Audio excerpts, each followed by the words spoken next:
In a world where animals had transformed into mutated monsters, humanity had evolved in response, gaining the ability to control these creatures. The aspiration of many was to become a powerful monster trainer. Among them was Gong, a young man who shared that same dream, coupled with a unique and broken ability known as the Monster Pet Evolution System. This system granted him knowledge of every monster's weaknesses, giving him an unprecedented edge. Now it was time for him to take charge and tame monsters of his own.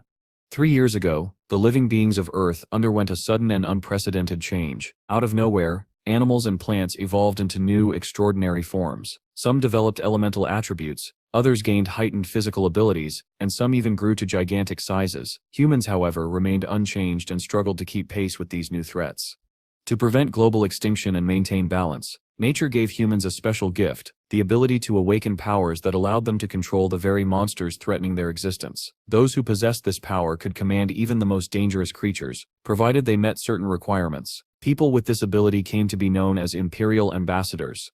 In Class 3 of Chang'an 3rd Senior High School, the head teacher, Morang Chui, addressed her students about this very phenomenon. She explained how the awakening of this power had ushered humanity into a new era. She also warned her students that all the information she shared would appear on an upcoming test. Morang Chui then mentioned a monster trainer exam scheduled for the following day, inviting any interested students to attend with their parents. With that, she dismissed the class for the day. Among the students was Gong Pang, an 18-year-old with a singular goal to become an Imperial Ambassador. Walking home through a narrow alley, he pondered a strange issue that had been troubling him lately. Not long ago, he had begun seeing a mysterious interface, resembling a guide window from a video game. It appeared during his daily life, introducing itself as the Monster Evolution System, and urging Gong to make good use of it.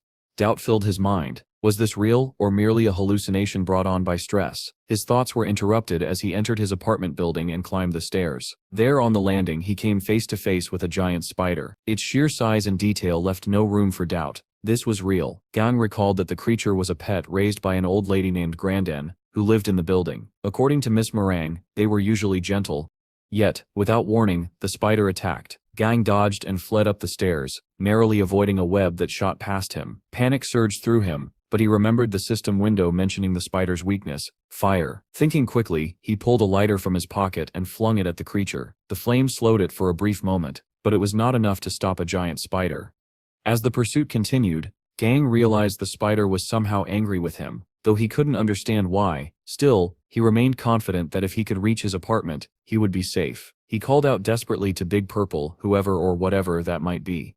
At that precise moment, as the spider leapt toward him, a massive purple tentacle burst from his apartment door, slamming it open. Standing tall, the creature revealed itself, not a tentacle, but a gigantic centipede-like monster. Its presence terrified the spider, giving Gang the confidence he needed. Looking down at his attacker, he calmly asked if it still wanted to play, as the massive centipede loomed behind him, ready to defend him.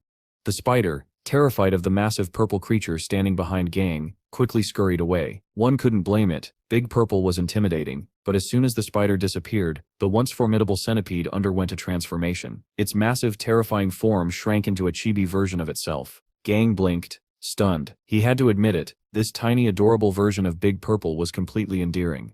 The threat had been neutralized, and Gong finally had a moment to interact with his companion. Big Purple, or Doi as Gong called him, communicated telepathically, a gift born from the recent evolution of both animals and humankind. Once a monster bonded with a person, they could speak to each other without words. And what did Doi say? The same thing every pet seemed to say: he was hungry.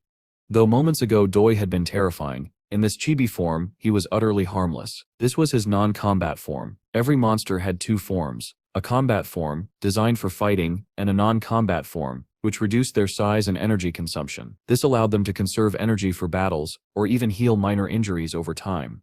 Delighted, Gang showered Doi with affection, patting his head and promising him a delicious meal. Doi, obedient and eager, moved to his designated cabinet as Gang stepped into the kitchen. Here, Gang's culinary skills would shine. He poured every ounce of talent into preparing an elaborate, mouth-watering meal. The food looked so tempting that even the centipede in his chibi form stared at it with hearts in his eyes. Doi struggled to eat slowly enough to avoid choking, but his enthusiasm was endearing.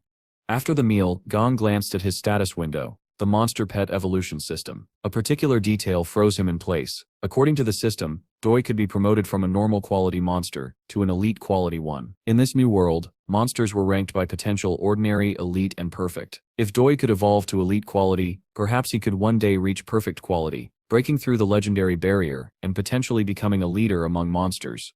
Eager to seize this opportunity, Gang examined the promotion requirements. 3 core items were necessary to initiate the process. 2 Yin Sheng Zheng grass and thunderwood were relatively easy to acquire with some money. The third, a thunder crystal core, was a far greater challenge. These cores were created from the remains of fallen monsters and were exceedingly rare. Even ordinary cores were extremely expensive, and a thunder core could easily cost 10 credits or more.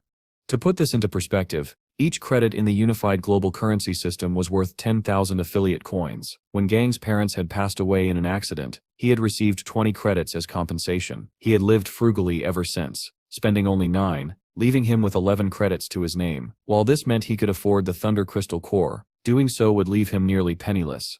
A sudden realization struck him. If the monster pet evolution system was truly accurate, and it had been so far, he could use it to become a top-tier monster trainer. With access to such detailed knowledge, he could master monster promotion, a mystery that had baffled trainers for years, and earn unimaginable wealth. Remembering head teacher Morang's warning about the upcoming monster trainer exam, Gang acted quickly. He logged into the school website and registered as an examinee with just minutes to spare.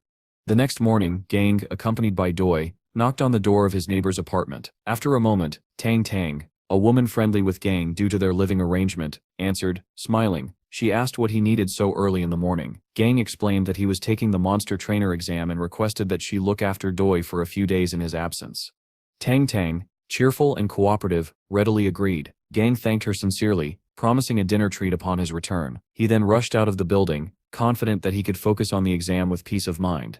However, as soon as Gang left, Tang's demeanor changed. Her friendly smile vanished, replaced with a condescending glare. She stared down at Doi, venom in her voice, questioning how Gang could end up with such a pathetic little bug of a monster. Angered by her words, Doi leapt forward to attack, but Tang, prepared and calm, reverted to her earlier gentle manner, soothing him with a few reassuring pets. Later, Tang picked up her phone and dialed a number. As soon as the line connected, she reported to an elderly man named Sav. She informed him that Gang Peng had become the master of a monster, an ordinary quality, purple-backed, yellow-clawed centipede. Even saying it out loud was a mouthful. Without missing a beat, the old man on the line reacted even more dramatically than Tang had earlier. He complained about the low potential of such a creature and instructed her to speak to Gang about the matter. In response, Tang revealed a crucial truth. Gang was just like his grandfather, the old man himself. Despite appearing indifferent to many things, Gang was stubborn when it came to something he treasured. The centipede, a gift from his late parents, was certainly one of those treasures. Shifting the topic, Tang questioned whether the old man's work was still unfinished. In her opinion, all those who were disobedient should simply be eliminated and replaced with loyal workers. There was no shortage of such replacements, she reasoned. Brushing off her own thoughts as mere speculation, she reassured the old man that Gang would be safe as long as she was around. Meanwhile, in a luxurious office befitting a CEO, the intimidating old man hung up the phone. He turned to his assistant, ordering her to relay certain instructions to the laboratories. After she left, he gazed at a photograph of himself and his grandson when Gang was still a child. Smiling at the memory, he made a silent promise within a year. Everything that kept him away would be resolved, and he would finally return to his beloved grandson. After that, no one would ever be able to harm him. Back in Chang'an City, at the monster division, Gang found himself among thousands, perhaps tens of thousands of hopeful monster trainers. Almost everyone around him seemed eager to take the exam. Suddenly, he heard his name being called. Turning, he was surprised to see his friend Li Zigong, accompanied by Zigong's sister Li Honggu and their mother, Zhang Hong. They were here for the exams as well. Curious, they asked Gang if he was here only to observe. His answer shocked them. He planned to take the exam himself. Placing a hand on his shoulder, Miss Hong encouraged him, saying that ambition was admirable and that he could become Chang'an's youngest monster trainer.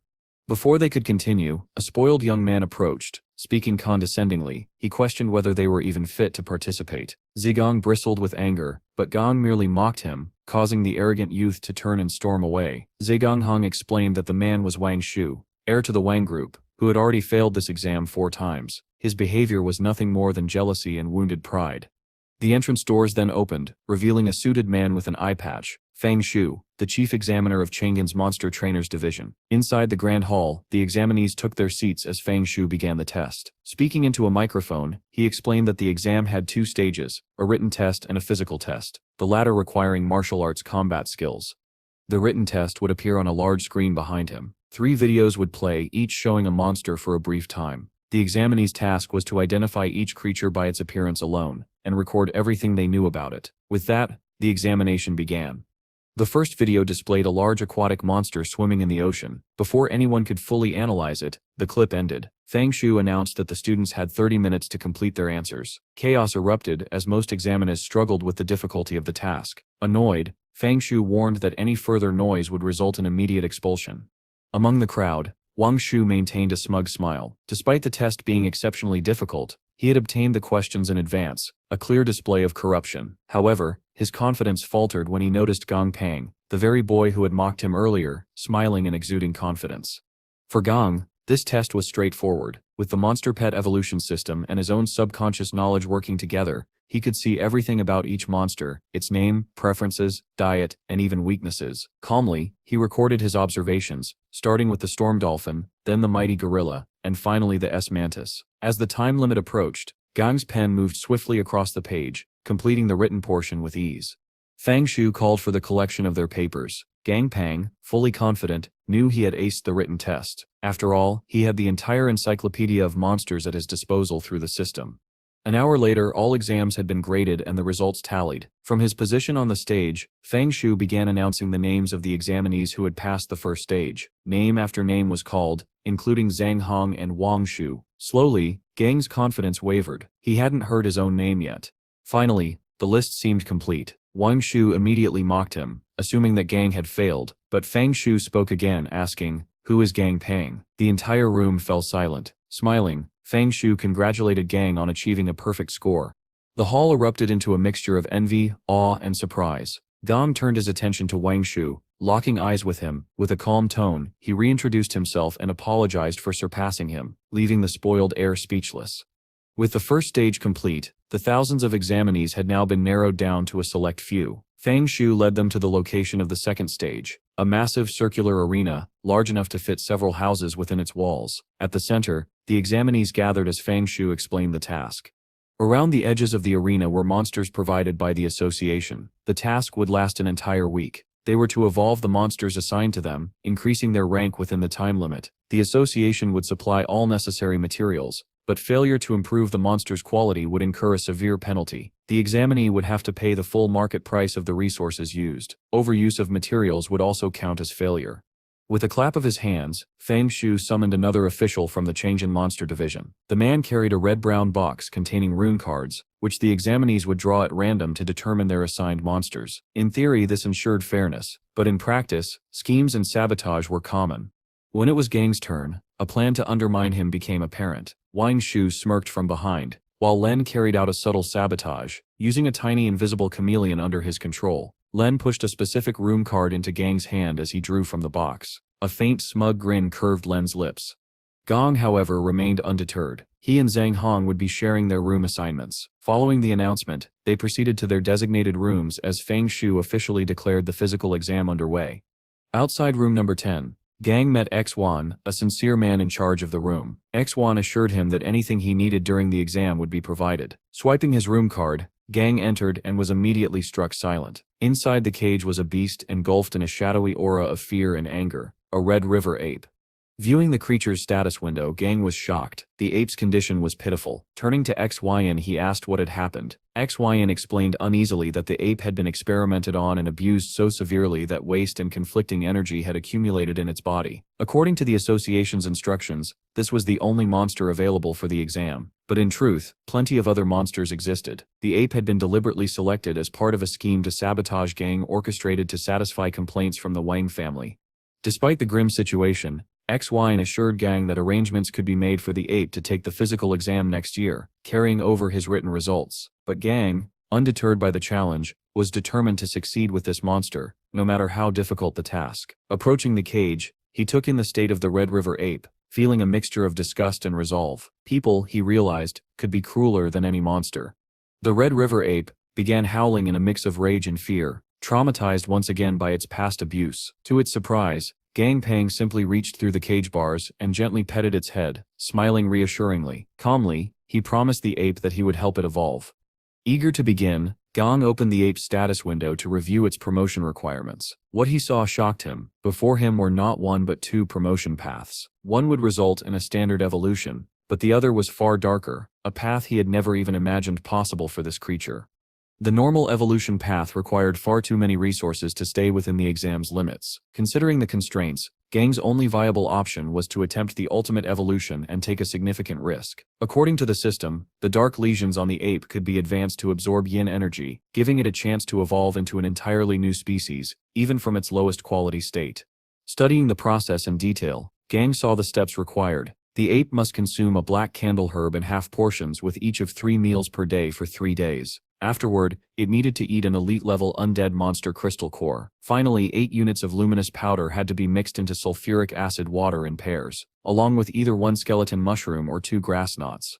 When Gang handed the list to XYN, the man could only stare in disbelief. Every item was highly toxic. Was Gang attempting to train the ape, or kill it? Gang simply smiled and told him to have faith. After all, a strong disease required a strong cure, didn't it?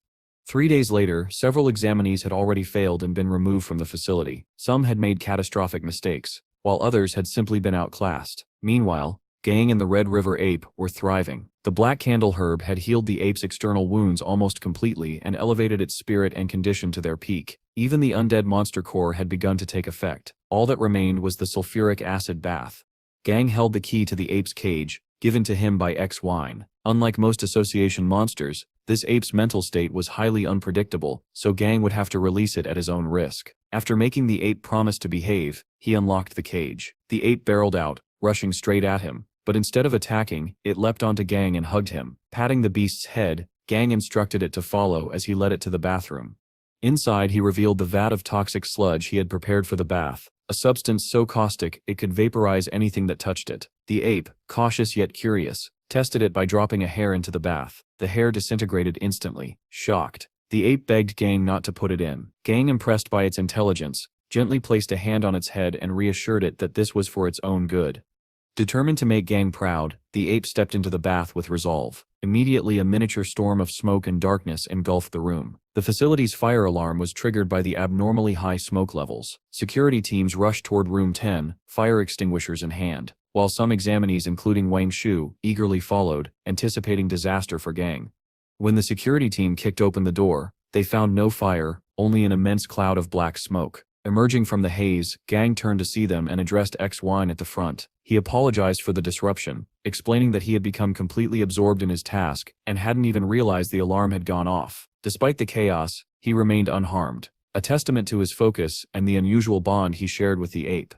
Joan informed the others over his radio that room 10 was clear and asked them to dismiss the false alarm. The examinees who had followed the security team finally caught up and peered in from the doorway, observing Gang Pang. They whispered among themselves, concluding that the boy was simply too young and inexperienced. He had probably caused the alarm by accident. Wang Shu was delighted by this assumption, confident that Gang's experiment had failed, but to their shock, a massive, ghastly skeletal hand suddenly emerged from the vat of toxic materials, gripping the corner of the tub. It pulled forth the head and body of a brand new monster. The creature that emerged was unlike anything anyone had ever seen. A giant skeletal ape surrounded by a purple flame, its eye sockets and skull emitting darker, more intense flames. Susanna Monkey, Gang read aloud from the system notifications. The evolution was complete. The Red River ape had transformed into an elite-quality battle-bone dead ape. From that moment, Gang's suspicions were confirmed. As long as he had the proper materials, he could promote almost any monster at his discretion.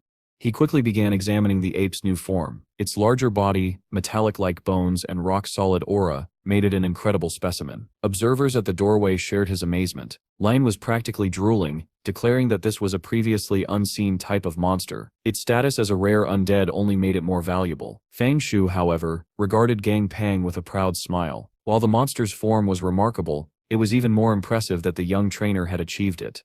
Realizing that the examiner was present, Gang quickly explained that he had completed the task assigned for the physical exam. Fang Shu's smile widened at the boy's enthusiasm and declared that Gang was proving himself worthy of being the first-ranked examinee.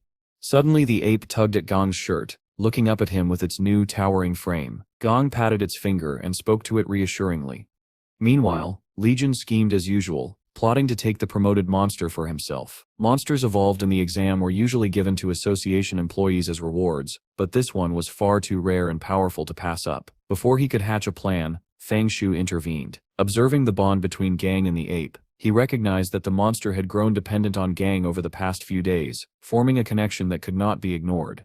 Taking all factors into account, Fang Shu extended his hand toward Gang and declared that the ape would be given to him. Ziyan and Li Jin were flabbergasted. Such a decision had never occurred before. Gang, on the other hand, was left speechless.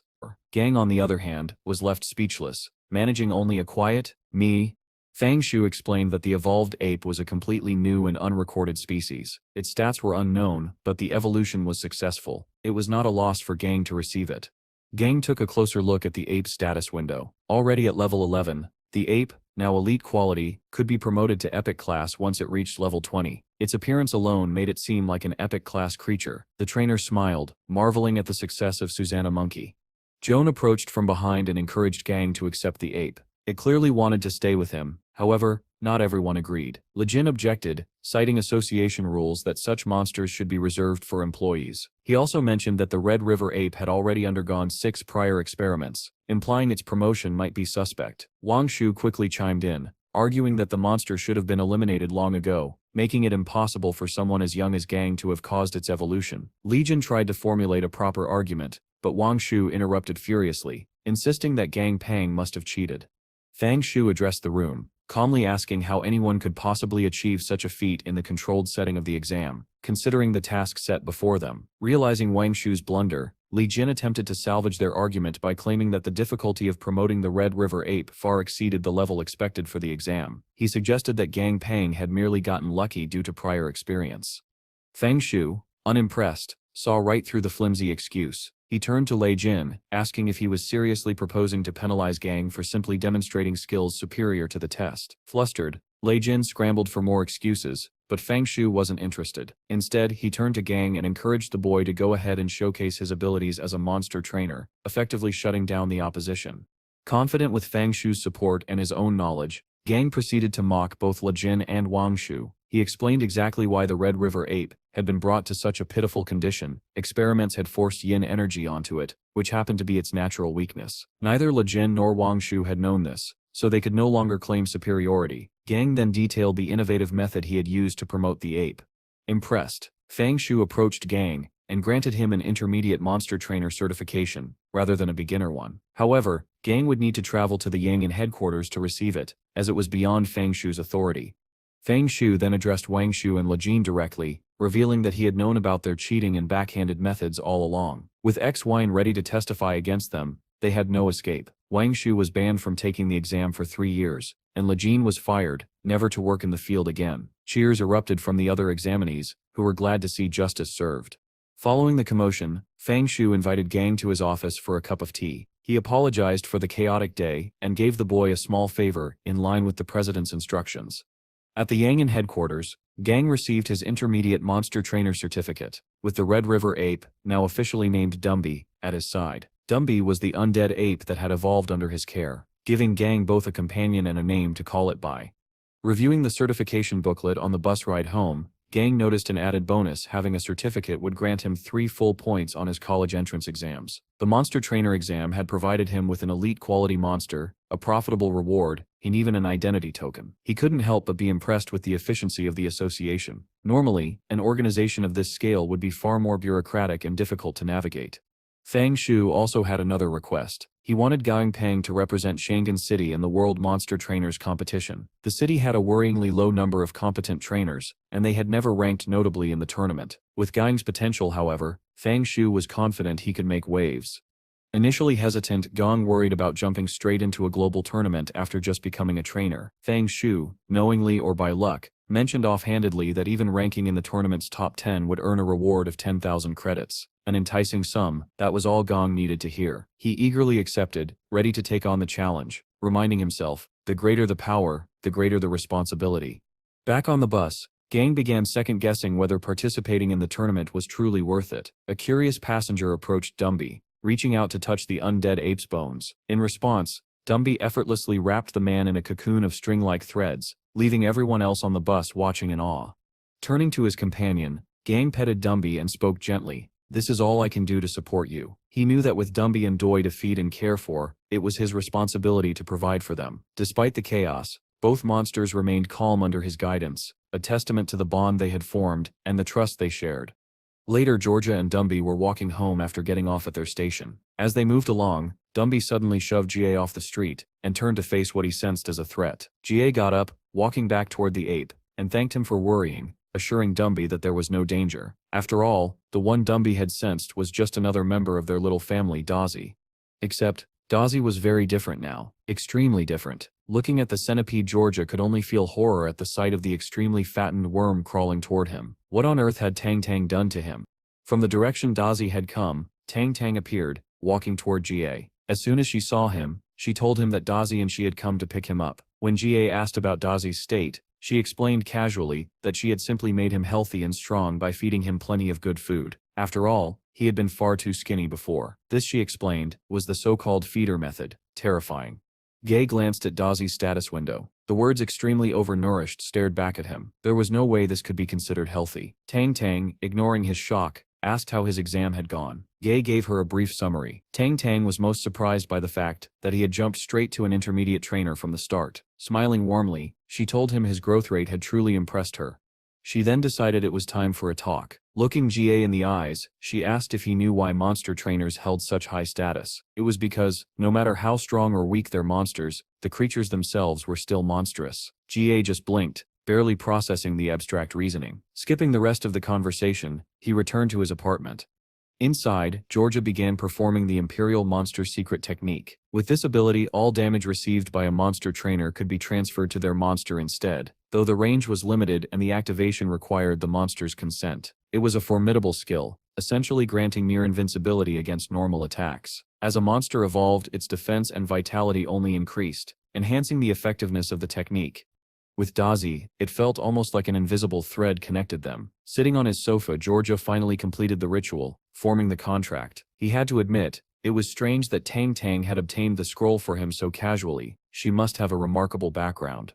Looking down, Georgia saw Dazzy still in his extremely obese state. When he tried to speak to the centipede, Dazzy simply talked back. GA then had Dumby bring a mirror and placed it in front of Dazzy, forcing the centipede to confront his own reflection. The sight worked immediately. Dazzy was petrified by his appearance and collapsed on the floor, depressed. Feeling responsible, Georgia told Dazzy not to dwell on himself. Instead, he encouraged him to exercise and lose the extra weight. If Dazzy succeeded, Georgia promised to give him a quality upgrade and a promotion similar to what Dumby had received. In his mind, Georgia pictured Dazzy in his upgraded form, complete with wings, but there was no way that would happen until the weight was gone. The next day, Georgia joined Tang Tang as they headed to her company. Proud of his new monster trainer certification, Tang Tang had offered him a job there, which he was more than happy to accept. On the way, Tang Tang explained her previous business endeavors, failures all, but GA was amazed by her current company. Not only was it in the center of downtown with notoriously high rent, but it was also a luxurious building. Tang Tang casually mentioned the pay GA would receive for his work. Surprisingly, it was much higher than the market rate for trainer services, but she brushed it off. If it were anyone else, Georgia might have been suspicious. But Tang Tang had cared for him since he was an orphan 3 years ago. He trusted her.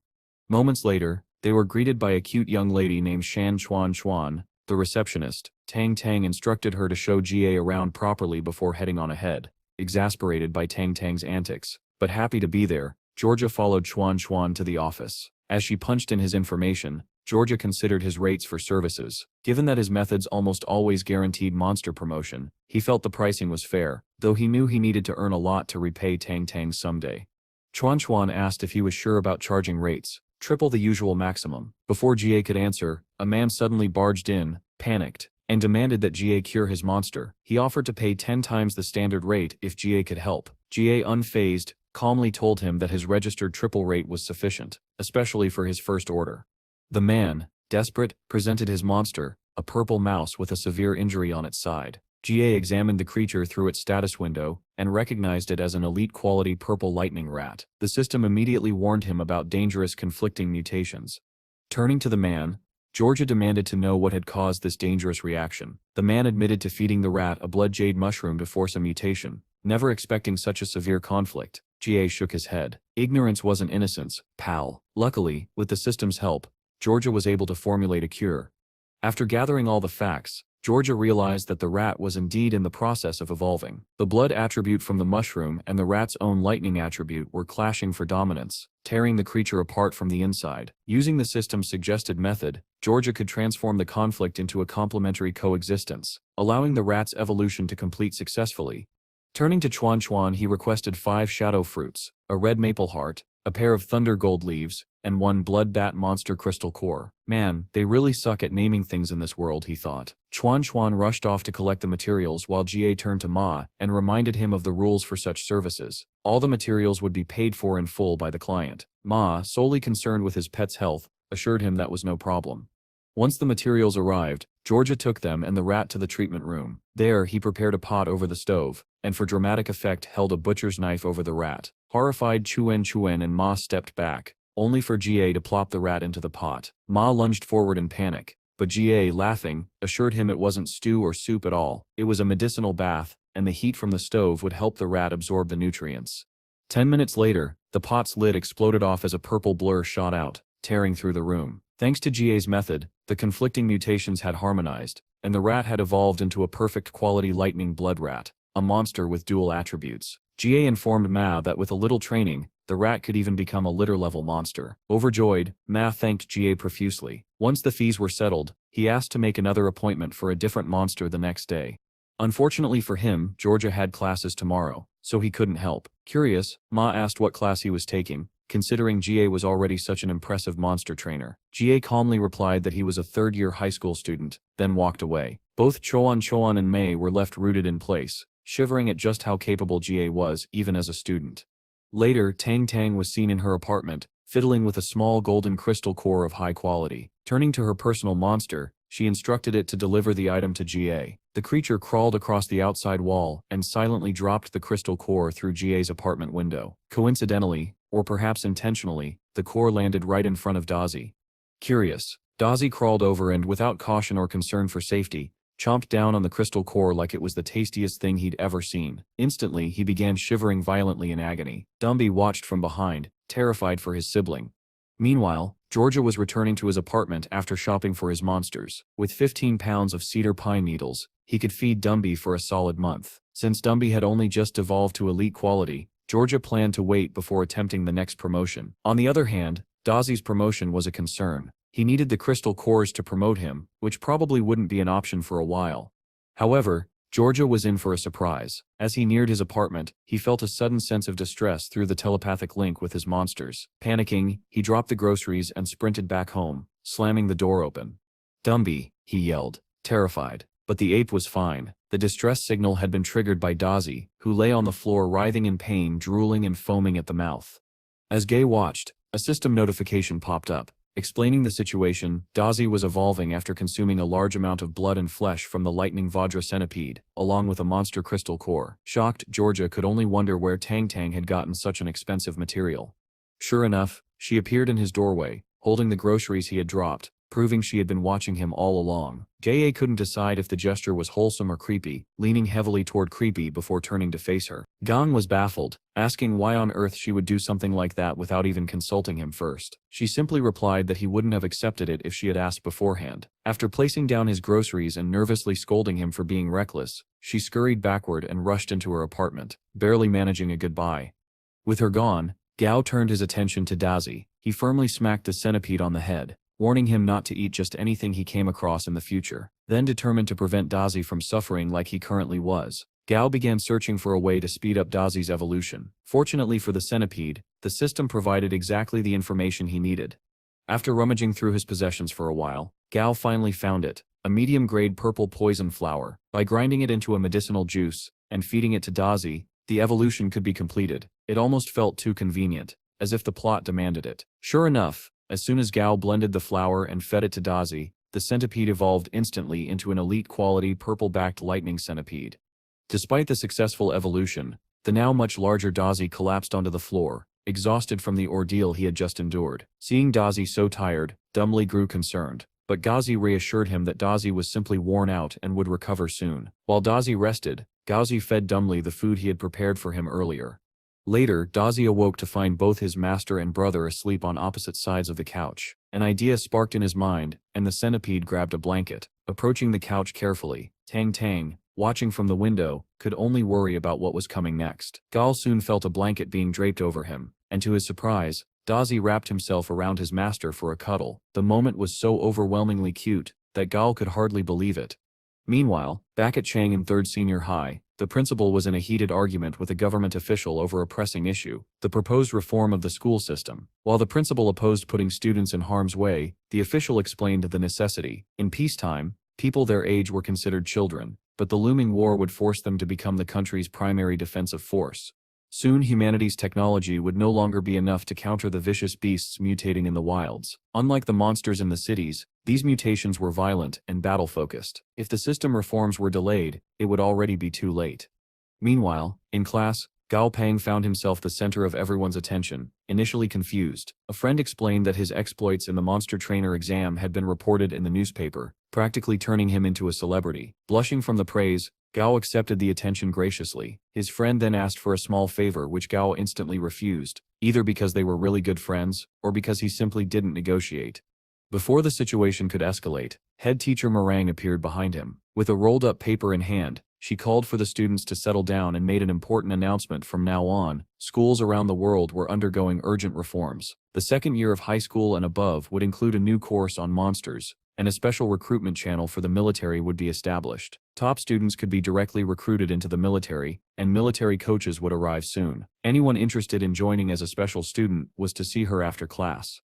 As chaos settled among the students discussing this news, Miss Meringue asked to speak with Gao Peng privately. In the hallway, she began by congratulating him on his achievements in the monster trainer exam, noting that even the principal had praised him by name. She wanted him to represent the school as a freshman for the incoming students from 7th High. Sweating bullets, Gao declined, explaining that such a high-profile task was far beyond his comfort zone. In fact, he planned to apply as one of the special students for military training. Concerned, Miss Meringue questioned why he would choose such a dangerous path despite his exceptional grades and intermediate monster trainer certification. He could easily secure a prestigious job or enter a top academy. Clenching his fists, Gao explained that the conventional path was too slow for him. He wanted to grow stronger quickly through actual combat training, and he could take both exams simultaneously. Smiling at her determined student, Miss Meringue expressed her respect for his decision but hoped he would consider her advice. In moments like these, the presence of a caring, wholesome teacher reminded everyone just how rare such guidance was. Later that afternoon, all the special students gathered in the schoolyard to meet the military coaches. While waiting, Gao ran into his friend from earlier, Tan Changjin, and the two quickly ended up in a rather petty argument. It was still unclear whether they were truly good friends or just constantly clashing. At that moment, an armored tank rolled into the yard. A colonel, the commanding officer, stepped forward and took position behind a podium. He began by congratulating the students for having the courage to show up, but immediately followed with a harsh reality check. He told them that most of them did not have what it took to become imperial ambassadors, and warned them of the humiliation they would face when confronted with true monsters in the wild. The students erupted with angry and offended complaints, but the colonel offered to show them firsthand. His subordinates brought forth a giant muscular white hound with glowing red eyes, a terrifying sight. Colonel Chen, taking the wolf's leash in his own hands, ordered his soldiers to set up a 10-centimeter thick 3-type armor plate for a demonstration. Once everything was ready, he crouched to the wolf's level and commanded it to attack. Before he could even finish speaking, the hound dashed toward the target at insane speed and ripped the armor plate to shreds. The students were stunned, their previous confidence shattered. From his position, Colonel Chen called out, explaining that this was the power of a trained beast, and that the monsters they would face in the future would be equal or even stronger. He then gave them a final chance to back out. Heads bowed in shame. Dozens of students walked away. Yet Colonel Chen's expression softened as he assured them that choosing to leave was not wrong. Studying was an honorable path as long as it was pursued sincerely. Among the students who remained, however, his demeanor changed. With a fierce, almost demonic smile, he warned that anyone leaving now would be counted as a deserter. Later that day, Gao Peng returned home after an exhausting first day of training under the colonel. According to him, 1,200 students would be eliminated from enrollment across the city's institutes within just a month, a staggering rate. As he looked around, Gao realized that all the cedar pine needles he had bought for Dumbly were gone. After searching the fridge thoroughly, he found only a single needle remaining. Turning to his monsters, he demanded an explanation. Dazi gleefully admitted that he had eaten them all while Gao was away.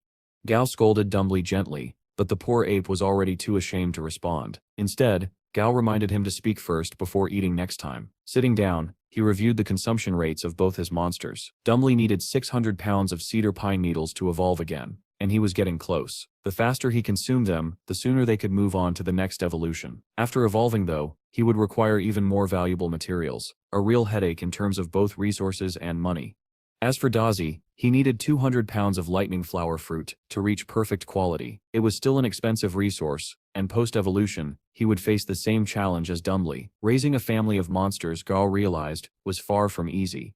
The next day at school, Gao arrived to a worrying scene. Students were struggling to control the monsters they had brought with them. The most concerning was a giant pig, so massive that it blocked the entire entrance of the building. Struggling to control the monsters they had brought with them. The most concerning was a giant pig, so massive that it blocked the entire entrance of the building. One of the military coaches approached with his Jiarai wolf, similar to the one Colonel Chen had commanded before.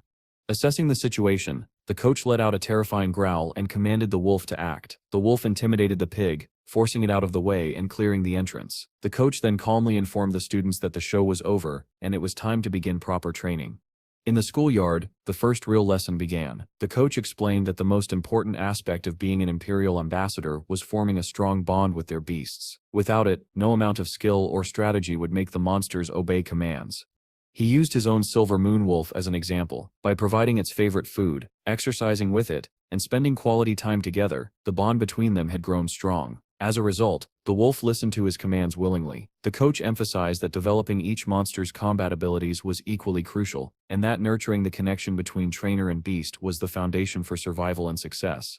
Yesterday, the students had witnessed Colonel Chen's wolf smash an armor plate with just its tail. Yet, as impressive as that feat was, it was not even the wolf's true strength. The Silver Moon wolf had become strong through months of systematic training. Similarly, another coach's wolf displayed an extraordinarily powerful bite force, demonstrating that every beast had unique abilities to be honed. The coach explained that beasts were currently classified into 5 categories: attackers, defenders, supporters, healers, and field controllers. In reality, many species specialized in multiple categories, meaning that students needed to train their monsters to be at least capable in all areas. For initial training, they could use the materials shipped to the school to train by force. Gao, however, decided to focus on Dazi's defensive capabilities first. The art of body transfer allowed the centipede to absorb damage directed at Gao, making it his most important asset at present. As he considered how to strengthen this ability, Gao remembered reading about a species called fierce fist apes. Born with low defense, these apes were trained from birth to hit tree trunks with their own bodies. Over time, they progressed to rocks and then mountains, naturally hardening their bodies and forming thick calluses, effectively creating their own armor. Inspired by this method, Gao prepared to use a similar approach with Dazi. Pulling a massive hammer from one of the resource crates, he attempted to crush the napping centipede. Naturally, Dazi took off running, forcing Gao to chase him. When he finally caught up, he nearly dislocated his arm from the hammer's weight, realizing that perhaps Dazi wasn't the only one who needed training. A week later, Gao woke to the sound of Dazi smashing down his door, demanding breakfast immediately. Stepping out, he told the centipede to calm down and began cooking. Reflecting on the past week, Gao had to admit that the training had made both him and Dazi stronger and faster. Even Dazi had grown to level 10. Still, the intense training had taken a toll on his body and his wallet.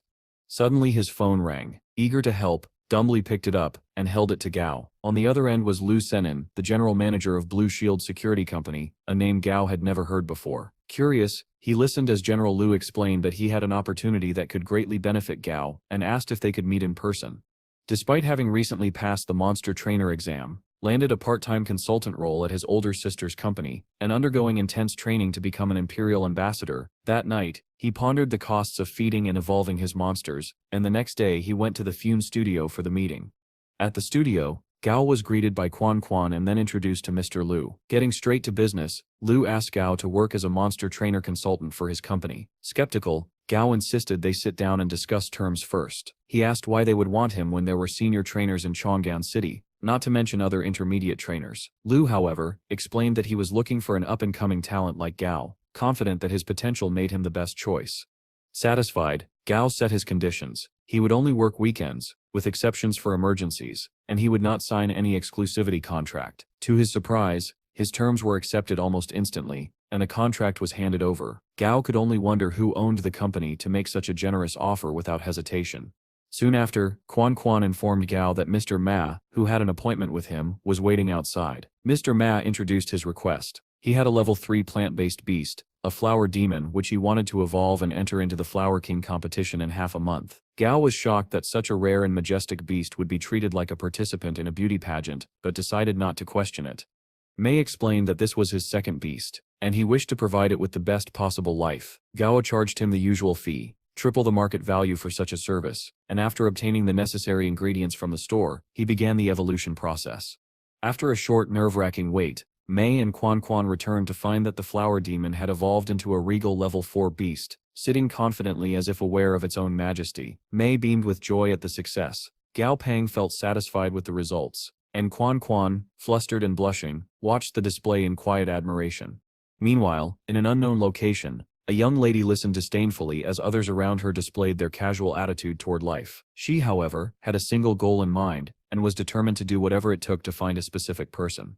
Back at the Cheney material shop, Gao Peng arrived to pick up his usual order of 30 pounds of cedar pine needles for Dumbly. Unfortunately, the store owner informed him that a shortage had occurred due to an infestation of villain spiders, which had appeared out of nowhere in the Black Ember Forest of Chan'an City. These spiders had destroyed crops and herbs, and were even devouring other monsters in the area. Filthy insects, Gao muttered, hungrier than me on a cheat day.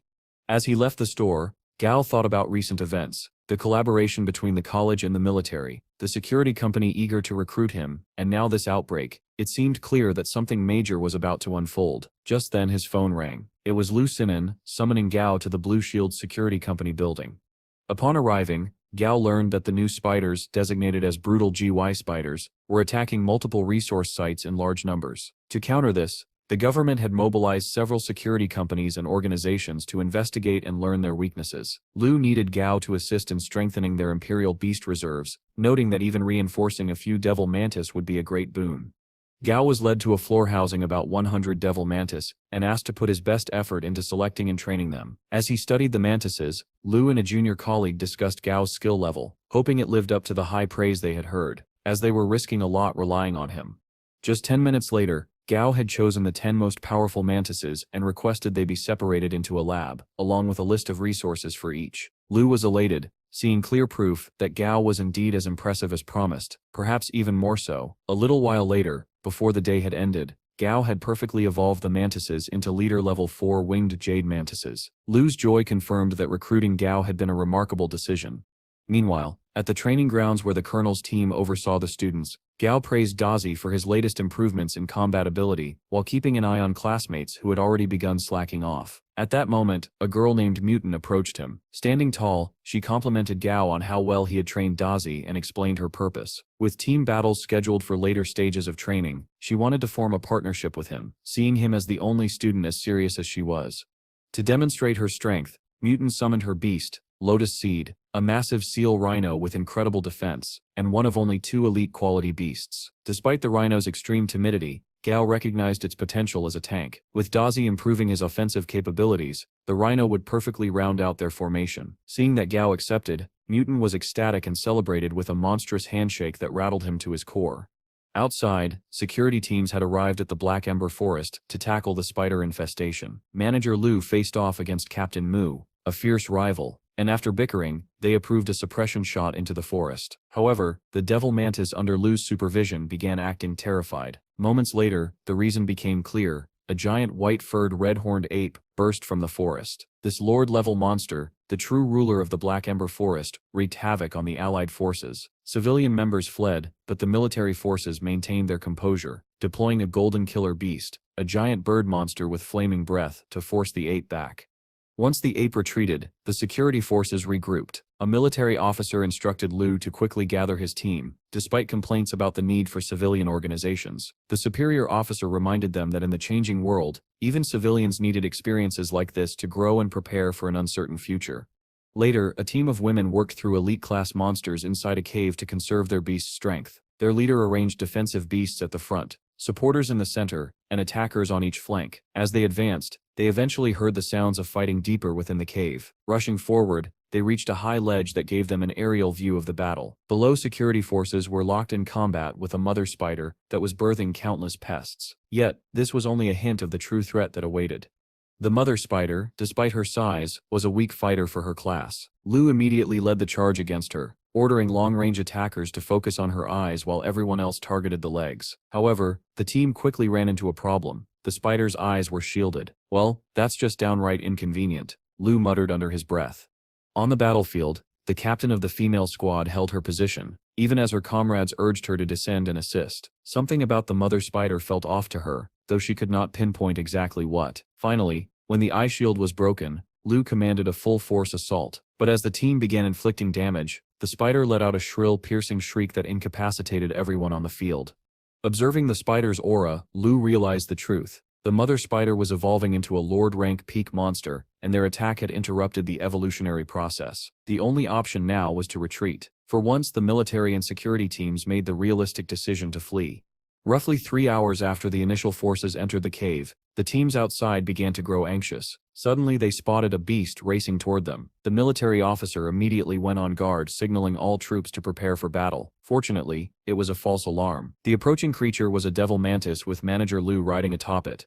After landing and catching his breath, Lu grabbed the nearest government official in frustration, demanding to know why they had sent his team into what was no ordinary low-level spider. It was a devil spider evolving into a Lord-rank monster. The military officer separated the two and asked Lu to explain. Lu recounted the disastrous events. The mother spider's mid-evolution power had decimated their forces, and even their best beasts had been lost inside the cave. As if that weren't enough, several subordinates were missing. Turning to the government officials, the officer demanded to know why the spider had been misreported as a low-combat power creature. "They lied," came the predictable answer. Thankfully, one of Lu's men had returned, explaining that they had been scattered while fleeing. The officers discussed how a larger, better-prepared force could have captured the spider as a trained asset. Now, they would have to wait for nature to take its course. The leader beast of the Black Ember Forest, the giant ape, would have to handle the mother spider in due time.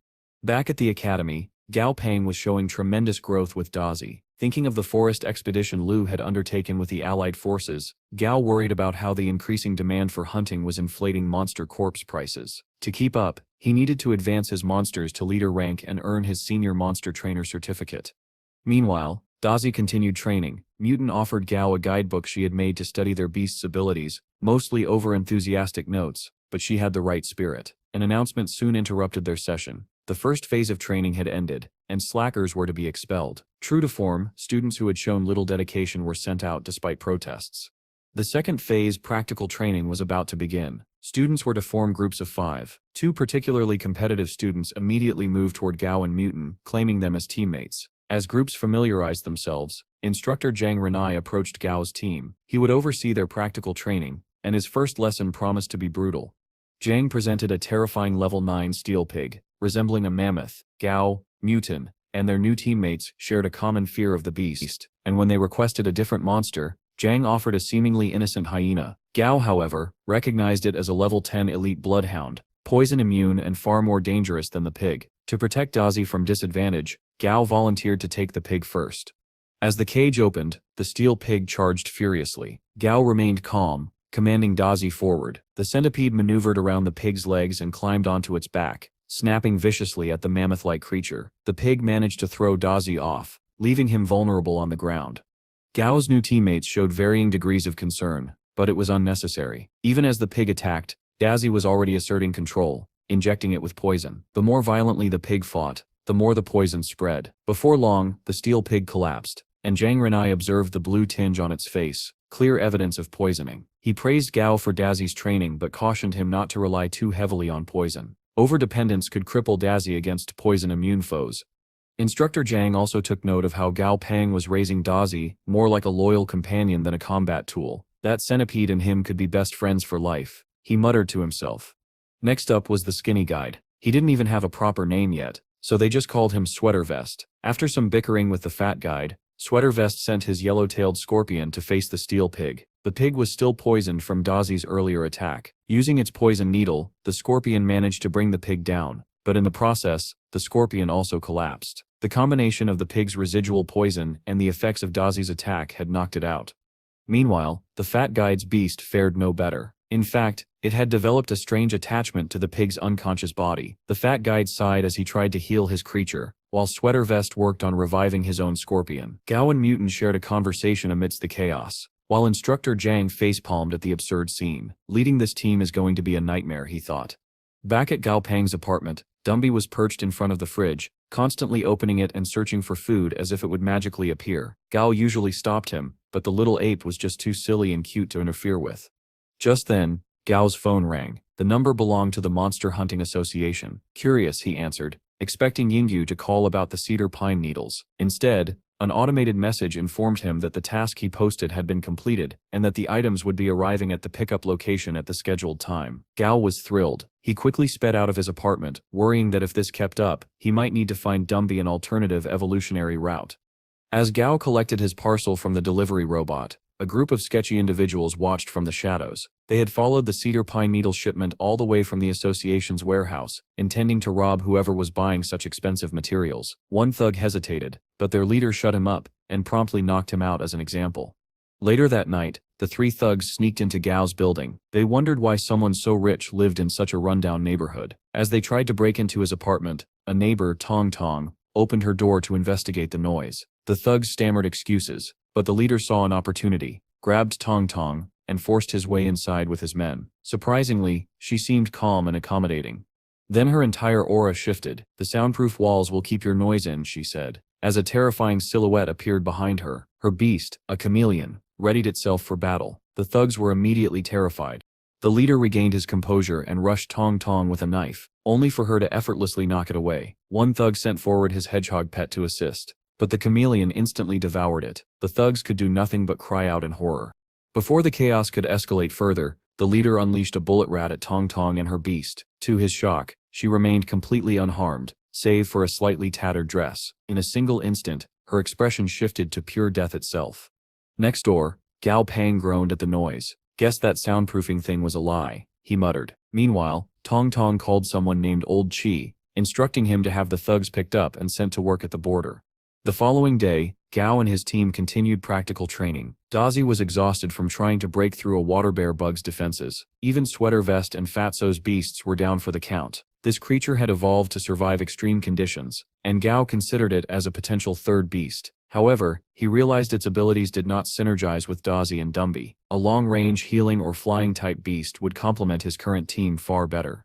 He noticed that Mutant and her steel rhino were showing significant improvement. Her beast's timidity noticeably reduced. Just then, Manager Lu called, suspiciously flattering Gao and inviting him to meet some of his friends. Considering the recent losses from the Black Ember Forest, Gao decided to go.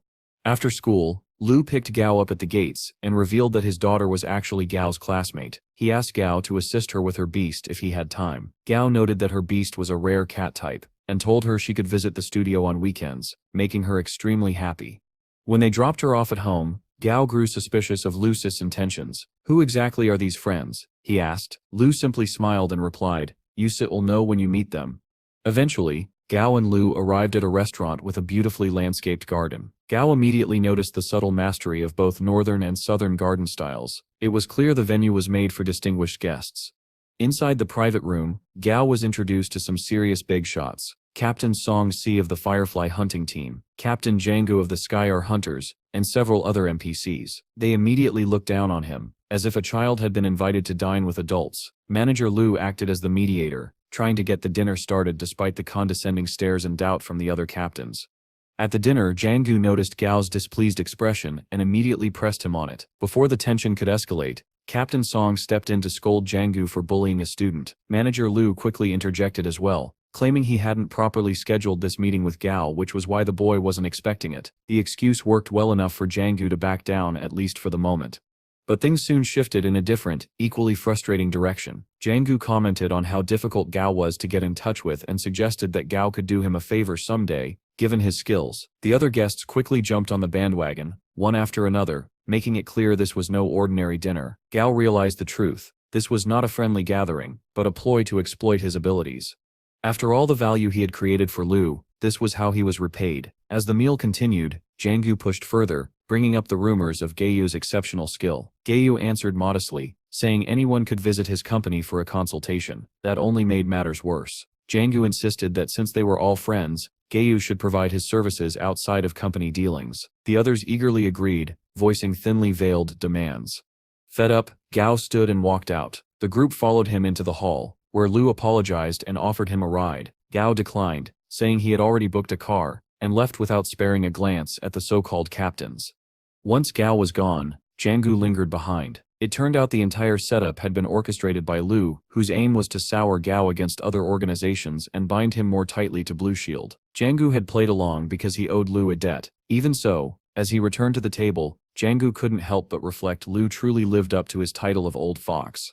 That night, back in his apartment, Gao tried to relax by watching the news. A report covered the Blue Devil genetic liquid, a new product from the John Bang Group, marketed as a wonder drug for beasts. It had turned into a disaster. The formula contained toxic ingredients that caused dangerous mutations and injuries, leading to a nationwide recall.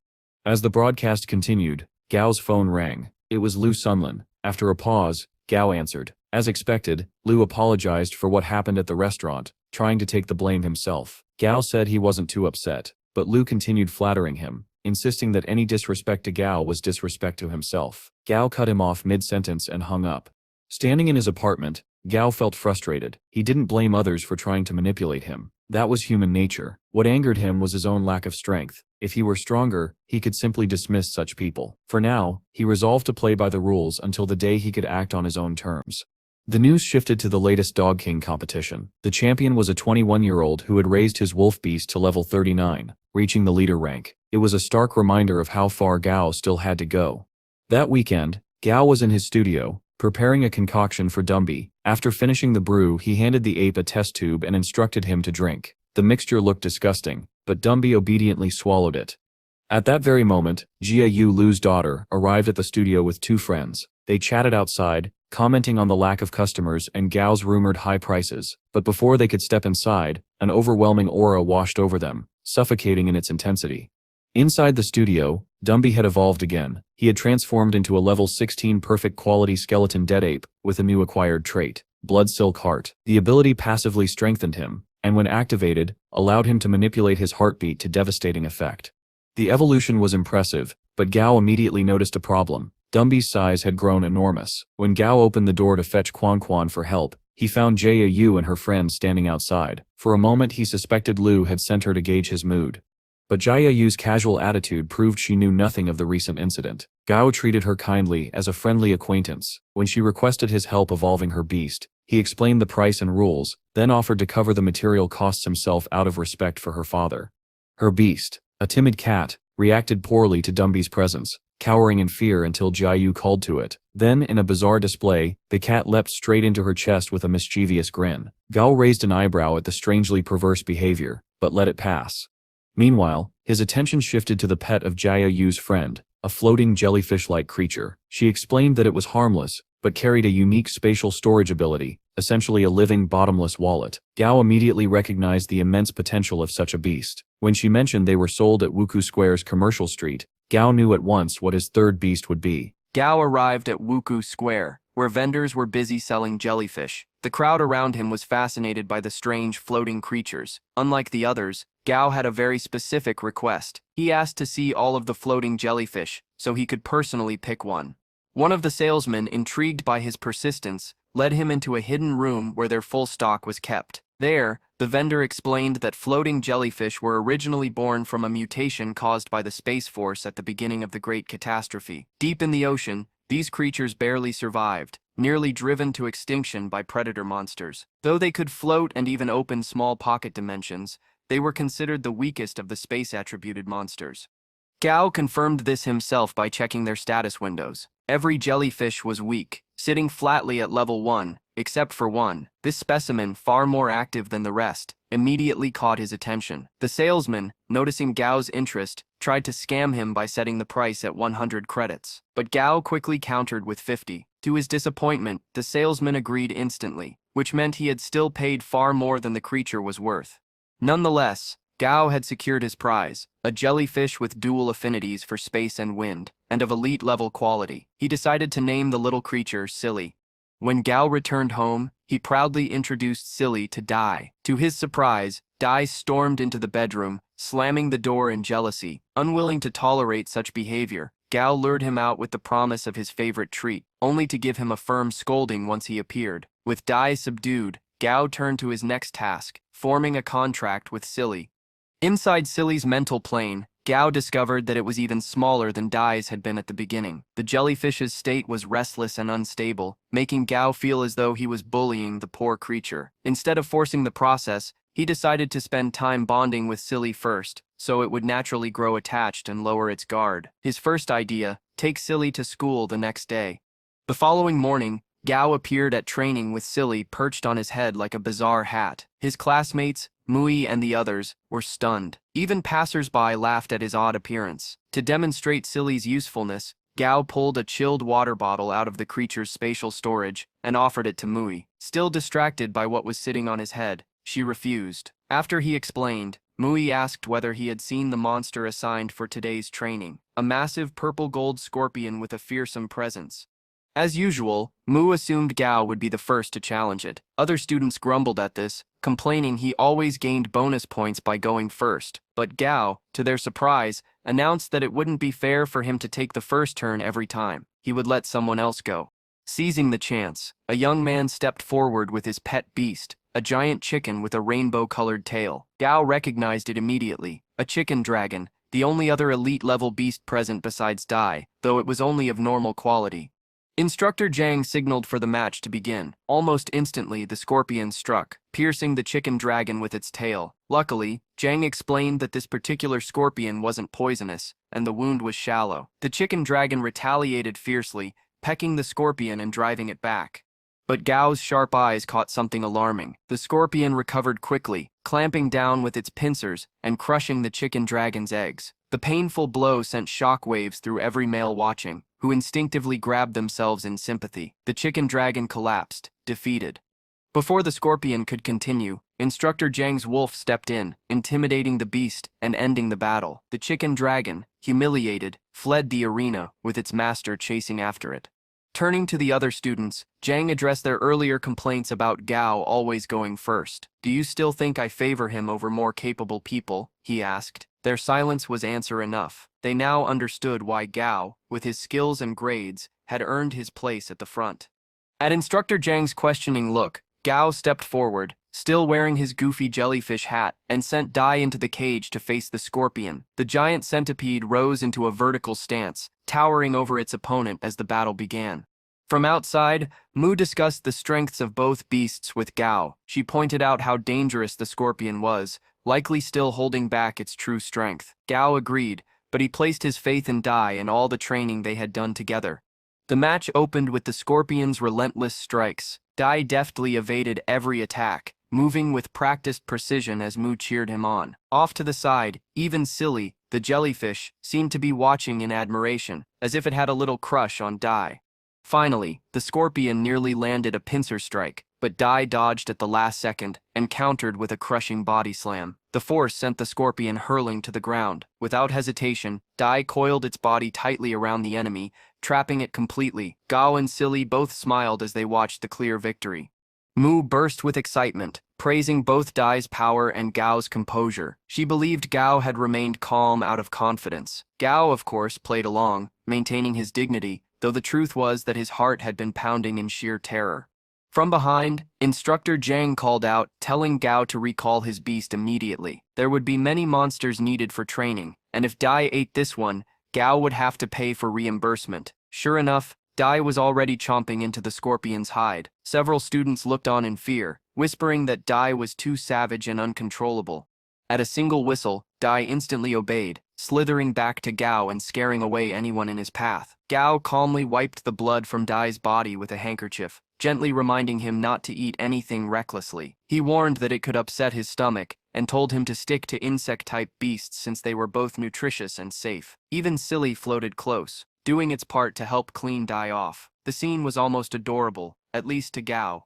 Unfortunately, Gao's words only fueled the other students' anger. They accused him of being cruel, claiming there should be limits. Mo tried to console him, but Gao didn't need it. He stood tall and addressed the class directly. He asked them whether monsters in the wild would ever show pity or hold back their cruelty. If their enemies fought without restraint, then they needed to fight just as viciously. Anyone unwilling to accept that reality might as well quit now.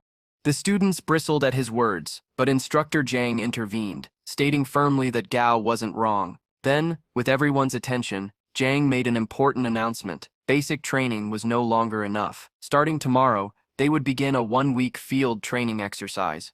The registration fee was 5 credits. However, Jiang offered an alternative. Students could sign a contract with the military alliance, committing to 8 years of service. Admission to a military academy would reduce that time, since the 4 academy years would count toward the total. For students who had to complete 4 years of mandatory service anyway, the deal was appealing.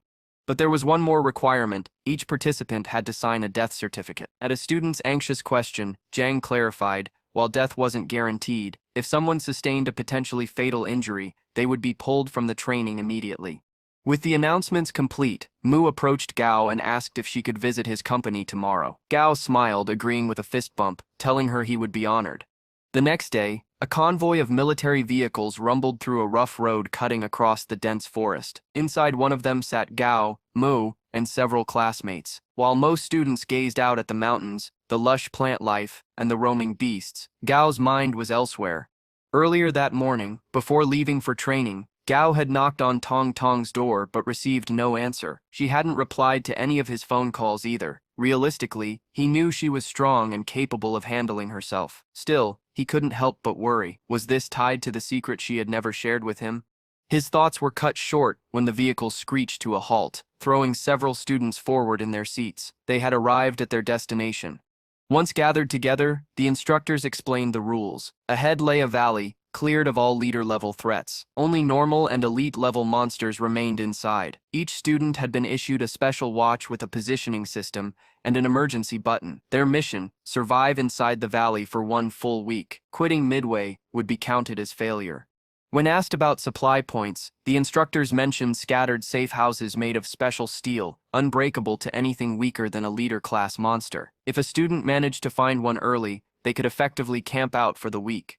Finally, the gates opened. Students rushed inside with eager steps, eager to prove themselves. Unlike the others, Gao and Mu moved at a calm, steady pace, entering the valley side by side.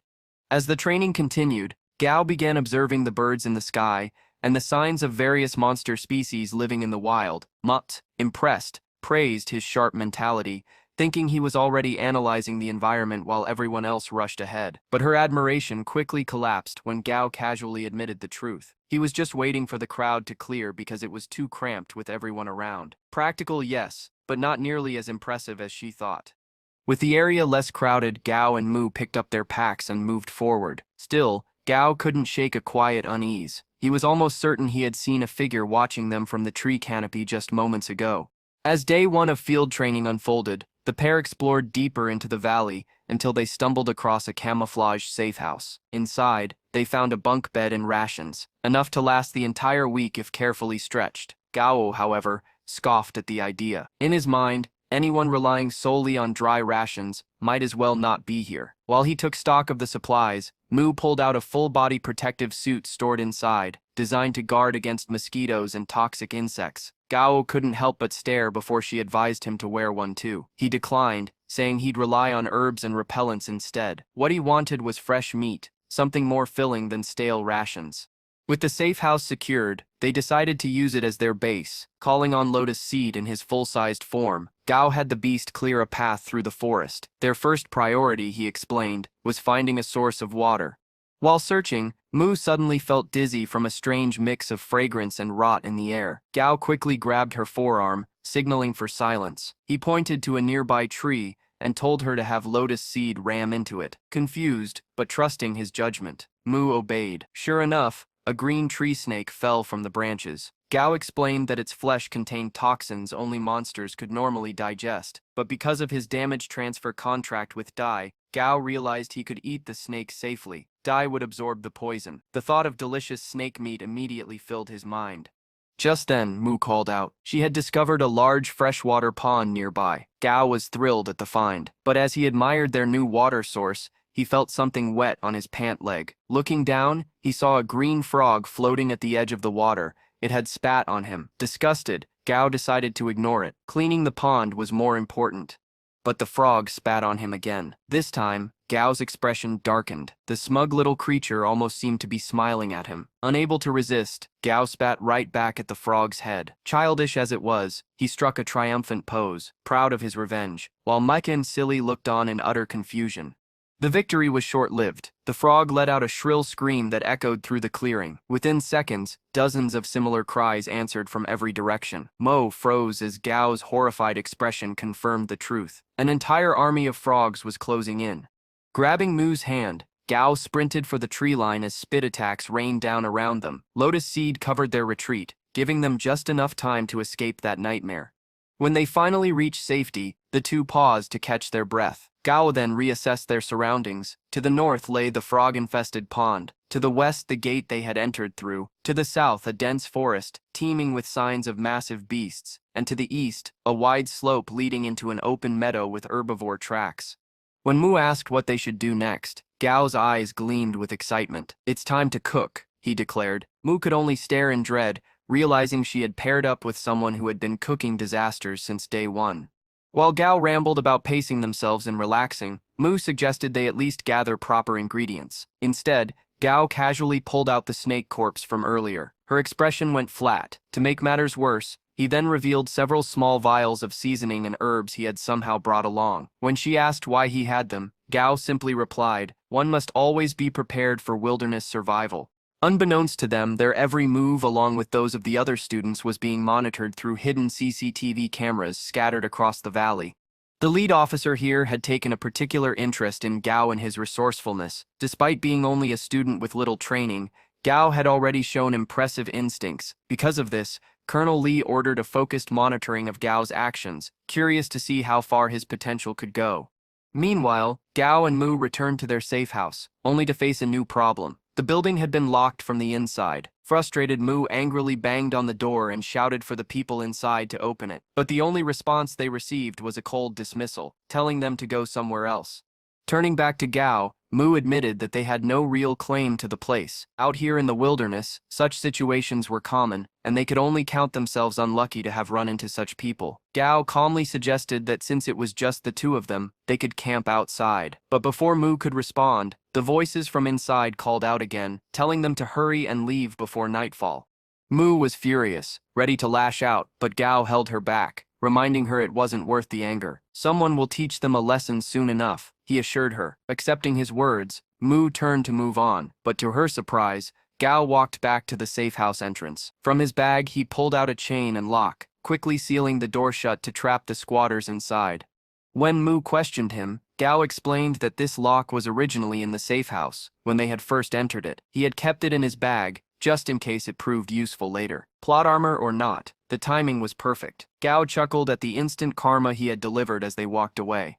In the surveillance room, the military personnel erupted in laughter at his cleverness. Even Colonel Lel commented that Gao had potential, while another officer admitted he was already better than average. Still, they all agreed. His true test of survival would come when he entered Majel, a region crawling with dangerous monsters. Back with our pair, Gao and Mu searched for a new place to rest. With no caves nearby, they finally came across a tall, sturdy tree with a straight trunk and strong branches several meters above the ground. It was perfect for building a temporary shelter. With Lotus Seed's help, they constructed a makeshift bed of grass and leaves. Gao quickly fell asleep, followed by Doi and Lotus Seed. Mu, though still a little irritated, decided to go along with it, pulling out a blanket and lying down as well. Unbeknownst to them, a shadowy figure was observing from a higher branch above. This figure, soon revealed as Tong Tong, quietly noted their lack of a campfire and night guard. Just as she was about to make a move, her eyes widened. She sensed something approaching. From the shadows, a dark shadow panther suddenly dashed through the trees, heading straight for Gao and Mu's position. The beast's presence was enough to shake the forest around them. Lotus Seed woke up immediately, his noise stirring Mu, who groggily asked what was happening. Gao shouted urgently for her to jump. Without hesitation, she leapt from the tree onto Lotus Seed's back, landing safely. When she turned to Gao, now beside her on the ground, he told her simply to look forward. There, she finally spotted the shadow panther, its eyes glowing with hunger, unsure of its strength. Mu asked whether they should fight or run, but Gao, thanks to the system, could clearly see the beast's level and grade. Running would only make them more vulnerable, provoking the panther to attack more fiercely. The panther lunged, aiming a fatal blow with its claws. In that instant, Gao called out to Dazi. The centipede leapt forward, intercepting the attack. Though the panther overpowered him at first, Dazi quickly unleashed his electric abilities, paralyzing the beast just long enough to bite deep into its flesh. Gao smiled, mentally praising Dazi's growth, but the panther, though injured, broke free and retreated, perching on a tree branch. Before they could catch their breath, an even greater threat revealed itself. From the shadows, an enormous green snake coiled around the same tree. In a terrifying instant, the giant serpent struck, swallowing the shadow panther whole in a single snap of its jaws. The sight was horrifying. Gao and Mu wasted no time, leaping onto Lotus Seed's back and fleeing at full speed. Thankfully, the giant snake didn't pursue. Watching from her hidden perch, Tong Tong sighed in relief. It was fortunate she hadn't needed to intervene, or else her cover would have been blown. Back in the surveillance room, alarms rang as the system flagged the mutant giant jungle anaconda. The soldiers immediately asked if they should prepare to eliminate it, but Commander Yu shook his head, explaining that the giant jungle anaconda was naturally gentle and rarely fought unless provoked. Even then, its offensive strength wasn't too high. This encounter, he said, could serve as another trial for the students. If they can't handle even this, it's better they quit early, he concluded. Colonel Lei agreed, but still ordered the Golden Condor team to remain on standby for an emergency rescue if things went wrong. The next morning, Gao woke up Mu and told her they would return to last night's campsite to investigate. Mu hesitated, still fearful of the giant anaconda, but Gao insisted that their lack of information was the very reason they needed to go back. Understanding a monster's abilities, he explained, was a vital part of being a trainer. In these changing times, staying stagnant would only make them weaker. Back at the site, their investigation paid off. Gao discovered something incredible hidden in the tree bark. Wood space heart. This rare material was a key ingredient for evolution, so elusive that many doubted it even existed. Realizing that the giant snake had grown so massive by feeding on it, Gao decided to seize the opportunity. For the remainder of the week-long camp, he traveled the valley collecting rare materials with his companions. On the 7th day, the trainees gathered at the entrance and were congratulated for completing the training. Colonel Lee announced that the next session would take place in 3 weeks, free for those who had joined this one. They were also given a 3-day holiday before classes resumed. While everyone celebrated, Gao checked his phone, only to see a grim headline. A locust swarm was devastating the north. The news revealed that each locust measured nearly 30 centimeters, and the swarm numbered in the billions. Director Fun of the Monster Breeders Association had discovered their weakness to fire, giving the military an edge. Still, the battle was grim, and Chang'an City's mood was heavy. As Gao watched, he received a call from Director Fun himself. After brief pleasantries, Fun explained that the military had sent a batch of voracious golden toads for evolution research, hoping to use them against the locusts. He invited Gao to assist in exchange for generous compensation. Gao immediately guessed their plan, and when Fun confirmed, he agreed, on the condition that he be paid with a commander-tier electric monster core crystal. The next day, Gao arrived at the association, shocking staff when Director Fun personally greeted him. Together, they descended to the basement, where the golden toads were kept. Gao noticed the fatigue under Fun's eyes, evidence of sleepless nights. On the 5th basement level, Fun introduced the research center and showed him the toads, descendants of horned frogs with terrifying jumping power and earth attributes. A worker brought skewers of grilled locusts, meant for feeding, but before anyone could stop him, Gao casually ate one himself, reviewing it like a gourmet critic. The nearest golden toad became furious at seeing its food stolen, only calming when Gao offered the skewer. In one swift motion, the toad swallowed not just the locust but the metal skewer too, its tongue and digestion proving incredibly strong. When Gao asked which aspects needed improvement, Fun replied, defense and digestion, though stronger offense would also be useful. He then showed Gao research results. The toads had high affinities with earth and fire. Gao compared this with an evolution path he knew, one involving fire orchid veins, and considered a modified formula. Using a cooking analogy, he explained evolution as a recipe, with toads as the main dish and materials as seasoning. Inspired, Fun suggested adding red-faced demon chili, and immediately ordered a batch to be fetched. Jen wasn't impressed by Gao's ridiculous cooking analogy, but to his credit, he didn't sabotage the experiment either. Respectable, in its own way. Following Gao's lead, Director Fun began refining the red-faced demon chili into an evolution solution, then injected it into a golden toad. Seconds later, the creature exploded.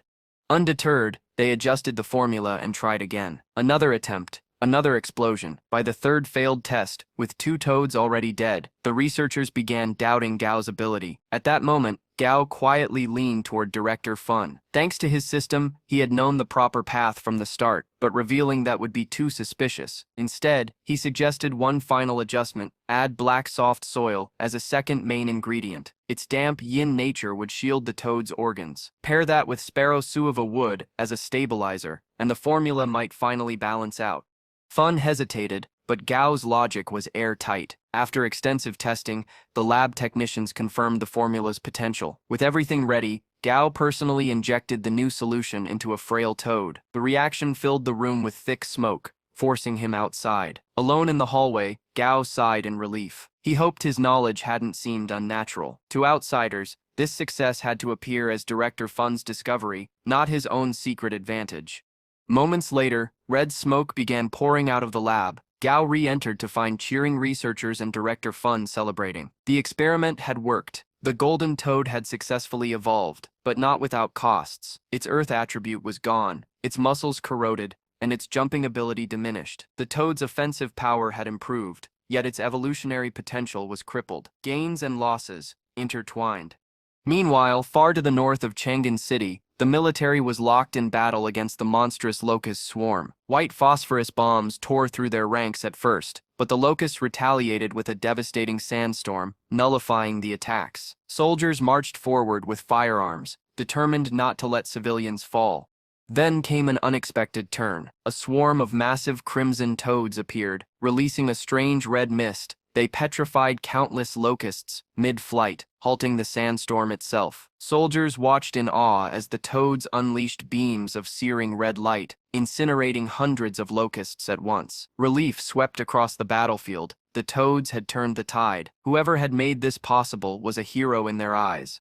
Back in Chang'an, the gratitude took form. A military convoy pulled up at Gao's apartment, soldiers marching in perfect formation to his floor. Neighbors watched wide-eyed as the platoon leader from the northern battle personally presented Gao with the promised commander-tier crystal core. Speaking with deep sincerity, the leader thanked him on behalf of his comrades. Soldiers did not fear death, he said, only dying without purpose. Thanks to Gao's work, their sacrifices had not been in vain. Those words struck deeply. For once, Gao found himself reconsidering his path. Perhaps it wasn't enough to quietly benefit from the system. Perhaps he should embrace more research, more experiments, anything that could help the front lines. Sensing his heavy mood, Dazi crawled over and hugged him tightly, a simple gesture that lifted Gao's spirits. But Gao hadn't forgotten his next goal. Using the crystal core he had earned, he prepared a dark, foul-looking soup. Shadows covered his face as he set the bowl before Dazi and commanded softly, "Drink this." To Gao's surprise, Desi eagerly gulped it down, savoring the taste of what looked like poison. As soon as Gao lets him, Dazi's body begins to change. The spikes on his head extend, and he is suddenly engulfed in a golden light. For a moment it looks majestic, until Gao realizes he's actually being electrocuted. In an instant, Dazi collapses, fried by the energy. Seeing his brother unconscious, Dumby panics. He rushes to the fridge, grabs some centipede meatballs, Dazi's favorite treats, and tries to feed them to him. Of course, this doesn't work. The poor centipede is completely knocked out. Gao calmly reassures Dumby, telling him that Dazi will be fine. All they can do now is leave him alone to recover. In the meantime, Gao decides it's time to finally settle his contract with Silly. When he calls the jellyfish over, Silly floats away rebelliously, clearly unwilling. Luckily, a simple bribe of juice does the trick, and the jellyfish drifts back in an instant. Gao can only sigh in exasperation. Every one of his pets is a total food addict. While Silly celebrates his juice reward, Gao pricks his finger and lets a drop of blood make contact, pulling him into Silly's mental plane. The place is still fragile and faint, but better than before. This time, Silly is actually willing to approach him. All those juice bribes hadn't gone to waste after all. When Silly draws near, Gao promises to give him the strength to stop being afraid of everything. Unsurprisingly, the jellyfish protests loudly, declaring that he doesn't want power, only more juice. Gao lets out a helpless sigh, but agrees. If it's juice Silly wants, then juice it will be. Just like that, the contract is complete, and Silly becomes officially bound to him. The next morning, an elderly woman named Madame Chen is gently awakened by her parrot beast. Smiling softly, she thanks the parrot for staying by her side all these years. She reminisces about how, After her husband's death, the parrot was the only reason she could face each morning. But now, she feels her time has come. In her last moments, she sees her late husband's spirit reaching for her, their hands entwining with a promise to never be apart again. As she peacefully passes away, the loyal parrot rests its beak against her hand, mourning silently. At the same time, Gao is awakened by the painful moans of Dazi. Rushing to his side, he realizes what's happening. The centipede's teeth are changing, or rather, growing. It's painful, but it's a necessary step in his evolution. Gao gently cradles him, assuring Dazi that he doesn't need to be afraid, because this pain is part of growing stronger. After settling Dazi down, Gao summons Silly, who perches half-formed on his head. He pulls up the system interface and begins considering Silly's evolutionary path. The support route would grant Silly spatial and healing powers, while the attack route promises devastating offensive abilities. Gao admits to himself that choosing support feels a little disappointing, but the attack path is far too costly for now. With practicality in mind, he decides on the support evolution, planning to explore stronger options later once they have the means. Stepping outside his building, Gao notices a crowd gathered. Looking up, he sees a massive soul guardian beast flying overhead. From the murmurs around him, he learns that Madame Chen has passed away, and this beast is carrying her soul to the afterlife. But Gao's concern is different. He remembers that Madame Chen also had an uncontracted gray plate striped spider. With her gone, the creature is at risk of going feral. Without hesitation, Gao rushes to her apartment. Using his deep knowledge of monsters, he quickly locates the spider hiding in the corner of the roof. He summons Dazi, who coils protectively around him. Seeing the massive centipede, the frightened spider loses its grip and falls. Gao notices the pain and fear in its eyes. This spider is grieving. It misses its master. Without hesitation, he extends a hand and gently pets its head. Smiling warmly, he tells it that if it wants, it can come home with him. Later, Gao strolls through the neighborhood with Dazi and the gray plate-striped spider. Their presence sparks whispers among onlookers, but Gao ignores them. Instead, he reflects on the need for a tank-like familiar. It seems absurd to use a spider as a meat shield, yet he knows this species has an evolutionary path that could turn it into one. The required ingredients aren't even too rare. As he rides the elevator up to his studio, Gao can't shake the thought of forming a blood contract with the spider and rapidly strengthening it. Doing so would grant him a great surge of soul power. With the combined power of Dazi and Silly, contracting Dumby would become far easier. Still, he feels a sting of regret for promoting Dumby's grade too soon. It now makes gathering enough soul power for his advancement more difficult. Outside the Fa Peng familiar studio, Gao unexpectedly runs into Qin Chuan, but instead of her usual respectful address, she calls him Little Boss, a clear sign of her frustration. She informs him that there have been countless inquiries about his whereabouts. Gao, sensing her annoyance, quickly assures her that he has time to talk today. Though still irritated, Qin Chuan reluctantly accepts the list of ingredients he needs. As thanks, Gao promises to make her some milk tea later. Back in the laboratory, Gao establishes a blood contract with the gray plate spider, welcoming it into his home as a new companion. To prepare it for evolution, he brews a special potion that will transform the striped spider into a mighty gray armored spider. Drawing inspiration from the playful names of Silly and Dumby, he decides to call this one Stripey. Handing the potion over, Gao watches as Stripey writhes in pain. The soul transfer allows Gao to share a fraction of the agony, but he knows the creature is enduring much worse. Offering encouragement, Gao reminds Stripey that this pain will only make him stronger. Suddenly, Qin Chuan interrupts with news of a potential high-paying customer. Realizing he has another mouth to feed now, Gao quickly prepares to earn some money. He asks Qin Chuan to watch over Stripey's evolution while he steps away. He instructs her to pour the contents of a test tube into a container once the liquid changes to a lighter color. The customer turns out to be a man named Lushi, who greets Gao with admiration. Lushi explains that his herb garden was recently ravaged by gray devil spiders and is still under repair. Gao deduces he must be referring to the East City herb garden, which surprises Lushi. He didn't expect Gao to know about it. Lushi reveals that he once attended a military banquet where Director Chen praised Gao's role in the magma fire toad research, and since then he has held Gao in high regard. Lushi has come to Gao with a request. He wants him to evolve his familiar, an ebony N-hound. He explains that according to research, all dog-type monsters have the potential to follow this evolutionary path. With jet black fur, ebony N-hounds can vanish into the night, absorbing light wavelengths to become deadly assassins. They are highly prized as nighttime guardians of estates and gardens. When Lucy inquires about the cost, Gao outlines 13 possible evolutionary routes, removing the most resource-heavy options. The most expensive one is 5,000 alliance credits. Lucy is stunned at first, but when Gao moves to finalize the deal, he reluctantly agrees. Suddenly, a loud crash echoes from the lab. Gao rushes inside to find Qin Chuan in tears, pointing at Stripey. The spider has successfully evolved into a gray armored spider, but in the process it damaged equipment and frightened her. Though pleased with the result, Gao scolds Stripey for its recklessness. He then comforts the spider and instructs it to control its strength. To his bewilderment, Stripey immediately behaves strangely, accidentally striking itself. Gao sighs, wondering why all his familiars seem so clumsy. When he orders Stripey to remain still in his office, the spider scuttles sideways like a crab, ignoring his instructions entirely. Gao can only shake his head in disbelief as Qin Chuan looks on, equally baffled. He asks her to order replacement lab containers, gather the materials needed for the ebony hound's evolution next week, and hire someone to clean the lab. As Gao leaves, he reflects on how crowded his home has become. With so many familiars, he needs a bigger place. He decides to contact a property agent to help him find a new house, preferably on the outskirts of town. Soon after, he notices Stripey crawling ahead of him, still moving sideways like a crab. Suspicious, he wonders whether he performed the evolution incorrectly. Scolding the spider, he reminds it that it's a spider, not a crab. But Stripey just stares blankly, refusing to listen, leaving Gao utterly frustrated.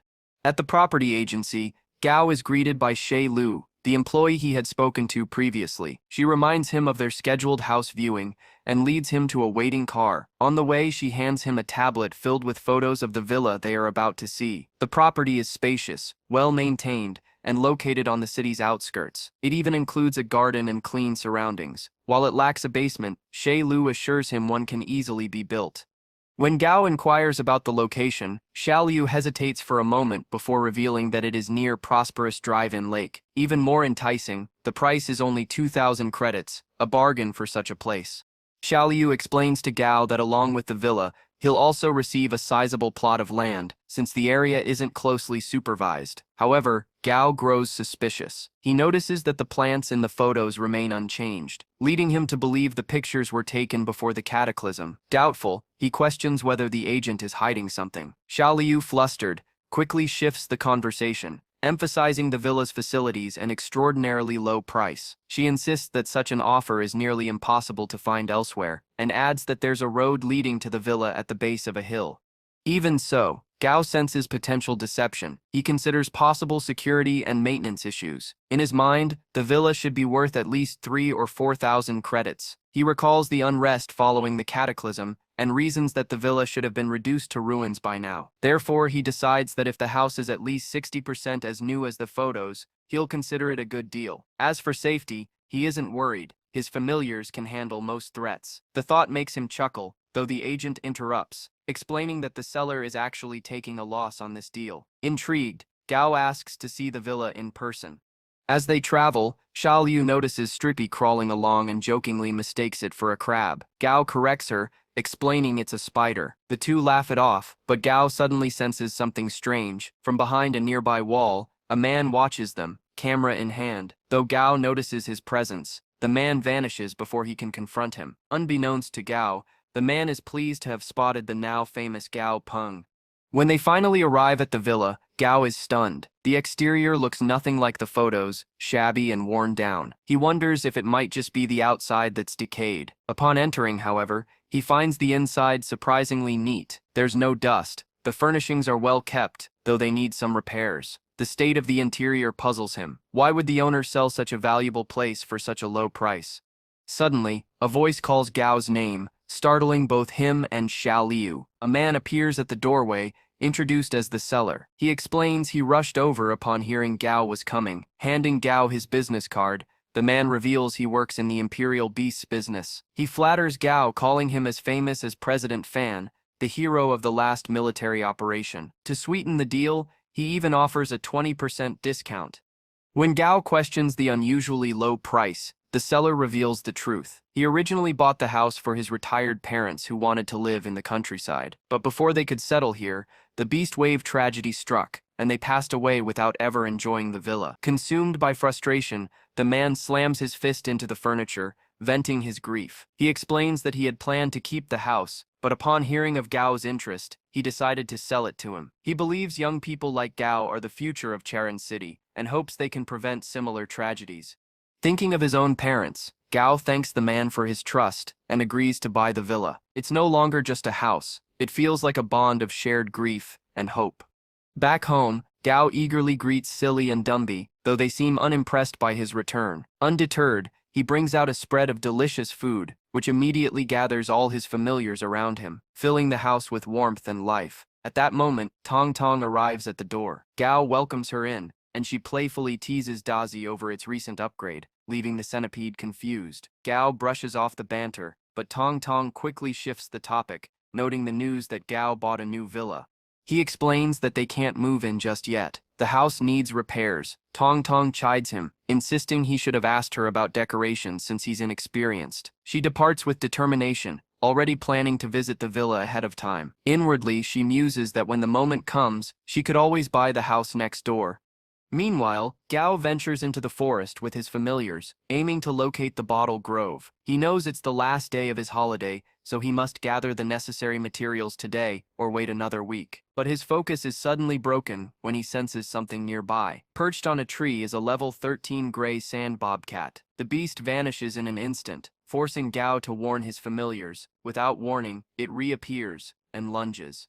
Dazi reels back in shock, but before the bobcat can land a strike, Dumby steps forward, declaring itself the beast's opponent. Startled, the bobcat tries to retreat, but Dumby is far too fast. It catches up instantly, overpowering the creature and leaving it bleeding.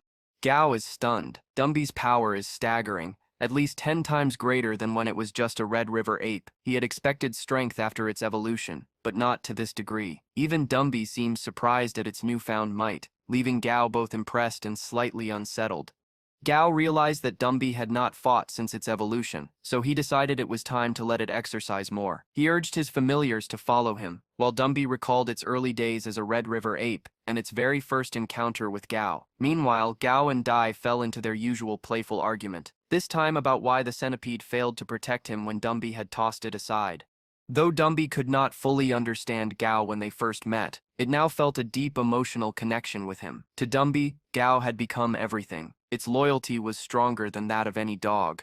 After 3 hours of wandering through the woods in search of hollow bottle trees, Gao finally stumbled upon them. At the sight, he noticed the same green snake he had encountered on his previous visit. Dumby spotted it too and quickly tore it apart, revealing a green gem hidden inside. Gao recognized it as the core of the green tree snake. Though only a minor discovery compared to their true goal, the spatial cores of hollow wood, he still smiled, appreciating Dumby's resourcefulness.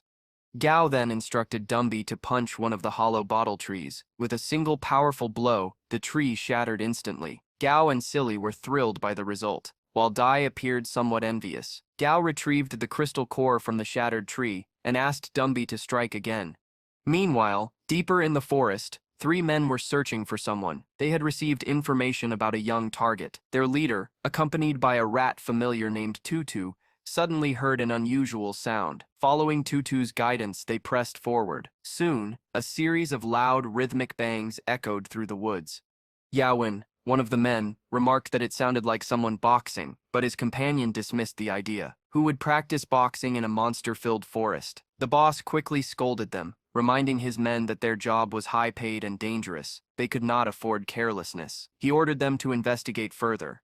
From behind the trees, they soon spotted Dumby pounding the trunks with terrifying force. Yawen grew uneasy, whispering that they should retreat, but the boss pulled out a picture of Gao, confirming he was their target. Yawen frowned, noticing that Gao was carefully searching through the shattered trees. He argued that their mission was only to gather information about the kids' familiars, not to provoke them. His companion agreed, pointing out the formidable centipede, Dai.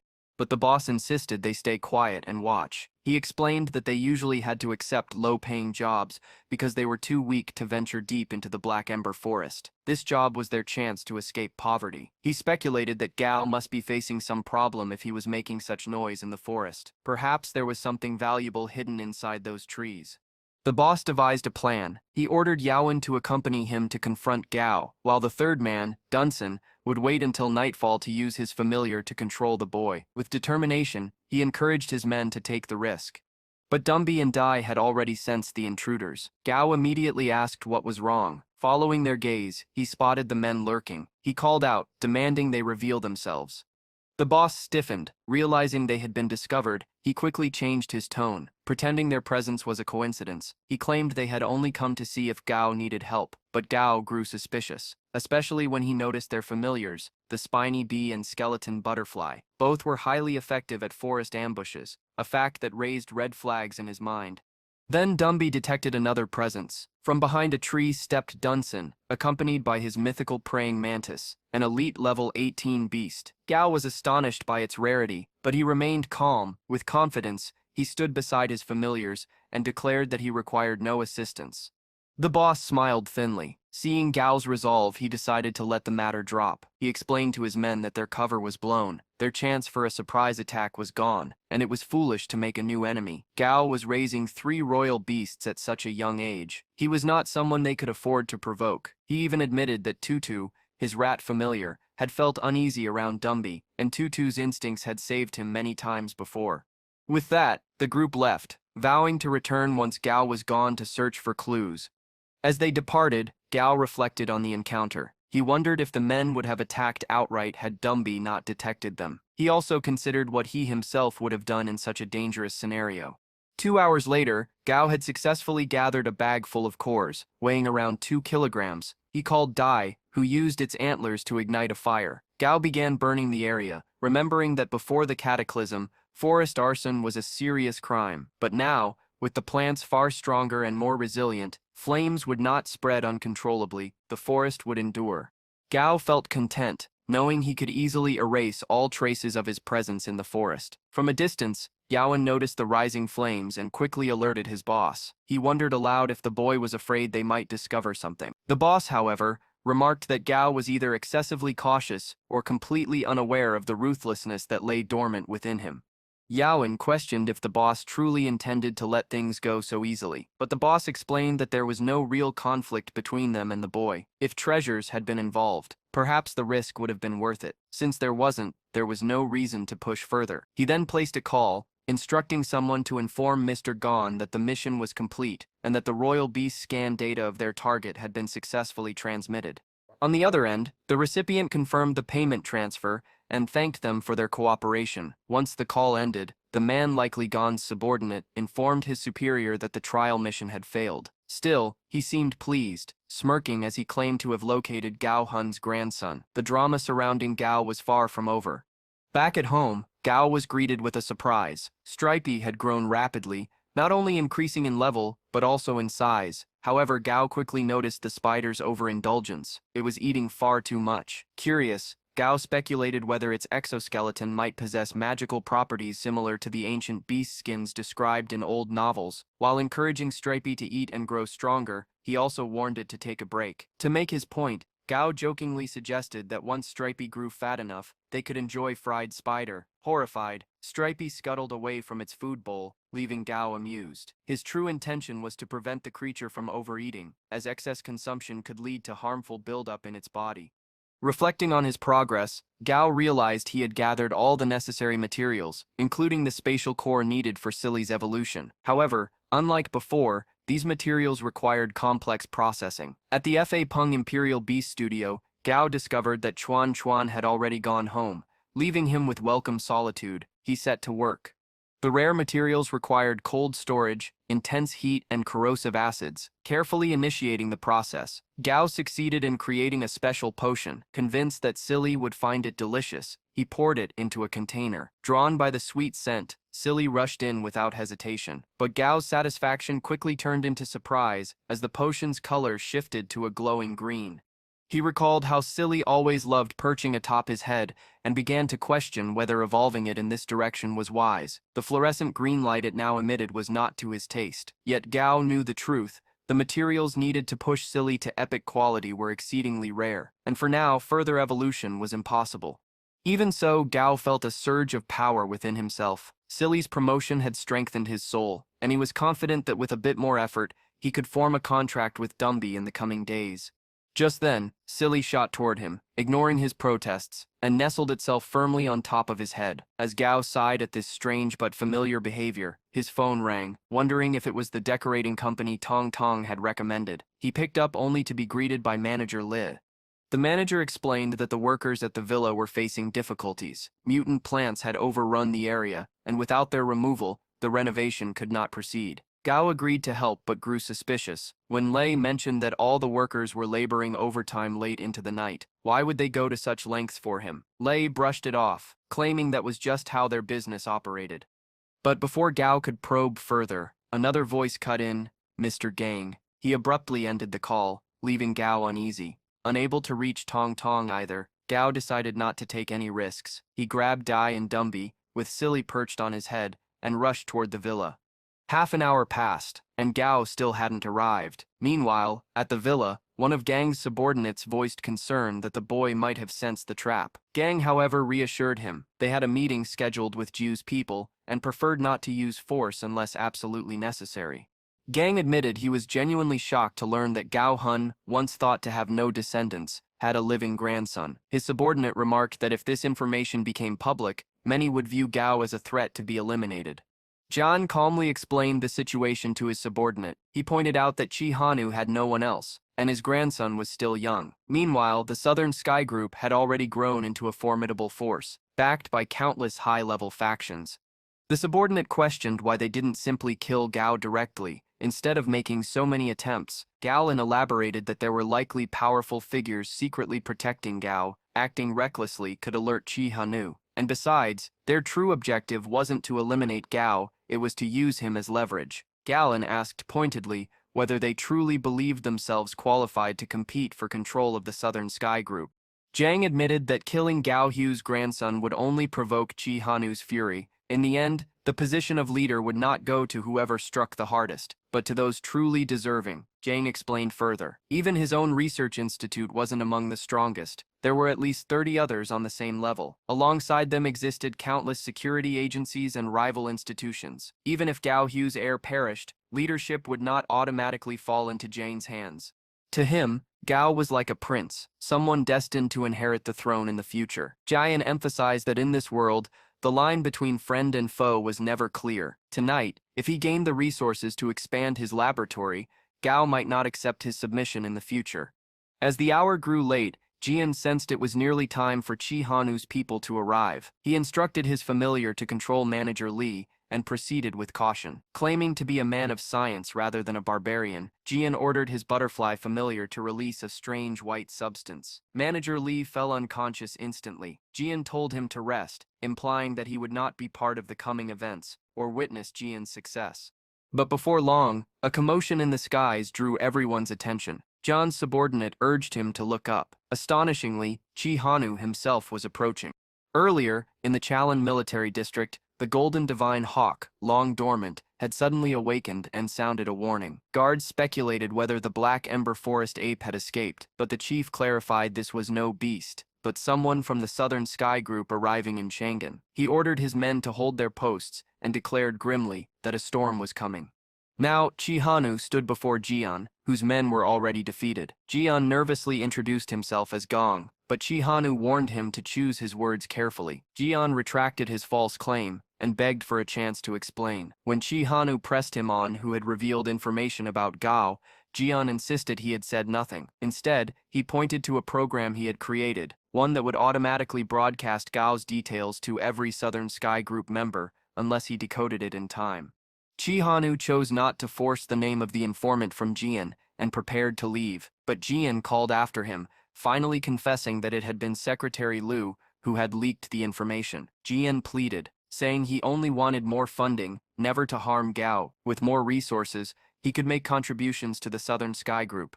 Chi Hanu, unimpressed, turned to depart. He offered Jian the chance to prove himself by showing the results of his research. Realizing his mistake, Jian tried to stop him, but a scream rang through the villa. In the next instant, Jian was dead. Chi Hanu had struck him down, refusing to be threatened by anyone. He then ordered his team to investigate Jian's activities and determine whether the dangerous program could be neutralized. In the worst case, Chi Hanu acknowledged he might have to reveal Gao Peng's existence earlier than planned. Soon after, Tong Tong appeared, kneeling respectfully before Chi Hanu and addressing him as her teacher. She recalled the difficult times when Chi Hanu returned from overseas, leaving their group to search for clues on their own, so that Gao could grow up in peace, despite his parents' tragic deaths. Though their group had since stabilized, Chi Hanu believed there was no need to rush Gao's return. Allowing him to grow independently would only sharpen his willpower. He instructed Tong Tong to handle the aftermath while he departed. Later, Gao himself arrived at the villa with his familiars. He noticed the absence of Manager Li and the workers, as well as strange claw marks on the ground. Suddenly, Tong Tong appeared, commenting on how much he had grown. At first, Gao was alarmed, but he quickly recognized her. His casual response irritated Tong Tong, who warned him not to let his guard down so easily. Gao replied calmly that if he had to be cautious even around her, then he would truly be left alone in this world. As Gao began to mention his life as an orphan, Tong Tong cut him off with a revelation that shook him to his core. He was not an orphan at all. His grandfather was alive. She explained that during the Great Cataclysm, his grandfather had been stranded on a remote island with loyal aides. With no military presence, survival had been a struggle, but he had persevered by training multiple familiars.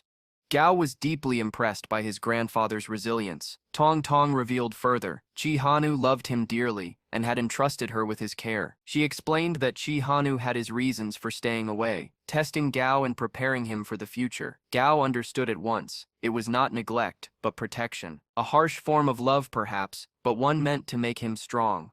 Curious, Gao asked about his grandfather's familiar, but Tong Tong only smiled, assuring him he would learn in time. Elsewhere, Chi Hanu stood tall upon his mighty dragon beast, proud that his grandson understood his intentions. He waited patiently for the right moment to reunite. The following day at school, a large crowd gathered. An incident had broken out. 2 students, one of whom had recently become a monster trainer cadet, were locked in a violent confrontation. In the morning, a shocking incident shook the school. A student, enraged and desperate, commanded his familiar to attack another student, nearly killing him. The attacker had long been a target of bullying, ridiculed for his supposed weakness. His victim, ironically, was his primary tormentor. The aftermath sparked heated debates among students. Was it ever justifiable to use such extreme violence, even against a bully? Meanwhile, Gao quietly pondered how the school and military might respond. Would the authorities go so far as to remove the training grounds from school premises altogether? Elsewhere, the principal confronted a visiting military colonel. His voice thundered with conviction as he declared that familiars were far more dangerous than the sharp weapons once prohibited in schools. Training within school walls, he argued, placed students without familiars at an unfair disadvantage. Though the colonel tried to reassure him, the principal's anger only softened after he expressed his genuine fears for student safety. Finally, he apologized for his outburst, but the colonel's parting words were grim. There were no safe places left in the world, and such incidents would now be judged by law. The principal, left standing in silence, felt a heavy sense of defeat. Far away in the Chaman military region, the colonel briefed the chief instructor about the school incident. Yet the instructor was unfazed, noting that such familiar-related attacks were now occurring across the globe. It was not just their city under siege. He cited examples from Wasia, where civilians themselves had begun supporting the police in maintaining order. Still, he assured the colonel that the World Allied government would soon intervene to address these escalating dangers. Back at the academy, Instructor Zhang gathered the students. His tone was sharp and unforgiving, as he scolded them for bullying their peers. Effective immediately, he declared, familiars would no longer be allowed inside the school. From the next day onward, they would remain with their designated training groups. As Gao tried persuading Silly, his mischievous familiar, to climb down from his head, he was met with resistance. Amused, Gao teased about the flavor of jellyfish wolfberry soup, prompting Silly to hop off and, oddly enough, offer him a glass of orange juice in defiance. Instructor Zhang then shifted the focus to the future. With the National College entrance exam just 2 months away, he reminded them that these weeks would decide their destinies. Top performers would be granted access to elite organizations and receive advanced training beyond the reach of ordinary students. He outlined the exam structure, explaining that every base city worldwide would follow the same format. The exam would consist of 3 rounds. The first round would be standardized across the country. Students would face monsters in battle, choosing the tier and grade but not the specific attributes. Defeating a monster with an elemental disadvantage would yield a 10% bonus. The scoring system was simple: 10 points for normal tier monsters, 50 points for elite tier, and 500 points for commander tier. Excellent grade monsters carried a 50% bonus, while perfect grade ones doubled the score. However, students could not challenge more monsters than the number of familiars they possessed.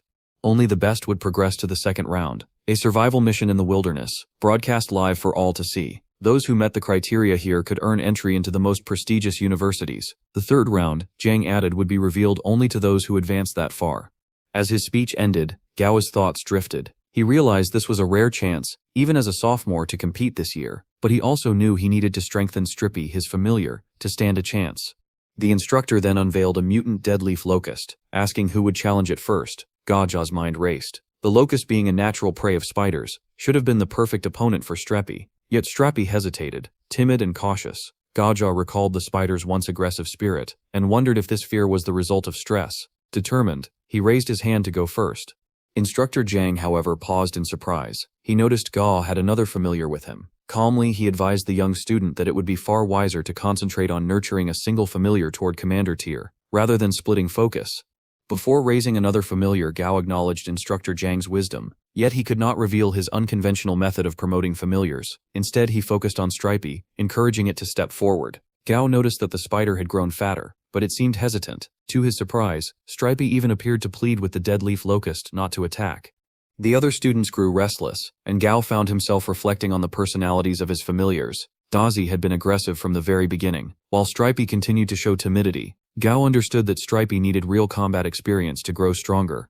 Suddenly, the deadleaf locust lunged forward, snatching Stripey off the ground. Gao's heart clenched with worry, but in that instant, Stripey released spider silk, countering the locust's attack. Though the insect eventually tore itself free, Stripey's quick defense impressed Gao. The students praised Stripey's effort, but Gao felt unsatisfied. Defense alone would not be enough. Stripey needed to learn to attack. Frustrated, he tried to motivate his familiar, urging it to climb the cage and strike. Yet Stripey struggled to climb, leaving Gao to confront the truth. Training familiars was a long and difficult process. Fearing abandonment, Stripey suddenly shifted. Its timid nature gave way to aggression, and it viciously attacked the deadleaf locust, severely injuring it. The other students marveled at its hidden strength, but Gao grew worried about Stripey's well-being. The system itself warned that such uncontrolled aggression could damage the familiar permanently.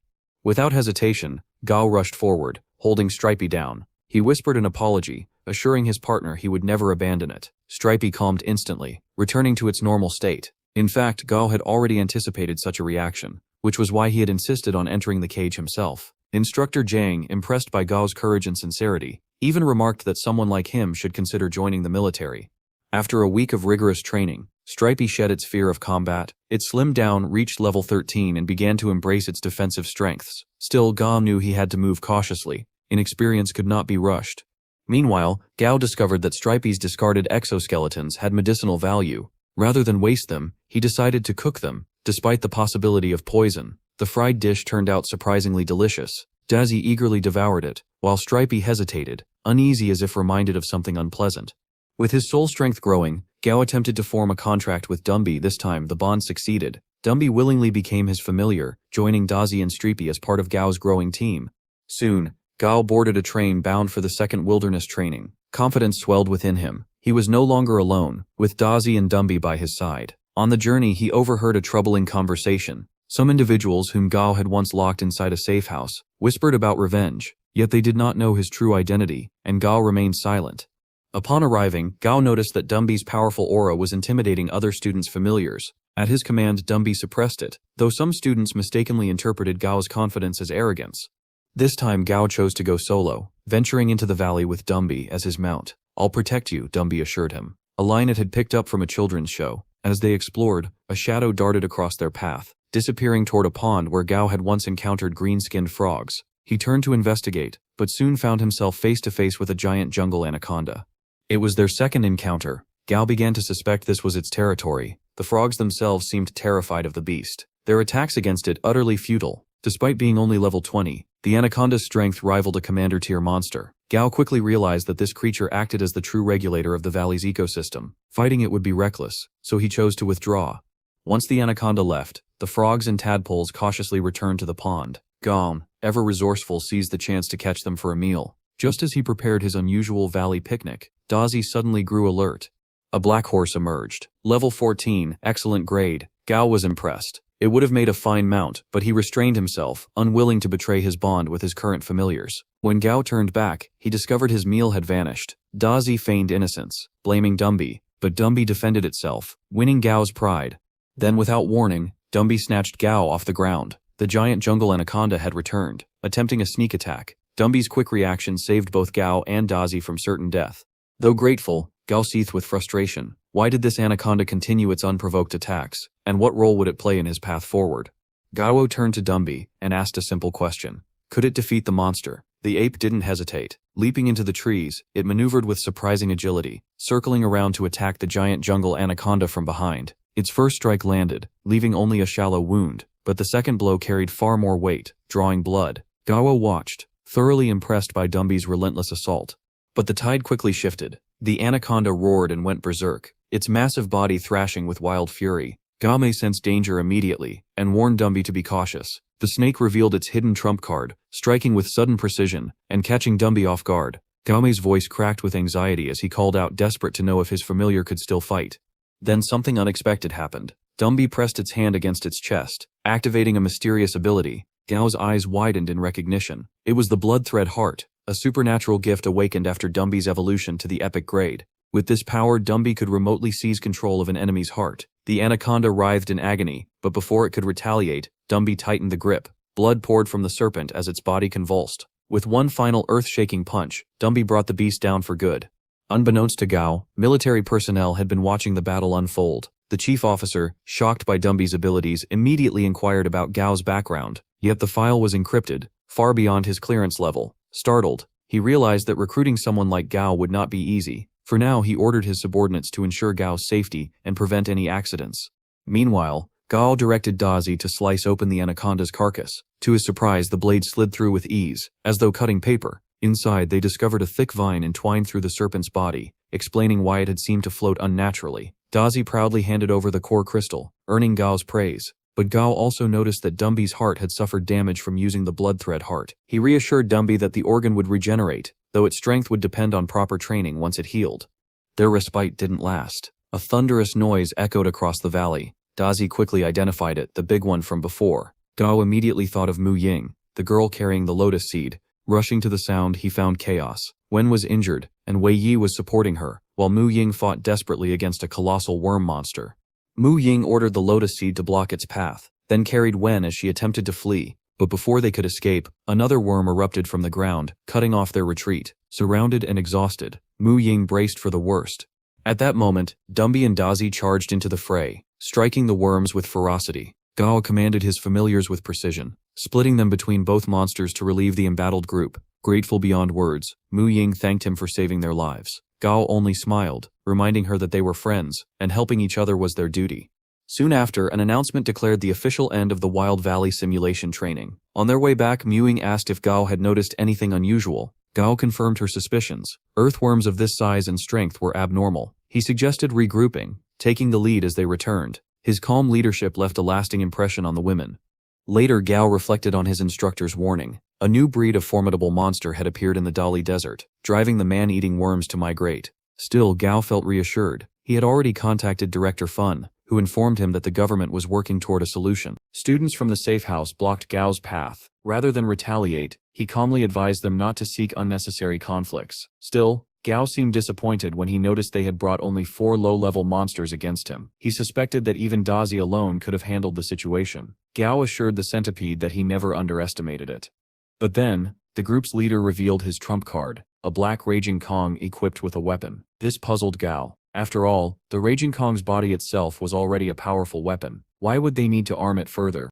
The beast roared, preparing to strike, but Gao remained unfazed. He summoned Dumby and instructed it to teach the little monkey a lesson. Dumby simply tapped the Raging Kong on the head. That light touch was enough to send the beast scurrying away, just like a frightened child being bullied. Embarrassed, it hid behind its master. The boy quickly recalled his familiar. Realizing he had underestimated Gao's strength, before he could even apologize, Gao had already turned away and left, leaving the group in silent humiliation. Though his friends tried to console him, the boy wiped away his familiar's tears and vowed to train harder so one day they could challenge Gao again. Back at the studio, Gao focused on something far more important, Stripey's evolution. He had already gathered all the necessary materials. Following the system's instructions but working independently, he guided Stripey to submerge itself in a container. This time, the process required boiling the materials in a large pot, with Stripey assisting in refining them to increase its grade. But danger lurked outside. A group of thieves had targeted the studio, believing it was unoccupied. Their goal was to steal experimental materials with high black market value. Using a small insect-like creature, they breached the bulletproof glass door. The loud noise immediately caught Gao's attention. Checking the surveillance camera, he realized the lens had been obstructed. Unsure if the intruders meant theft or harm, he quickly called the police. Meanwhile, the thieves crept inside, searching greedily for valuables. Their eyes landed on Stripey, resting inside its container, and they assumed it was some rare treasure. They prepared to smash it. Hidden nearby, Gao's heart raced. If the container was broken, Stripey's evolution would be ruined. Thinking fast, he revealed himself casually, and even invited the thieves for tea, hoping to stall for time. But one of them struck him hard with a hammer, knocking him unconscious. As the thief gloated, Stripey's transformation reached its climax. The creature had evolved into a shield demon armored spider. By the time the thieves moved deeper into the lab to loot more materials, Stripey launched a deadly counterattack. When the police finally arrived, they were met with the thick scent of blood. On the floor lay the lifeless bodies of the thieves. To them, it looked like a brutal double homicide. They ordered Gao, now conscious again, to kneel and raise his hands. Gao explained that he was the one who had called for help and was actually the victim. Still, they brought him in for questioning. The interrogator pressed him harshly, accusing him of excessive violence even after the thieves' deaths. Gao defended himself, showing his bandaged head wound as proof that he had been attacked first. As the tension rose, a knock on the door interrupted. Tong Tong entered with the police chief and spoke in Gao's defense. She confirmed his actions were in self-defense and urged his release. Reluctantly, the police let him go. Outside the station, Gao asked Tong Tong if her grandfather, Gao Hunu, was aware of what had happened. She confirmed that he was, and that he had even suggested Gao be taken to the hospital. Gao revealed that most of his injuries had actually been absorbed by Stripey. The head wound was self-inflicted, a clever trick to make his case more believable. Without it, he feared he might have been charged with murder. Tong Tong praised his quick thinking and told him to rest while she managed the aftermath.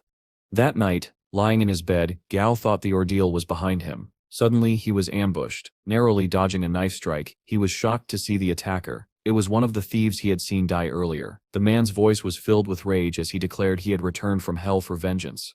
He lunged again, demanding to know why Gao hadn't stopped Stripey when it still could have handed them over alive to the police. Despite the ambush, Gao remained undaunted. He coldly declared that in such a harsh world, one had to be cruel in order to survive. Suddenly the other thief, now headless, lunged at him from behind. But just as the attack closed in, Gao jolted awake. It had all been a nightmare. Breathing heavily, he questioned himself. Was it fear haunting him, or perhaps guilt? Yet a remembered quote reignited his resolve, filling him with determination once again. The following morning, the military colonel assembled the students on the training ground. His announcement was significant. The world's top 12 monster trainer organizations, along with the monster trainer leagues, had united. Together they were implementing strict control measures. Moreover, the Monster Hunting Association and the Monster Breeder Association had now become affiliated with the Trainer League.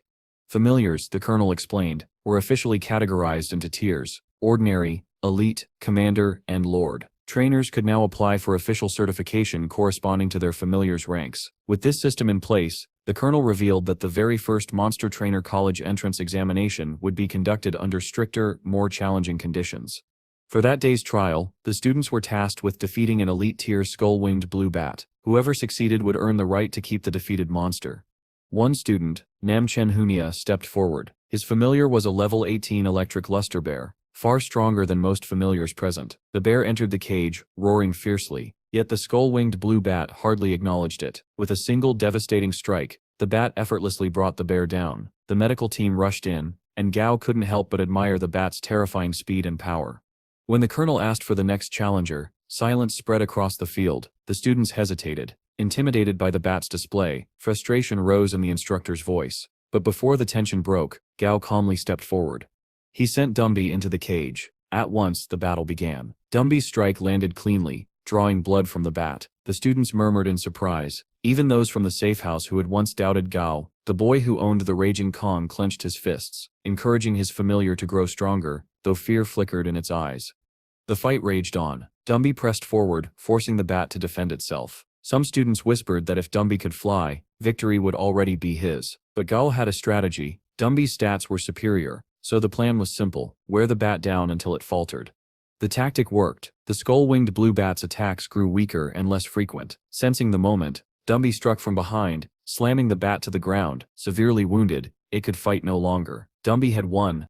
The instructor declared Gao the victor and awarded him the bat. Without hesitation, Gao announced he was selling it for 500 alliance credits. Smiling, he remarked that this was how entrepreneurs were made. Mu immediately expressed interest in buying it. Gao tried to dissuade her, explaining that skull-winged blue bats were not highly valued. They excelled only at bullying non-flying monsters. But Mu's mind was made up. She transferred the credits instantly, delighting Gao, who praised her wealth. He even offered her a discount if she chose to evolve the bat through him in the future. That evening, Gao walked the streets, his eyes drawn to a transport truck gleaming with cutting-edge design. Dumby shadowed him as he admired it, declaring his dream of owning a steel Black Dragon Series 3. Sleek and formidable, it was large enough to comfortably house all his familiars. To Gao, its style represented power and authority, an extension of his own image. Suddenly, Tong Tong appeared, carrying what looked like an ordinary house cat, but appearances were deceiving. It was in fact a level 36 Commander tier Night Shadow cat. Though it had been filthy when she found it, its true strength was extraordinary. Gao was impressed, but the cat, clearly prideful, turned away with an air of disdain. Gao laughed at its attitude, while Tong Tong brushed it off as a quirk. She then asked why Gao hadn't moved into his villa yet. He admitted he hadn't found the time. She urged him to make the move, reminding him how inconvenient his current situation was. As Gao returned home, he gazed at a photo of his parents, emotion welling in his eyes. He vowed to live independently and to support his grandfather. Finally, the long-awaited day of the monster trainer examination arrived. Gao arrived at the venue in his gleaming new truck, instantly catching everyone's attention. With confidence, he lined up with his familiars at the entrance. Guards inspected admission tickets and verified contracts with a special light, but when one student stepped forward, the light turned red, indicating a missing contract. Panic broke out as the student's familiar turned violent and tried to escape. Reinforcements arrived in the form of silver moon wolves, containing the chaos. The student pleaded desperately, explaining that the familiar belonged to his father, but the military officers were unmoved. They disqualified him on the spot, instructing him to try again next year. Gao was astonished by the audacity of someone attempting to cheat during such a critical examination. Soon after, he received his nameplate and reflected that in this test, victory would depend solely on individual strength. His plate was marked a 5, placing him in the highest bracket. He wondered if there were any participants with Lord-tier familiars, though he doubted it. What he did notice was the presence of 7 others in Area A, each commanding a powerful Commander-tier familiar. The competition was real. His eyes moved across the arena. Among the candidates, he spotted a girl commanding a black anaconda, and a boy with a rare tiger-type familiar. This shocked him. Tiger-type familiars were notoriously scarce. Area B was assigned to elite-tier familiars, while Area C held the ordinary tier. Though Dumby was technically elite, its strength already rivaled Commander-tier beasts. Gao felt exhilarated to be among such high-caliber trainers. Still, he compared himself to a husky suddenly thrown into a pack of wolves. This marked his official entry into the top 8 monster trainers of Chang'an City. The military personnel carefully observed these 8 young candidates, recognizing them as the city's most promising talents. Some of the instructors whispered that 2 of the candidates, aged 20 and 21, were not particularly strong, but the colonel retorted firmly, they were significant simply because they were among the only 8 out of 30,000 trainers who had achieved commander-tier familiars. The chief instructor reminded everyone of the cataclysmic signs detected a decade earlier. Authorities had downplayed them, claiming the changes began only 3 years ago to prevent mass panic, but the reality was far graver. These 8 candidates represented the city's hope for the future, and no mishap could be allowed. Soldiers reassured the colonel that every examination area was under strict surveillance. Meanwhile, Gao prepared for his battle. His opponent, a level 22 lakeside giant scorpion. He quickly formulated a strategy instructing Dumby to target its vulnerable sides. The scorpion's defenses and reflexes impressed him, but the gap in their strength was clear. Then, in a shocking turn, Dumby's level suddenly increased to 21, breaking into the commander tier. Gao's heart raced with excitement. Still, the fight was far from over. Bound by the rules of a one-on-one duel, Gao could only rely on Dumby. The scorpion's close-range water ability made it difficult to counter. Just as Gao pondered his next move, Dumby awakened a new ability. By channeling its blood threads into its limbs, it gained the bone-hardened skill, strengthening both its joints and attacks. Though weaker than fire or thunder abilities, bone-hardened perfectly suited Dumby's fighting style.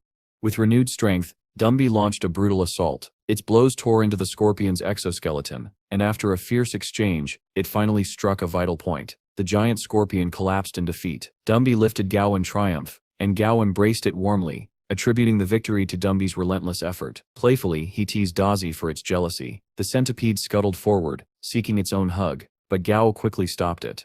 His gaze drifted toward the girl with the black anaconda. She had emerged from her own battle completely unscathed, a testament to her incredible skill. The military observers also turned their attention to her. One soldier stumbled over her name, but the chief instructor corrected him. She was Jun Moy. They spoke of her unusual education, how she had left school early and relied on private tutors. More astonishing was her affiliation. She was a trainee under the Black Flag Division of the New World Allied Government. Admiration filled the air.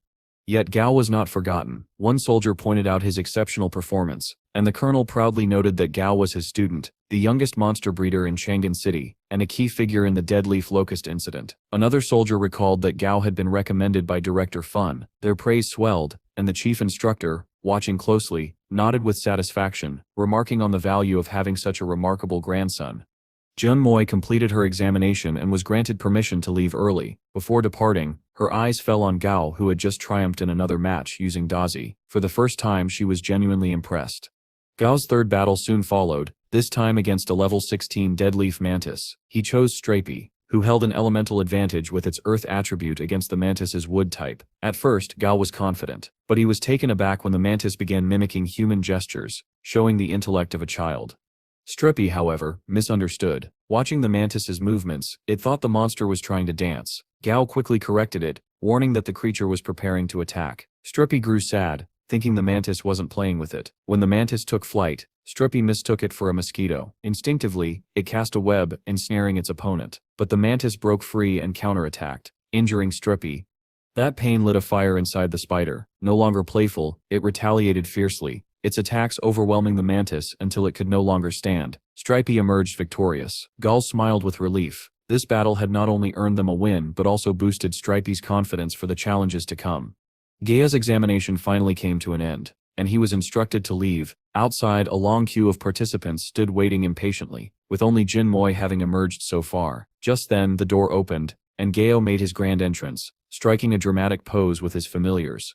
Later, when Gao returned to his villa, he was shocked to find the entire place in complete chaos. Alarmed by a sudden noise, he immediately ordered his familiars to capture the intruder. Without hesitation, Dumby positioned himself protectively in front of Gao, while Dozy rushed forward, restraining the intruder and even asking if it could eat it. To Gao's surprise, the so-called intruder was nothing more than a strange bird-like monster. Unexpectedly, Tong Tong appeared and explained the situation. The bird was actually a housewarming gift from Gao's grandfather. Before Gao could respond, she quickly departed. Only then did Gao notice a brand new villa standing nearby. Realization struck him. Tong Tong must have arranged for it to be built in just a few days, ensuring his protection.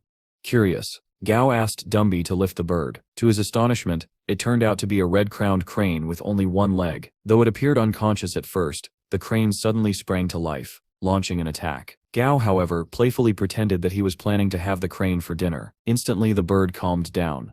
It didn't take Gao long to realize that this was no ordinary creature. It was a flaming red crane of epic grade, one destined to ascend to the Lord tier as it matured. Brimming with excitement, he decided to keep it. Meanwhile, Dozy and Dumby fantasized about eating the crane, but Gao instead fed it mealworms. Much to Dozy's irritation, naming it Flamey, Gao prepared to form a blood contract.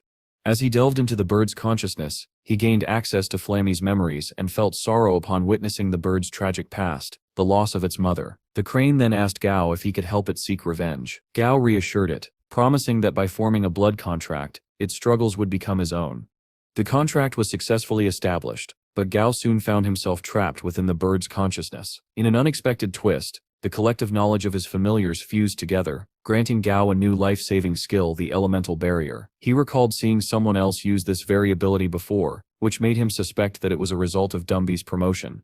Amid these discoveries, mysterious words appeared, advising monster trainers to let their familiars handle battles while they themselves remained hidden. Gao began to reflect deeply on the true nature of blood contracts, the responsibilities of trainers, and the possibility of others like him existing elsewhere. Eventually, he dismissed these thoughts, realizing it was impossible to teach life-saving abilities to others.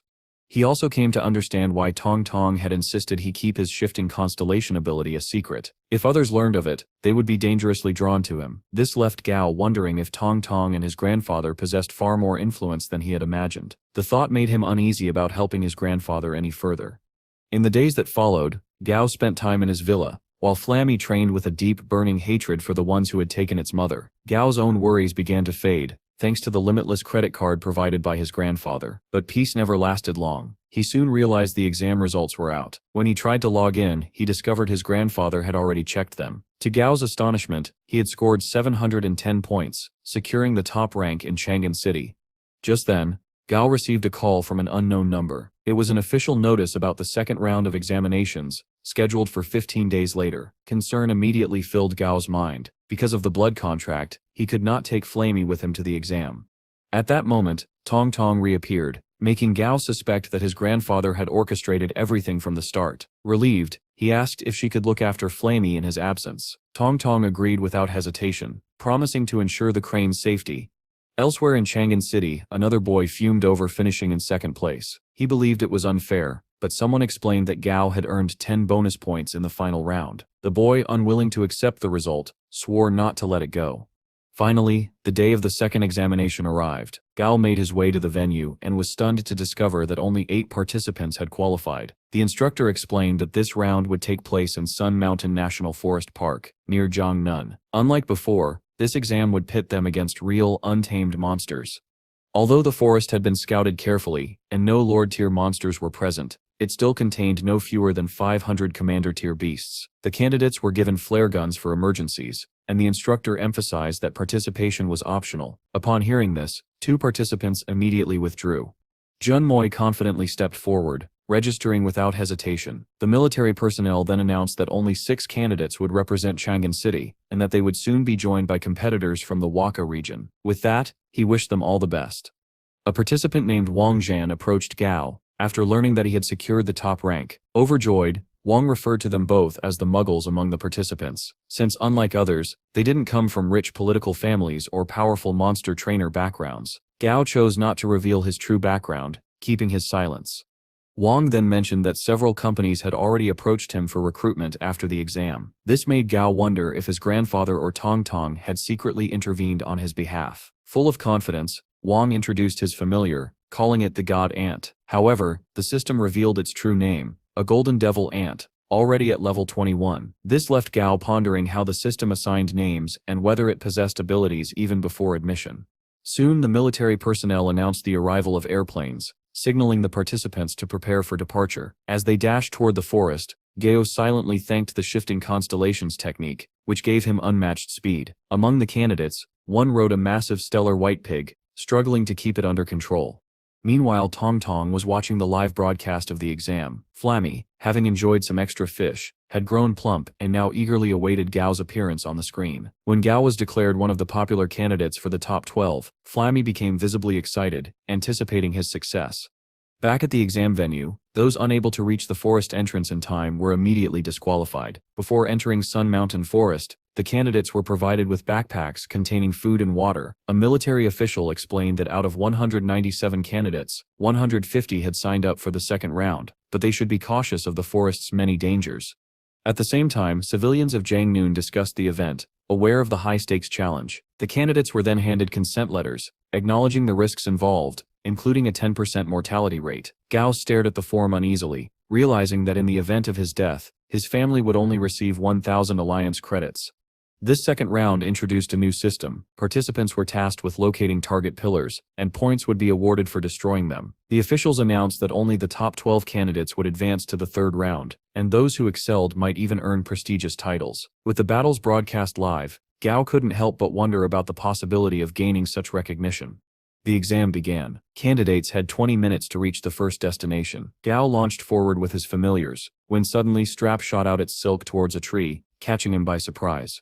Meanwhile, a special broadcast about the exam was airing. The program featured 2 guests, Du and Wu, powerhouse trainers from DDU. Most of the participants had already ventured deep into the forest, with Jun Moi currently holding the highest score. When asked about Jun Moi, the host grew visibly irritated at Du and Wu's calm analysis of her familiar. the black anaconda. Despite their irritation, the host kept her composure and shifted focus to the lowest-ranking participant. To everyone's surprise, it was Gao, seen leisurely resting with his familiars. The host remarked on his zen-like calmness, but Du and Wu dismissed it as simple laziness. Inside the forest, Gao eventually roused himself and chose to explore the outer regions, reasoning they were less dangerous. Soon Dumby detected one of the point pillars, which was tightly ensnared by ghostwood vines. Gao knew that the vines only feigned stillness, waiting to strike. He ordered Dozy to attack, and though the vine resisted, it soon shifted its position to encircle Dumby. Gao understood the creature's strategy. It would normally ensnare its prey before tearing them apart, but against Dumby's tough bones it stood no chance. With precise commands, Dozy overwhelmed the vine, and Dumby crushed the pillar with ease. Gao earned 150 points, bringing his total score to 199. He then instructed Dumby to search for the monster core. Just then, an announcement declared the elimination of a fourth contestant. Gao wondered if the cause might have been something other than a monster encounter. Elsewhere, military personnel had already recovered the lifeless body of a candidate. Deeper in the forest, Gao encountered another participant accompanied by a giant monarch scorpion. Surprisingly, the two treated each other with respect and avoided conflict. Meanwhile, on the broadcast, the host questioned why candidates were not forbidden from fighting one another. Du and Wu explained that in exams like these, it was common for participants to kill and loot. Since the forest had no protective rules, survival itself was part of the challenge. Pressing forward, Gao ordered his familiars to stay alert. Suddenly they sensed a threat, but it turned out to be a harmless unicorn rabbit. Before Gao could react, the rabbit was killed instantly by an unseen attacker from afar. Realizing they lacked long-range combat ability, Gao decided retreat was the best option.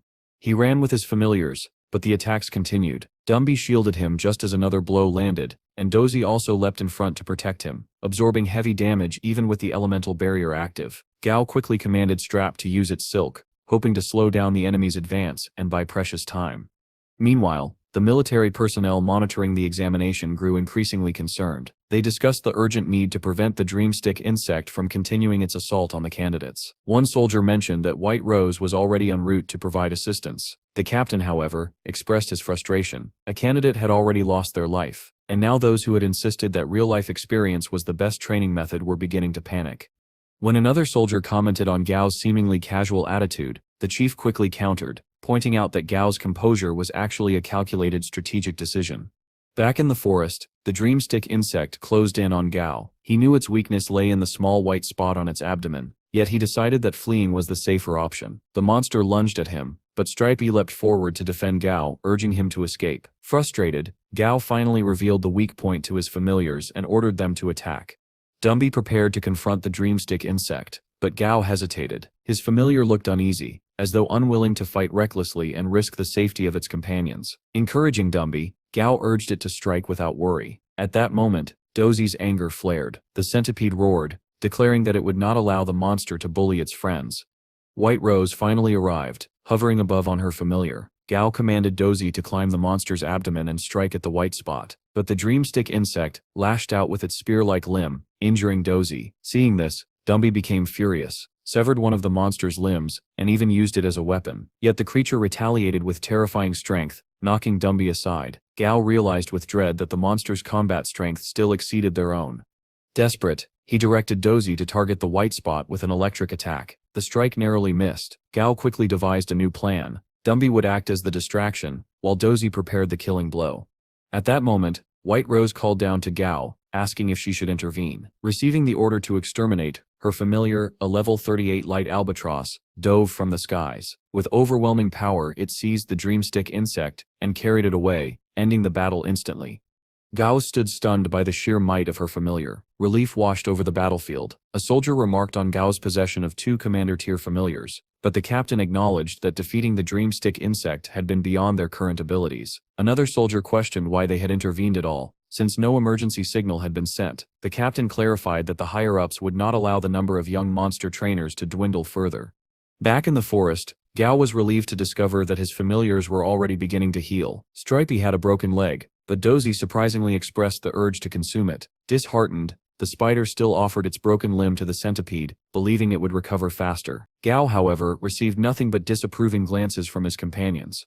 That night, Gao foraged food for Stripey. As they sat down to eat, he spoke about the importance of lasting the longest in the exam. His strategy was to head toward the forest's outer edge, where fewer candidates ventured, and destroy point pillars there. Taking it easy for now, he fed Stripey a roaring wind mountain beast to boost its strength. Though he regretted not having trained Stripey enough beforehand, he was encouraged to see its skin hardening. The shedding process for regeneration would be complete by the next day. By morning, Stripey had awakened brimming with energy, its leg fully restored, and its level promoted to 20. Gao's joy was immeasurable. With its next breakthrough, he would have 3 commander-tier familiars at his side. Together, they continued their quest to destroy point pillars, collecting valuable items and defeating monsters along the way. While exploring, Gao discovered a pond filled with strange blue-skinned frogs. At first, he thought they resembled ordinary green frogs, but to his disgust, they suddenly began spitting wildly. As he recoiled from the grotesque sight, he noticed a drone camera hovering above.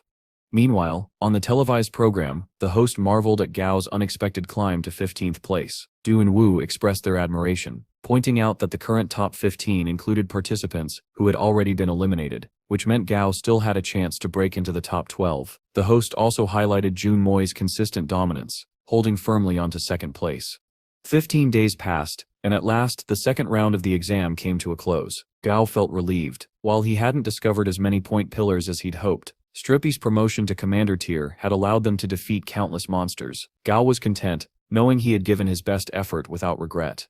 When the final results were announced, Gao secured the 11th rank.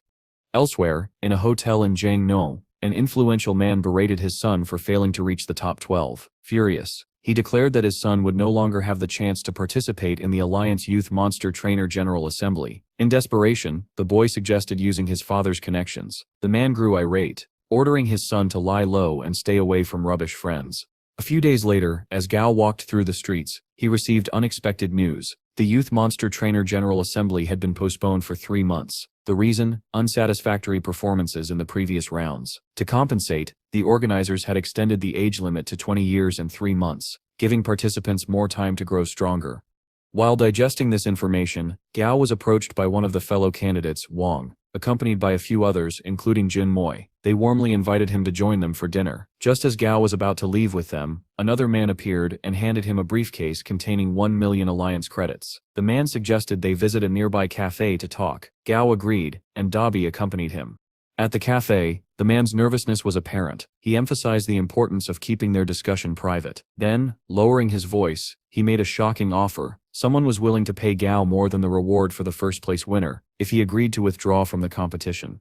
To prove his sincerity, the man shared insider information about a powerful trainer from District M, who had formed a contract with a Lord-tier familiar. Gao listened quietly, then smiled faintly. He understood that the person behind this offer must care deeply about their own child's success. But for Gao, the decision was clear. Money can't buy what I seek, he said. I'm aiming to reach higher levels. His calm refusal left the man speechless. That marked the end of this encounter, for now. Gao secured the 11th rank in the second round of the strongest youth monster trainer examination. Yet just when everything seemed to be going well, this strange bribery attempt shook things up. Even so, Gao's resolve remained firm.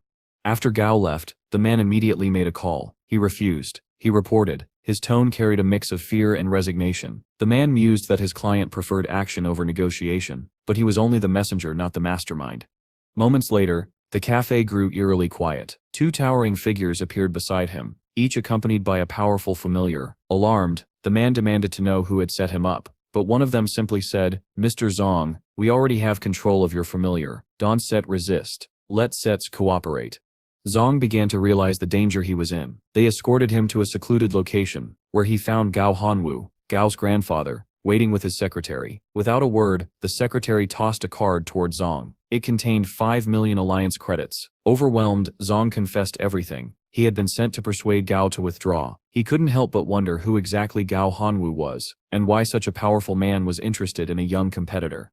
Gao Hanwu questioned Zong about the details of the offer. Zong revealed the truth. The man behind it was the mayor of Ganling Bay City, Huan Ming. Realization dawned on him as he began to understand Gao Hanwu's true identity and influence.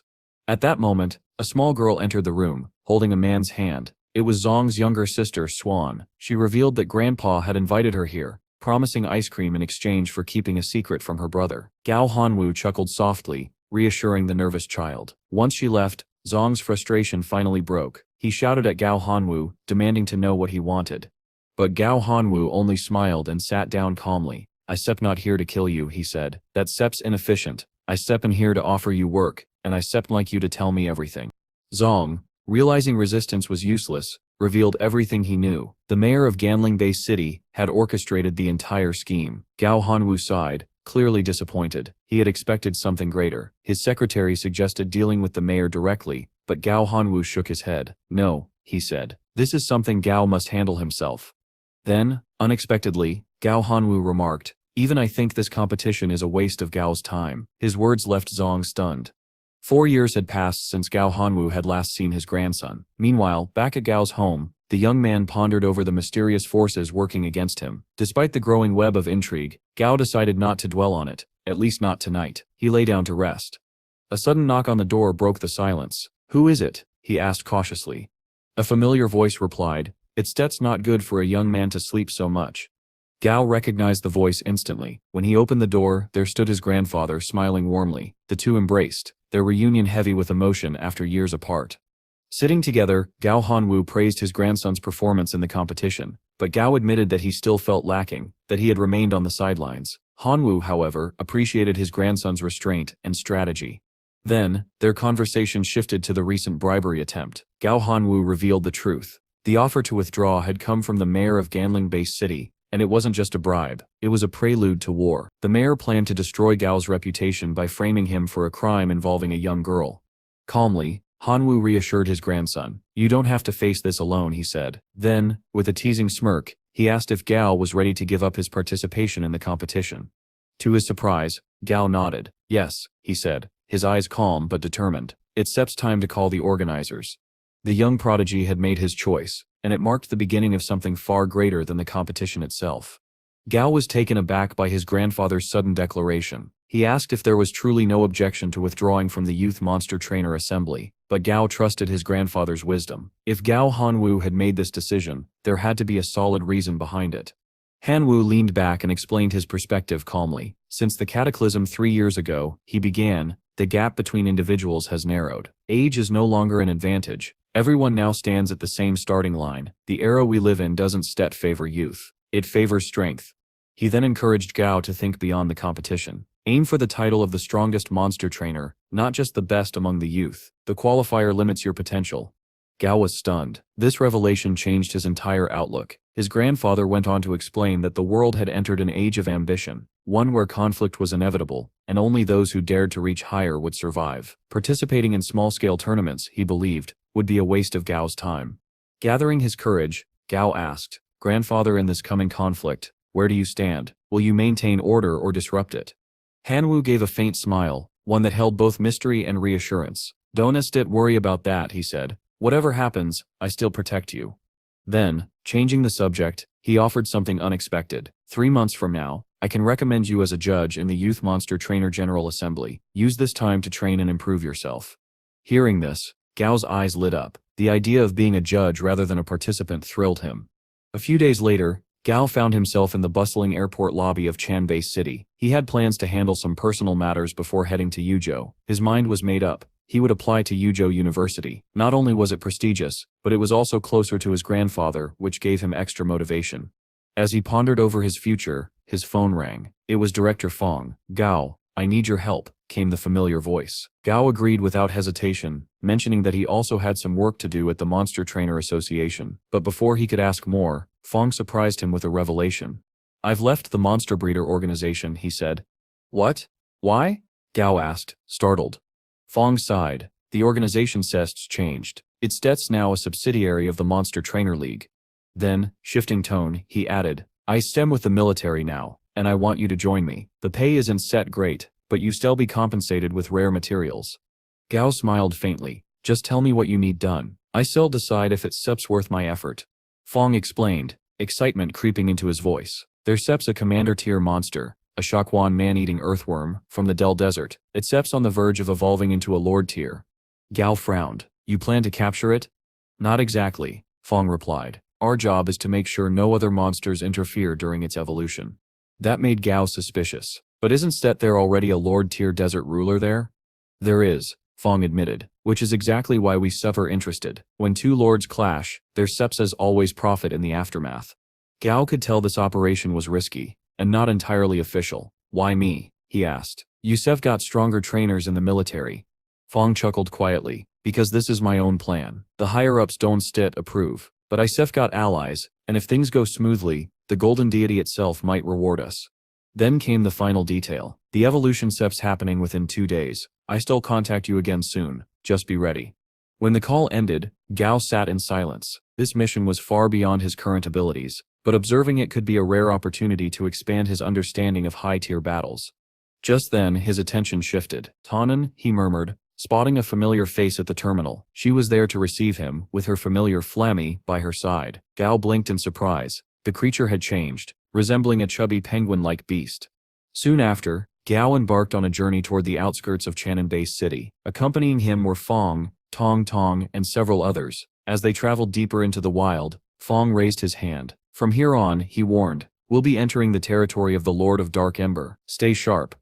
Gao's eyes widened when he saw Tong Tong's familiar, a level 39 Shadow Japalura, possessing the rare trait of a shadow assassin. No wonder his grandfather had sent her along. She was formidable.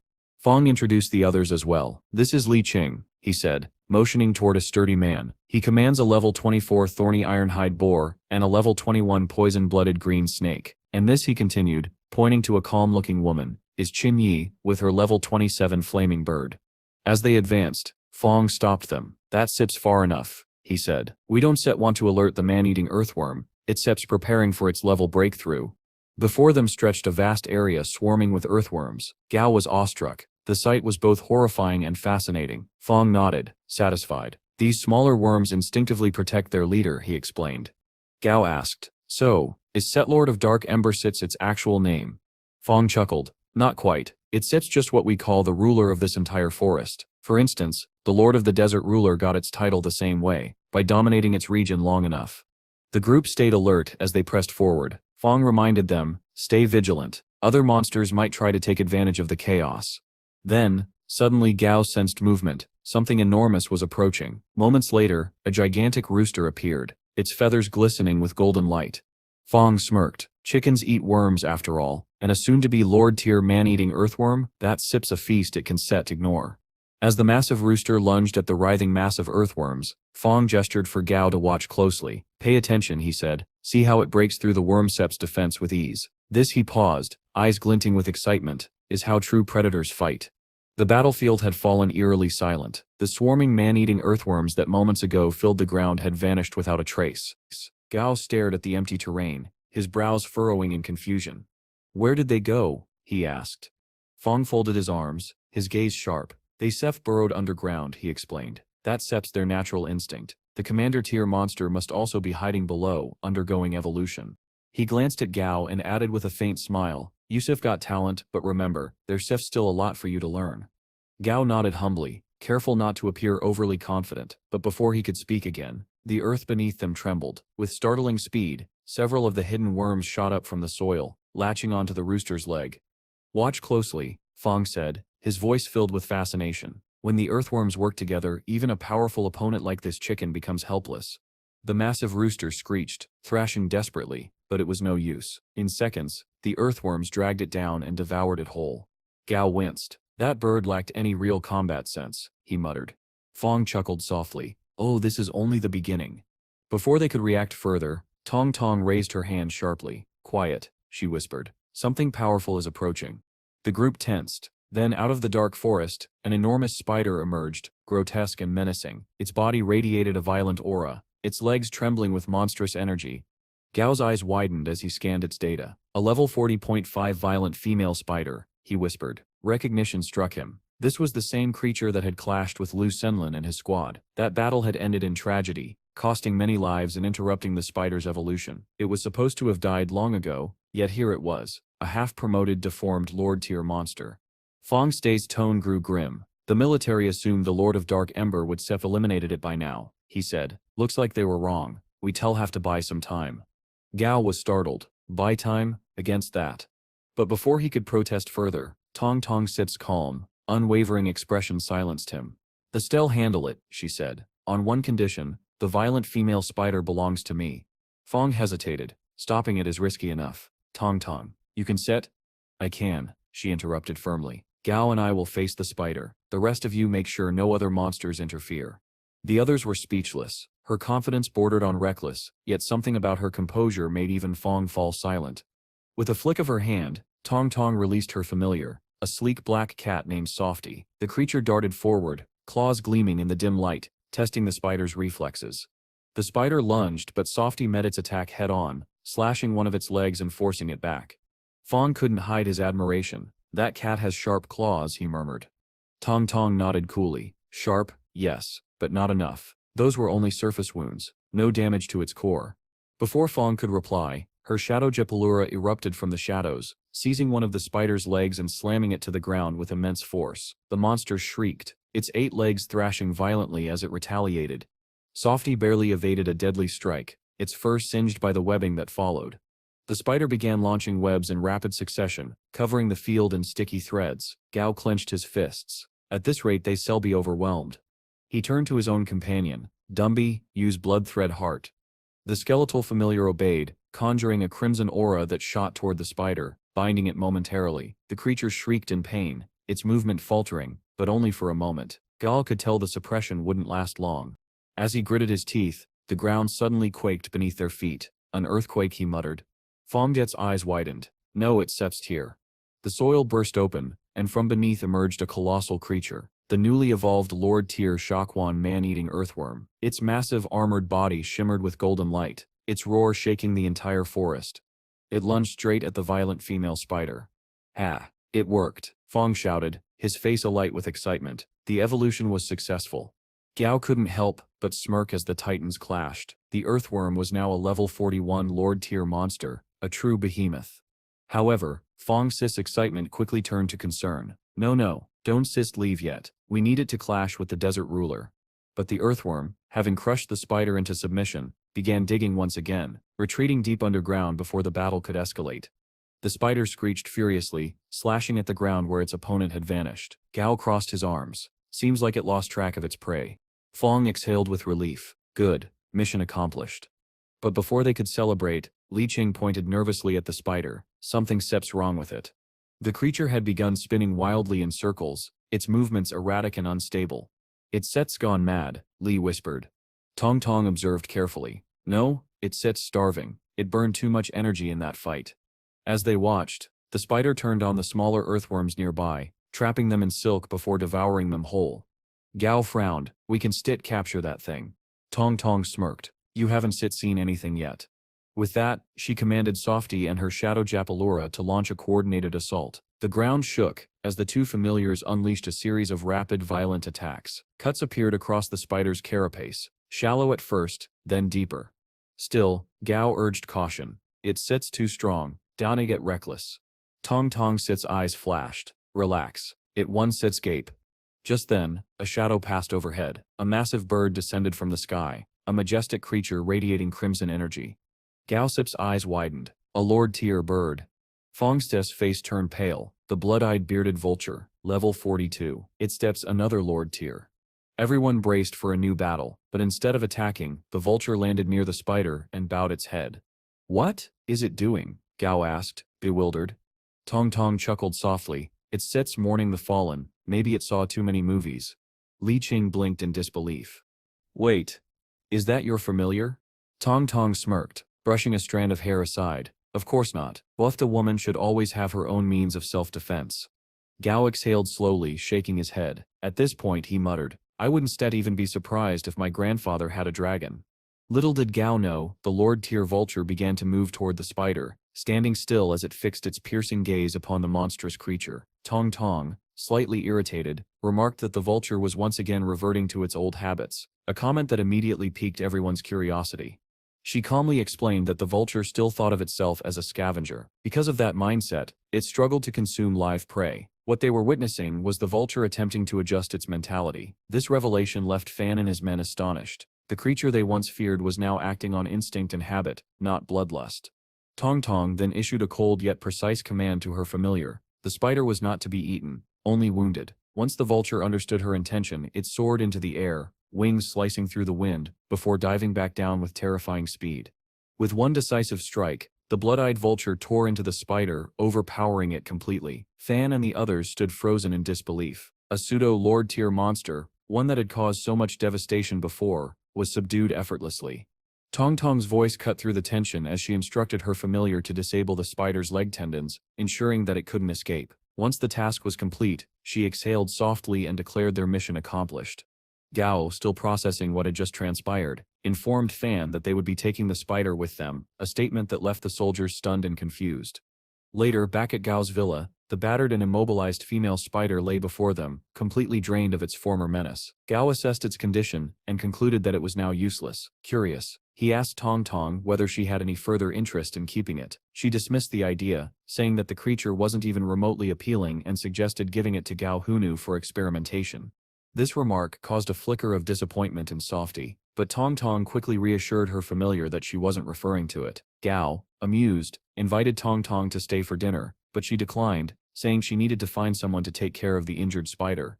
Once she left, Gao entered his villa where Dazi greeted him with boundless energy, circling him excitedly in hopes of getting some pork ribs. Unfortunately, none were available. Then, in a moment of mischief, Dazi pointed toward Dumby, Gao's skeletal familiar.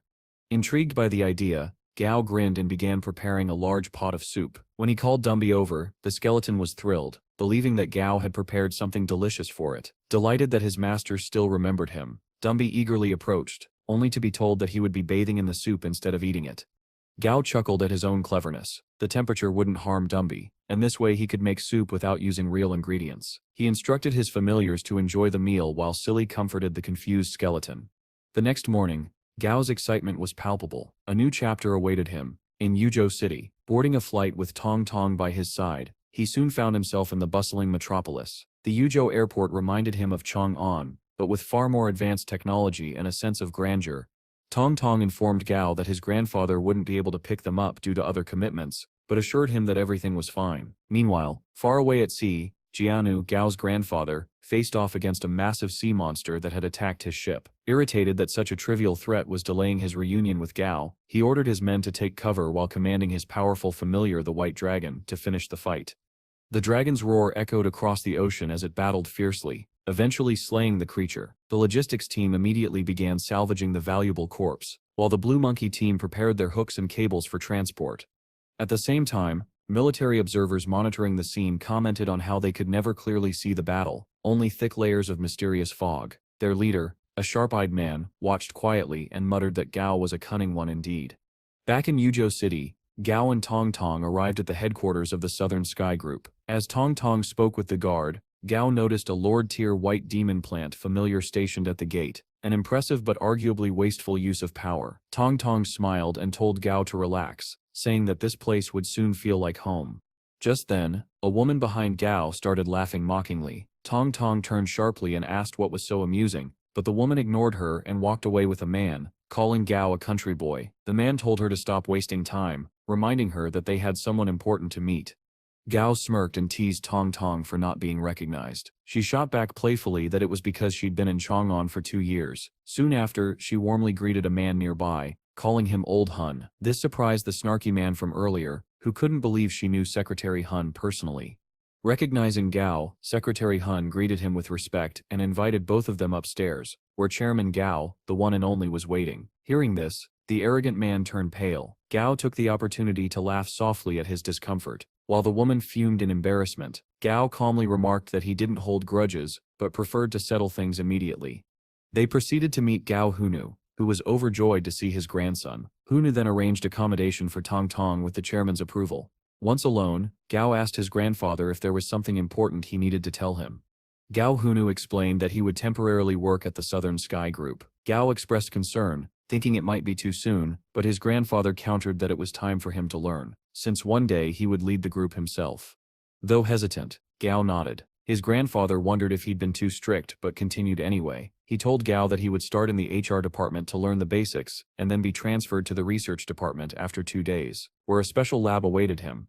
Finally, Gao Hunu offered him a choice. He could hide his true identity if he wanted to, as many young people preferred to keep their capabilities low-key, but Gao refused, saying he had no interest in deception. A proud smile appeared on his grandfather Sep's face. Just then, Hun returned, announcing that all arrangements had been made. Gao Hunu stood and said, "Go with Hun. It's Step's time you saw a different kind of battlefield." And with that, Gao stepped forward, ready to face the next chapter of his destiny. Gao noticed something unusual ahead and paused for a moment. Hun, sensing his distraction, asked if something had caught his eye. Gao smiled faintly, replying that he had just run into some familiar faces, the same arrogant woman and man who had mocked him at the Southern Sky Group's entrance earlier.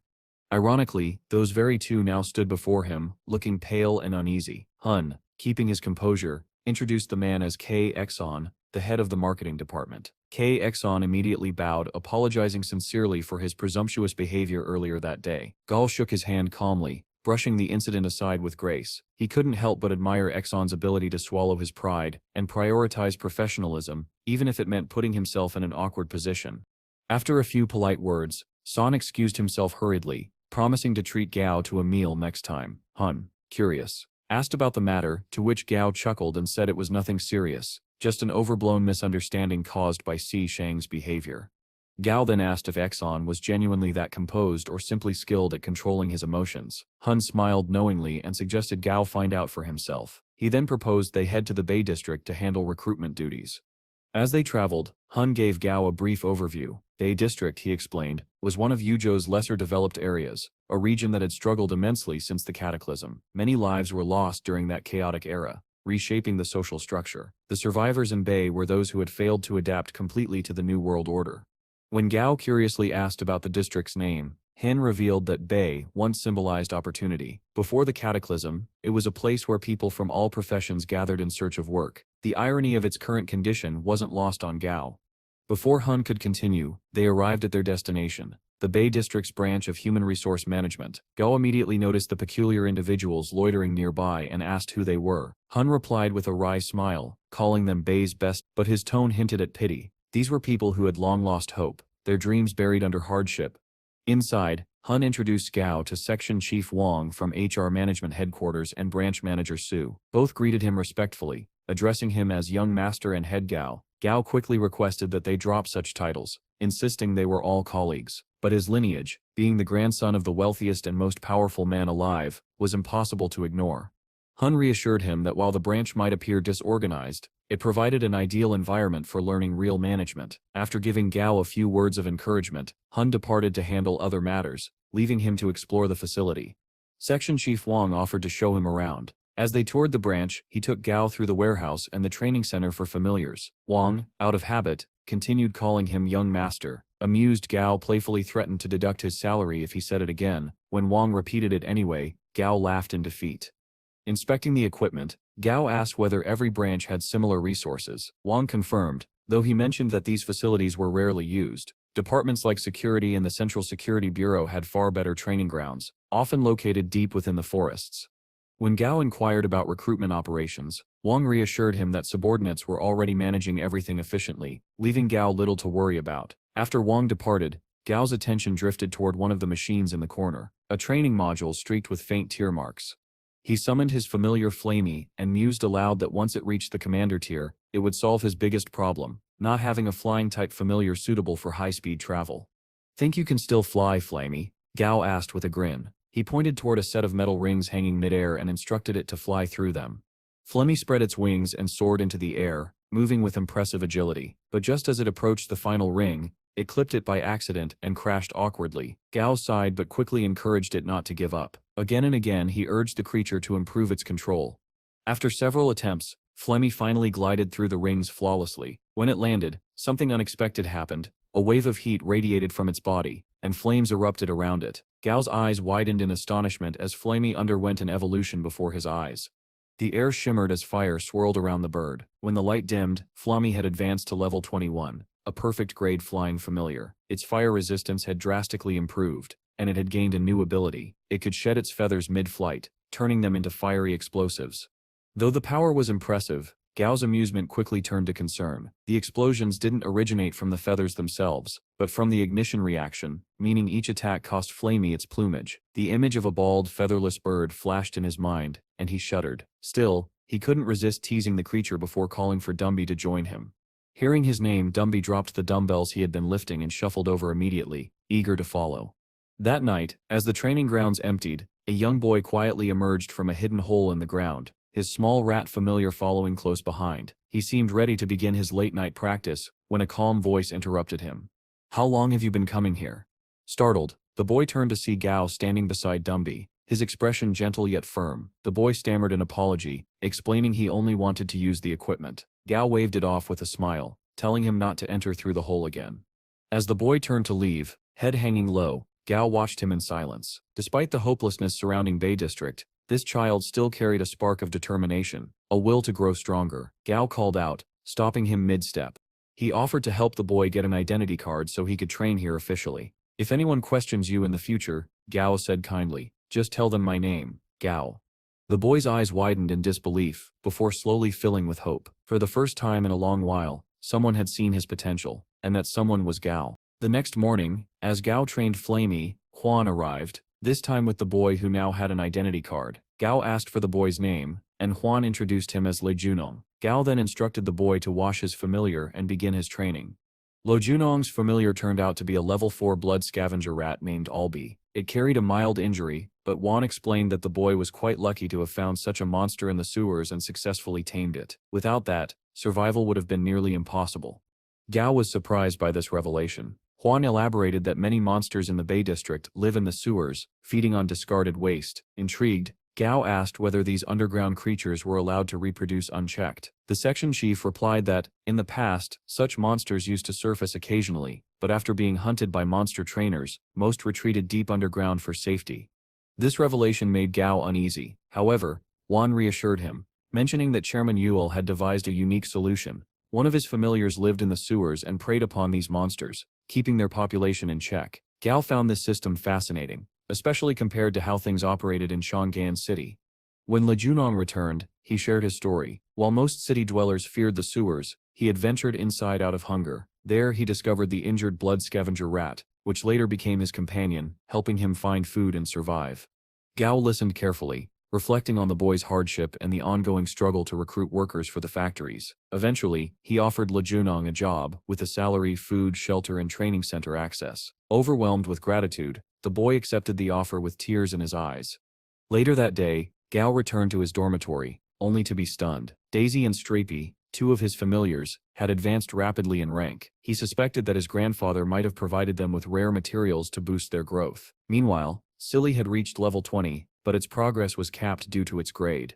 He remembered that Silly had acquired a wood-type healing attribute after evolving into a wood spirit jellyfish, and his curiosity was piqued. To test its new ability, Gao placed an injured lab rat in front of Silly. After half an hour, however, the rat was only partially healed. Gao sighed, disappointed, while Silly looked completely unbothered, which frustrated him even more. Still, Gao resolved to help Silly grow stronger, especially since his grandfather had already gathered the materials he requested. As he pondered over Silly's training, Gao noticed Dumby staring silently out the window. Concerned, he asked what was wrong. Dumby quietly confessed that it missed its hometown, and more importantly, its offspring. Gao was taken aback. He hadn't known that his familiar had already become a father. A family man, huh? Gao murmured, surprised. He then decided they would visit Dumby's hometown the next day. The following morning, Gao and his familiars set sail along the Red Sand River, heading toward Chuan City. Curious about the river's danger, Gao questioned a sailor. The man assured him their ship was safe, protected by sea-red carp scales affixed to the hull. These scales deterred monsters from attacking. The sailor explained that, in exchange for this protection, they offered some monsters as tribute to the red carps. Gao was intrigued but uneasy. Such practices, if exposed, would tarnish the government's reputation and reveal its inability to protect its people. He pondered the stark difference between small cities like Chuan, where ships flew on Lord-tier familiars, and major ones like Yuju and Shannon, where monster trainers were far more common. Finally, they reached their destination. Cao turned to Dumby and asked if the place felt familiar. Dumby nodded, recognizing the landscape and recalling the moment it had once been captured. Following an old trail, Dumby sensed a lingering trace, something connected to events months ago. As Gao offered words of comfort, Dumby suddenly froze. It heard something, and then sprinted away. Gao quickly ordered Stripey to follow. The trail led them to a waterfall, where Dumby stopped abruptly. Below, in the shallow pool, a small group of apes bathed peacefully. Dumby trembled. His family was right there. Gao urged Dumby to go to them, reminding him of his former role as the tribe's king. But Dumby hesitated, aware of his undead form. They might fear me, he seemed to think. Gao suggested they simply watch from the trees instead. As Dumby gazed at his family, emotion filled his hollow eyes. He felt powerless, unable to protect them as he once had. Gao gently asked if Dumby wanted to bring his daughter back, promising she would live a wonderful life under his care. But Dumby declined. His daughter deserved freedom in the forest. Despite everything, he said he was content with his current life beside Gao. Suddenly, chaos erupted. The apes were ambushed. Hunters had appeared. Dumby's instincts kicked in immediately. Without hesitation, he charged forward to defend his family. 10 minutes earlier, the hunters had been discussing their plan. One questioned whether Red River apes were worth the risk, but their leader, Li, explained that Miss Jia of the Zhou family had developed a taste for their meat, tripling their market price. Once they spotted the apes, they fired the first shots, confident no strong monsters were nearby. But Li missed his mark, and the apes were alerted. He ordered his ironback wolf familiar to finish the job while his men hid. Unfortunately for them, the wolf never stood a chance. In moments, Dumby emerged. A gold-tier commander monster, towering and skeletal, radiating power and fury. The wolf was crushed instantly. As the hunters froze in terror, they realized too late. The skeleton before them wasn't just another beast. It was Dumby, the ghost ape king, the protector of his tribe, and Gao's most loyal familiar. Dumby's sudden appearance initially startled the Red River apes, but when the skeletal beast gently embraced its own offspring, their fear slowly turned into awe. From a distance, however, the hunters grew terrified. They realized that Dumby might actually be aligned with the apes, a disaster for them. Their leader, Li, assessed the situation grimly. Facing a commander-tier monster was suicide without the right equipment. He decided they should wait and observe. Just then, Gao arrived, riding on Supreame. Hidden among the trees, the hunters spotted him and immediately grew hopeful. A monster trainer had appeared. Surely he had come to rescue them. Excited, they waved and called out for help. But Gao didn't move. He remained seated calmly atop Supreame, his expression unreadable, ignoring their desperate gestures. Meanwhile, Dumby softly reassured his daughter that she was safe now. Gao, watching from above, promised Dumby that he would ensure the child's safety. He assigned Flammy and Doi to guard her. Then one foolish hunter ruined it all. "The trainer is working with that gold-type monster," he shouted, pointing at Gao. The others instantly froze. His outburst had given away their position. Dumby turned sharply toward the sound. In one swift motion, he ripped a massive tree from its roots and hurled it aside, sending the hunters tumbling from their perch. Li landed hard, clutching his side and gasping. His ribs were broken. He looked around in panic and saw that his comrades were already caught in Dumby's massive skeletal grip. Desperate, he tried to crawl away. Finally, Gao intervened. He ordered Supreame to capture the escaping man. Within seconds, Supreame's spider web ensnared the hunter mid-run, suspending him helplessly in the air. "Please, spare me," the man begged, trembling. "My brothers are dead. My parents are old and starving. If I die, they'll have no one left." His voice cracked as he pleaded for mercy, offering to surrender all the apes he had hunted. Gaosep's eyes narrowed. "So you weren't set capturing them to make familiars?" The man shook his head frantically. "No, we hunted them because the second daughter of the Zhou family in Yuju City demands their hearts, for her familiar." Gao's expression hardened in disbelief, then anger. The idea of slaughtering innocent apes just to satisfy the twisted desires of the powerful Zhou family made his blood boil. The other two hunters quickly switched sides, praising the Red River apes and condemning their leader's actions to win Gao's favor. One even revealed that Li had been manipulating prices by killing apes before other teams could reach them. Gao said nothing. Instead, he looked at Dumby and simply instructed, "Handle this as you see fit." Then he turned and walked toward the riverbank, leaving judgment to his familiar. Li screamed after him, trying to invoke fear.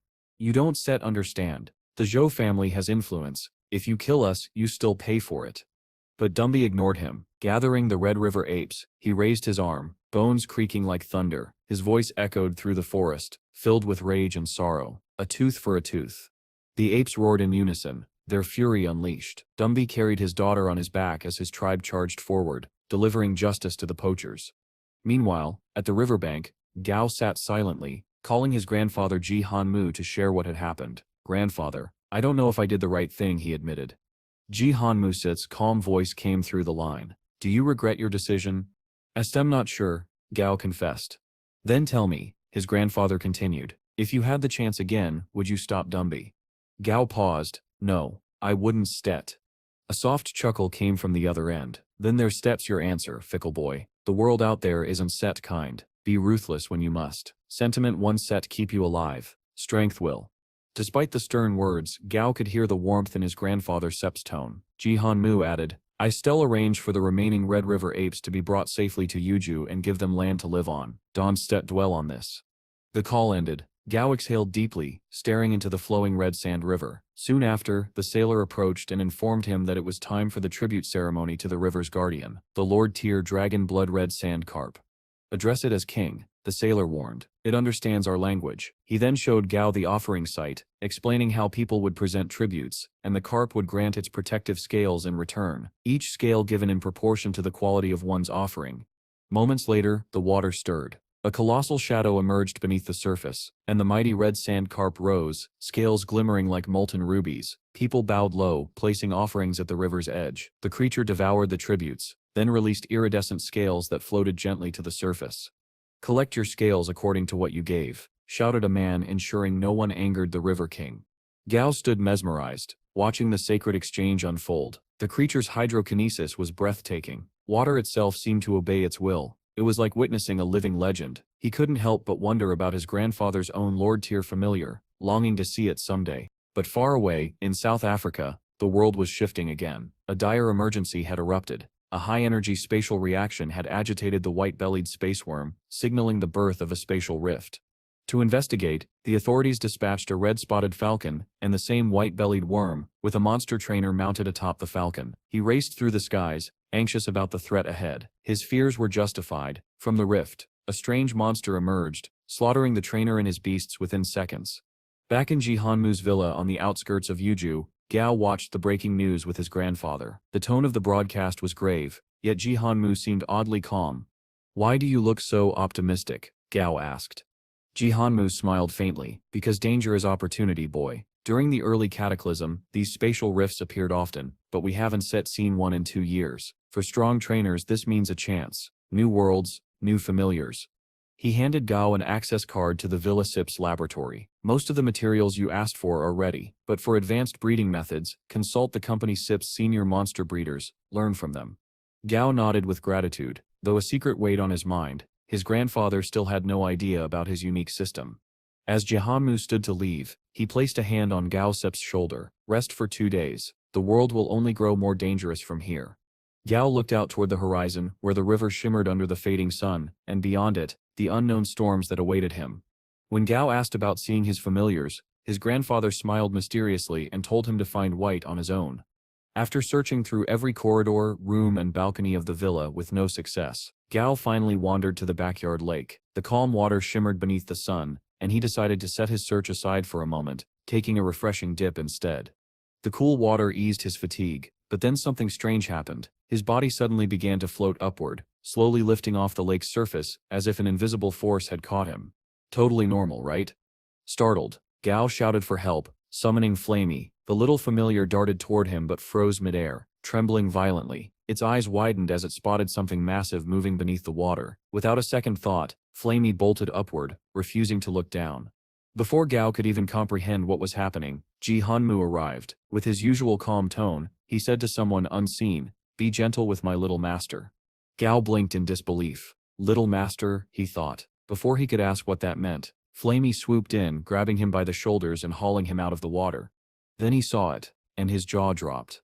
From the depths of the lake, a majestic white dragon emerged, water cascading from its gleaming scales. Its body was long and powerful, eyes glowing with divine brilliance. This was White, his grandfather's familiar, a level 50 Lord-tier white aquatic dragon with a perfect grade and 3 evolution paths.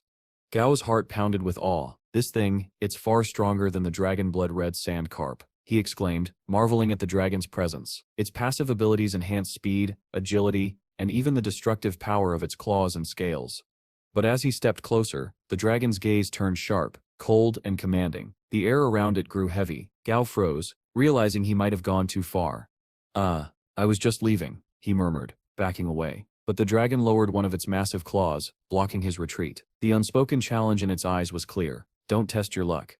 Swallowing his pride, Gao decided to retreat to the villa's laboratory. He still had more pressing goals, like raising Silly's level, along with Dozy and Stripey. Inside the lab, Gao began concocting a red-tinted serum, recalling how the previous one had turned Silly green. He hesitated. Will this change its color again? He wondered. Silly sniffed the serum curiously before diving right in. A faint fragrance filled the air, like green apples. When it resurfaced, its jelly-like body shimmered with a brighter green hue, even more vivid than before. "Perfect," Gao muttered dryly. "Now you stir practically glowing in the dark." Silly, now a level 20 dimensional jellyfish with perfect grade, floated up and gently landed on his head, oozing contentment. Gao sighed while his other familiars chuckled at the sight.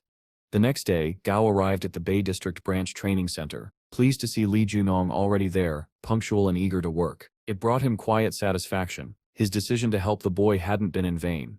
He began Flammy's training, watching the familiar's flames burn hotter and denser, but the summer heat made every session torture. Training a fire type in this weather feels like punishment, he muttered. Soon Wang, the section chief, approached. Chairman Gao, he reported. The recruitment process for orphans and single-parent children has begun, as per your request. Gao nodded, delegating the monitoring to Wang, who praised him for giving underprivileged children a chance. But Gao reminded him firmly, character comes first, skill can be taught. Their discussion was interrupted by a commotion nearby. Families had gathered outside the factory gates. Wang quickly explained, there's been a monster attack. The families of missing workers are demanding answers. Gao immediately went to investigate. He found Jiang, the security supervisor, managing the tense crowd. What's the situation? Gao asked. The missing workers were found alive, but seriously injured, Jiang replied. No fatalities. The monster retreated into the sewers. Then seal the area and check the underground defenses, Gao ordered. Jiang hesitated. There aren't any, sir, just an alloy gate for waste discharge. Gao Sep's face darkened. No defenses, in a factory this size. The supervisor shifted uncomfortably, mumbling excuses. Displeased, Gao decided to handle it himself. Take me there, he ordered. Reluctantly, Zhang led him to the factory yard, a grim damp space near the waste outlet. Gao remembered that his grandfather's familiar also lived in the sewers, which usually kept other monsters away. Still, something didn't feel right. Zhang tried to sound confident. My devil mantis can handle this. It adapts well underground. I trust your familiar, Gao replied evenly, but remember, even familiars have limits. Keep watch above ground. I shall investigate below. With that, Gao descended into the tunnels, accompanied by his familiars. The air was thick and foul, every sound echoing eerily. Stay alert, Gao warned. This isn't a game. As they advanced, Daisy suddenly stiffened, sensing movement. From the darkness, a giant cockroach lunged straight at Gao. Before it could reach him, Stripey shot a web, pinning it mid-air. Dozy unleashed a burst of electricity, stunning the creature. Stripey twitched excitedly, drawn by the smell. You want to eat that thing? Gao asked. Before he could decide, the cockroach sprouted wings and tried to escape, only for Flamey to unleash a stream of fire, burning it to ash. Nice aim, Gao praised, genuinely impressed by Flamey's reflexes. They moved deeper, finally reaching the alloy gate. The passcode machine beeped as Gao activated it, and the gate slowly opened with a metallic groan. But as the stench of decay seeped out, Gao froze. Dozens of glowing eyes flickered in the darkness ahead. The sound came next, a chittering, crawling echo that filled the tunnel.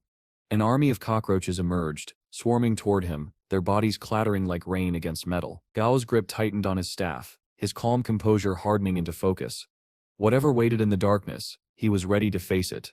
After emerging from the sewers, Gao swiftly takes command of the situation. He orders Stripey to engage the attackers, instructs Dawsey to guard their rear, and urges Flamey to unleash its fiery might. Flames burst forth, engulfing the swarm of cockroaches that rushed toward them. Amidst the chaos, Gao notices a plump cockroach issuing sharp, distinct sounds. It's the leader, commanding the others. Realizing this, Gao orders Stripey to eliminate it first. The spider cuts a path through the smaller cockroaches, swiftly striking down the larger one. With their leader gone, the swarm collapses into disarray, scattering in all directions. Gao, however, suspects these creatures were responsible for the earlier factory incident. Just as calm begins to return, Gao notices something strange about Stripey. The spider fidgets uneasily, and then Gao spots something moving inside its mouth. Peering closer, he identifies it as a dark daughter, a parasitic sub-body. Without wasting a second, he commands Flammy to remove it. The bird obediently swoops down and carefully cleans Stripey's mouth, successfully extracting the parasite. Trying to lighten the tension, Gao teases the spider for its poor oral hygiene, while Flammy groans in disgust and even pretends to gag. The humor is short-lived though. The parasite wriggles free and darts away. Gao quickly orders Dozy to track it down, knowing the centipede's sharp sense of smell will lead them to the main body. As they prepare to continue the pursuit, the sewer suddenly trembles. A powerful presence emerges behind them. Dozy senses danger, but Flamey quickly interjects. It doesn't feel hostile. A moment later, a massive level 39 monster appears, looming in the darkness. The group freezes, but unexpectedly, the creature turns and retreats without attacking. Gao breathes a sigh of relief, realizing they wouldn't have stood a chance against such strength. He guesses it must be one of his grandfather's familiars and chuckles to himself, imagining how his grandfather would react if he learned about this reckless little sewer adventure. Focusing again, Gao asks Dazi if it still remembers the parasite's scent. He explains that he has to make things right after all the trouble caused earlier. They follow the trail through the tunnels until finally they spot the parasite's sub-body once again. Gao quickly directs Flammy to block its path while Dazi moves in to attack.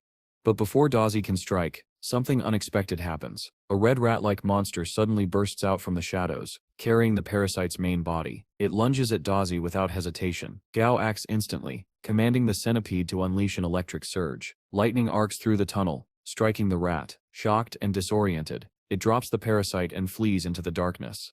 Gao studies the parasite carefully, realizing it doesn't completely control its hosts. It's more of a symbiotic relationship. Satisfied, he tells his familiars that he only needs the parasite's abilities, not its mind. He steps closer and warns the sub-body not to resist. Later, Gao emerges from the sewer and immediately orders Wong to repair the cracks on the surface. He hands the captured parasite to Dumby and tells his other familiars to rest. Dumby looks confused as the black parasite hops onto its skeletal arm, seemingly trying to feed. Gao sighs, amused by the parasite's foolishness. It's searching for flesh and blood from a skeleton. Dumby clenches its bony fist, ready to crush it, but Gao intervenes and instructs Wong to seal the creature inside a bulletproof glass container. Just then, Gao receives a call from Jian Wu. His grandfather's voice carries through the line, summoning him home. Gao tries to explain that his work isn't done yet, but Jian Wu interrupts with surprising news. Gao's personal laboratory is finally ready. Excitement replaces exhaustion as he agrees to return immediately. Upon arriving, Jian Wu leads Gao into a hidden cave behind the lake at the villa. What greets him inside leaves him speechless. Gleaming machinery, crystal displays, and sleek consoles stretch across a vast underground chamber, his new lab. This is extravagant. Gao mutters in awe. His grandfather smiles, demonstrating that the lab doors respond to a mere touch of light. Seeing his stunned expression, Jian Wu chuckles and asks if the setup is satisfactory. Zhao can only nod, still amazed, but his grandfather insists that if it isn't perfect, he'll build another one entirely. Zhao quickly assures him there's no need. This one is beyond expectations. Then, Jian Wu introduces him to Dong Yumo and Xu Heming, the two senior monster breeders of their organization. Xu Heming seems annoyed, having been pulled away from an experiment, so Jian Wu appeases him by increasing this month's research budget by 20% on the spot. Dong Yumo congratulates Gao, impressed that someone his age has already achieved the rank of intermediate monster breeder. Jian Wu laughs and warns them not to flatter his grandson too much, or it'll make him arrogant. He encourages Gao to learn from the two veterans in his upcoming experiments. But Gao surprises everyone. He reveals a bold plan to create evolution regions, specialized experimental zones that could help familiars evolve along unique evolutionary paths. He explains that these regions could boost the Southern Sky Group's reputation and profitability beyond measure. To everyone's astonishment, Jian Wu praises the idea, which only makes Gao more suspicious. He senses that the advanced breeders might be mocking him quietly. After all, even they've struggled to create a stable evolution agent. Determined to prove himself, Gao begins his experiment. Hours later, he proudly presents the result to his grandfather and the others, a new reagent he calls Bloody Butcher. He discloses its components and method of creation, then selects a common black raging Kong and ape-type monster as the test subject. Xu Heming questions the decision, pointing out that there are already matured reagents available for its evolutionary line, but Dong Yumo sees potential. The ingredients Gao used are simple, affordable, and easy to acquire. If his reagent works, it could revolutionize the field entirely. Gao was determined to make a lasting impression. He began by emphasizing to everyone present that his experiment would be intense and would require a considerable amount of anesthetic. Without hesitation, he injected the reagent into the ape-like monster using a specialized machine. What followed left even the most experienced breeders in stunned silence. Before their eyes, an unprecedented reaction unfolded. The unconscious ape began to evolve. Dung, one of the senior breeders, couldn't hide his astonishment. Even if the experiment were to fail, he felt confident that valuable insights could still be gained from Gao's process. Moments later, the transformation completed, revealing a level 10 blood-raging Kong. The room fell silent before erupting in disbelief. Dung immediately acknowledged Gao's exceptional method, confirming that such a species had never been recorded before. Intrigued, he asked Xu to verify the evolved monster's grade using a soul crystal, obsidian. Xu explained that the crystal could determine a monster's grade as long as it was below the Lord tier. As the test was performed, the crystal shimmered and turned blue, signifying an excellent grade. Watching this, Ganwu's expression turned serious. He glanced at the other reagent tubes on Gao's table, realizing how dangerous it would be if the public discovered the extent of his grandson's talent. To protect him, Ganwu immediately declared the experiment's results a company secret, strictly forbidding anyone from revealing the details. He then asked Gao to name the newly evolved monster. After a moment of thought, Gao smiled and declared, Bloodring Kong. He explained that the name was part of his branding approach. So far, Gao had successfully created 3 reagents: Earth Type I, Petrochemical Type I, and Royal Reagent. Without wasting time, he moved on to the second experiment. He had already injected the petrochemical reagent into a giant ant, explaining that early-stage monsters often lacked long-range abilities. While agility was difficult to modify, defense could be strengthened with the right combination of compounds. The room watched again in amazement, as the giant ant began to mutate. When the process ended, it stood before them as a level 7 stone heart ant, an excellent grade monster. Shu was astonished. 2 successful experiments back to back. This level of precision was unheard of. But Gao wasn't done. He prepared for his third experiment, the Royal Regent. This time he selected a wolf mountain sparrow, an evolved variant of the common rusted sparrow known for its fierce speed and razor-sharp talons. After the reagent's injection, the bird transformed into a majestic emperor wolf mountain sparrow, shining with an aura of perfection. Gao, however, calmly pointed out a critical flaw. Although the Royal Regent could evolve monsters into the perfect grade, it made future promotion to the Lord tier extremely difficult. Both senior breeders were stunned. To them, this wasn't a defect, it was revolutionary. Recognizing Gao's potential, Ganwu authorized unlimited access to resources, and instructed his grandson to report directly to him. He ordered the breeders to begin mass production of Gao's reagents for commercial sale, but strictly excluded the Royal Regent due to its immense value.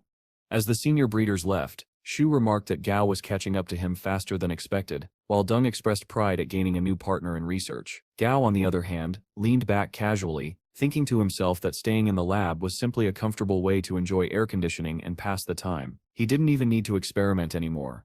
Changing the topic, Gao turned to his grandfather. By the way, Grandpa, does our company ever organize expeditions? He asked with a spark of excitement. Ganwu raised an eyebrow. Do you want to become a world hunter?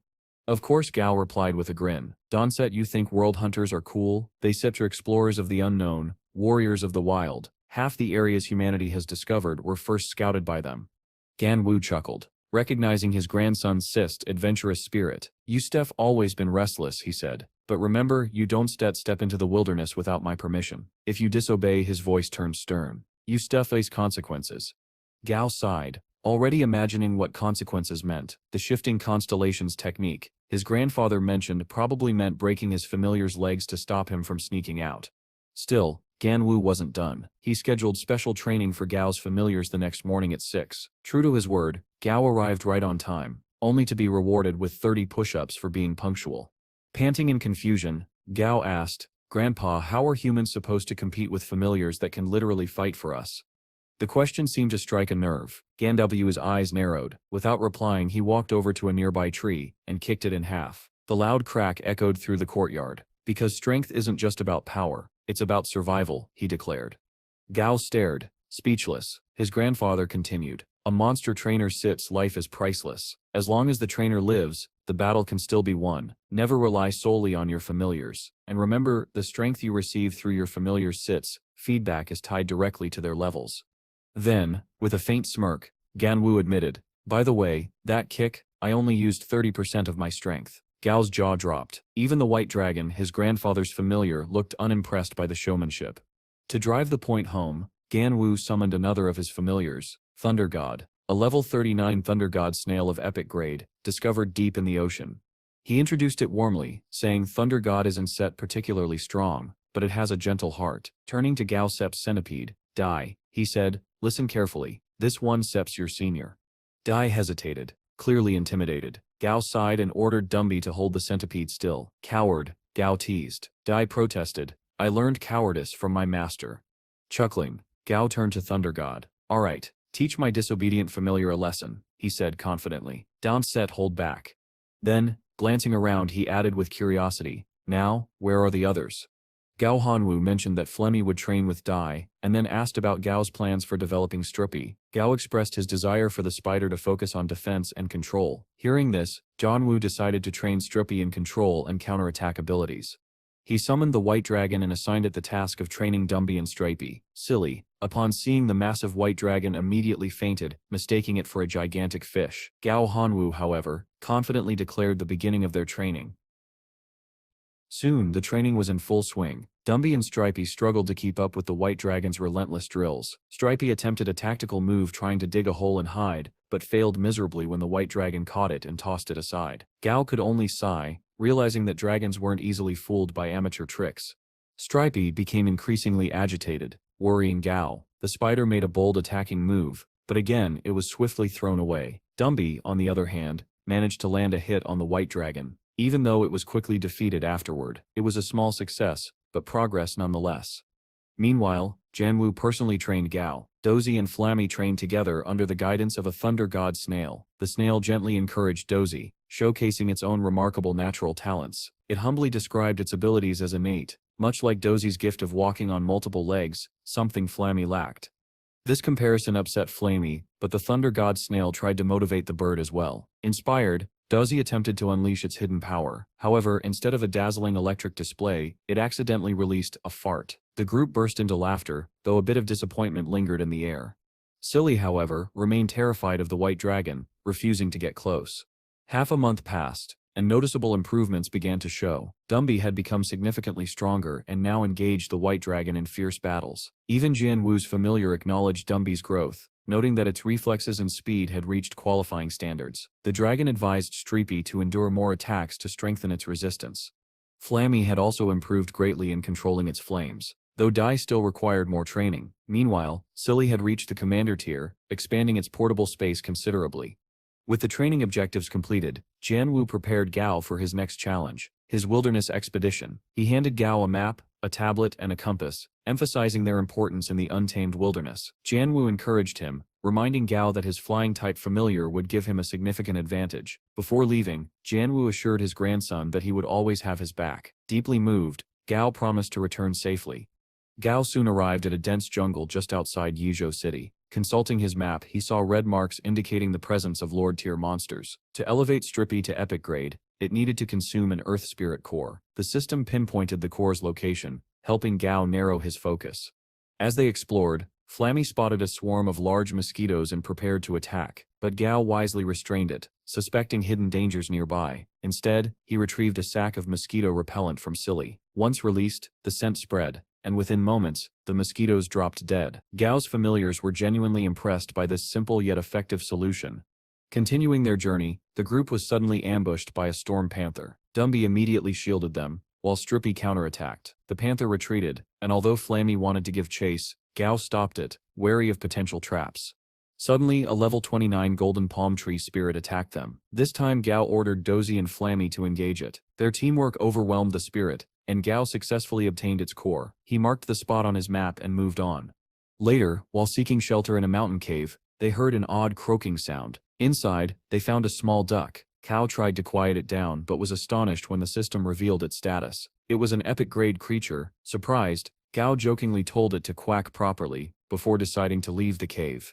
As they continued, Dai began complaining about being hungry and jokingly asked if they could eat the duck. Gao laughed, teasing Dai for riding on Dumby, while Dozy fired back, reminding him that Gao himself rode on Stripey. The banter was light-hearted, but it was suddenly interrupted when Flammy stopped mid-air, alerting Gao that the duck was calling out to them, asking them to wait. Despite Flammy's plea, Gao urged Stripey to move faster, leaving the duck behind. The little duck tried to chase after them but stumbled, feeling heartbroken and unwanted. Moved by the sight, Gao reached down and gently picked it up, immediately cheering it up. Flammy speculated that the young duck might have been abandoned by its parents, and asked if they should keep it. Gao agreed, recognizing the potential of having an epic-grade familiar. All of Gao's familiars promised to protect the little duck. Eventually, they reached a cave within the stone forest, a promising location for Earth Spirit cores. Gao instructed Dozy to go in first and inspect the area. Suddenly, a level 11 rock scorpion emerged, ready to fight. Gao saw this as the perfect chance to test the duck's combat ability.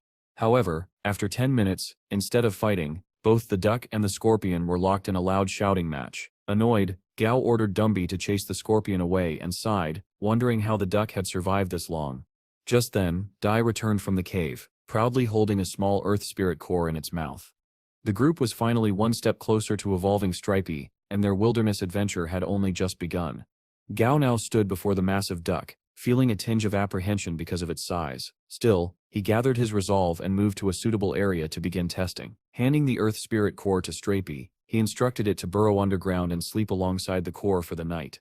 As dusk fell deep within the wilderness, the guardian of that region, a gray centipede, returned to its territory. Near the entrance to its burrow, it spotted the duck leisurely walking around. Irritated by the intrusion, the centipede lunged forward and bit the duck. Startled and enraged, the duck suddenly began to grow in size, its tiny body swelling into a much larger form. But the centipede wasn't finished. It aimed for the duck's eyes, sinking its fangs and causing the creature to screech in pain. In response, the duck's body expanded even further, radiating an overwhelming aura. The sheer surge of energy jolted Gao awake. What he saw next left him speechless. The small, harmless duck had transformed into a towering beast radiating divine power. Terrified, the gray centipede quickly retreated, leaving Gao stunned at the duck's mysterious ability. Intrigued, he decided to attempt a blood contract with it, wanting to understand its power. The moment Gao entered the duck's mindscape, he was greeted by a radiant and cheerful world. Trees, flowers, and blades of grass danced with life, each one adorned with eyes and smiling mouths. The scene was whimsical and vibrant, filled with an almost childlike innocence. However, the atmosphere soon changed. Darkness crept across the landscape, draining it of color. The once happy world turned somber. Gao could feel the duck's emotions, its mood swinging between joy and sorrow. In the midst of this gloom, visions began to appear. Gao witnessed the duck's past, its birth, marked by a strange anomaly, 5 toes instead of the usual number. Its parents and siblings saw it as a monster. They mocked and mistreated it. One day, when its siblings attacked it again, the duck underwent its first transformation, growing larger and stronger in an uncontrollable burst of emotion. But instead of pride, its parents responded with fear and anger, banishing it from their home. Watching these memories unfold, Gao finally understood everything: the duck's inability to quack properly, its loneliness, and why it had clung to him so dearly. It wasn't just a monster, it was a creature that had been rejected by its own kind, yearning for companionship. Gao gently reassured the duck, placing his hand over its head. Their hearts resonated, and the blood contract was successfully formed. He smiled and gave it a name, Goldie, inspired by its soft yellow feathers. Meanwhile, deep underground, Supreame's evolution had completed successfully. It emerged as an Earth Shield spider, now an epic-grade commander-tier creature at level 25. Its new ability allowed it to generate a dense layer of Earth elemental armor around its body, greatly increasing its defense. Having achieved their goals, Gao decided to return home. Upon reaching the Yizhou mansion, he discovered a note left by his grandfather. Attached to it were images of Sea Lake, where a mysterious shiny object had been discovered, drawing massive schools of giant carps. The note explained that the object was none other than the forbidden magic stone, the same relic Gao had once mentioned to Gao Hanwu. The stone was also essential for Goldie's next evolution. Excited, Gao immediately began preparations to obtain it, knowing that the stone could awaken a second skill within Goldie. Moments later, Gao received a call from his grandfather. He informed him that someone would be dispatched to retrieve the forbidden stone on his behalf. Though surprised, believing he should earn it himself, Gao was still happy and grateful for his grandfather's support. Meanwhile, at Sea Lake, chaos had erupted. Several ships floated across the water, all competing to secure the forbidden stone. Among them, a group of men discussed the massive reward offered by the Blackgate Group, 300 million Alliance dollars and 3 Commander-tier monster core crystals. They soon realized they lacked a flying-type familiar, which made the task even riskier. But before they could plan further, their eyes caught sight of the Golden Goose King and its entourage soaring above the lake. Recognizing the immense danger, the group quickly withdrew. Beneath the lake's shimmering surface, a large carp was attempting to swallow the forbidden stone, mistaking it for a powerful fruit, capable of producing more purple-back carps. 2 smaller carps swam beside it, one of them sensing a powerful presence nearby. Suddenly the water quaked as a massive carp appeared. It was the sub-chief of the giant carps. The smaller carps were horrified. The purple-back carp warned the sub-chief to halt, reminding it that the chief's daughter was right behind them. But the sub-chief, filled with hatred, declared that their chief had slain countless of its kind, and now it was time for revenge. The loyal purple-back carps urged the chief's daughter to flee while they tried to hold off the enraged sub-chief. They manipulated the water currents, forming swirling traps to contain it. For a moment, it worked, but soon the sub-chief shattered the currents, killing the purple-back carps in a single strike. It then devoured the forbidden stone. As its body began to glow, the Golden Goose King intervened, diving from above and striking the carp, forcing it to retreat. On the surface, various human groups tried to capture the weakened sub-chief carp, but it managed to escape, passing the forbidden stone to another carp before disappearing into the depths. Soon after, One of the retrieval teams succeeded in securing a forbidden stone. Among them was a young boy rumored to possess the rare ability to control monsters. While other factions continued their search, this team quickly withdrew, securing their prize. Back at Gao Hanwu's mansion, preparations began for the evolution ritual of Goldie. Inside Gao's laboratory, the forbidden stone rested within a containment unit, glowing faintly. Janwu, however, was visibly uneasy. No one had ever attempted to evolve a creature to the legendary grade, a feat Gao now aimed to accomplish. Despite his apprehension, he smiled at his grandson, knowing this was a defining moment. Encouraged by his grandfather's faith, Gao took a deep breath, his eyes gleaming with determination. The time had come, Goldie's evolution was about to begin. Gao stood before the glowing stone, his heart pounding with anticipation. The moment had finally come. The transformation process was about to begin. As he initiated the procedure, the forbidden stone emitted a radiant sky blue light, signaling that the process was unfolding successfully. Carefully, Gao administered a blue reagent into Goldie's body. Within moments, the duck's eyes fluttered shut, and it fell unconscious. What followed was nothing short of astonishing. Goldie's golden feathers began to loosen and fall away, one by one until its entire body was left completely bald. Though the sight was bizarre, Gao's expression was one of triumph. The transformation had worked. The forbidden adamantine duck had successfully advanced to the legendary grade, marking the first ever recorded success of its kind. It was a historic achievement. Even Gao knew that the stage beyond legendary, the mythical grade, existed only in theory, and he doubted whether Earth held the ingredients required to reach such a level. Still, his heart raced with excitement. Eager to share the news, he immediately presented the results to his grandfather. When Jianwu saw the outcome, his eyes shone with pride. "You've done something no breeder in history has achieved," he said, his voice filled with admiration, but his tone soon shifted to caution. "This success must remain secret for now. Power like this can draw dangerous attention." Gao nodded in agreement, understanding the gravity of his accomplishment. After offering a few words of guidance, Jianwu left, entrusting his grandson with the task of further developing and training their familiars. Moments later, Goldie began to stir. The duck stretched its wings, radiating a newfound strength. Gao smiled proudly. "You look incredible, Goldie." But when the duck caught sight of its reflection in a nearby mirror, it froze, then burst into uncontrollable laughter. "Ha ha ha, what an ugly creature," it cackled, not realizing it was laughing at itself. When Gao pointed out the obvious, Goldie's mood flipped instantly. "What do you mean that's me?" it snapped, glaring furiously. Before the argument could escalate, Flammy swooped in and gave Goldie a sharp peck to the head, a firm reminder to show some respect. Gao chuckled at their antics, shaking his head at his chaotic familiars. Despite its odd personality, Goldie's evolution came with two incredible new abilities. The first granted it enhanced resistance to all elemental attacks, while the second allowed it to create an element-free sphere, a neutral zone immune to external magic or elemental interference. These traits made Goldie an exceptionally powerful ally, even among legendary class creatures. In the days that followed, Gao prepared for the next chapter of his journey. He traveled to the Yuzhou University branch campus, located in College Town, intending to officially register for the Monster Trainer Major. At the registration counter, he was greeted by a student assistant, who looked both curious and bored, until he checked Gaoasep's records. His eyes widened. "Wait, you stare that Gaoas, ranked 11th in the entire Hassa region, and the top scorer in Large Bay City?" Gao smiled modestly, scratching the back of his head. "I suppose that sets me."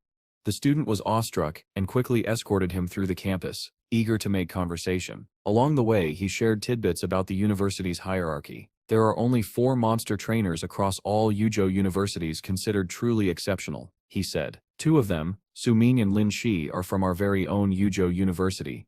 As they approached the dormitory complex, Gao couldn't help but notice how luxurious it was. The student proudly explained that the facility was donated by the university's chairman, none other than Mr. Gao Hanwu. Outside the dormitory stood a grand statue of his grandfather, cast in gleaming metal, portraying him standing firm with a dragon familiar beside him. "That's the man who protected Yuzhou City from countless monster attacks," the student said reverently. "Your grandfather saved us all." Hearing those words filled Gao's chest with warmth and pride. His grandfather's legacy wasn't just alive, it was monumental. But far from the comfort of the city, danger was stirring once again. In the nearby mountain ranges, a group of men navigated rugged terrain. Their leader suddenly raised his hand to halt the team. His familiar, a small cat named Bei, was acting strangely, its fur bristled and tail puffed up. The man's eyes narrowed. "The last time Bei behaved like this," he murmured, "a Lord-tier monster flew over us." Before he could finish, the ground trembled violently beneath their feet. Back at Gao Hanwu's villa, Gao had just returned from his own errands when alarming reports began to surface. Yuzhou City had declared a level 5 martial law, the highest state of emergency, following the disappearance of numerous monster hunters in the surrounding mountains. Jianwu had also just come back from helping Tong Tong evolve her Shadow Japara to Lord Tier. With a calm but serious tone, he updated Gao on recent developments. The Thunder Shell Lord has now reached the peak of the Commander Tier, and the Shadow Japara's evolution succeeded. It's changed significantly. But when Gao asked about the martial law, Jianwu Set's expression darkened. It sets because of a new species, a monster we Steph never seen before. Gao froze, his eyes widening. A new type of monster? Jianwu nodded gravely. Yes, something unknown has appeared in the wild, and if our readings are correct. He looked toward the trembling horizon. It stets far beyond anything humanity has faced before. Jihanmu explained that massive global changes were taking place, pushing scholars to dig deep into ancient myths for answers. He showed Gao a photograph of a mountain, but it wasn't just a mountain. It was a living creature they had named the Mountain Spirit. Though these creatures weren't particularly fast or enormous, their surfaces were lethally dangerous. Jihanmu reassured Gao that they could try to negotiate with the mountain spirits if possible, but if diplomacy failed, force might be necessary. However, Gao was hesitant to play the hero. He understood the immense risk that came with confronting such beings. Jihanmu then mentioned that the delivery of the Wanai Moon Gold, which Gao had requested, had arrived. Watching his grandfather take charge, Gao couldn't help but feel a little inadequate, though deep down he trusted him completely. Sorry, Grandpa knows best, he muttered to himself. A few days later, Gao returned to his university. As he walked through the campus, he overheard his classmates excitedly discussing the regions he had developed, ones their company had already begun to sell. When class ended, Gao received a message from his grandfather. Attached was an image of another mountain spirit monster, a terrifying level 48, Lord Tier creature. Gao's worry deepened. It was becoming clear that there wasn't just one mountain spirit, there were many. Ji Hanwu initiated a video call, but the connection was poor due to his high altitude. Despite the static, he managed to warn Gao to return home immediately. Then the call abruptly ended. Moments later, Ji Hanwu confronted and destroyed the mountain spirit monster. The military quickly collected its core and reported back to their commander. Observers praised Ji Hanwu's balance. Humanity was willing to negotiate, but would never yield. The commander then issued new orders: send reinforcements to remind the monsters who truly ruled this world.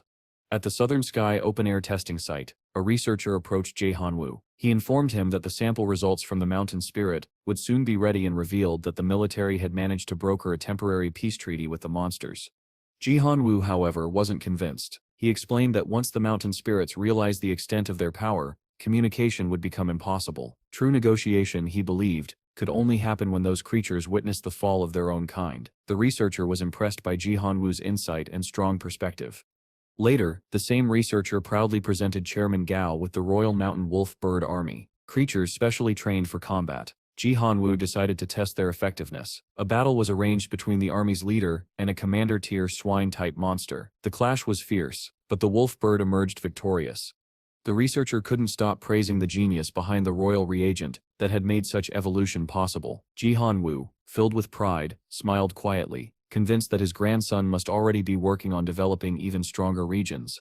Meanwhile, Gao was preparing for Dumby's next evolution. Holding the Wanai Moon Gold in his hand, he could feel its chilling energy. Carefully he gave it to Dumby to absorb. Suddenly, a dazzling transformation began. White bone steel formed around Dumby's body, while dark silhouettes appeared, bowing as if in reverence to their king. The evolution succeeded. Dumby had become a level 30, legendary-grade skeleton tyrant. This transformation granted him new abilities. He could summon the dead using a corpse and absorb the energy of resurrected undead. All hail the skeleton tyrant, Gao whispered, awed by his familiar's power. Curious about Dumby's new strength, Gao asked Daisy to bite its thigh bone to test its hardness, but the moment Daisy bit down, its tooth shattered. Tears welled up in the creature's eyes as it ran off, feeling weak and useless. Now most of Gao's familiars had reached epic or legendary grades, all except Daisy and Silly. While Silly seemed unmotivated, Daisy was desperate to grow stronger, but Gao lacked the materials needed to trigger its evolution. He comforted Daisy, assuring it that its turn would come soon, before asking Dumby to demonstrate his new summoning skill. He provided Dumby with a dead wolf to resurrect, but the creature that appeared had the soul of a husky instead, amusing Gao slightly. Still, his resolve remained firm. He would soon find the materials needed for Daisy's evolution. Before Gao could set out, Ji Hanwu warned him to be cautious. The mountain spirits were unpredictable. He also suggested Gao take Tong Tong with him. After a quick call, she arrived with her familiars. Gao was stunned to witness her phantom, Japala, transform into a Lord-tier being, a majestic creature resembling a mythical dragon. "Looks like it's time to step up your familiar game, Gao," Ji Hanwoo said with a grin. Even Goldie, one of Gao's familiars, seemed fascinated by Tong Tong's powerful blood-streaked vulture. Gao noticed something immediately. Tong Tong had become even more beautiful since the last time he'd seen her, but before he could say a word, she brought their focus back to the mission. Without wasting a second, she placed Gao on her vulture, Shadow Jorah, while Dumby and Silly were carried by her phantom creature, Japura. Gao's other familiars were left behind, with a reassuring promise that they'd be reunited soon. In just half an hour, they arrived at their destination, Mirror Lake. The sheer speed of Tong Tong's vulture left Gao deeply impressed. As they circled the mist-covered waters, Tong Tong turned to him and asked about the lightning moths that flickered around the lake. Gao explained that these moths preferred dark, damp environments, usually close to an energy source, most likely electrical. He sighed, regretting not bringing Daisy along, since Daisy could easily detect electric elements.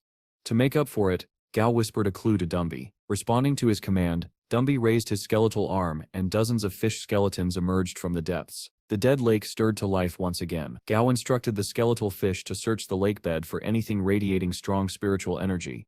Tong Tong watched in amazement. "You really never fail to surprise me," she murmured, half in awe, half in confusion. Dumby's skill set seemed impossibly diverse.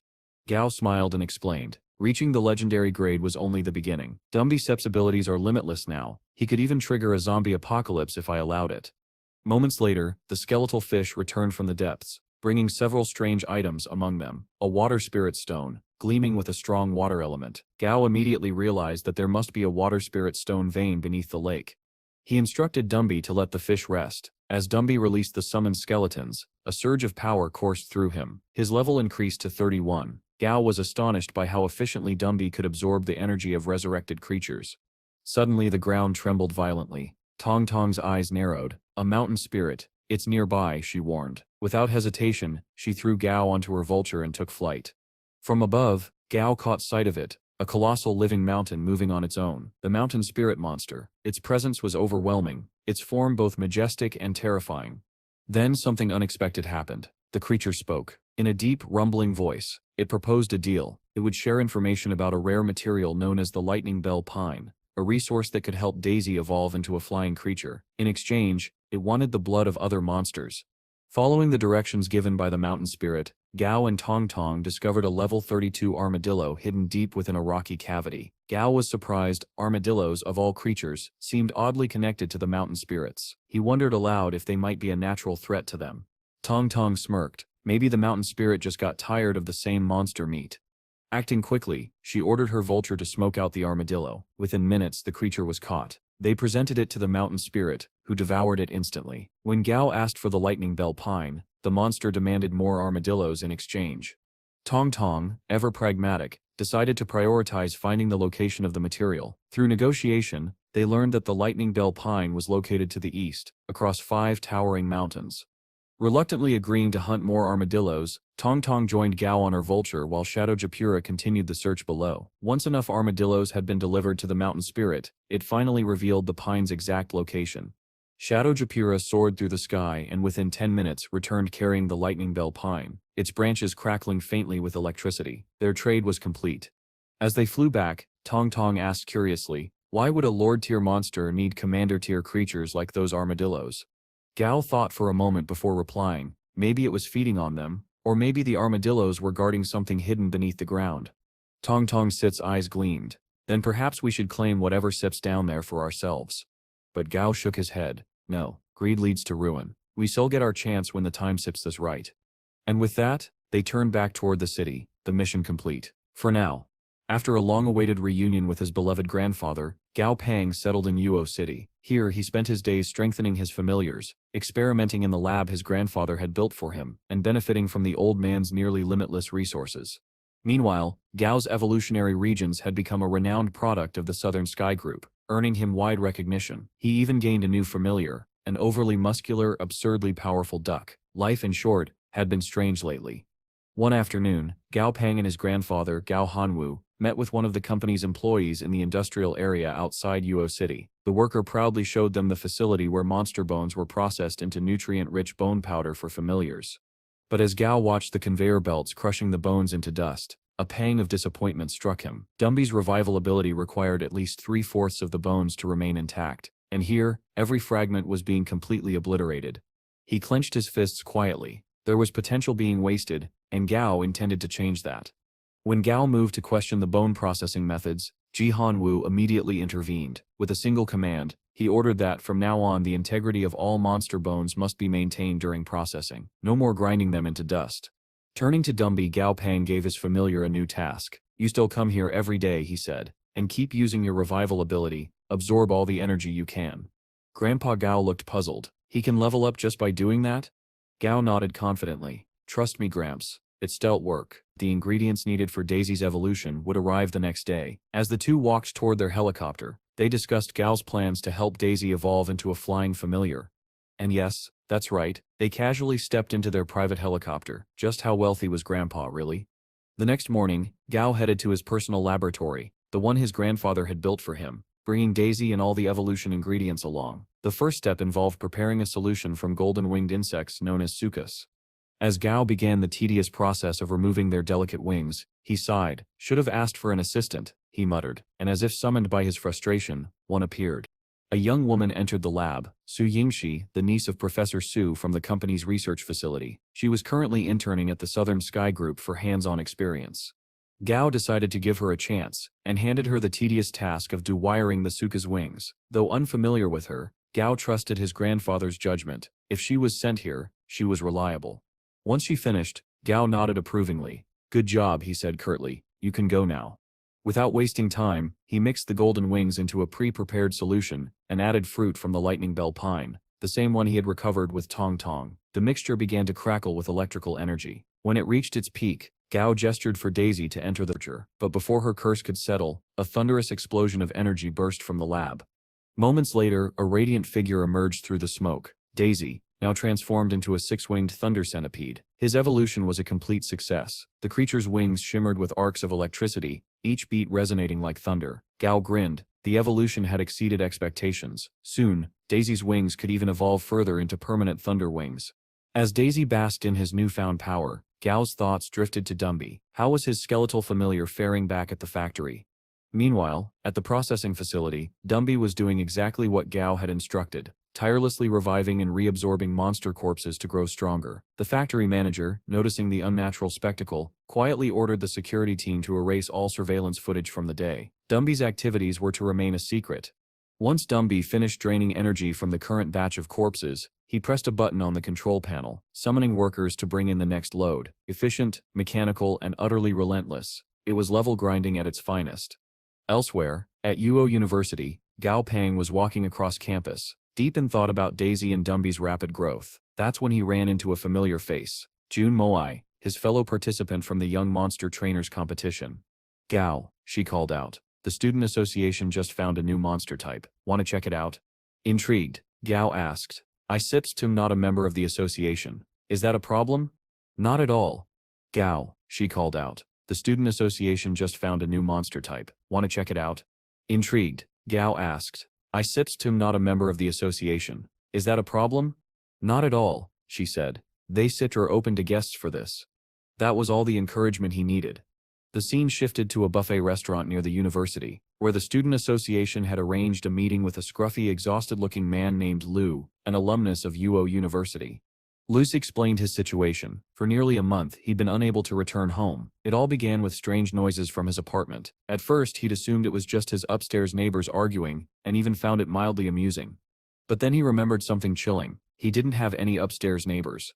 Curiosity got the better of him. Accompanied by his golden retriever, he went up to the roof to investigate. But when he got there, he found nothing. After hearing him out, the association members promised they'd uncover the source of the disturbance, no matter what it was, ghost or monster. Gao, however, wasn't so eager. He quietly instructed his familiar Goldie, if things go south, grab me and run. A reasonable precaution, really. A short while later, the group arrived at Lu's apartment building. As they prepared to enter, Gao asked Jun Moai about her black anaconda familiar, the one she'd used during the competition. It's too big for Yuo City's streets, she replied with a shrug. The team ascended the dim stairway and reached Lu's apartment. The moment the door creaked open, a foul, nauseating stench filled the air, the unmistakable smell of rot. Liu's face turned pale. Without hesitation, he bolted inside, shouting for his dog. The others stayed by the doorway, nervously discussing possibilities. It's probably a low-level monster, one said. Otherwise, it wouldn't set be hiding. Gao sighed softly. You people really don't set learn. And then, the lights went out. A chilling scream echoed through the dark, followed by frantic footsteps. Lu stumbled out of the back room, eyes wide in terror, begging for help. As Gao turned toward him, his expression froze. A ghostly hand was reaching out of the shadows, clutching at Lu's shoulder. The members of the student association gasped as a ghastly figure emerged from the darkness, a twisted humanoid monster with pale, flickering eyes. And just like that, their little ghost hunting trip had become something far more dangerous. A strange monster called a green haunt appeared, a creature known for its level 1 illusion skill and its ability to feed on fear. As the system described, it began using its illusion to conjure a thick white fog, spreading terror across the area. The association leader, caught off guard, mistook it for a commander-tier monster. Panic filled his voice as he shouted for everyone to run, declaring that he would stay behind to hold it off. But his fear only made things worse. The monster absorbed all that terror and transformed into an even more horrifying form, its power feeding on their panic. While everyone else fled for their lives, Gao Pez, Pun calmly walked forward, Goldie by his side. At Junit Sip's worried question, Gao simply asked, "What Sip's there to be scared of? It's Sip's just a monster. That means it has a weakness, and can be beaten." With quiet confidence, Gao ordered Goldie to attack. Seeing this, the association head yelled for him to stop, insisting that the creature was far too powerful. Gao only sighed and replied coldly, "Just shut up, you stir embarrassing yourself." Ignoring the panicked leader, Goldie launched forward with a flying kick and activated his forbidden domain. Instantly the white fog and the illusion were blown away, revealing the green haunt's true form, a small, goblin-like creature hiding near the window. Before anyone could react, Goldie leapt again and Spartan kicked the monster straight out of the window, killing it instantly.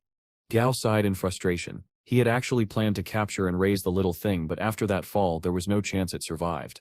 Just then, Junmoi silently appeared beside him, startling Gao with how quietly she moved. She reported that her familiar had already captured a man attempting to steal a monster corpse downstairs. Realizing the police were on their way and would confiscate everything, Gao decided to leave. Studying the body was now impossible. As he walked out, he overheard the captured man claiming he was just passing by. Gao narrowed his eyes. The timing was far too convenient. Something didn't feel right. Outside, Gao and Goldie called for a taxi. Gao smiled slightly, thinking about how much potential Goldie had shown tonight. His future seemed incredibly promising. But then, things took a strange turn. Within seconds, a car arrived. That was unusually fast. Suspicious, Gao got in anyway and told the driver to take him to the Southern Sky Group. However, it didn't take long for him to realize something was wrong. The route was completely off. Without hesitation, Gao gave a single order, "Goldie, handle him." Goldie didn't hesitate either. With one sharp strike, he smacked the driver across the head, bringing the car to an abrupt stop. Gao stepped out, demanding to know who had sent him. The terrified man stammered that it was all a misunderstanding. Gao stared blankly at him. That's when the trunk burst open. A massive white gorilla, muscles frozen like ice, jumped out and charged toward him. The gorilla came crashing down with a brutal axe-handle attack, strong enough to crush a human skull. But to its shock, Gao merely flinched and muttered, "That stings." Scanning it quickly, Gao realized it was a level 20 frost corpse monkey, a type of undead beast. He immediately guessed that these attackers were sent to avenge the green haunt from earlier. Suddenly, the gorilla made a vile move, reaching straight for Gao Sip's crotch. Gao Sip's eyes turned sharp. "Oh no," he muttered. "You just broke the code. Give him death." Before the monster could land its blow, Goldie pounced in, grabbing the gorilla's arm and tearing it off with brute force. His body had grown massive, a result of Gao's clever tactic. Using his damage transfer ability, Gao absorbed hits harmlessly and passed them to Goldie, who only got stronger each time thanks to his passive growth ability. Shedding his feathery jacket, Goldie leapt high and kicked the life out of the undead creature, his massive body shining with raw power. Behind them, the enraged driver charged again, swinging a metal pipe. But Gao was no longer the same man. With the techniques taught by his grandfather, he swiftly disarmed the attacker, sending the pipe flying, then uppercut him so hard that teeth flew out. Calmly, Gao pulled out his phone and dialed a number his grandfather had given him for emergencies. He briefly explained the situation, not even sure where he was anymore. The voice on the other end replied firmly, "Stay where you are. We shall be there shortly." Just moments later, a squadron of stealth choppers descended upon Gao's location. From them a group of men in sleek black uniforms emerged, each one moving with silent precision. Their leader, Jua, stepped forward and introduced them as Chairman Gao's personal Black Ops unit. It was clear they weren't ordinary soldiers. These were elite operatives, the kind who handled the jobs no one else could. Once Gao explained the situation, one of the agents quickly identified the driver as a member of a petty criminal group, one that possessed only 2 commander-tier monsters. Realizing they weren't the dangerous organization he had initially suspected, Gao simply nodded and instructed the squad to deal with them, however they saw fit. Before they departed, he added calmly that it would be best to capture the 2 commander-tier monsters alive, but that their safety came first. Not even 2 hours later, Zhu's team returned, having already subdued the gang's leader and captured both monsters. Young trainer Gao Ping was impressed, not only by their efficiency, but also by the majestic creature among them, a red-blooded warhorse, Commander Tier, level 27. It was Zhu's personal familiar, a beast of tremendous presence. Yet what truly caught Gao Ping's attention was the second familiar, a level 23 Commander Tier Gao Spirit, one of the 24 mythical spirits from ancient legends. Seeing a creature of such historical significance left him quietly astonished. Noticing Gao's curiosity, Zhou asked if he was interested in the ghost child. Gao admitted that he was, and requested to keep the Gao spirit for research. As thanks for his efforts, Gao invited Zhou to visit his laboratory, knowing the man's immense talent and the effectiveness of his methods. Zhou agreed with visible excitement, silently warning his warhorse not to act arrogantly before Gao, someone who could help it evolve further. Unfortunately, the warhorse, still intoxicated by tales from a certain warlord's biography, ignored that advice. Amused, Gao decided to have a bit of fun. He pulled out a vial containing an evolution reagent, its aroma alone enough to completely shatter the beast's composed image of manliness. Later, as Zhou and his warhorse departed, Grandpa Gao arrived to discuss Gao Ping's familiars and their recent progress. Dazi and Stray had both reached level 30, now classified as epic grade. Dumby, on the other hand, stood at level 39 on the verge of promotion to Lord Tier. With only a week remaining before the World Youth Trainer Championship, Grandpa Gao reminded him that he must have at least one Lord Tier familiar to qualify as a referee. That warning worried Gao. Raising Dumby to Lord Tier in just 1 week seemed impossible, but that concern quickly gave way to excitement when he learned that his aquatic dragon would soon attempt a breakthrough to ascend to the legendary King Tier that very night. Later that evening, despite Grandpa Gao's advice to rest, Gao Ping stood watch by the lakeside, anticipation gleaming in his eyes. When signs of evolution began, the system suddenly recognized the dragon as level 51, meaning the breakthrough had already succeeded. So why was the beast still roaring furiously in the distance? Meanwhile, within the military, debate stirred. Some officials believed Gao Ping had grown too powerful, while others defended him as a loyal ally. The senior commander dismissed the argument, but one man silently nurtured darker intentions.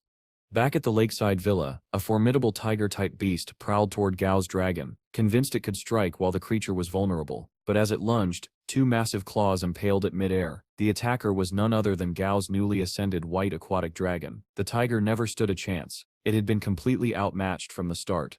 The following day, Chairman Gao received a call from a man named Sui, reporting that spies had been discovered within the company. Acting under Gao's orders, Sui immediately began purging the traitors. At the technology department, Sui burst through a locked office door with his hulking kangaroo familiar, a beast so muscular it seemed sculpted from living stone. Inside he found that sensitive documents had vanished, along with the department head himself. As per Gao's orders, Sui sent his kangaroo to search the underground parking lot. There, the missing department head, Zhao, was attempting to flee with the stolen documents, planning to trade them to a rival company for a promotion. It was also revealed that he was the one who had sent the tiger to assassinate Gao's aquatic dragon. Unfortunately for him, the entire setup had been a trap. The dragon had already completed its evolution. As Zhao tried to escape, Sui's kangaroo crashed down onto his car, crushing it completely before capturing him alive. Later, Gao Ping was introduced to Sui Ti, Chairman Gao's right-hand man, and the father of Suin Shi. But even more remarkable than the man himself was his familiar, a golden, dazzling boxing champion kangaroo, nicknamed the Light. Gao was fascinated by its special ability, extraordinary sixth sense, an invaluable trait for a close-range fighter. As Gao examined the creature, the captured Zhao was brought before him. His betrayal was undeniable, selling secrets to the Sky River Group after all the opportunities Gao had given him. When asked how to deal with the traitor, Gao hesitated only briefly before replying with calm authority. He must be made an example of. And with that, Xiao was dragged away, pleading for mercy that would never come. Later that night, Gao stood quietly beside the lakeside, watching over the aquatic dragon as it rested beneath the moonlight. His thoughts were heavy. When his grandfather approached, Gao admitted what was on his mind. He was thinking about what might have happened if they had let Xiao live. Would people have seen that as weakness? Would others have followed in Xiao's footsteps, betraying them too? Grandpa Gao sighed softly. He told his grandson that he never wanted to involve him in the darker side of things, but as his successor, that burden was inevitable. For now he instructed the White Dragon to capture a few high-level monsters to help Dumby train and level up faster. A few days later, at the Imperial Airport, Jun Mo was preparing to board her flight for the final round of the Young Monster Trainers Championship. As she and her friends exchanged farewells, they suddenly spotted Gao in the crowd. Confused, they wondered what he was doing there, especially since he had withdrawn from the competition after the previous round. If only they knew. While the others speculated, Gao waited patiently at the pickup area. His grandfather had told him that someone from the capital would be arriving to escort him, but when they did, Gao was left speechless. A full bus of guards and security personnel had come to receive him, making him stick out like a sore thumb in front of everyone.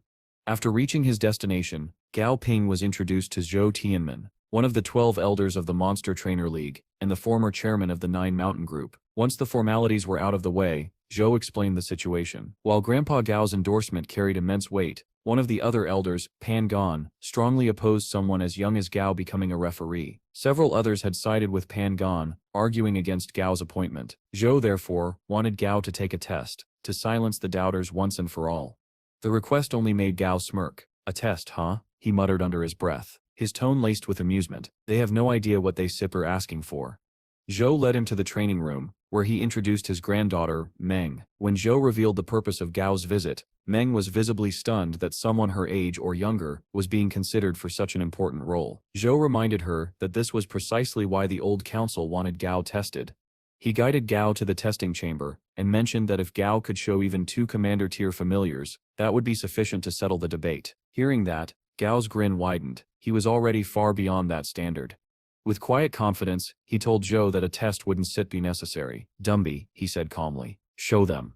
As the skeletal familiar stepped forward, the cloak it always wore slipped away, revealing its true form, a towering, bone-armored tyrant, radiating immense power. Zhou and Meng stared in disbelief. Dumby wasn't commander tier anymore. It had evolved into a level 41 lord tier familiar.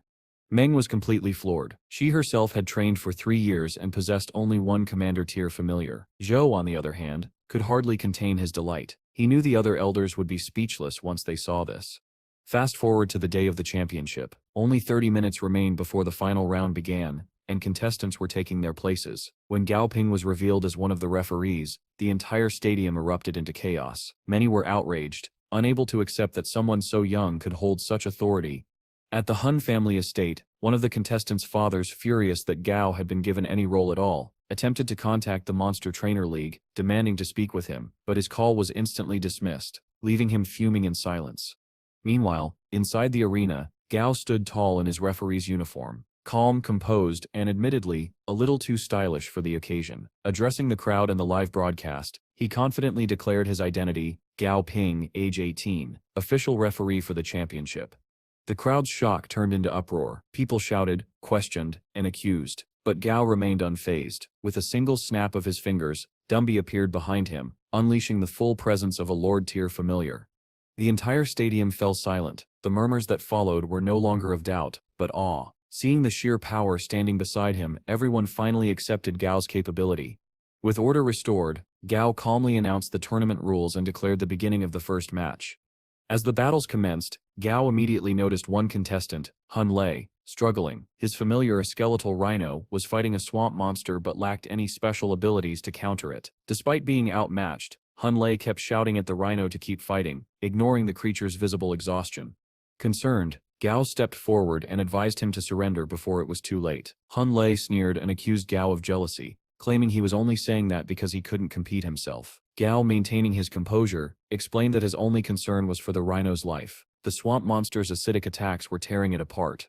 Still, Hun Lei refused to yield. Loyal to its master, the rhino rose again, battered and broken, mustering every ounce of strength for one final attack. The resulting explosion of energy was tremendous, far beyond what Gao expected from a mere commander-tier familiar, yet it came at a terrible cost. The rhino had sacrificed itself to deliver that strike. When the dust cleared, the swamp monster still stood unscathed. Hunlei's opponent, Lucas, was declared the winner. As the skeletal rhino lay dying, it weakly called out for its master. But Hunlei turned away coldly, cursing it for being useless.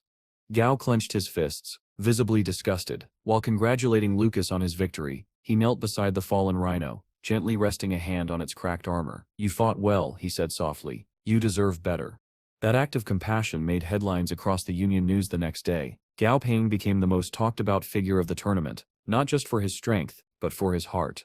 As the championship continued, the matches flew by. Gao served as the referee for match 32, the last bout of the elimination round, his reputation already echoing through every corner of the arena. In the second round of the Hakkia region matches, the air was thick with tension. On one side of the arena stood Yugi, commanding his level 32 black-scale tiger. On the other was Brandy from the Yingla region, partnered with his level 30 wailing serpent tree. As the match began, Gao observed closely from his referee's stand. Despite the serpent being a few levels lower, he noted that it was actually of a higher grade than Yugi's tiger. The only drawback was its limited mobility as a plant-type familiar. However, the serpent had one powerful advantage: its acidic sap. Every time the tiger's claws tore through the vines, droplets of the corrosive sap splashed onto its fur. Slowly but surely, the poison began eating away at its strength. By the time Yugi realized what was happening, his tiger was covered in burns and trembling from exhaustion. Reluctantly, Yugi raised his hand and surrendered to protect his familiar. Well, Gao thought to himself, at least some of these trainers care about their partners. After congratulating Brandy on his victory, Gao approached Yugi. He told the boy that he had a business proposal for his mother, the leader of the Shadow Blood Monster Hunter Association. Before leaving, Gao added that the reason for his defeat was his tiger's low grade. If Yugi came to him after the tournament, he could help evolve it. Of course, Gao said it casually, but one couldn't help but wonder, was there more to this offer than met the eye? Later, in the referee waiting room, Gao found himself in a serious discussion with other officials about the dark side of monster training around the world. One of them told him about the Southeast Asian region, a place shaped by brutal survival. After the Great Cataclysm, the nations there merged into one massive territory. Orphaned children were sent to government-run camps, given familiars at 18, and forced into free-for-all death matches where only one survivor walked out. It was horrifying, yet the trainers who survived that hell were among the strongest on Earth. Despite the cruelty, Gao couldn't help but think there was something to learn from that system. If only we could create training camps, he thought, not for death, but for survival, to prepare kids like Li Junong to live in this dangerous new world.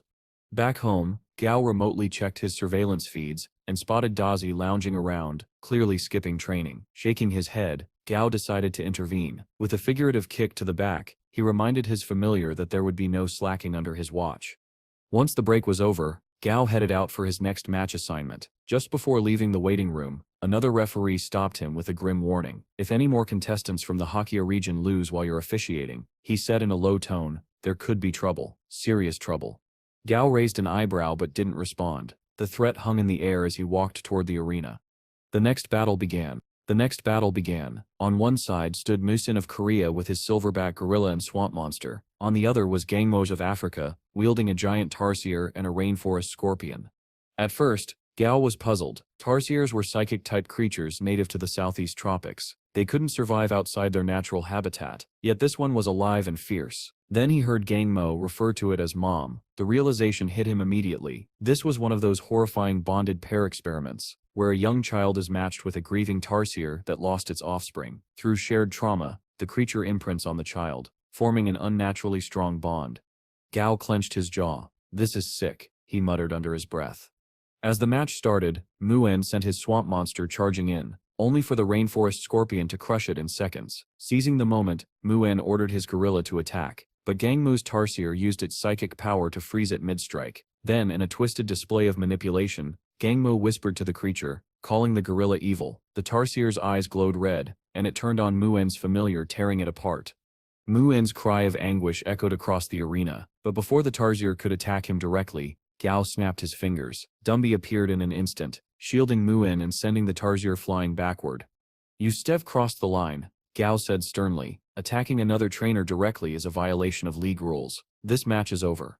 Muen, still trembling, quietly surrendered. After the match, Gao found himself surrounded by sycophantic trainers praising his quick judgment, but his attention drifted elsewhere to an idea. As a referee, he couldn't place bets on the matches. However, there was no rule stating that his familiars couldn't. He smiled. "That's not technically cheating," he mused. Back home, Goldie was up to his usual antics, climbing a fence wall to peep at the neighbor's duck. His mischief was interrupted when his phone buzzed. Gao's name flashed across the screen. Goldie, Gaosip's voice said through the speaker, "I need you to place a few bets for me. Do it right and I shall increase your daily fish allowance for a whole month." That was all the motivation Goldie needed. Moments later, he was waddling into a happy lottery branch, holding up his phone to the cashier. On the screen was Gao's message detailing the bet, Jiang Yi of the Hakkia region to win. A very unpopular pick given his opponent's strength. Still, Goldie followed instructions and placed over 5,000 alliance credits on the underdog. After collecting his lottery ticket, he exited the shop, whistling proudly.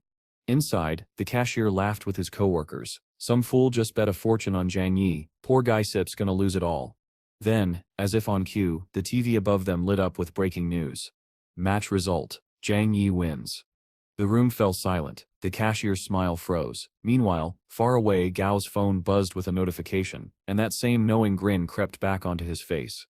Later that day, Gao returned to his mountain villa, only to be greeted by an overly excited Goldie. The bald duck was practically bouncing with joy, showering Gao with praise for helping him win the bet, though of course, he had no intention of sharing a single coin of his winnings. Typical Goldie. But it didn't stop there. The greedy little creature immediately demanded more insider information, hoping Gao would feed his new gambling habit. Gao sighed and tried to explain that the bet had been just for fun, a small reward to make Goldie happy, not the start of a bad addiction. He warned the duck that gambling was a dangerous road to go down. From the look on Goldie's unimpressed face, however, it was clear the lecture went in one ear and out the other. While Gao was distracted, Goldie's sharp ears picked up something interesting. Gao, now on the phone, mentioned a contestant with good potential, someone named Jiang Xiao. That was all Goldie needed to hear. His eyes gleamed with the light of a new obsession. The addiction had begun. The next day, Jiang Yi, the contestant Goldie had previously bet on, won the first match of the third round. He silently thanked his luck that Gao wasn't the referee this time. Rumors had begun spreading that Gao was biased against contestants from the Hakkia region, and those whispers were getting louder with each passing day. But to Jiang's horror, his next match was suddenly reassigned, and Gao would be his referee.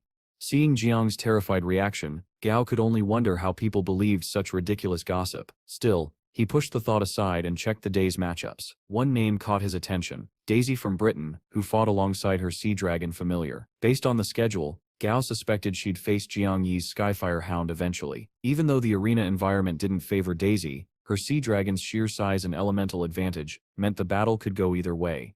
As the rounds continued, the tournament's ranking list started to solidify. Daisy moved up to the 11th spot, Long Binu secured 7th, and Jun Moi held 5th. But all eyes were on the final match of the day, a showdown between Jiang Yi and Daisy for the #1 position. Before the match began, Gao decided to check up on Goldie. What he found was, unsurprising, the duck was slacking off on his training again. Gao offered him a deal: complete the sets properly, and he'd get some extra lunch money. But Goldie just grinned smugly and bragged that he had gone all in on a bet that would make him rich. His pick, Zhang Xiao. Unfortunately for him, Gao had bad news. Zhang Xiao had lost that morning, meaning Goldie Sip's money was gone. Every last credit. Gao gave him a look that said it all. Let that be a lesson. Quit while you stare ahead. Trying to cheer him up, Gao promised that if Goldie could gain 7 levels within a month, he'd reward him with 300,000 alliance credits and a raise. But Goldie wasn't thinking about rewards, he wanted revenge. He demanded to know who beat Jiang Xiao so he could teach them a lesson. Gao immediately shut that down, reminding him that the battle was fair and the opponent had simply fought better. While Gao was still consoling the sulking duck, another referee approached. He asked if Gao really wasn't going to officiate the final match. Gao shook his head firmly. Not a chance. With the rumors of bias still fresh, refereeing that battle would only give people more ammunition to attack him if Jiang Yi lost. Even in this world, it seemed cancel culture couldn't be escaped.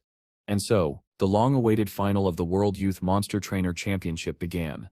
Jiang Yi entered the arena with his 3 familiars: a goldenback wild boar, the Skyfire Hound, and a blackthorn opium poppy. From his spot at the spectators' table, Gao observed the poppy with keen interest. It had a dangerous ability, releasing a gas that caused any creature who inhaled it to become hyperactive and immune to pain. A clever tactic when used on his own familiars, but highly risky. If they became addicted to the gas, it could destroy them from within. Across the field, Daisy stood ready with her powerful sea dragon and 2 river otters. The sea dragon wasn't just massive, it was a rare Dipor variant, blessed with heightened vision and powerful aquatic abilities. Gao could only hope Jiang Yi won this match. If he didn't, the crowd would somehow still find a way to blame Gao. As the battle began, Jiang Yi's blackthorn poppy immediately released its gas. The golden back boar charged forward in a frenzy, smashing through the arena, but Daisy's otters quickly summoned a shimmering wall from the ground, blocking the strike. The Skyfire Hound leapt above it, only for Daisy's sea dragon to crash through the wall itself, raking its claws across the boar. The boar, still standing under the gas's influence, refused to fall. Now surrounded, the sea dragon unleashed a devastating skill, flooding the entire battlefield in a temporary sea. With the boar slowed, the dragon used towering water pillars to shatter the hound's momentum. Then gliding beneath the surface, it surged upward for a fatal bite that ended the boar's life instantly. Enraged, Jiang Yi lost his composure and ordered his hound to kill one of Daisy's otters out of spite. But the sea dragon was faster. In a single motion it struck down the hound, forcing Jiang Yi to surrender. The crowd erupted into cheers for Daisy's stunning victory, but not everyone celebrated. In a shadowy corner, a few sketchy individuals whispered among themselves. They decided not to report Jiang Yi's loss directly. Instead, they'd spread the story that Gao Peng had somehow interfered, throwing the blame on him yet again. Gao, sitting calmly at the spectator table, watched the chaos unfold. He hadn't even refereed this match, yet he knew what the headlines would say by morning. Gao sat watching the live news feeds, his expression darkening with each passing second. Every major channel and online outlet was slandering him, twisting stories, spreading lies, and turning public opinion against him in real time. The man hadn't even refereed the last match, yet somehow, he was the villain of the story. Just as his frustration peaked, Goldie waddled in, puffing out his chest like he owned the place. At first, Gao barely paid him any mind, until an idea struck him. A wild, ridiculous, brilliant idea that might just fix everything. Later that day, during the grand awards ceremony, where Daisy was being crowned the World Youth Trainer Champion, Gao Peng arrived unexpectedly, flanked by Goldie and Toa. The entire stadium buzzed in confusion. The chief referee leaned over to whisper to the chairman that the Southern Sky Group had made an unusual request. After a tense pause, the chairman decided to let the situation play out. Down on the stage, Goldie began yelling, furious at Daisy for making him lose all his bet money. The crowd laughed at the absurd sight of a bald duck scolding the new world champion. But while everyone was distracted, Gao stepped up to the microphone, his calm voice echoing through the arena. He began by warmly congratulating Daisy for her victory. Then, with a mischievous glint in his eye, he gestured to Goldie and announced, "This little fellow here has a small problem with our new champion." Laughter rippled through the stands. Gao continued, pretending to introduce Goldie as a disobedient peasant duck from the countryside, a mere mid-commander tier creature. Turning toward Daisy, he politely asked, "Would the champion of the world kindly teach this unruly bird a lesson?" Daisy froze. Gao had put her in a corner. Refusing the challenge would make her look weak in front of the global audience. So, with visible reluctance, she accepted. And just like that, the strangest performance match in tournament history was about to begin. The world champion Sea Dragon versus a bald duck named Goldie. The arena flooded instantly as the Sea Dragon activated its terrain-shifting ability, transforming the ground into a roaring sea. But instead of floundering, Goldie dashed straight through the water, which parted around him as though he were a living force of nature. With a burst of speed, the bulked-up duck leaped forward and slammed his fist square into the Sea Dragon's jaw, sending ripples across the stadium. The dragon retaliated furiously, smacking Goldie aside and chasing him across the watery battlefield. Blow after blow landed, yet with every hit, the light surrounding Goldie only grew brighter, his body glowing with an odd, almost divine energy. Then, in one swift motion, he struck the Sea Dragon in the throat, only to be smashed down moments later. Daisy smirked, convinced of her victory, but when the dust cleared, the crowd gasped in disbelief. Standing in the middle of the arena was Goldie, massive, towering, muscles bulging, his bald head gleaming under the lights. With one arm, he caught the Sea Dragon's claw and held it back effortlessly. Then, with a roar that shook the stadium, Goldie hurled the creature into the air and finished with his ultimate technique, the Fist of Destruction.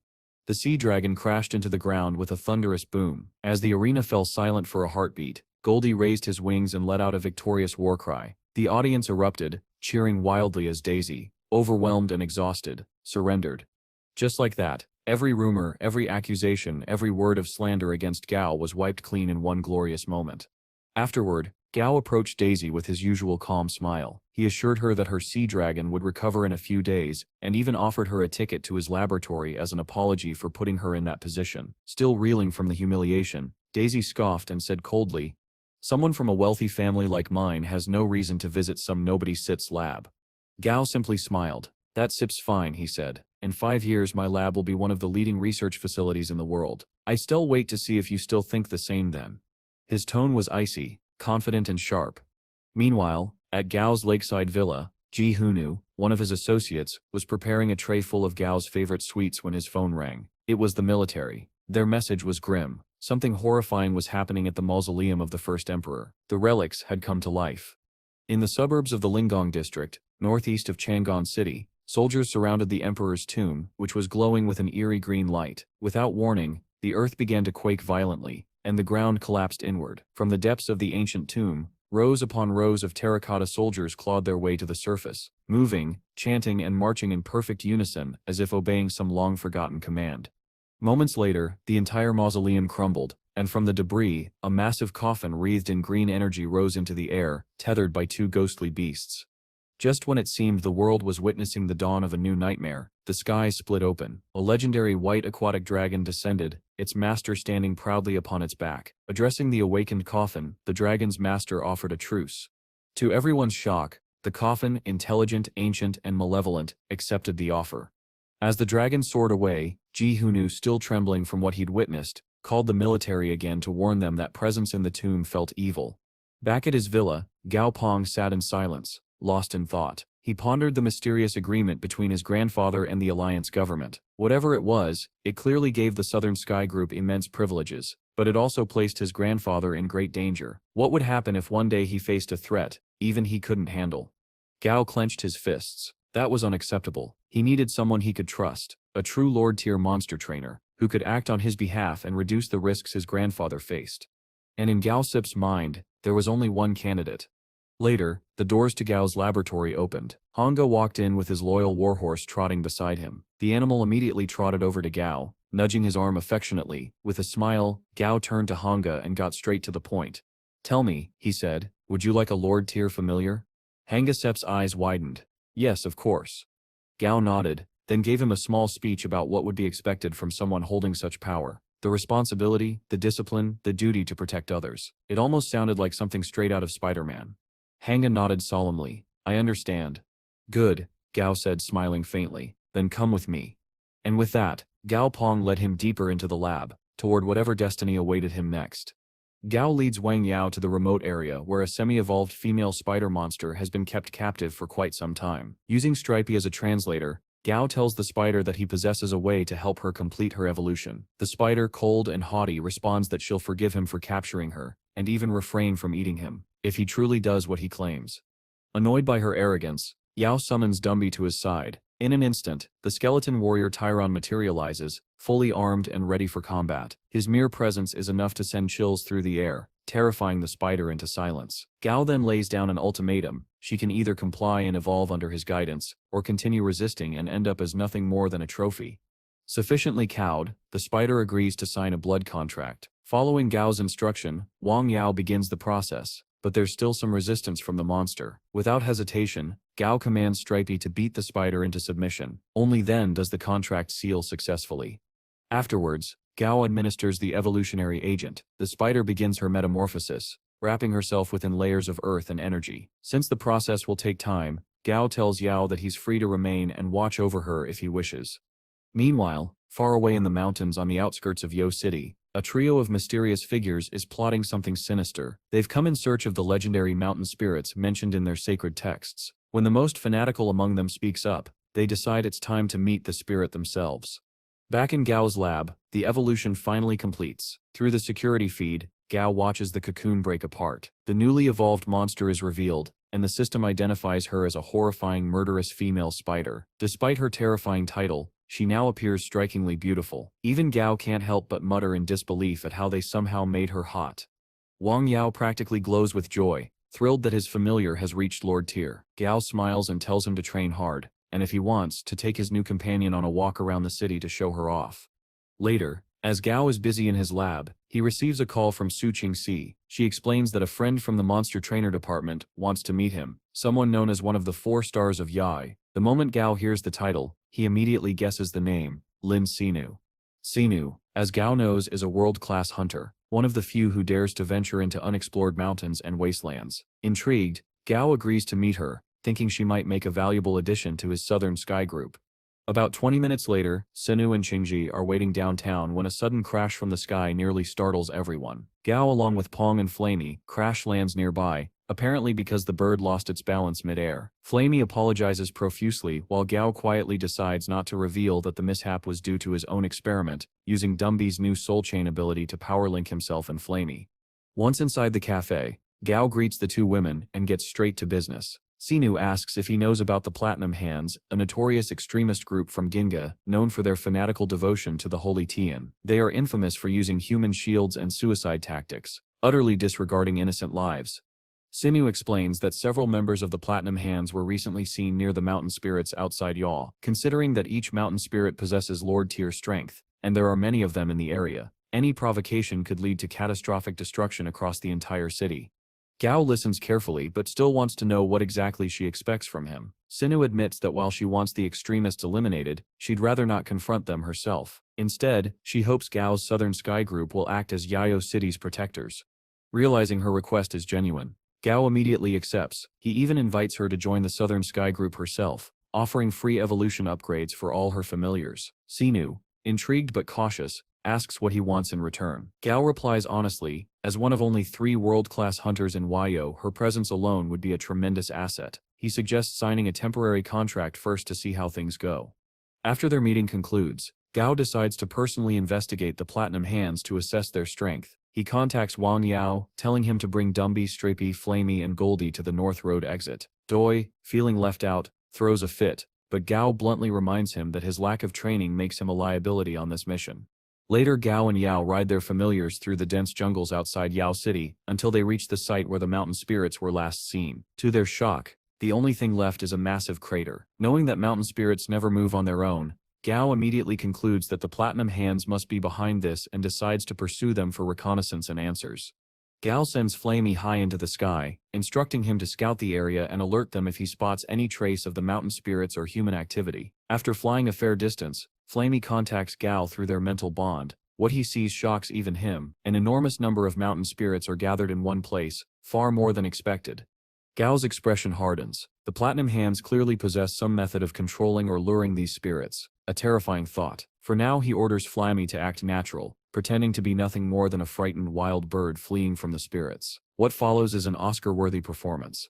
Down below, the trio from the Platinum Hands notices Flamey, but their leader waves it off. Their ritual is nearing completion, and they won't be distracted now. The mountain spirits begin to tremble violently as the leader starts chanting, invoking the blessing of the Holy Len. But in the middle of his chant, he suddenly senses an unfamiliar presence. Gao and Wang Yao, spotted through a hidden familiar acting as surveillance.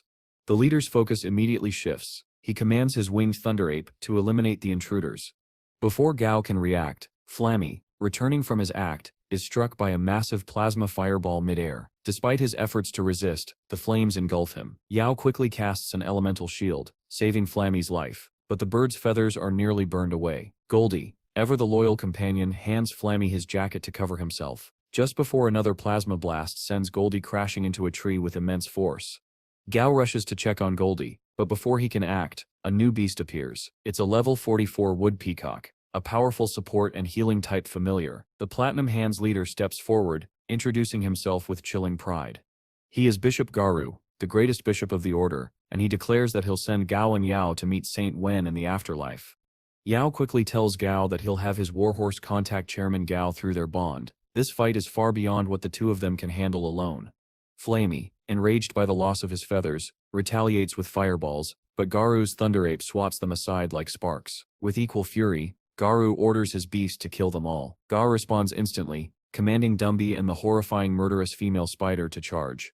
The two familiars launch a coordinated attack, but Garu's wood peacock proves a formidable obstacle. Using vines and living plants, it restrains Dumby and blocks his path, leaving Gao unable to reach Garu, who hides safely behind his creature. Thinking fast, Yao suggests turning the forest's advantage against them by burning it all down. He orders Flamey to ignite the trees. The flames roar to life, but Garu counters, directing his peacock to fling blazing branches at Yao. Though Yao shields himself in time, he's still badly injured and forced to the ground. With both of their main familiars occupied, the situation worsens. From the shadows, more cultists emerge, each with their own monsters encircling the two completely. Meanwhile, in the Southern Sky Group's conference room, Chairman Gao is in a meeting when Yao's warhorse bursts in. Recognizing the familiar, the chairman immediately realizes something has gone terribly wrong. Back at the battlefield, Yao and Gao are surrounded with nowhere to escape. Yao grits his teeth and tells Gao to run when he gets the chance, and with a bitter smile to lay their enemies' heads on his grave someday, so he can rest without regret. It's a powerful moment, but Gao refuses to accept that ending. Just then the ground shakes. His secret weapon arrives. Goldie, now fully gigantified, bursts onto the battlefield in all his glowing muscle-bound glory. During the chaos earlier, Gao had used Flamey's flames as cover to activate Goldie's hidden passive skill, and now, the mighty duck towers over the cultists. As the enemy mocks Goldie for his bald head, Gao smirks. Bad idea. Triggered beyond measure, Goldie unleashes pure rage, demolishing several enemy familiars with overwhelming force. However, the tide soon turns. Spider familiars bind him with their silk, leaving him trapped. A glass mantis lunges forward to finish Gao and Yao off. At the last second, Gao grins. It's all going according to plan. He shoves Yao aside and takes the full brunt of the blow himself. Yao screams his name in despair, but when the dust settles, Gao stands unscathed. He had used the attack to further empower Goldie through a buff transfer technique. Now gigantic and radiating power, Goldie roars as Gao watches with both pride and regret, wishing he'd brought more familiars for backup. Before they can act further, a deep rumble shakes the earth. Everyone turns toward the mountain spirits, only to witness an awe-inspiring yet horrifying sight. The spirits are merging, their bodies fusing into something colossal. Bishop Garu's eyes widen with mad joy. He shouts that the Mountain Spirit King is about to be born, an entity powerful enough to conquer the world. But his triumph is short-lived. When he commands the Spirit King to trap Gao and Yao, the creature ignores him completely, and instead traps everyone, cultists included. The earth walls rise like waves, sealing them all inside as the world darkens. The ritual has succeeded, but control has been lost, and now, they're all prisoners of the very monster they awakened. Moments later, Gao lights up several glow sticks and helps W to his feet. As he studies the walls around them, he realizes something terrifying. They're completely sealed inside the Mountain Spirit King itself. The atmosphere is tense. The Platinum Hands are bickering among themselves, while a single hole in the wall keeps radiating intense heat. For now, all they can do is hold their ground and wait for Grandpa Gao to arrive. Speaking of which, the old man is already on the move. He's at the exit of Yugo City, the same path that Gao and Hang once used. Though pinpointing the exact location is nearly impossible, Grandpa Gao doesn't care. Fueled by righteous fury at the thought of his grandson being in danger, he soars into the sky atop his majestic white aquatic dragon, and truly grandfathers in fiction never fail to be unbelievably cool. Back inside the Spirit King, the Platinum Hands are struggling. No matter what they do, their attacks can't even scratch the walls, and their familiars are burning out fast. Gao orders Flemmy to keep lightly pecking at Goldie, just in case he needs to boost him later. Suddenly Garu walks up and proposes a temporary truce. They can settle their differences later, but right now, survival comes first. He explains that the hole in the wall leads directly to the Spirit Mountain King's core. The creature is trying to evolve and needs a massive amount of energy to do so. If they offer it a sacrifice, the core will consume it, stop radiating heat, and buy them more time. Gao is confused at first. Where would they even get a sacrifice? But then it hits him. Garu isn't talking about enemies, he's talking about their familiars. Without hesitation, Garu sends one of his own familiars into the hole as a sacrifice, then coldly demands that Gao do the same. Horrified, Gao refuses. There's no way he'd ever sacrifice one of his family. But before he can react further, Stripey, his spider familiar, suddenly rushes toward the hole. Ignoring Gao's desperate shouts, Stripey declares that he'll do whatever it takes to help his master and leaps in.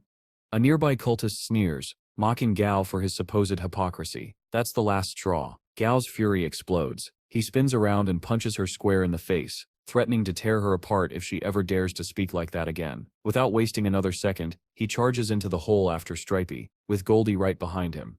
But before Gao can get far, the wall around them trembles violently. A massive explosion of rock and dust reveals the colossal white arm of Grandpa Gao's dragon tearing through from outside. The old man has arrived, and hope flares in Gao's heart once again. With the white dragon's incredible strength, they crush through layer after layer of the Spirit King's walls, only to find yet another hole below. Gao calls out desperately for Stripey, but the only response is a faint, exhausted voice. Stripey saying how tired and sleepy he feels. Gao's heart sinks. He begs him to come back, pleading for his survival, but there's no reply. Knowing he can't do anything more right now, Gao decides to let his grandfather take over. As he helps load the injured Have onto the dragon's back, he notices members of the Platinum Hands attempting to escape. He points them out to the dragon, and with one devastating swing of its arm, the group is crushed to death in an instant. Witnessing this, Gao has a harsh realization. He's been too focused on the grades of his monsters instead of their levels. He believed that higher grade familiars could overpower anyone, but in truth, experience and tier matter far more. Suddenly the Spirit King's evolution stops. Its vitality begins to fade, and with it, Strapey's life force as well. Thinking fast, Gao uses the White Dragon's help to gather several mountain spirit cores, feeding them to the king in hopes of stabilizing it and saving Strapey. But something goes wrong. The system flashes an error. A new life form is being born inside. Gao can feel it, a powerful, desperate will to survive emanating from within. He suspects that this new being might actually be Stripey himself, reborn from the fusion. He's overwhelmed, helpless and furious at his own weakness. Grandpa Gao comforts him, promising that they'll find a way to save Stripey, but for now they must retreat and plan their next move. As they leave, Gao vows through gritted teeth that if Stripey truly dies, he'll exterminate every single mountain spirit in Mujo to avenge him. Half a month later, Gao stands silently as his familiars train relentlessly. Since losing Stripey, every one of them has been pushing their limits harder than ever, none more so than Dai, who's always the first to start and the last to stop. And as for Strippy, he's still alive, barely. Their blood contract confirms it, but even the search teams scanning the Spirit King's body haven't been able to locate him. Just as Gao reflects on this, an overwhelming surge of power suddenly wells up inside him. His senses sharpen, his strength skyrockets, and amid that storm of energy, he hears Strippy's voice. Shocked but overjoyed, Gao realizes the truth. Stripey must have absorbed the Mountain Spirit King instead of being consumed by it. That would explain Gao's sudden power boost, and from the faint, distant tone of Stripey's words, Gao knows one thing for sure. His loyal companion is still out there, alive and evolving into something far beyond imagination. Gao stands tall, determination burning in his eyes. He knows exactly where Strippy is, and he's going to bring him back. Turning to his other familiars, he announces their new mission with absolute conviction. They're going to rescue Strippy, no matter what. But before that, Gao decides to test the strange new powers he's awakened. He challenges Dozy, the centipede, to a quick spar. Dozy accepts, but what happens next leaves him utterly stunned. With Silly clinging tightly to his back, Gao dashes forward at such blinding speed that the ground beneath his feet is torn apart. The grass is shredded to dust, a raw display of power unlike anything his familiars have ever seen. When they arrive at their destination, everyone stops dead in their tracks. Towering before them is an enormous beast, so colossal that even the Mountain Spirit King looks tiny in comparison. And to their utter disbelief, this creature is Strippy. Once a small, loyal spider familiar, Stripey has now evolved into a level 51, King tier, epic grade disaster mountain spider. His size is beyond comprehension, his presence overwhelming. Yet despite his terrifying form, Gao feels nothing but relief. His companion, his family, is alive. In a heart-wrenching moment, Stripey expresses a simple wish. He wants to hold his master again, just like before, but he knows it's impossible now. The sheer scale of his new body makes such a gesture unthinkable. Gao's heart aches at his words, yet he can't help but notice something incredible. Stripey speaks those words aloud, not through telepathy. Stunned, Gao quickly composes himself and reassures Stripey. He tells him that from now on he's no longer just a familiar, he's the ruler of the mountains. Stripey lets out a thunderous, echoing roar in response, a declaration so loud it probably wakes all of Mujo. Later, in Grandpa Gao's office, the two discuss the situation. Word about Stripey's evolution can't be contained. News like this travels fast. Still, Grandpa Gao isn't worried. Even if the world knows, he says, what can they do? He explains that strength always attracts envy and danger. When he first returned after the cataclysm, the Southern Sky Group was in ruins, and he faced countless assassination attempts within just 24 hours. But the next day, he unleashed the White Dragon and slaughtered every last one of his attackers in a single bloody purge. His message is clear. Gao must be ready for the same. The world is harsh, and only strength commands respect. But as Grandpa looks at his grandson, he smiles faintly. "You've grown," he says. "Maybe you don't even need me anymore." Gao laughs, teasing the old man for being dramatic. Just then Huang walks in and reports that the two familiar corpses Gao requested have been secured. As Gao turns to leave, Grandpa suddenly throws a surprise punch. This time, Gao meets it head-on, blocking it with his full strength. The old man grins with pride, though he hides the pain in his arm. Gao has truly become strong enough to protect himself.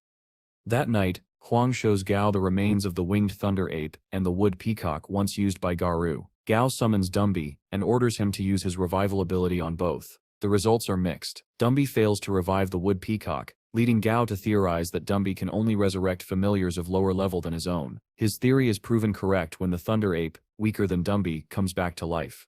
However, Dumby erases the creature's memories, finding them too chaotic to handle. What rises in its place is a new being, a skeletal winged version of the thunder ape, now a servant of the skeletal tyrant. Gao notes that the revived creature is one full level and grade weaker than its original form, confirming that resurrection always comes with limitations. For now, Gao instructs Dumby to gently move the wood peacock's body to the lab. Back there, he checks on Stripey using a surveillance drone, only to find that Dozy has pranked him by planting tangerine trees on Stripey's head. Gao sighs at their bizarre sense of humor.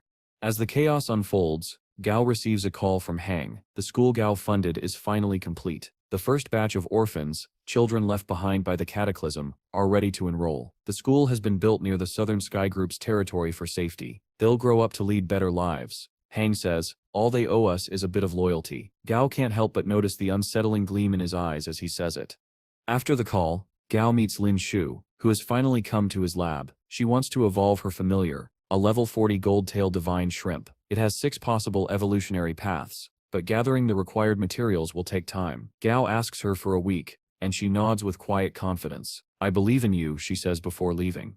Meanwhile, across the city in the Adamantium Bridge district, investigators are baffled by a string of murders. The victims were killed by what appears to be a living statue. The creature has already moved to another area, the Magnet Mouth Commercial District. Coincidentally, Gao Pong happens to be there with Silly and Dozy, buying materials. He hasn't been able to find everything he needs, and he's even considering turning to the black market. But then something catches his eye, a statue of the ancient Chinese general, Guan Gong. As he studies it curiously, a system window suddenly appears before his eyes, identifying the statue as a level 41, L-tier animated bronze statue. What the hell? Gao mutters under his breath, eyes narrowing. He contacts his grandfather through a video call explaining the situation. Grandpa listens closely, frowning. Strange, he says. The government didn't warn you about this? They must be keeping it quiet, trying not to cause panic. Whatever's going on, one thing is clear. This isn't a random event. Something much darker is beginning to move beneath the surface. Before ending the call, Gao informs his grandfather that he'll be sending Thunder God to assist with the situation. While waiting on site, Gao can't help but draw a chilling connection between this animated statue and the ancient terracotta soldiers that once came to life near the first emperor's mausoleum. He silently hopes that isn't the case. Moments later, a secret government unit arrives, one Gao instantly recognizes as the Black Flags. Along with them come 50 commander-tier obsidian hounds, all prepared for battle. Together they engage the bronze statue, but it quickly becomes apparent that none of them are a match for a lord-tier monster. Within moments, the statue decimates their ranks, forcing the commander to order a retreat. Then, the ground begins to rumble. The soldiers stumble as a massive tremor splits the earth open, and from beneath, Thunder God bursts forth, drilling through the ground like a living thunderbolt. Gao's powerful familiar greets the Black Flags with a thunderous roar, his arrival shaking the air itself. The Black Flag soldiers immediately lower their weapons at Gao, demanding identification. Calmly, he gives his name and explains that Thunder God is his grandfather's familiar. The chief's eyes widen in recognition. He knows exactly who Gao Pong is. Without hesitation, he pleads for Gao's help to stop the rampaging statue. Thunder God doesn't waste a second. Sparks ignite across his scales as he unleashes a storm of lightning strikes, forcing the statue to retreat. But before it can escape, Thunder God ensnares it with a surge of electric chains, paralyzing it completely. Lightning, after all, is its natural weakness. As the battle ends, Gao notices the Black Flag chief angrily berating one of his soldiers for trying to claim credit for the victory. Gao quietly smirks. This is a man he might be able to work with in the future. With the situation contained, he loads both Thunder God and the immobilized statue into a transport truck. Before leaving, Gao tells the chief he can take full credit for the Lord-tier monster's defeat. Later, at the mountain behind his villa, Gao allows Thunder God to rest after the exhausting fight. But suddenly, the bronze statue breaks free from its bindings and lunges at him, its massive sword swinging downward. Gao stands his ground and catches the dull blade with one hand, stopping it effortlessly. Looks like those badass grandpa genes are finally kicking in. Before the statue can recover, Stripey emerges from behind it. With a ground-shaking roar, the enormous spider traps the statue inside a 60-meter-wide sphere of rock, sealing it completely. Gao decides to leave the captured statue in Stripey's care for now, as he takes an urgent call from Hang.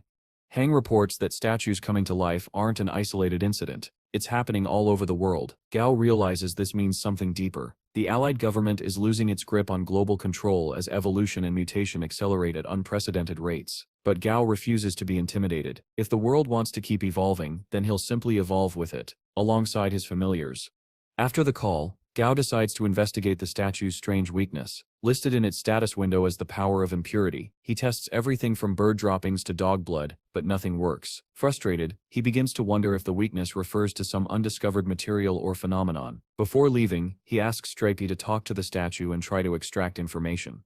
Within minutes, Stripey Sip's endless chatter bombards the statue into submission. Overwhelmed, the creature finally speaks, confessing that it only killed people because they were hooligans causing chaos. Gao watches in disbelief. Somehow, Stripey has mastered the talk no jutsu.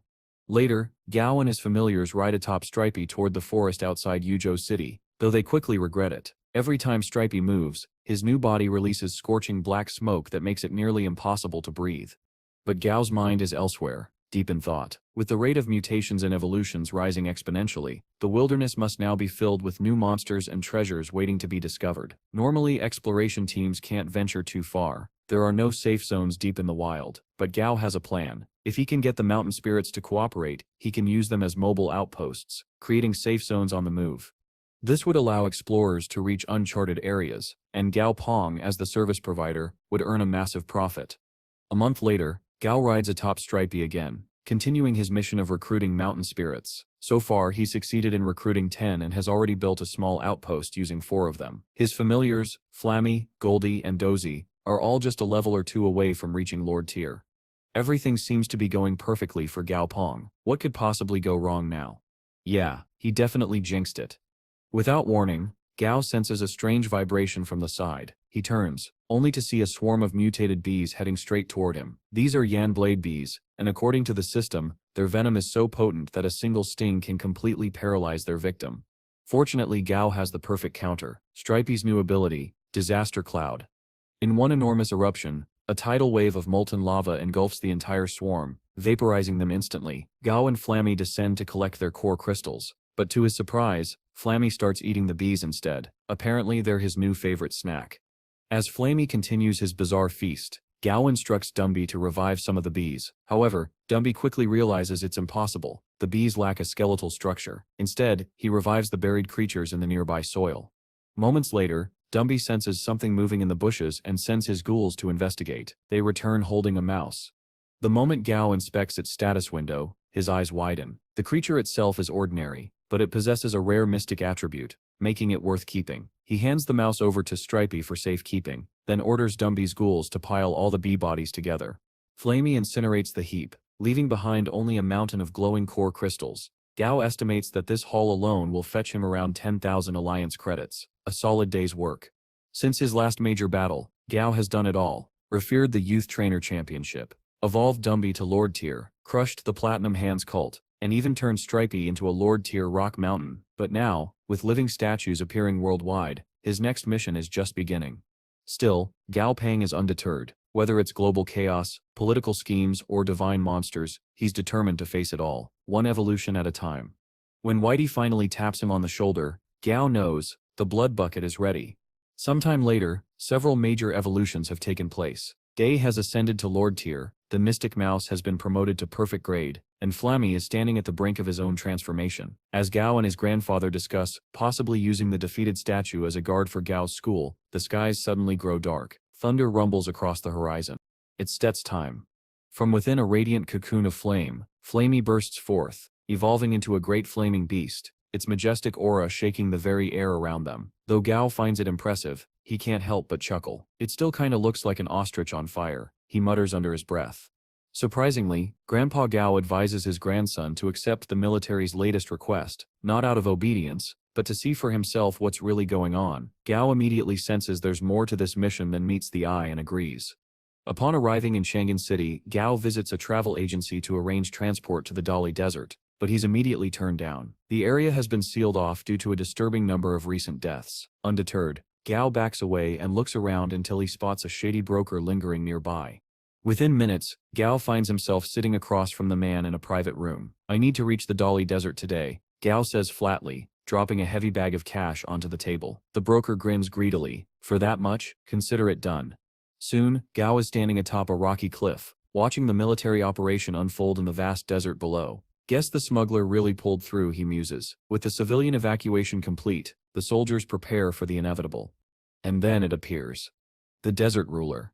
An enormous, sand-draped monster steps into view, its body glimmering beneath the blazing sun. The king sandworm coils around its shoulders like a living mantle. A chilling wave of power sweeps across the battlefield as the ruler releases its lord aura, transforming even nearby forests into endless dunes of golden sand. The sheer environmental devastation is breathtaking. Even Gao can't help but be impressed. But the military? They're helpless. Every attack they launch is effortlessly deflected. The creature's hide is impenetrable. Then, just as hope begins to fade, a divine light splits the clouds above. The golden deity descends from the heavens, its body blazing with celestial brilliance. With a single radiant strike, the deity blasts the desert ruler into the ground. The soldiers cheer, believing victory is at hand, but their smiles vanish just as quickly. The desert ruler rises. Gao watches closely, analyzing the scene. The monster is dispersing parts of its body instantaneously to avoid damage. Its reaction time and analytical precision are far beyond human comprehension. So it's basically like Obito, Gao mutters, half in awe. Despite the golden deity's divine power, the ruler's home field advantage proves overwhelming. With one colossal strike, it smashes the deity into the desert floor. The military stands frozen, unable to fire for fear of hitting their own symbol of hope. The commander finally gives an order: wait for the deity to retreat. Once it does, we launch every missile we have. But before they can act, chaos erupts. The sands beneath their tanks explode outward as giant earthworms burst from below. The Sand King earthworm, a monstrous lord-tier beast, has joined the battle alongside dozens of smaller man-eating worms tearing through the formation. The commander screams for the tanks to scatter. Familiars are released. A squad of giant flaming chickens charges in, biting down on the worms, their wings lighting up the dusk sky in chaos. At this moment, the story rewinds back to how Gao even got here. The smuggler he'd hired might have looked dangerous, but he was no real threat. All it took was a single glare from Gao's hidden familiar to make the man tremble and behave. He led Gao to the hunter-gathering point, promising they'd depart at 10 that night. Later, in a small desert hotel, Gao wakes up with a groan. Riding in that truck all day wrecked my back, he mutters, stretching. Looking out the window, he spots the final outpost before the true desert begins, a bustling marketplace where stalls overflow with strange materials. There are exploding cacti, sand-type core crystals, and sand soul stones being sold by the dozens. Gao raises a brow. Who in their right mind buys an exploding cactus? He wonders aloud. Later, as he eats in a local restaurant, Gao overhears a group of hunters gossiping about the military's lockdown. From what he can gather, no one is allowed to enter the desert anymore, suggesting that something far bigger and far deadlier is about to occur. He's right. The clash of monsters that follows will shake the desert itself.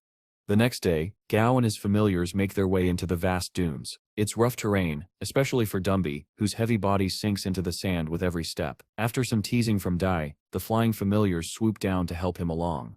As they trudge forward, Dumby suddenly stops. "Master," he says, his hollow voice echoing softly, "the sand here, it sets angry." Gao pauses. He knows exactly what that means. When a lord-tier monster resides in one area for too long, its presence infects the very land, twisting the air and earth around it. He recalls the tranquil yet eerie White Dragon's Lake, and a shiver runs down his spine. Dumby is right, the desert itself is alive. Suddenly, Flemmy senses a fierce battle up ahead and quickly leads the group toward it. From higher ground, Gao watches as a team of hunters clashes with a group of cliché sand-type monsters. As the fight unfolds, Gao notices something unusual. The sand monsters' core crystals seem to function like hearts. Curious, he decides to run an experiment using Dumby's ability. Unfortunately, while Dumby's skill causes the monsters to explode outward, it doesn't actually damage their sand cores in any way. To make things worse, these creatures are highly resistant to both electric and fire attacks, rendering Doi and Flamey practically useless. Dumby, on the other hand, can't gain any tactical advantage because of the sandy terrain. Gao realizes that if they ever choose to assist the military, these elemental weaknesses are going to be a real problem. Back in the present, as they observe the military getting ambushed by massive sandworms, Flamey nervously asks if they should step in. Gao shakes his head, explaining that there's nothing they can really do right now. Besides, if the military has come all the way into the Dali Desert, they must have prepared something powerful. Perhaps that mysterious figure in the black robe. Judging by its sheer size, Gao can tell it's definitely not human. He's frustrated that he can't analyze the creature's stats because of the robe concealing its body, but his attention is suddenly drawn to the raging battle between the desert ruler and the golden deity. The massive sand creature has already grabbed the bird-like deity in its fist. What's worse, it's ignoring all of her attacks, regenerating endlessly thanks to the abundant sand in its unharmed sand core. Things couldn't be going any worse for the military. Then, to everyone's shock, the desert ruler begins absorbing all the smaller sand monsters scattered across the desert. Gao's eyes widen. His suspicions are confirmed. The beast transforms into an even more enormous and terrifying form, then crushes the golden deity into the sand below. Even though he's at a clear disadvantage here, Yao Pang prepares to step in to protect Chun City's guardian deity. Fortunately, he doesn't need to. Just as he's about to move, the black-robed figure leaps into the battlefield. When it finally reveals itself, Yao's eyes widen in disbelief. It's none other than the legendary terracotta soldier, the stone guardian of General Montian, brought back to life.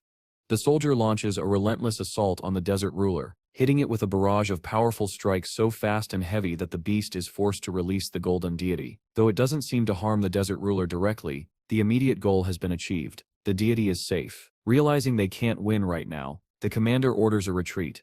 As the forces pull back, the commander receives a video call from the general who had sent them there. Trying to explain the hopeless situation, he's met with cold fury. The general, consumed by vengeance, orders him to annihilate the monster no matter the cost. Reluctantly, the commander obeys. Meanwhile, at a distance, Gao and his familiars watch the troops withdraw. Gao suggests that they should leave as well. Without an ice-type familiar, the natural weakness of the sand monsters, there's little point in staying. But before they can move, Gao suddenly feels a chill crawl down his spine. His familiars immediately shift into defensive positions, sensing an unseen threat. Moments later, a streak of red light flashes across the sky and slams into the middle of the desert. The ground shakes violently, and a massive mushroom cloud erupts from the impact site, a nuclear bomb. Thankfully, Gao and his familiars are far enough from the explosion. His unique damage transfer ability allows the radiation and blast wave to be evenly distributed among his familiars instead of himself. With their high endurance and resistance to radiation, they come out mostly unscathed. The same can't be said for whatever was caught at the center of that explosion. Determined to confirm the fate of the desert ruler, Gao decides to investigate. When he and his familiars arrive at the heart of the Dali Desert, the scene is apocalyptic. The sand has been melted into glassy crystals by the heat. Normally, a nuclear strike wouldn't be enough to kill a Lord-tier monster unless it hit directly, so Gao doubts the beast is truly dead. As he surveys the destruction, his treasure-sniffing rodent familiar suddenly squeaks excitedly. It's detected something valuable nearby. Gao, unimpressed, glares at the little creature. The last time it promised treasure, they dug for hours only to uncover a low-grade core crystal. Still, after a bit of whining from the rodent, Gao gives it one more chance. After digging deep into what's now practically a crater, Gao and Dumby begin to lose hope, until Dumby's shovel strikes something solid. Following Gao's command, Dumby carefully pulls it out. It's a strange bone, one that actually hurts Dumby's hand to touch. That's unusual. Not even a nuclear blast had caused him pain before. Even stranger, Gao's stat-reading ability, or rather, the system itself, fails to recognize the object's nature or even identify its name. For the first time, Gao realizes something important. His ability still has room to grow. Gao praises the little mouse for its persistence, and then gets an idea. What if Dumby were to assimilate the strange bone into himself? It might unlock something new. However, the moment Dumby tries to absorb the bone, a violent reaction occurs. He's forced to drop it and stumble backward as a shockwave ripples through the air. Concerned, Gao rushes to Dumby's side, but before he can even reach him, his vision suddenly blurs. In an instant, he's pulled into a surreal image of a colossal monster drifting across a starry void, a being so vast and otherworldly that he can't even comprehend its full form. The sight is overwhelming, terrifying, yet breathtaking. Whatever that thing is, it's beyond his understanding. As the vision fades, Gao gasps for breath, shaken by what he just saw. Regaining his focus, he immediately checks on Dumby, asking if he feels any pain. Thankfully, Dumby shakes his head. But there's something new. A dark, swirling pattern now spirals across his arm, identical to the one etched on the mysterious bone. Even more astonishing, Dumby has gained a brand new ability, Level 2 Dark Flame Mastery. To test it, Dumby ignites his hand. A strange black flame bursts forth, cold, steady, and silent. It covers his arm completely but doesn't burn his cloak or the ground. The fire seems to consume nothing. Gao's curiosity deepens. Whatever this power is, it's extraordinary. He instructs Dumby to take the bone along with him, and they head back for now. The next night, Gao is in his hotel room when suddenly the city alarm blares. A state of emergency is declared. Moments later, soldiers appear at his door. They announce that all monster trainers are being summoned to help repel a level 5 threat. That phrase alone sends a chill down Gao's spine. The last time such a level of danger had occurred was during the White Dragon's evolution.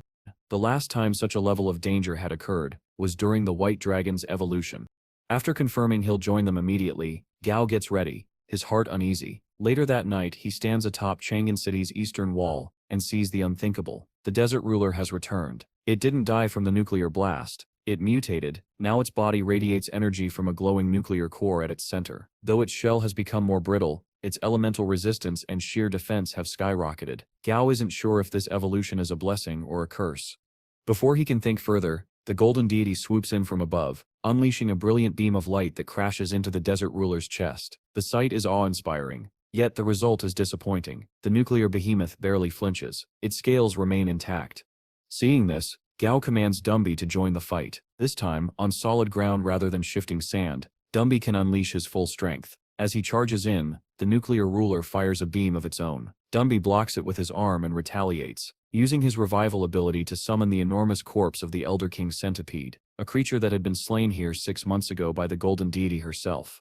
The undead centipede coils around the nuclear ruler, pinning it down. The golden deity seizes the moment and launches a devastating wing slash, aiming to decapitate the beast. The attack lands but only slices off its arm, not its head. Furious, the nuclear ruler smashes the centipede's skull with one crushing blow.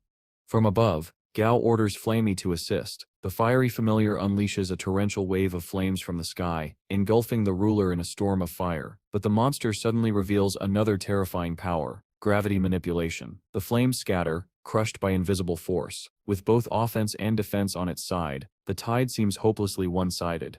Yet, in melee combat, no one surpasses Dumby. In a blur of motion, he rushes forward and delivers a thunderous strike, freeing Flamey from the monster's gravitational grip. The nuclear ruler tries to counterattack, but Dumby is faster. He channels his dark flame into his fist and slams it into the creature's chest. The impact sends shockwaves rippling through the battlefield, momentarily stunning the ruler. Seizing the opening, Flamey and the golden deity combine their powers for a final strike. A blinding explosion of fire and light engulfs the nuclear ruler, burning and overwhelming its core completely. When the dust settles, the beast stands for a moment, charred, cracked, and unmoving, before collapsing in defeat. The nuclear ruler is dead.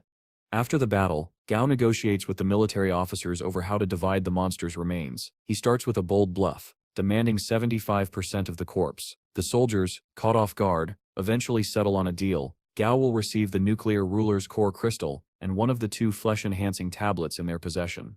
Back at Gao's lab, Goldie emerges from a reinforced metal chamber, newly evolved into a Lord-tier monster, muscles gleaming with power. Gao, however, wastes no time scolding him for breaking the chamber door during the process. Goldie lowers his head in shame as Gao sighs, the pain of being financially responsible. Once that's settled, Gao calls over Tong Tong, telling her that the military has delivered the flesh-enhancing tablet for their next experiment. It's time to evolve her contracted beast, the bloody-bearded vulture. Many breeders have failed to evolve this creature, but Gao confidently assures her he can do it. With Silly assisting him, Gao begins the process. Using a mix of rare ingredients, he refines the tablet into a glowing green stone and instructs the vulture to swallow it. Almost instantly the bird collapses, its eyes glowing red. Gao signals Dumby, who rolls in a trolley piled high with freshly prepared meat. The vulture devours it greedily, and moments later, its body transforms. Feathers darken, claws sharpen, and a powerful aura floods the room. The evolution is a success. Tong Tong's soul power surges as her bond with the creature strengthens. Go explains that the vulture will now need to consume fresh meat regularly to maintain its strength. If she can find the right materials, he can help her promote its grade further. Tong Tong, smiling, says that this result is more than enough for now. Their discussion ends as Gao receives a call from Huang Ya. The man informs him that the Waitrong broadcasting station has invited Gao as a guest of honor for one of their upcoming programs. Normally, Gao would decline such offers outright, but Huang adds that they're offering a thunder shell as compensation. Hearing that, Gao changes his mind. A thunder shell is one of the rare components needed to evolve. Granda, his thunder god familiar, with high-tier evolution materials becoming rarer by the day. This is an opportunity he can't afford to miss. And so, Gao Peng soon finds himself arriving at Yangchong Airport, where he's greeted by Wu Muzi, the assistant director of the program he'll be appearing on, An Eye for Talent. As they get into the car, Gao can't help but wonder what kind of surprises this new venture will bring. Wang excitedly tells Gao about all the different materials and monsters they've managed to gather from the wild. He even shares an information package for Gao to review while continuing to explain what the entire program is about. But as Gao scans through the list, one particular item immediately grabs his attention, something called a Daling Shandol Leon. However, according to the system's identification, it's actually a yin-yang Kendula, an odd creature possessing both healing and weakening abilities. Intrigued, Gao can't resist asking Wang for a price.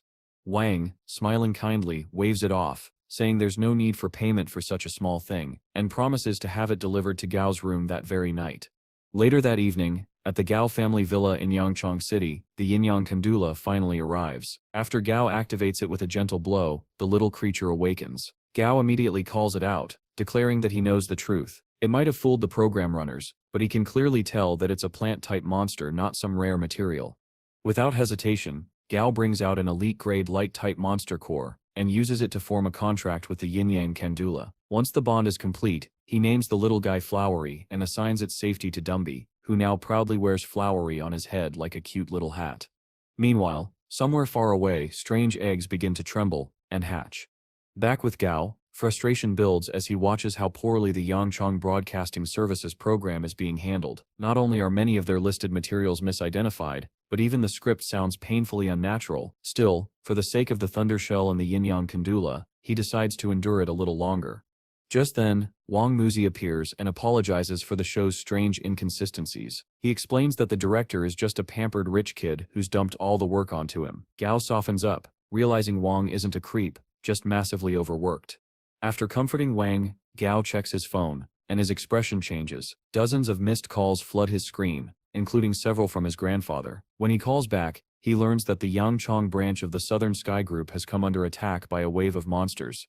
His grandfather orders him to stabilize the situation immediately. Gao promises to handle everything before his grandfather even arrives, then hangs up and quickly analyzes the situation. Judging from the reports, the monsters involved shouldn't be stronger than Lord Tier. The only reason the military hasn't stepped in yet must be because they're busy handling other attacks elsewhere. At the Southern Sky Branch, chaos reigns. Swarms of mutated Kappas surround the compound. The electric fence holds for a while but soon collapses under the pressure. Inside, the defenders are being overwhelmed. Even their three-tailed fox familiar is torn apart. As the men try to flee, a Kappa leaps to strike, only for its head to explode in an instant. That's Gao Peng's arrival, his familiar Goldie landing a devastating punch from above. Hovering atop Flamey's back, Gao calls out to the fleeing soldiers, his voice booming with authority. He tells them that if word of their cowardice spreads, he won't accept them as Southern Sky employees anymore. While he admits they shouldn't throw their lives away, he reminds them that their efforts should at least match the pay they receive. With all the advanced weapons, gadgets, and elite support at their disposal, how could they fail to repel a simple monster horde? "Are you people stupid?" he growls. His words hit like thunder. Then Gao commands Dumby and Dazi to secure the other gates while he and Goldie clean up here. Goldie roars and charges in, utterly annihilating every Kappa in sight, his strength growing with every punch. Even when bitten once, Goldie shrugs it off and keeps smashing through the enemies.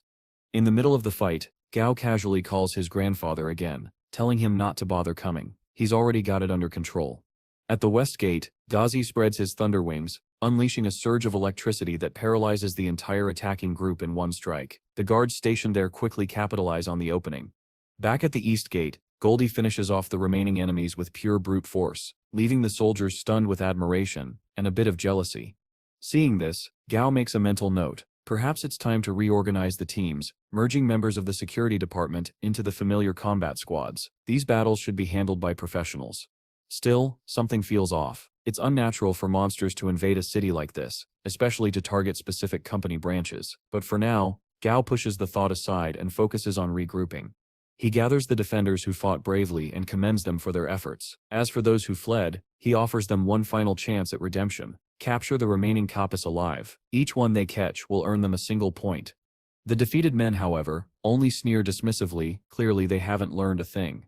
At first, some teasing comments from another squad member finally light a fire under the lazy soldiers. Fired up by pride, they rush to redeem themselves. Much to Gao's relief, he doesn't mind giving people second chances, especially if they're willing to make amends. But for those who still refuse to change, Gao can only wonder who's going to play bad cop next time. Once all the Kappas are captured, Gao notices something unusual. The system now displays their evolutionary pathways in far greater detail than before. He figures it might be because of his steadily increasing soul strength. As he's pondering that, one of his men arrives and reports that all his orders have been carried out. Following Gao's instructions, they prepare to sell off the dead Kappas while keeping the live ones for Southern Sky's research department, since the species doesn't fetch a high market price anyway. Next up are the six-legged antler turtles that Dazi captured at the west gate. Their antlers are special. They regenerate and can be used for multiple purposes. Gao orders that they be raised and harvested regularly. With that, Gao finalizes the reward distribution. Those who fought bravely are handsomely rewarded, while those who failed are penalized. 4 particular cowards are outright fired, their familiars confiscated. The rest, though shaken, only have their pay docked for 3 months. Gao also ensures that the families of those who died in battle are fully supported by the Southern Sky Group. With business settled, Gao mounts Flamey and takes off toward Manning Village, determined to find out where these monsters came from in the first place. When he arrives, the devastation stops him cold. The sight of the ruined village, torn apart by monstrous claws, reminds him of the cataclysm 4 years ago. His expression hardens. Something doesn't add up. Sensing a faint movement beneath the rubble, Gao orders Dazi to investigate. The centipede scurries off and soon returns with a small creature, a level 8 land clam. Gao sighs. That's underwhelming. He tells Dazi to release it, but the moment he does, the little shrimp-like creature collapses on the ground, playing dead. Of course, Gao sees through the act immediately thanks to the system's insight. Smirking, he pretends to leave while secretly having Flamey mark it with his scent. Now they can track it from afar. There's no way such a weak monster survived this massacre on its own. Something else is at play here. Flamey soars into the sky, tail blazing, as they follow the creature's trail toward the sea, but suddenly the scent disappears. Gao's eyes narrow. A commander-tier monster must have noticed us. His heart sinks as he realizes the mastermind behind this monster wave might be closer than he thought. Before he can think further, the ocean below erupts in a massive burst of water. A giant aquatic monster bursts out, roaring as it attacks. Dazi instantly fires a bolt of lightning, but it barely does any damage. The creature's armored scales block it completely. Unfazed, Dazi darts forward, his bladed limbs flashing as he cuts through the scales and electrocutes it from within. The beast howls in agony before retreating back into the depths. Gao quickly scans its data, a level 46 Lord-tier gloaming oceanic manta ray. He praises Dazi for the strike, though something still feels off. That manta wasn't strong enough to command an entire monster horde. What's really going on here? To confirm his suspicion, Gao has Flammy release a burst of fire across the ocean's surface. The light illuminates something beneath the waves, and Gao's breath catches. A colossal shape lurks below, so massive it distorts the entire seabed. Fall back, he orders immediately. Something steps not right. Meanwhile, at the Yangchong Military's Division 3 headquarters, a board commander's day takes a turn when alarms start blaring. The radar has picked up a massive energy signature deep under the sea, and it's rapidly increasing. Drones are deployed, but the readings only get worse. The object down there spans over 300 square kilometers, and it's powerful enough to suppress 2 Lord-tier monsters simultaneously. Realizing the scale of the threat, the commander snaps into action, ordering a full bombardment of the sea. Outside Changjiang City, chaos unfolds. Explosions light up the coastline as hundreds of flying familiars swoop in to support the military. From below, Gao watches the sky rain fire and steel. He notes the rising waves and mutters that a tsunami is a real risk, though thankfully the new embankments should hold. As the familiars clash with the sea monsters, Gao orders Dazi and Flammy to move him closer for a better look. Suddenly, a massive aquatic beast bursts out of the wave in front of him. Gao braces for impact, but before it reaches him, Goldie leaps forward, striking a dramatic pose. He's been watching Anam Han's martial tapes, and now he's trying something new, the secret pattern elemental vacuum domain. Goldie unleashes a brutal punch that sends the creature flying, followed by a shockwave that obliterates everything in a straight line ahead. Gao just stares. Okay, that was not what I expected. Moments later, another foe appears. A level 43 Lord-tier Sea King electric eel. It slams into Goldie, discharging violent electricity. Dumby rushes in with his spectral sword, stabbing the eel in the head before being thrown off. Goldie seizes the moment, pounding the monster with his explosive duck punch combo. The eel retaliates with another lightning blast, but Goldie counters it with his energy nullifying ability before slamming one final punch straight to its face, sending it crashing back into the sea. But just when Gao thinks the battle is over, the entire sea begins to rise. Waves tower like walls, as something colossal ascends from below. And then it appears. A level 51 King-tier Sea Coral King. The sheer size of the creature is beyond comprehension. Its shell glows with radiant coral formations, its tendrils stretching for kilometers. Gao Step's expression turns grim. We can fight that thing, not yet. With its regenerative and communicative abilities, the Coral King is basically a living mobile fortress, a creature so huge it could carry hundreds of other monsters on its back. If anyone tamed that thing, Gao mutters, they could build a base on it and sail across the world. Nearby, 2 professors argue over what kind of creature it actually is, but Gao cuts them off sharply. Focus, right now we need to evacuate everyone. If that thing attacks, he looks toward the horizon, where the waves keep rising higher and higher. No one will survive. Though the military had managed to evacuate most civilians from the area, a few scavengers snuck back in, desperate to loot the remains of fallen monsters. They had no idea what kind of danger still lurked beneath the waves. When a nearby military officer spotted them and yelled for them to run, panic set in. The looters bolted toward the shore, hearts pounding. One of the men barely dodged a golden sicklefish lunging from the surf, but his canine familiar, Blackie, leapt in to save him. The dog's bravery came at a terrible cost. The fish tore through Blackie's body, shredding him before the man's eyes. Desperate and broken, he screamed for help, but his companions only backed away, too terrified to intervene. Moved by the loyal beast's sacrifice, Gao Pang stepped in. With a word, he ordered Goldie to retrieve the man and his fallen familiar. Seeing how deeply the man grieved, Gao took a petal from Flowey and used it to heal the dying creature. Slowly, miraculously, Blackie began to breathe again. Once that was settled, Gao turned his attention back to the battlefield, where the military's defenses were collapsing under the relentless force of the monster wave. Calmly, he ordered the soldiers to step aside. "Leave this to me." At his command, Dumby charged forward. The skeleton tyrant unleashed his dark flame mastery, his burning aura splitting the air as he pierced clean through a monster's skull. Then, channeling his revival ability, Dumby raised every fallen beast on the field, an undead army born from the monster's own corpses. Together, Gao's undead legion clashed with the monster horde, holding them back long enough for the generals to regroup and launch a counterattack. The tide turned. Moments later, the massive Coral King sank back into the depths, and the chaotic battle finally ended. While Gao took a call from Huang, Goldie was busy scouring the shoreline for fish carcasses to sell, his bald head gleaming proudly as ever. Gao could only sigh. "Never change, you greedy golden brute." Huang's voice came through the line, half in awe, half amused. Word of Gao's feats had already spread. Stories of the Lord of the Undead were making their rounds, but more importantly, Huang had news. The strange phenomenon Gao had asked him to watch, it had resurfaced. Reports spoke of ghostly soldiers walking the earth and establishing a base in Bingao City. Gao's mind raced. If those ghostly entities were real, they might hold materials powerful enough to promote Dumby to legendary grade. For now though, Gao simply told Huang to keep investigating. Later that evening, back in his Yugo City lab, Gao was busy preparing Flowey's evolution. After giving the little creature a stabilizing shot, he sealed him in a protective capsule and headed out to meet his grandfather, who had just arrived. Outside, Gao found the old man standing proudly beside Thunder God, who had completed his evolution. The once modest beast now stood tall as a level 45 legendary grade familiar, aptly renamed Thunder Shell God. His lightning mastery was unlike anything Gao had ever seen. Pure volatile energy rippled from his shell like living storms.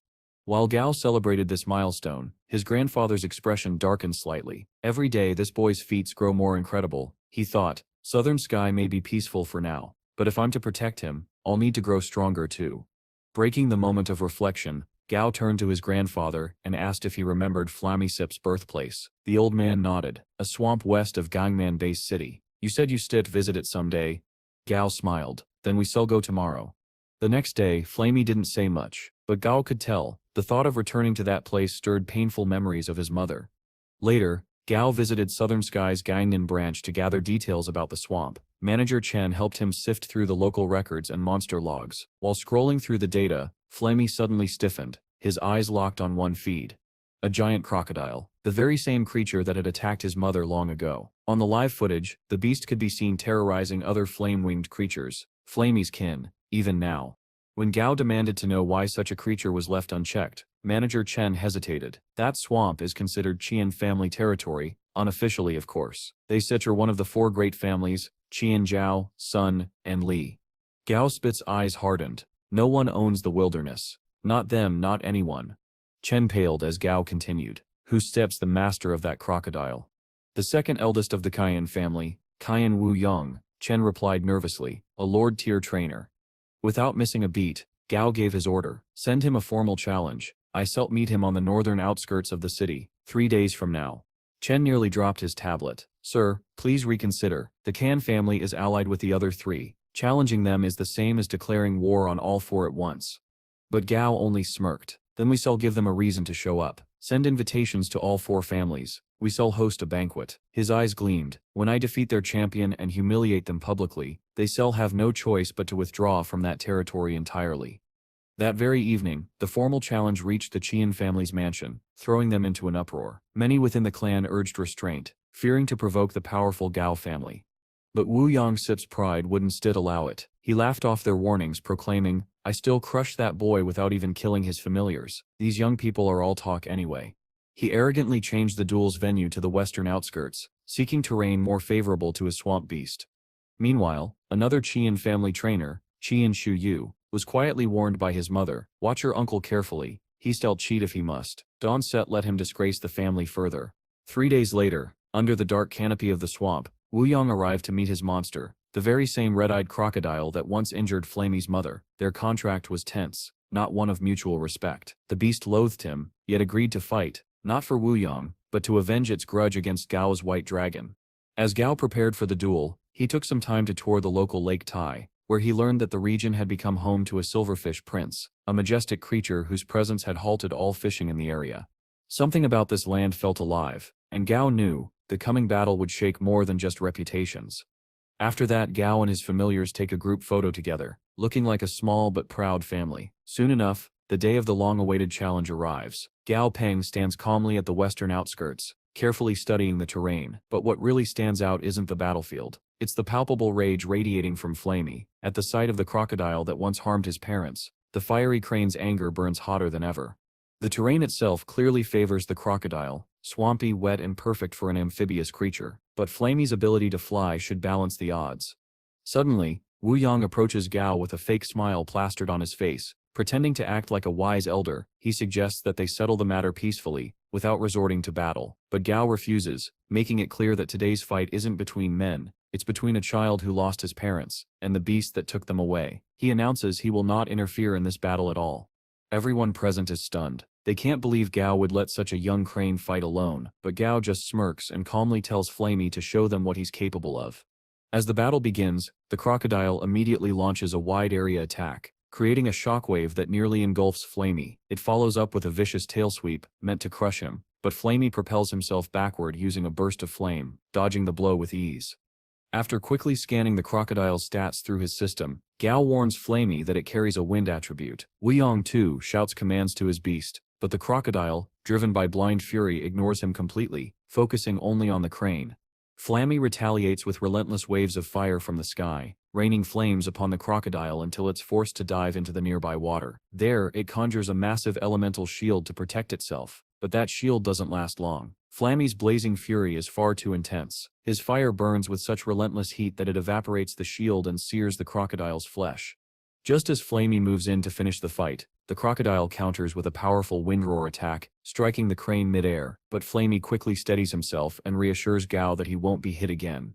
Cornered and desperate, the crocodile's survival instincts kick in, and in a shocking turn, it suddenly charges toward Gao himself. Even Wu Yong is taken aback and yells for his familiar to stop. Perhaps he isn't entirely heartless after all. From the shadows, Xiao prepares to jump in, but he doesn't have to. In an instant, Dumby appears at Gao's side. With a single superpowered kick, the skeletal tyrant sends the crocodile flying across the battlefield. The fight is over. The crocodile tries to crawl away in defeat, but it's too late. Flamey has already won. To everyone's surprise, Wu Yong accepts his loss with dignity. He even admits that he hadn't truly wanted this confrontation in the first place. As the day ends, Gay wonders whether there will still be a Crocodile King in Jiang'an City after this. Later that day, Manager Chen reports that the Chan family has officially surrendered the Crocodile Spirit Swamp to Southern Sky. This includes all the familiars within it, meaning Flemy's kin are now under Gao's care. The Chan family even offers financial compensation for the loss. But Gao stops Chen immediately. He instructs him to return their compensation, and instead pay them the fair market value for what they gave up. This was a personal matter between Flamey and the crocodile, he says. There's no need to destroy a family that's already being cooperative. In addition, Gao finalizes partnership agreements with the other three major families. Together, they decide to establish a new branch of the Explorers Union in the region. At Gao's request, personnel will also be sent regularly to ensure that the flaming red cranes live safely and thrive in good conditions. Once everything is settled, Gao turns to Flamey and asks if he'd like to visit his remaining kin, but the crane quietly declines. He's content knowing that his revenge is complete, and that his kin will now live peacefully, perhaps even evolve one day.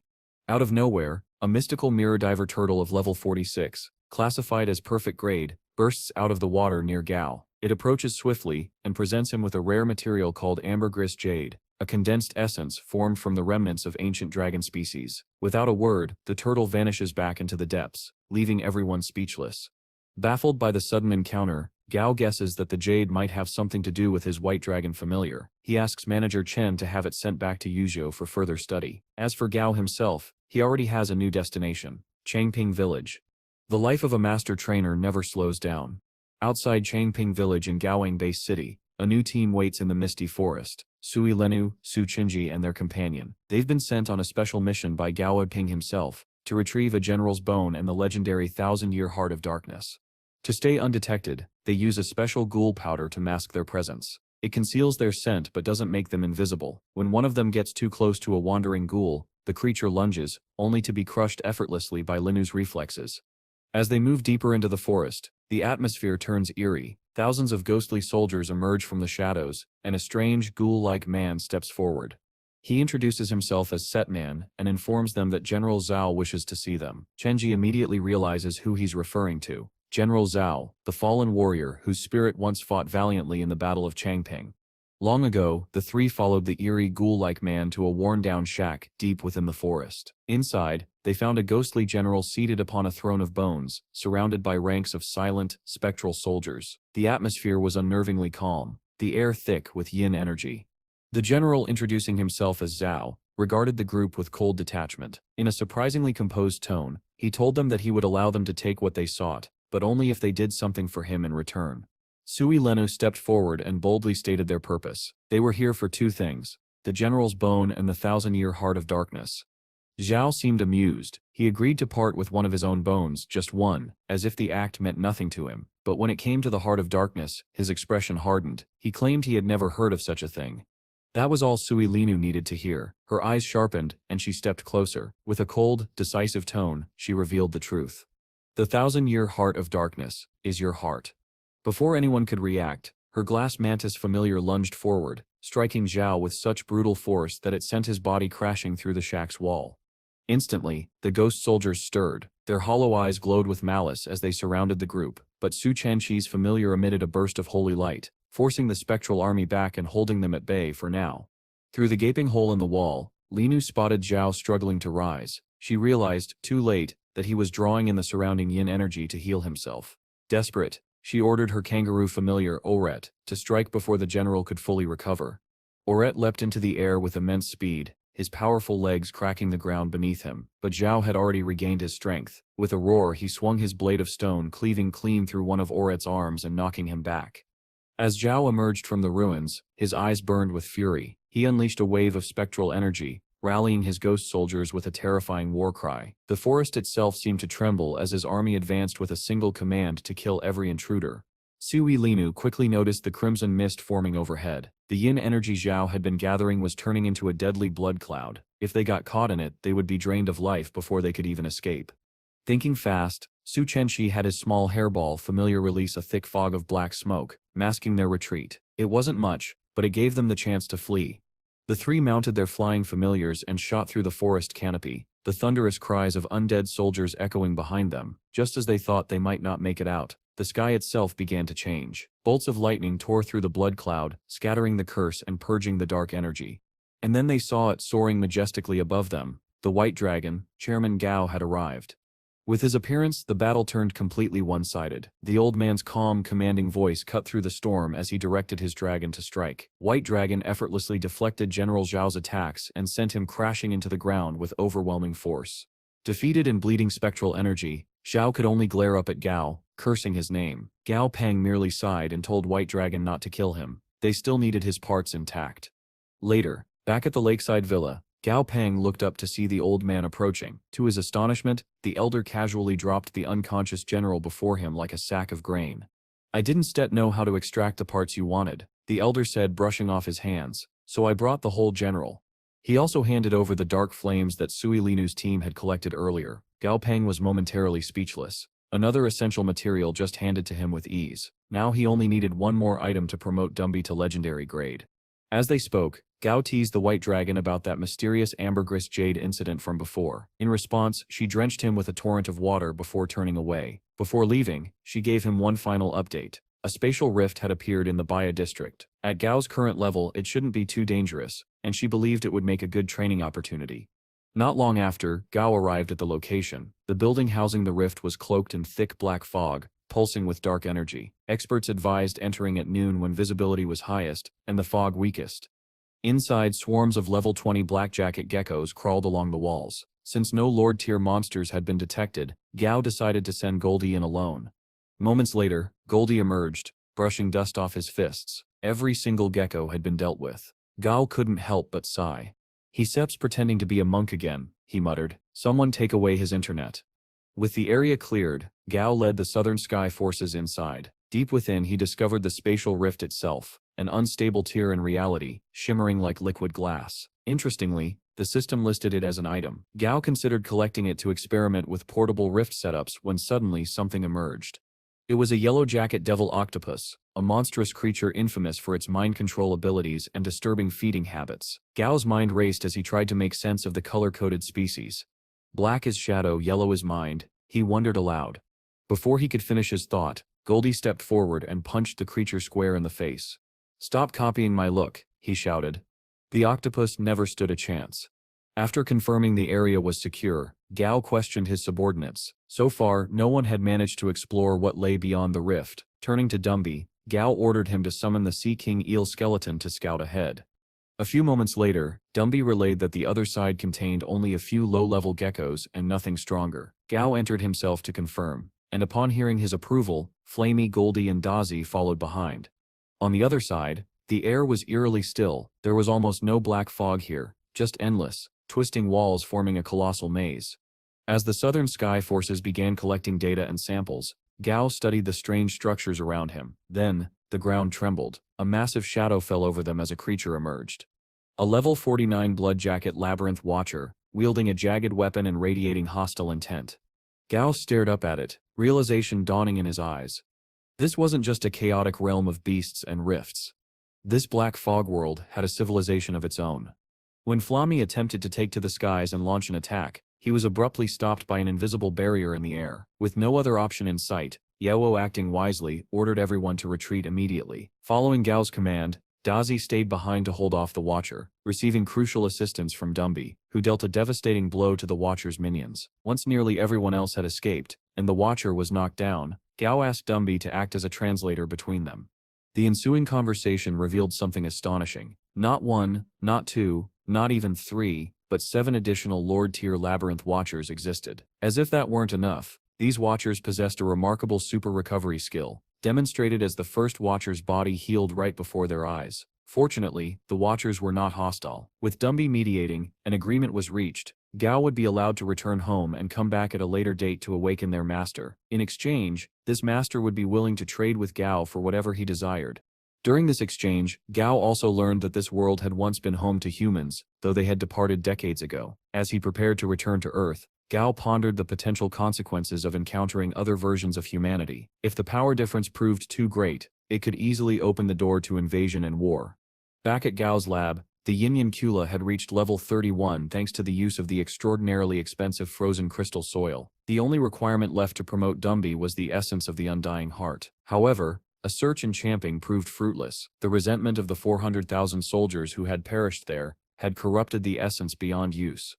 As Gao contemplated this, Yao received a call from the school he had recently established. The man on the other end anxiously reported the appearance of a second bronze statue at the school gate. Upon arriving, Gao confirmed that a new statue stood beside the original one. Without hesitation, he had Dai paralyzed and bound, lifting the massive statue effortlessly with a single hand. He intended to spend some time with Stripey before bringing it back to act as a second guardian.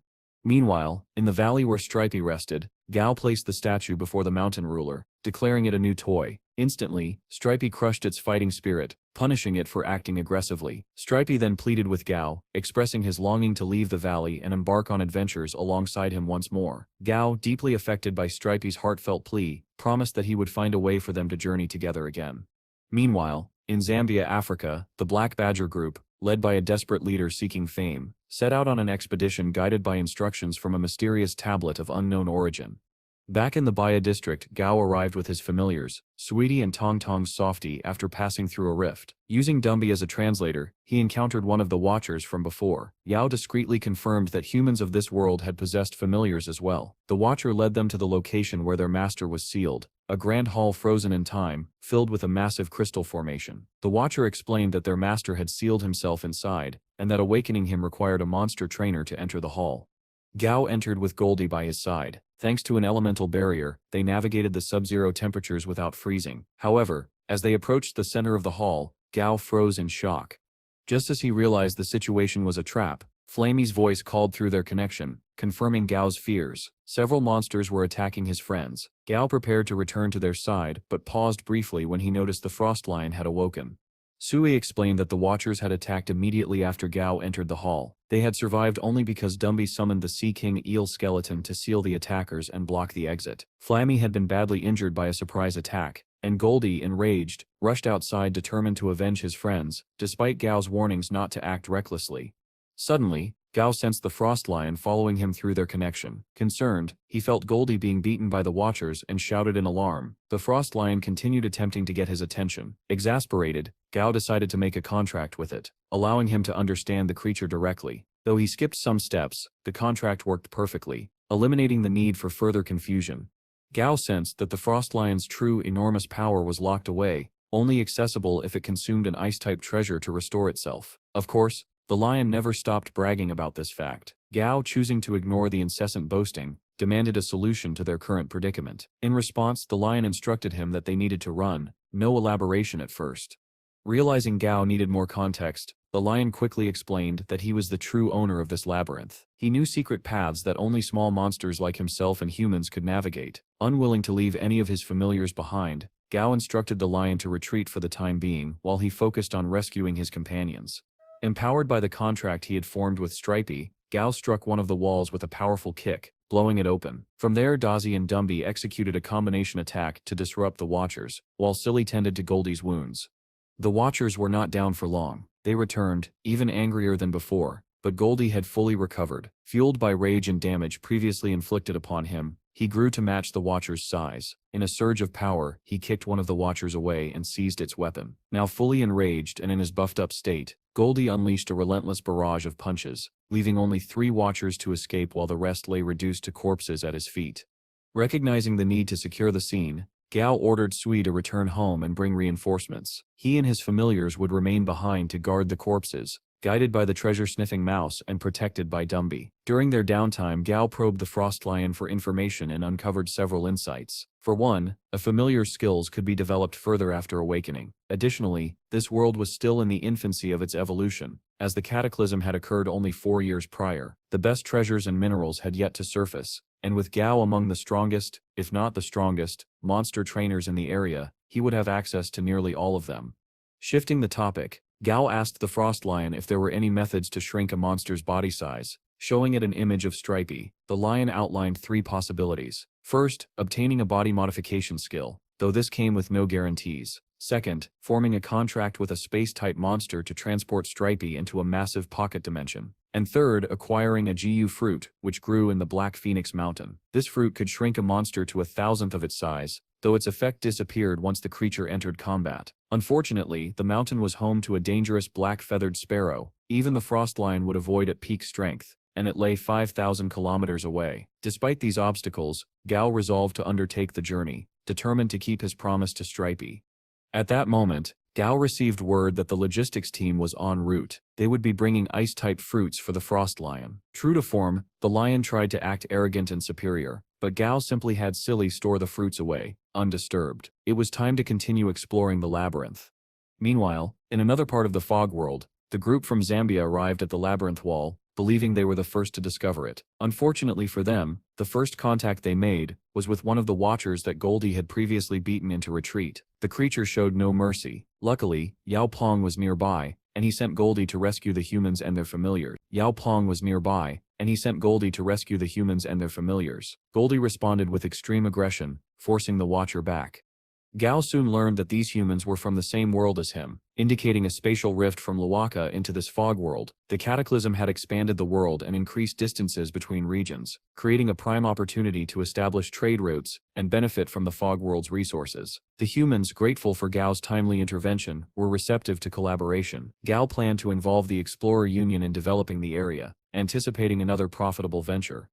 About 3 days later, Gao and his familiars arrived near Black Phoenix Mountain. Since the Frost Lion did not know the exact location of the Gu fruit, Gao enlisted a local golden strike tortoise to guide them. The tortoise revealed that the fruit was located on the eastern side of the mountain range, about 5 mountains away. Gao climbed aboard its shell, and the tortoise carried them close to the destination. However, it refused to proceed further due to the mountain's dangerous monsters.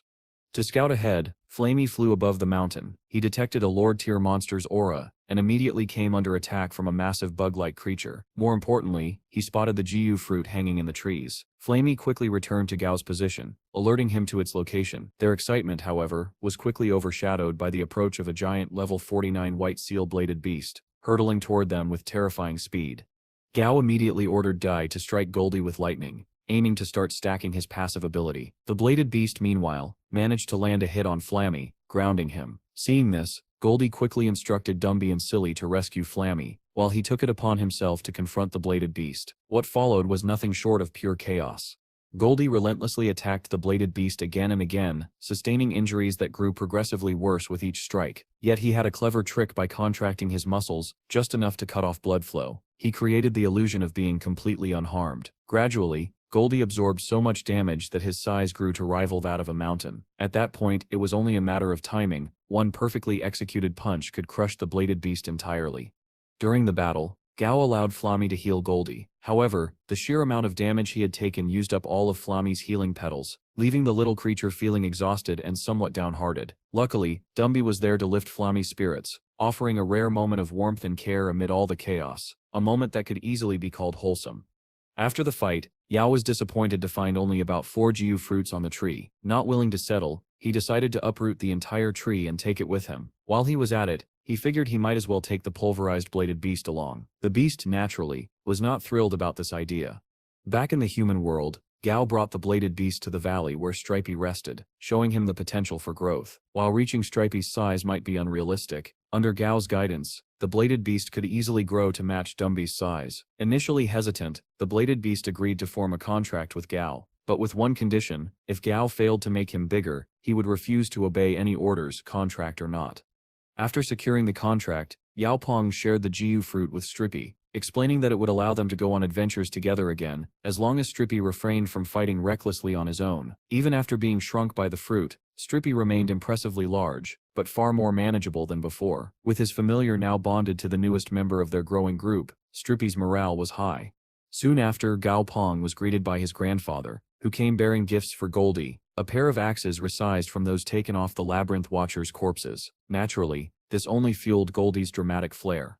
Turning to more serious matters, Gao Pong outlined his plans to establish trade with the Luaka region, leveraging the information they had gained from the Fog World. He also intended to travel to Street Gellum City, where the essence of the Undying Heart was most likely located. The final piece needed to promote Dumby. Acquiring it would bring him much-needed peace of mind, and the path conveniently passed through the Jia region, home of the Platinum Hand's headquarters. Gao's eyes gleamed. He was going for blood. Gao's grandfather, acknowledging that Gao was now an adult capable of charting his own path, blessed him. Silly's storage was already loaded with food and equipment for the journey, and with his grandfather's approval, Gao Pong set off on his latest adventure. Along the way, the group stopped at a freezing aqua pond at the foot of Mount Everest. Astonishingly, a single dip in this pond elevated Frost Lion to Lord Tier level 41. Apparently the effect was unique to him, thanks to his previous Emperor Tier base. Later, the group traveled through the Golden Sand Desert, where they discovered what appeared to be a town. Upon closer inspection, they found it inhabited by white-spotted herbivorous monkeys who amusingly dressed like humans. Curious about who might be raising such creatures intentionally, Gao investigated further. Behind one door, he encountered someone capable of speech, but intelligence was another matter entirely. The person fell for the most obvious trick imaginable, prompting Gao to destroy the door and reveal the true inhabitant. Gao Pang and his party entered the carnivorous monkey's house. His newly acquired bladed beast familiar, now named Slicey, expressed concern. Gao reassured him that the monkey didn't seem to have ill intentions, but still advised staying on guard. Sure enough, the monkey greeted them warmly and offered a bowl of strange soup. One look at the suspicious concoction was enough for Gao to refuse. Nope, not a chance. That stuff looks nasty as hell. Sensing something off, Gao began moving toward a door in the back while jokingly asking how the monkey could hide the good food from his guests. But the moment he got close, the monkey suddenly snapped. With a furious roar, it lunged at Gao, raising its arm to strike him down. Before the blow could land, Slicey stepped in. In one swift motion, his blade cut through the enraged beast, ending the fight instantly. Inside the back room, Gao Pang silently took in the surroundings. The signs of human life in the village, the lingering smell of blood and cooked meat inside this house, it all began to make sense. As he walked further in, he found a pot of sinister-looking stew boiling over the fire, and from its surface, a single human finger poked out. Suppressing a wave of nausea, Gao turned to the monkey. "You eat people?" he asked. Instead of fear or guilt, the monkey exploded in anger. It roared, shouting that it was only doing what had been done to him, that the man in his stew had eaten his son first. For a moment, Gao said nothing, then he sighed. "I understand, and I can set judge you without being a hypocrite, but still, I set him human, I can set just overlook what seps happened here." As he walked out of the house, he looked down sadly and ordered Slicey to give the ape a swift and painless end. Later that day, Gao Pang regrouped with his companions, Frosty, Dumby, and Flamey, outside the Platinum Hands headquarters. Thanks to intel from Grandpa Gao's old friend, they had finally located the cult's base. Now Gao would take revenge, for disturbing the mountain spirits, and for sending assassins after him. At his command, Dumby activated his resurrection ability, awakening every fallen beast buried near the base.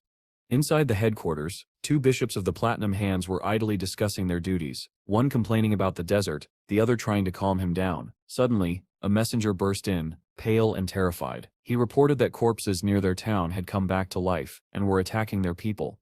Outside, chaos had erupted. Cult members screamed as a horde of undead beasts descended upon them, led by the Supreme Lord of Necromancy himself, Dumby.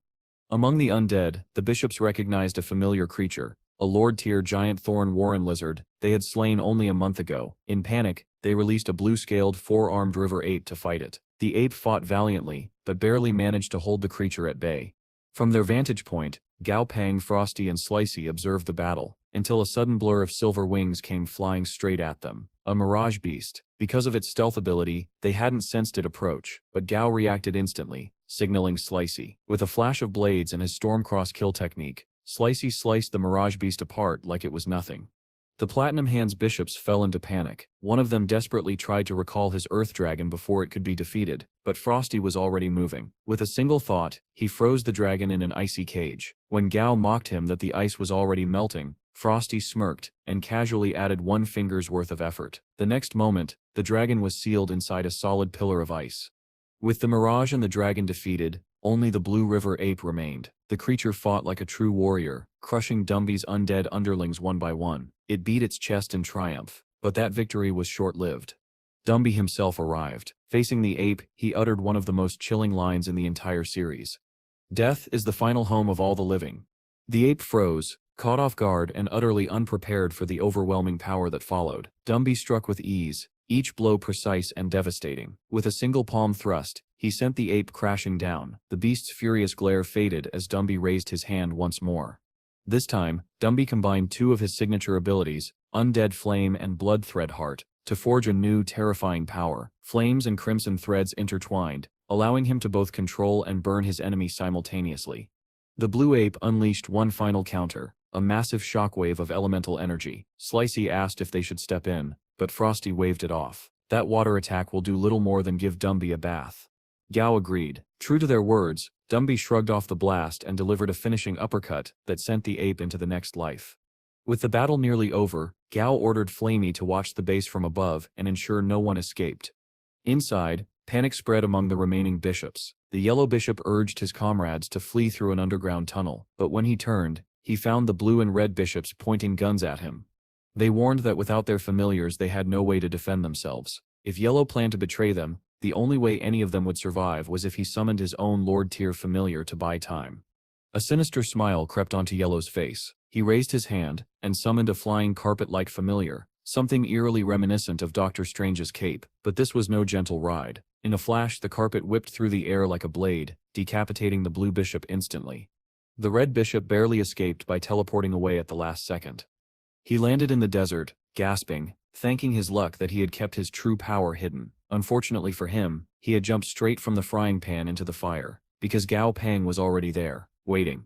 Frosty froze him in place, while Dumby tossed the unconscious body of the yellow bishop at his feet, holding the carpet, now revealed as Yellow's familiar, in his grasp. Seeing the brutalized remains of his comrades, the red bishop knew better than to fight. Gao Pang stood tall before him. the man who had single-handedly crushed the entire Platinum Hands. Ahead of him, only silence remained. Yao Pang glanced at the two surviving bishops before him, red and yellow. Their condition was pitiful, their value even less so. With a cold expression, he remarked that both were useless to him, even as hostages. He might as well finish them off now. The red bishop immediately panicked. Words spilled from his mouth in desperation as he groveled for his life. He promised Yao Pang anything: treasures, bases, secrets, everything that belonged to the Platinum Hands. All he asked for was mercy. Seeing potential in the terrified man, Yao Pang rubbed his chin thoughtfully. This bishop might be a treasure trove of information. After a moment of silence, he agreed to unfreeze him so they could discuss things further. But before the conversation could continue, Strippy's voice echoed telepathically in Yao Pang's mind. The beast's tone was sharp and urgent. Something was coming, something powerful, and if a king-tier creature like Strippy considered it dangerous, that meant trouble. Moments later, the sand began to tremble. Then from beneath the dunes, a colossal shadow emerged. It was a massive fish-like creature, a level 52 king-tier desert pillar monster of perfect grade. The red bishop's face drained of color. He knew this beast well. The Platinum Hands had only been able to establish their base here because they had received the desert pillar's blessing. Now, that same monster had come, and it was angry. As Yao Pang prepared to face it, the bishop's mind raced. If he could just keep up his pathetic act a little longer, maybe this naive youth would spare him. Surely someone that young wouldn't kill a man who begged convincingly enough. His thoughts were cut short when Yao Pang turned toward him and asked, "Where are the Platinum Hand SIP treasures hidden?" The bishop hesitated, trying to buy time. I'll need a moment to remember all the locations." Yao Pang SIP's tone hardened. "Then tell me how to subdue the desert pillar." The bishop froze. He couldn't give away that kind of power. If Yao Pang managed to tame another king-tier beast, he'd become unstoppable. So, the bishop lied, claiming he didn't know. Yao Pang sighed. "Then you spectre of no use to me." Without hesitation, he ordered Dumby to crush the man. The ground trembled as Dumby's massive hand came down, reducing the bishop to dust. All he had to do was talk, Yao Pang muttered, shaking his head. He then tossed the frozen and battered remains of the fallen familiars towards Stripey. "Here, a snack for you." But before Stripey could respond, a deep booming voice echoed through the sands. The desert pillar had finally decided to speak. "Human," it bellowed. "Yusef ignored me long enough. Yusef aroused my interest." Yao Pang blinked. "Wait, what?" He shuddered slightly. That sounded disturbingly wrong. That was the final straw. With a roar of fury, the desert pillar unleashed a colossal shockwave of energy, tearing through the sands. Yao Pang stared, unimpressed. "Frosty, take care of this." Frosty nodded and began launching sharp icicles toward the beast. The desert pillar scoffed, assuming Yao was testing its power with a weak familiar. Deciding to capture him alive, it lunged towards Strippy, the largest threat nearby. Its pincers slammed down, but did nothing. The attack barely scratched Strippy's hardened shell. The massive earth spider didn't even flinch. Then, as the effects of its growth restraint wore off, Strippy began to expand, growing larger and larger until the desert pillar found itself dwarfed. Still clinging to the spider's back, the monster realized too late what was happening. Its strength was fading the higher Strippy lifted it from the desert floor. Then came the final blow. Stripey released a geyser of black fumes from his body, an explosion of scorching heat and pressure that sent the desert pillar hurtling into the sky, disappearing into the stratosphere. Watching the whole thing, Yao Pang couldn't help but chuckle. That thing just blasted off like Team Rocket. With the threat gone, Yao turned his attention to the golden thread-like rug creature, the same familiar once controlled by the yellow bishop, now resting in Dumby Sip's grasp. "This thing Sip's craftsmanship is incredible," he murmured. "I Sip to love to study it." Frosty raised an eyebrow. "Do you plan to make it your familiar?" Yao shook his head. "No, I just want to understand it. Besides, it Sip's already bonded to a master." Frosty tilted his head. "That bond can be broken, you know. You only need the proper incantation, and mutual consent from both the trainer and the familiar." Yao's eyes widened slightly. The idea of a peaceful separation between familiars and masters intrigued him, but he quickly decided to keep that information to himself. If the world learns about this now, he thought, it'll cause chaos. It'll tell only grandfather. He handed Frosty a fruit, as thanks for the insight, and decided to gift the rug familiar to Huang Ya once they returned home. The next day, Yao Pang and his group continued their journey, this time to the Holy Light Religion's temple. The place was blindingly white, every wall and statue glowing with purity, but outside stood a strange reanimated statue creature, pitch black against the pale landscape. Yao frowned. Was this thing contaminated before mutation? Before he could ponder further, Treasure-sniffing Mouse suddenly went wild. The little creature squeaked and jumped with excitement, clearly detecting something valuable nearby.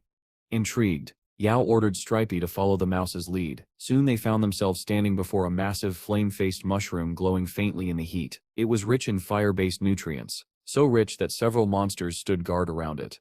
Yao exchanged a glance with Dazi. The two instantly came to an understanding. Together they devised a quick plan, tricking Goldie into attacking the guards while they slipped in to snatch the mushroom for themselves.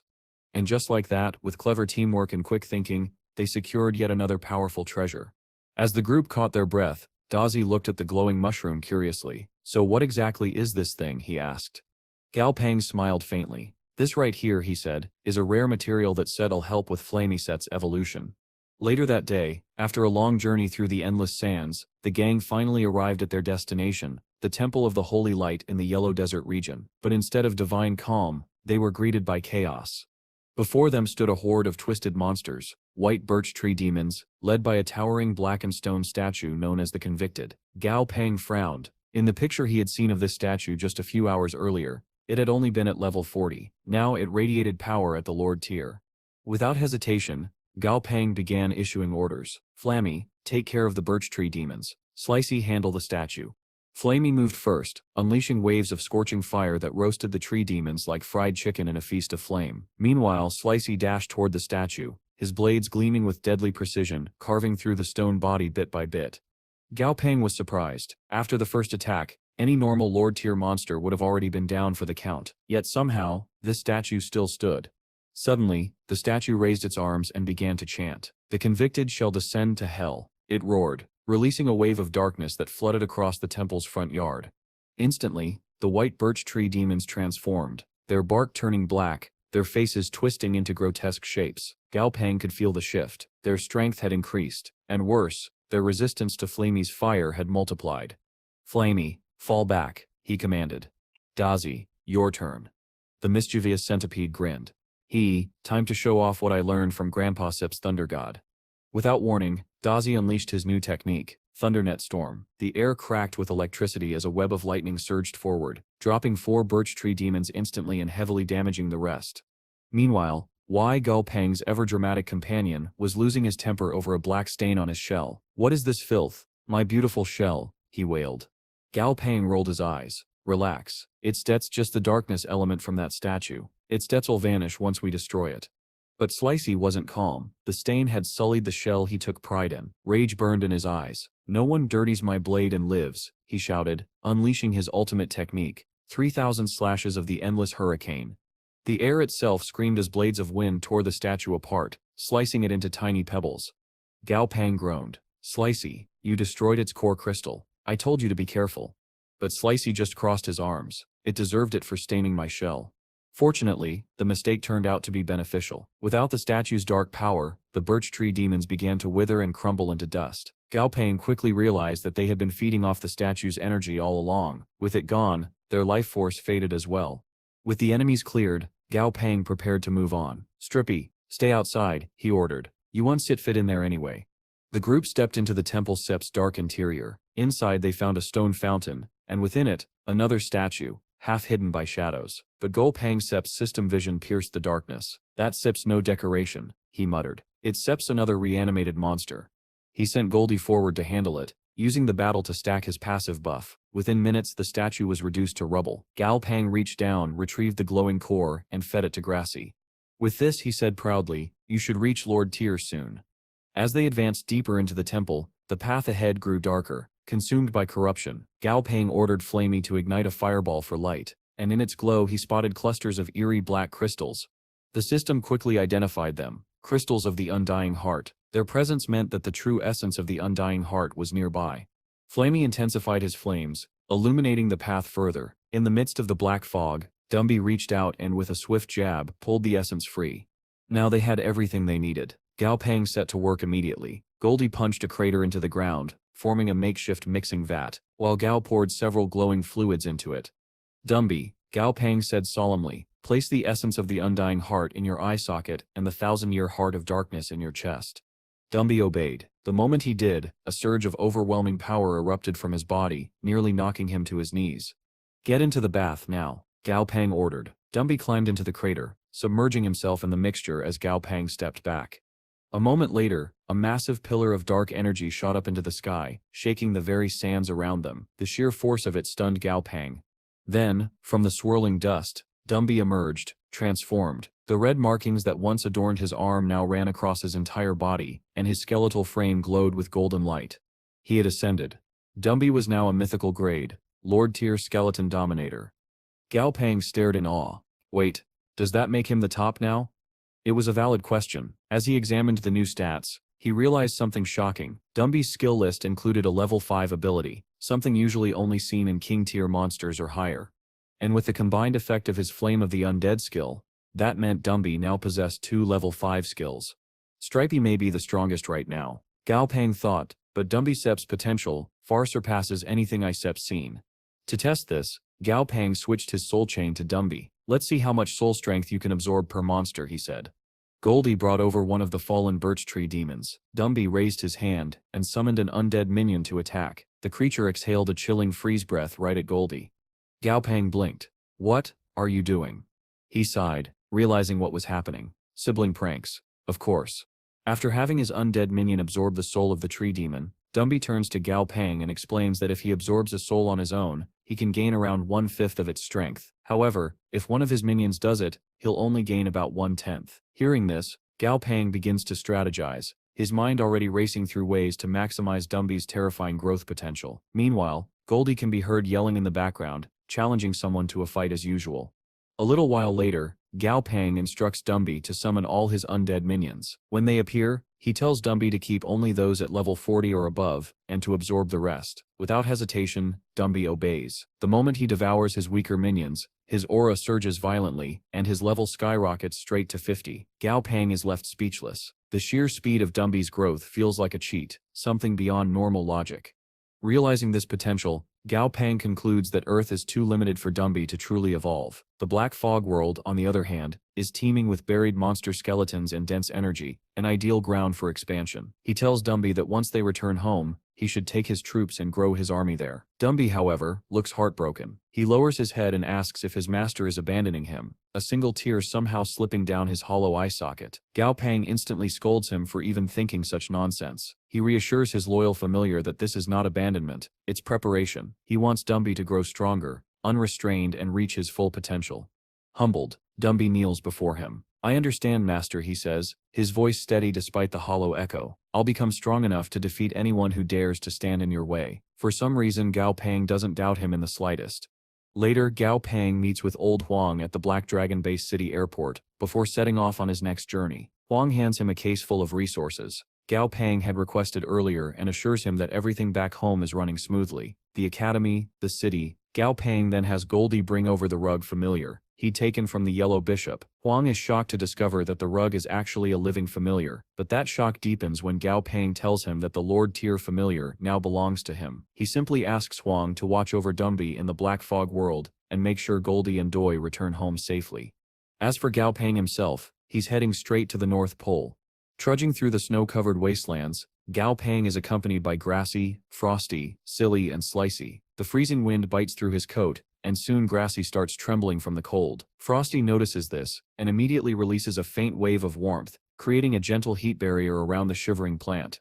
As they move forward, Gao Peng tells Frosty that if they don't find any materials for him here, they'll check the South Pole next. Frosty, however, is confident. He can sense something ahead, somewhere to the northeast. Encouraged, Gao Peng keeps moving until a breathtaking sight appears on the horizon. A sprawling city made entirely of ice.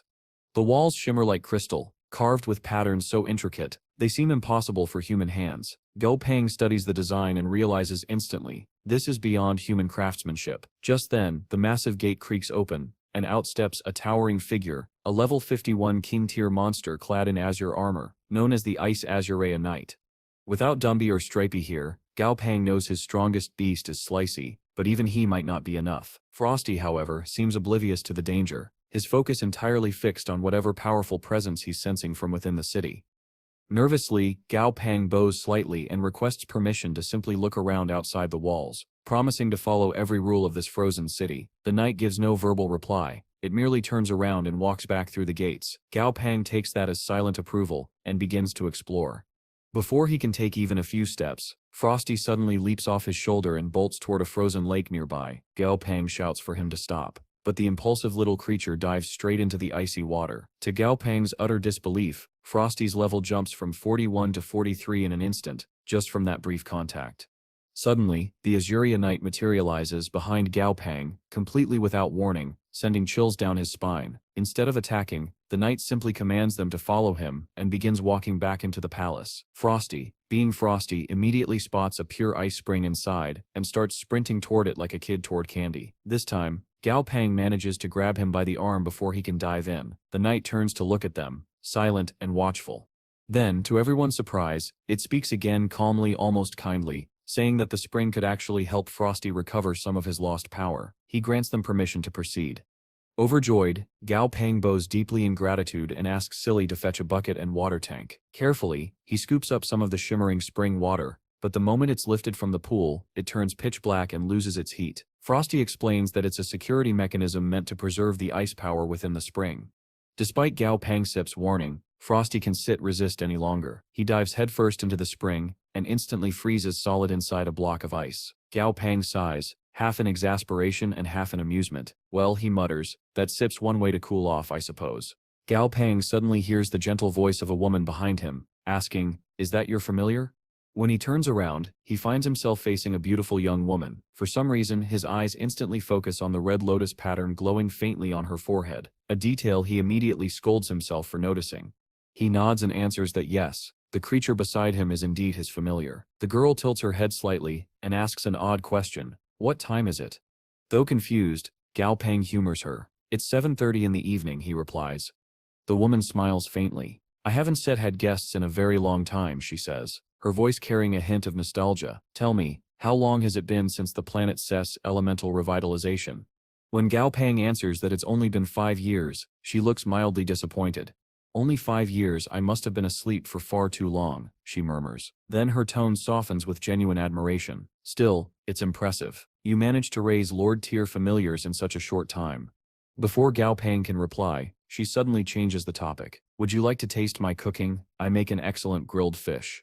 Caught off guard, Gao Pang politely declines. No need, I brought canned food with me, he says, holding up a tin. Canned food? She echoes curiously. Isep never heard of that. Amused, Gao Pang opens one and offers it to her. The armored knight standing behind the woman instantly stiffens, his tone cautious. My lady, that doesn't look safe. But before he can finish, the woman pulls a spoon out of her dress. Apparently she just keeps it there and begins eating straight from the can. In mere moments, she empties it completely, her eyes glistening with mere tears of joy. I have plenty more if you like, Gao Pang reassures her. The knight, utterly defeated, drops to his knees in despair, muttering as if his entire existence has been disregarded. Gao Pang, meanwhile, seems to have won her favor with nothing more than a can of soup. Just then, Frosty, his ice lion familiar, bursts out of his frozen cocoon, proudly declaring that he's back to king tier. Gao Pang deduces that any monster stronger than that likely can't exist in their world yet. Otherwise, Frosty would have advanced even further. Turning back to the woman, Gao Pang politely says that it's getting late, and he only came to help Frosty level up. The woman nods and smiles. As a parting gift, she hands him a magnetic beast, explaining, with this you still be able to find my palace again. It seeks its partner beast naturally. Gao Pang thanks her and promises to send her a shipment of canned food once he's back home. My name is Bi Ching Sishan of the Bei tribe, she tells him. When my people return, I shall find you in Yuzhou. With that, an unexpected alliance and perhaps something more is quietly formed. As Gao Pang and his familiars trudge through the endless white expanse of the North Pole, he decides to explore a bit more before heading home. Such a rare journey deserves a souvenir, after all. Before long, they come across a horde of strange monsters, yellow-brown penguin-like creatures. According to the system, they're identified as yellow-brown monster penguins. Penguins? Gao Pang mutters in disbelief, watching as one waddles up to his chest height. Suddenly the entire flock starts screeching angrily. Frosty translates their cries. They are warning us to stay away from their territory. Slicey, another of Gao Pangsip's familiars, readies his blade with excitement, but Gao Pang holds him back. He ponders aloud, these creatures should be at the South Pole, not here. To avoid conflict, he tells Frosty to freeze just the ones blocking their path. The icy lion complies, but instead of retreating, the penguins grow enraged and block the way even tighter. Finally, at Gao Pang's command, Slicey moves. With a swift slash, he scalps a few of the penguins, cutting off their crests rather than their heads. Strangely enough, that alone terrifies the flock. They scatter in all directions, fleeing for their lives. With priorities like that, no wonder they're nearly extinct. Gao Pang mutters. With the penguins gone, Gao Pang approaches what they had been protecting, a frozen warship, bearing the flag of the Northern Bear region. Its cannons, radar, and most of its structure have been shattered by centuries of frost. Intrigued, Gao Pang asks Slicey which way the penguins ran. His familiar points toward a nearby cave. Curious, Gao Pang decides to investigate. Inside, he finds the remnants of an abandoned research facility, most likely the site where those penguins had been captured and experimented upon. The lab's desolation suggests a catastrophic failure or monster attack. As he explores deeper, he notes the absence of human remains. Either they escaped, took their dead with them, or something ate them. He murmurs uneasily. Right on cue, the ground trembles, and from the shadows emerges a towering creature, the level 45 Yellowbrow Emperor Penguin, carrying the title of mutant. Frosty translates its furious cries. It says humans killed its family and captured it for experiments. It wants revenge and to eat us. Gao Pang immediately bolts toward the exit, but the penguin slams its flippers down, summoning a wall of ice that seals the way out. With no other choice, Frosty leaps off Gao Pang's shoulder. I can't freeload forever, he shouts. In a blinding burst of energy, the tiny lion transforms into a massive beast, his mane blazing with crystallized frost. He lunges at the Emperor Penguin, launching a devastating ice strike, but the creature shatters it effortlessly. As expected, Frosty growls. I sipped him only at King tier again, but that doesn't mean I sipped him helpless. When the penguin counters with a storm of frozen shards, Frosty activates frost consumption, absorbing the entire attack before slashing through his enemy's icy body. Moments later, the Emperor Penguin collapses, defeated. Frosty reverts to his chibi form, panting heavily. Gao Pang approaches, impressed. That frost consumption skill, it's incredible. He then orders Slicey to carry the penguin Sip's body back. We shall study how the Northern Bear region managed this gene splicing experiment.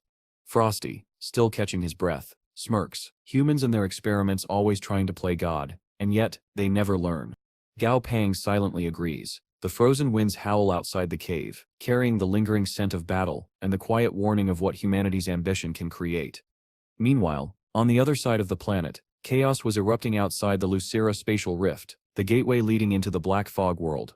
At the military base guarding the rift, the commanding general stood with a grim look as a trembling officer handed him a report. The message was simple but terrifying. A massive anaconda-like monster had appeared. Its name, Black Yermongandr. The creature wasn't just powerful, it was above king tier, a threat beyond what their world could normally contain. But instead of fear, the General Sip's mind filled with greed. If I can kill it, he thought, the core crystal will be priceless. My name will be written into history. Ah, the timeless curse of mankind, lust for fame and fortune, it blinds even the strong.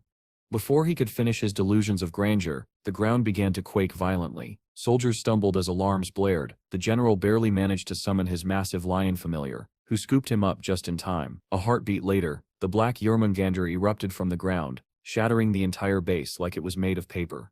For the first time, seeing the monster's colossal body in endless coils, the general's confidence collapsed. We're doomed, he whispered.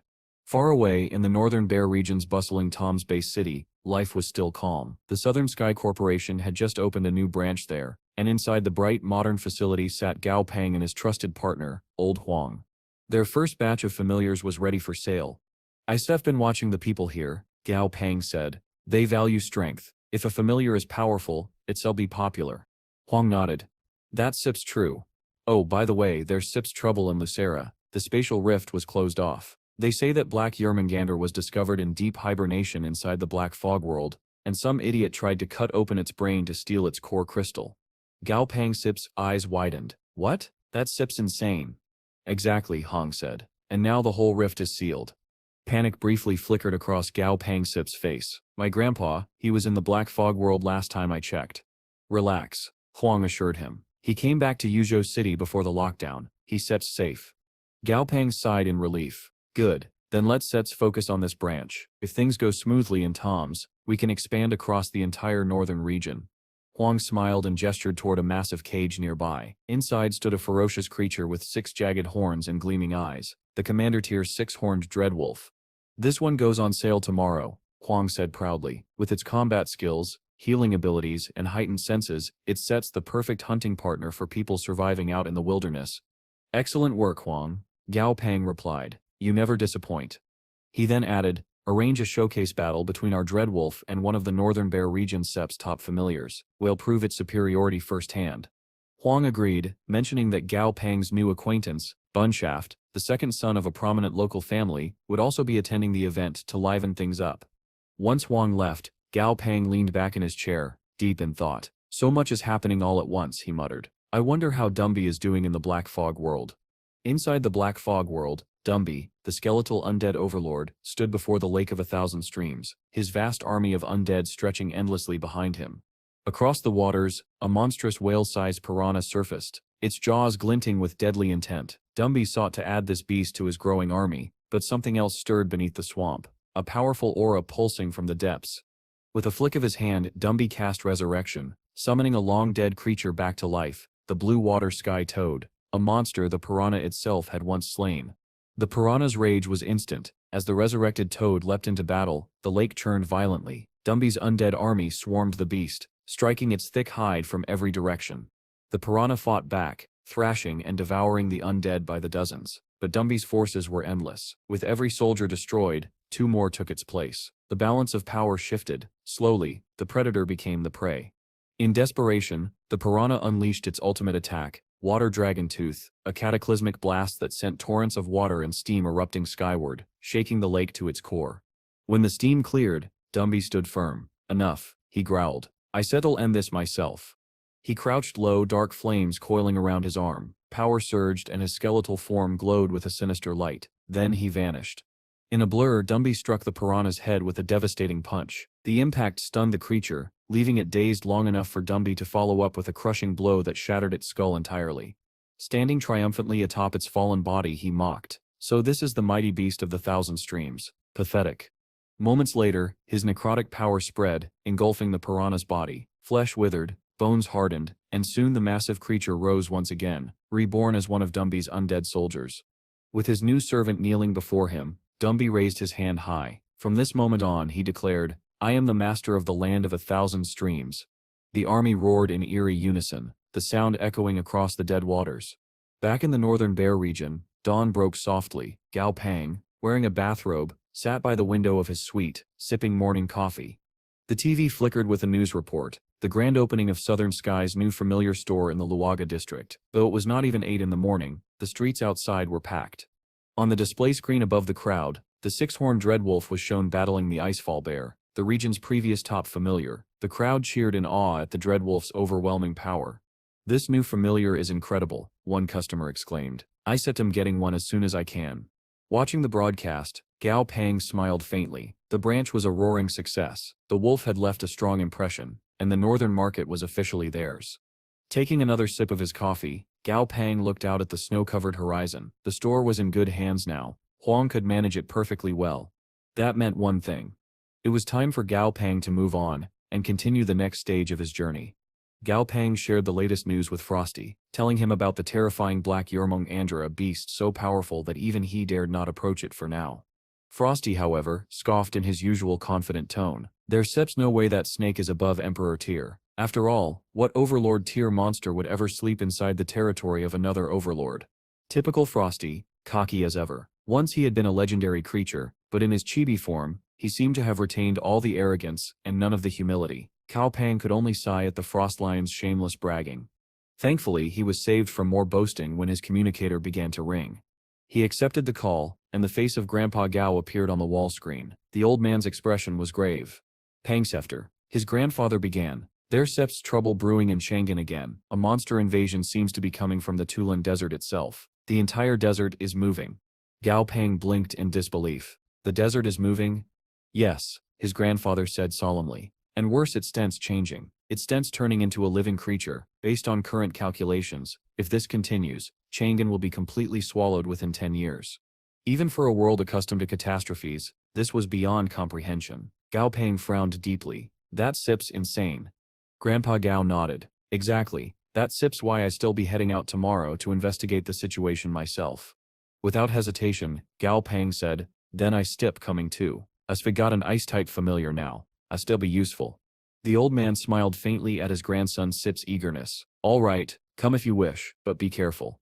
Before ending the call, he added one more thought. The desert Sep's movement is peculiar. From its path and its origin point, it seems to have been slowly approaching Chang'an ever since the beginning of the catastrophe. Something in that city might be drawing it closer. Gao Pang narrowed his eyes. Something attracting the desert, the mystery deepened. The next morning, the two of them soared above the vast shifting sands aboard the mighty white dragon. From above, Gao Pang saw no signs of life. The system detected nothing. No monsters, no energy fluctuations, just endless dunes that somehow moved as if alive. The sands weren't merely shifting with the wind, they were consuming the ground itself, spreading wider and stronger. Even Frosty was uneasy. Strange. Not a single creature. Deserts are never this empty. As if to punctuate his words, the treasure-sniffing mouse, who had been napping in Gao Peng's pack, suddenly jolted awake. It squeaked wildly and tried to leap off the dragon's back. Whoa, calm down. Gao Peng grabbed the mouse just in time. What sip's gotten into you? Before he could get an answer, beams of radiant energy rained down from above. White Dragon had unleashed a barrage of light directly into the sands. I said found it, the dragon thundered. The desert floor exploded under the barrage, and through the collapsing dunes, a writhing cluster of white tentacles emerged from beneath the surface. What in the world? Gao Peng stared. The treasure-sniffing mouse chittered frantically, pointing downward. It had sensed something beneath those tentacles. With his grandfather Sit's permission, Gao Peng leapt down, landing in the hot sand. Frosty, freeze this whole section. The frost lion obeyed, blasting a massive zone with glacial energy until the sand turned to solid ice. Goldie, break it open. The golden familiar charged forward and shattered the frozen crust with a fiery blast. Beneath the shards of ice lay something horrifying. A pulsating mass of flesh, nerves, and tentacles. The system quickly identified it as a level 51 king-tier beast, a psychic type known as the Brain of Growth. Gao Peng Sep's stomach twisted. That Sep's is disgusting. Before he could react further, the grotesque brain began to crawl away, its tendrils dragging it through the sand. Goldie, stop it, Gao Peng ordered. The golden familiar lunged forward, cleaving through dozens of tentacles with precise strikes, but before he could finish it off, Goldie froze mid-attack, his body trembling.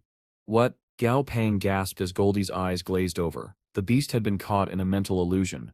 Inside that illusion, Goldie saw Gao Peng turning away from him, saying, "You are too expensive to raise. I'm abandoning you." The nightmare crushed him with guilt and self-blame.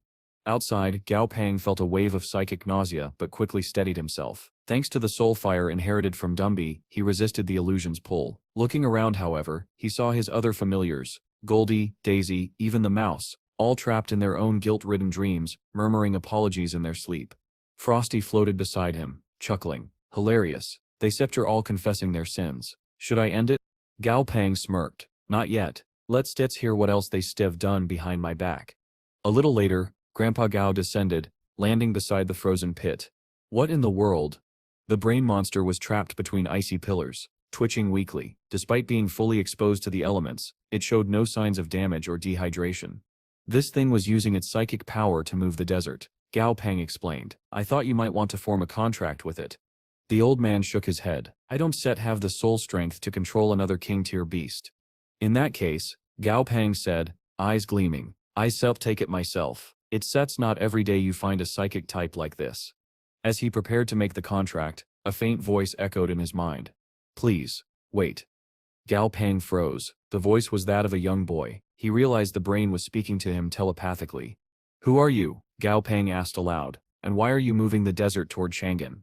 The creature's form began to shimmer, and in his mind's eye, Gao Peng saw a human image, a weary man with sorrowful eyes.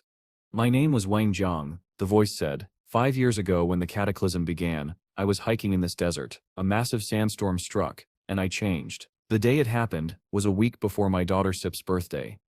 Before the catastrophe 5 years ago, it had been a man named Wang Jiang. While hiking through the desert, he was caught in a massive sandstorm that transformed him into this monstrous form. His daughter's birthday had been just a week away, and ever since, he'd been trying to return to Chang'an City to sing her a birthday song. Goldie was moved to tears, though Gao Peng stayed composed. Wang Jiang explained that he was the desert now, his consciousness bound to it. He could never leave. Gao Peng offered him two choices: surrender and become his familiar, or be fed to Dazi, who was already looking eager. The braincept's image shifted into that of a woman as it hesitated, asking what it would gain by submitting. Goldie lost his patience, slapping the creature's psychic form and shouting, "How dare you negotiate right now?" Gao Pang Sep's being kind. Eventually, the brain yielded and became Gao Pang's familiar, earning the nickname Brainy. Through their connection, Gao Pang glimpsed the inside of Brainy's psyche. Countless memories floated there, most from lesser creatures, but 7 belonged to humans, victims of the initial catastrophe, not Brainy's doing. Gao Pang learned that Brainy's eye served as both a visual organ and a mouth, capable of releasing memory fragments to fuel its psychic growth. Back in the real world, Gao Pang instructed Brainy to relinquish control over the desert. Though the sands would continue shifting, they would no longer move toward Chang'an.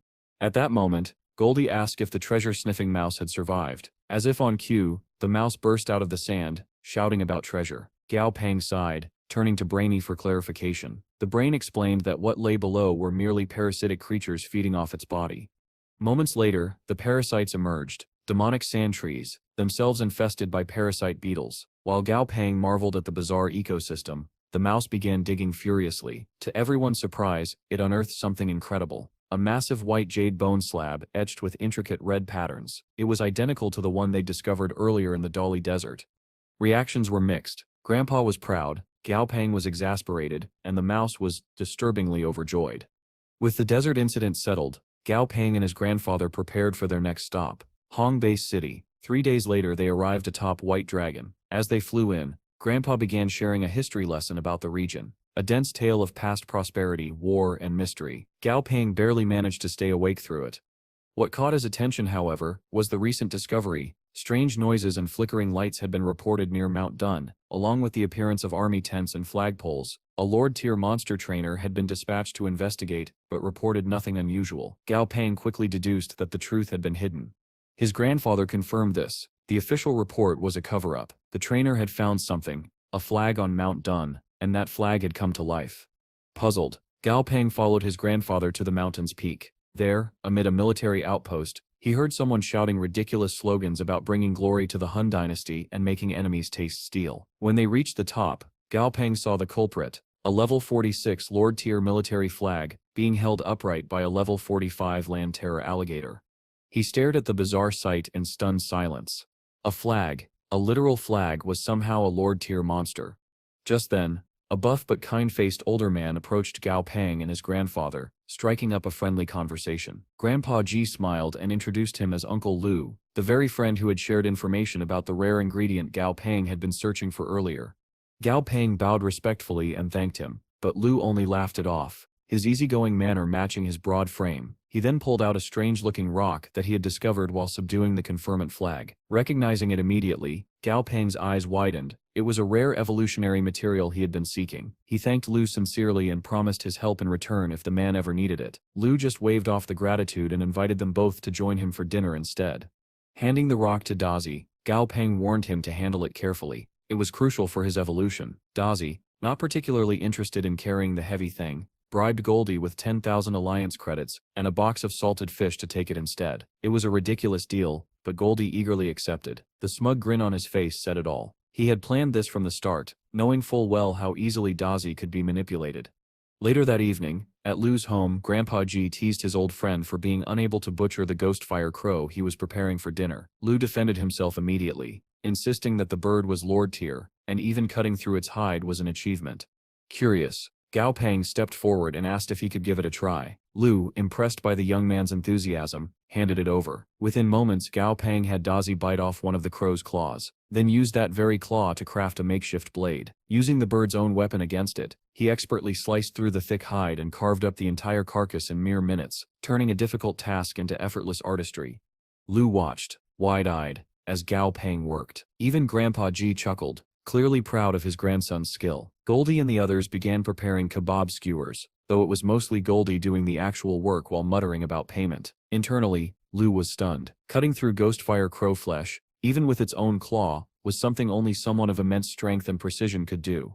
Just then, a group of strangers burst into the room, interrupting the calm. Lu frowned and asked who they were. They introduced themselves as officials from Hunan Bay City and quickly explained that a plague had broken out, forcing the city into quarantine. Confused, Lu asked what he could possibly do about that. He wasn't a doctor, a valid point, but the lead girl insisted that monsters infected by the virus were growing violent, and Lu, being an elite trainer, was their best hope to contain them.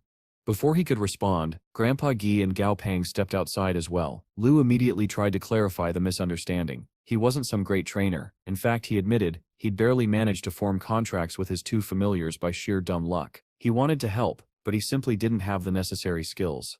Gao Pang, however, was already thinking ahead. If monsters were mutating because of this infection, then it was no ordinary plague. He turned to his grandfather and quietly said that they should investigate. Later that night, the trio arrived at a hospital in Hunan City, where they were shown the medical reports of 3 infected patients, each representing a different stage of exposure. The first patient, a woman infected 3 days ago, appeared mostly fine, though her intelligence was declining rapidly. The second, a man infected 2 weeks ago, looked like something straight out of a horror movie, half zombie, half human, eyes hollow, skin gray. And the third, a man exposed for over a month, was somehow no longer infectious, though his body bore the marks of something far from human.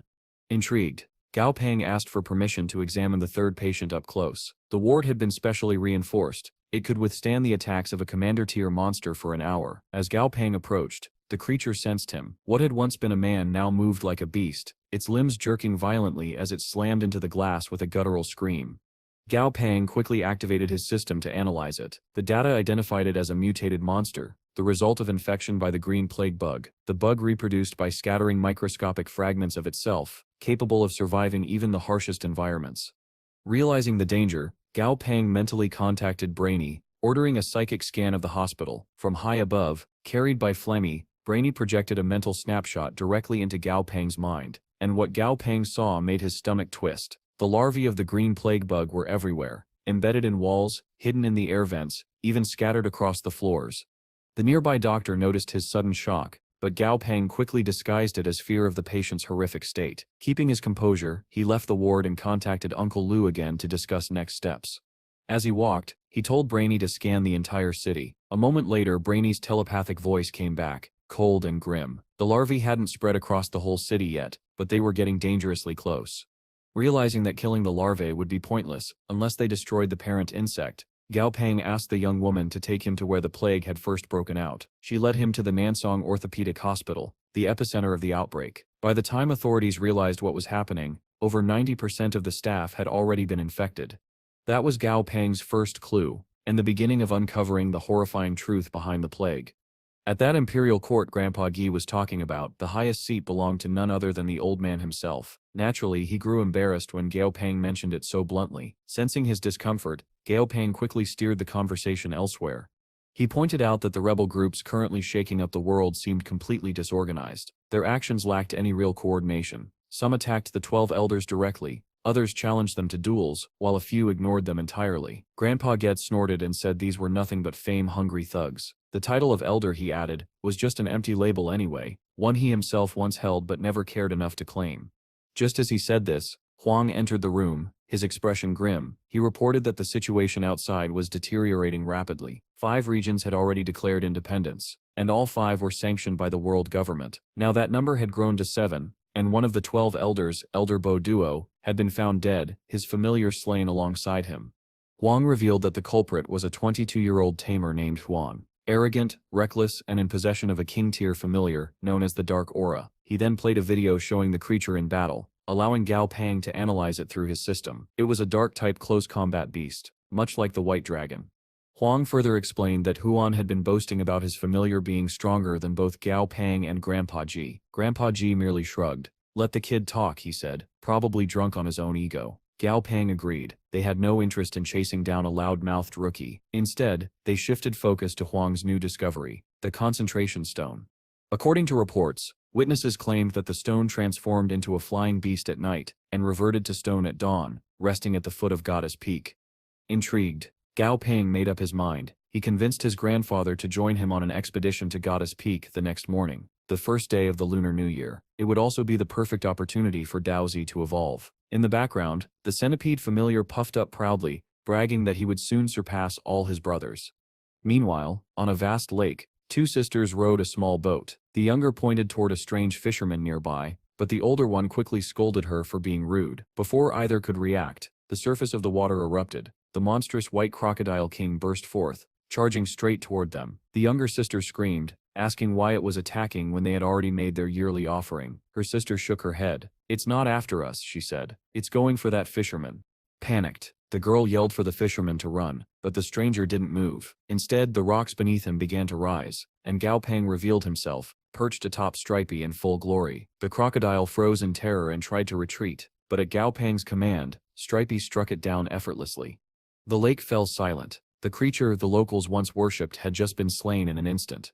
Later, while studying his map, Gao Peng concluded they were nearing Goddess Peak. Hearing the faint sound of pages flipping nearby, he went to investigate and discovered a mysterious mountain known as Fawn Peak, said to be where the Great Yu once stopped a flood using a sacred book. Jokingly, Gao Peng wondered aloud if a book would fly out of the mountain. To his astonishment, one did.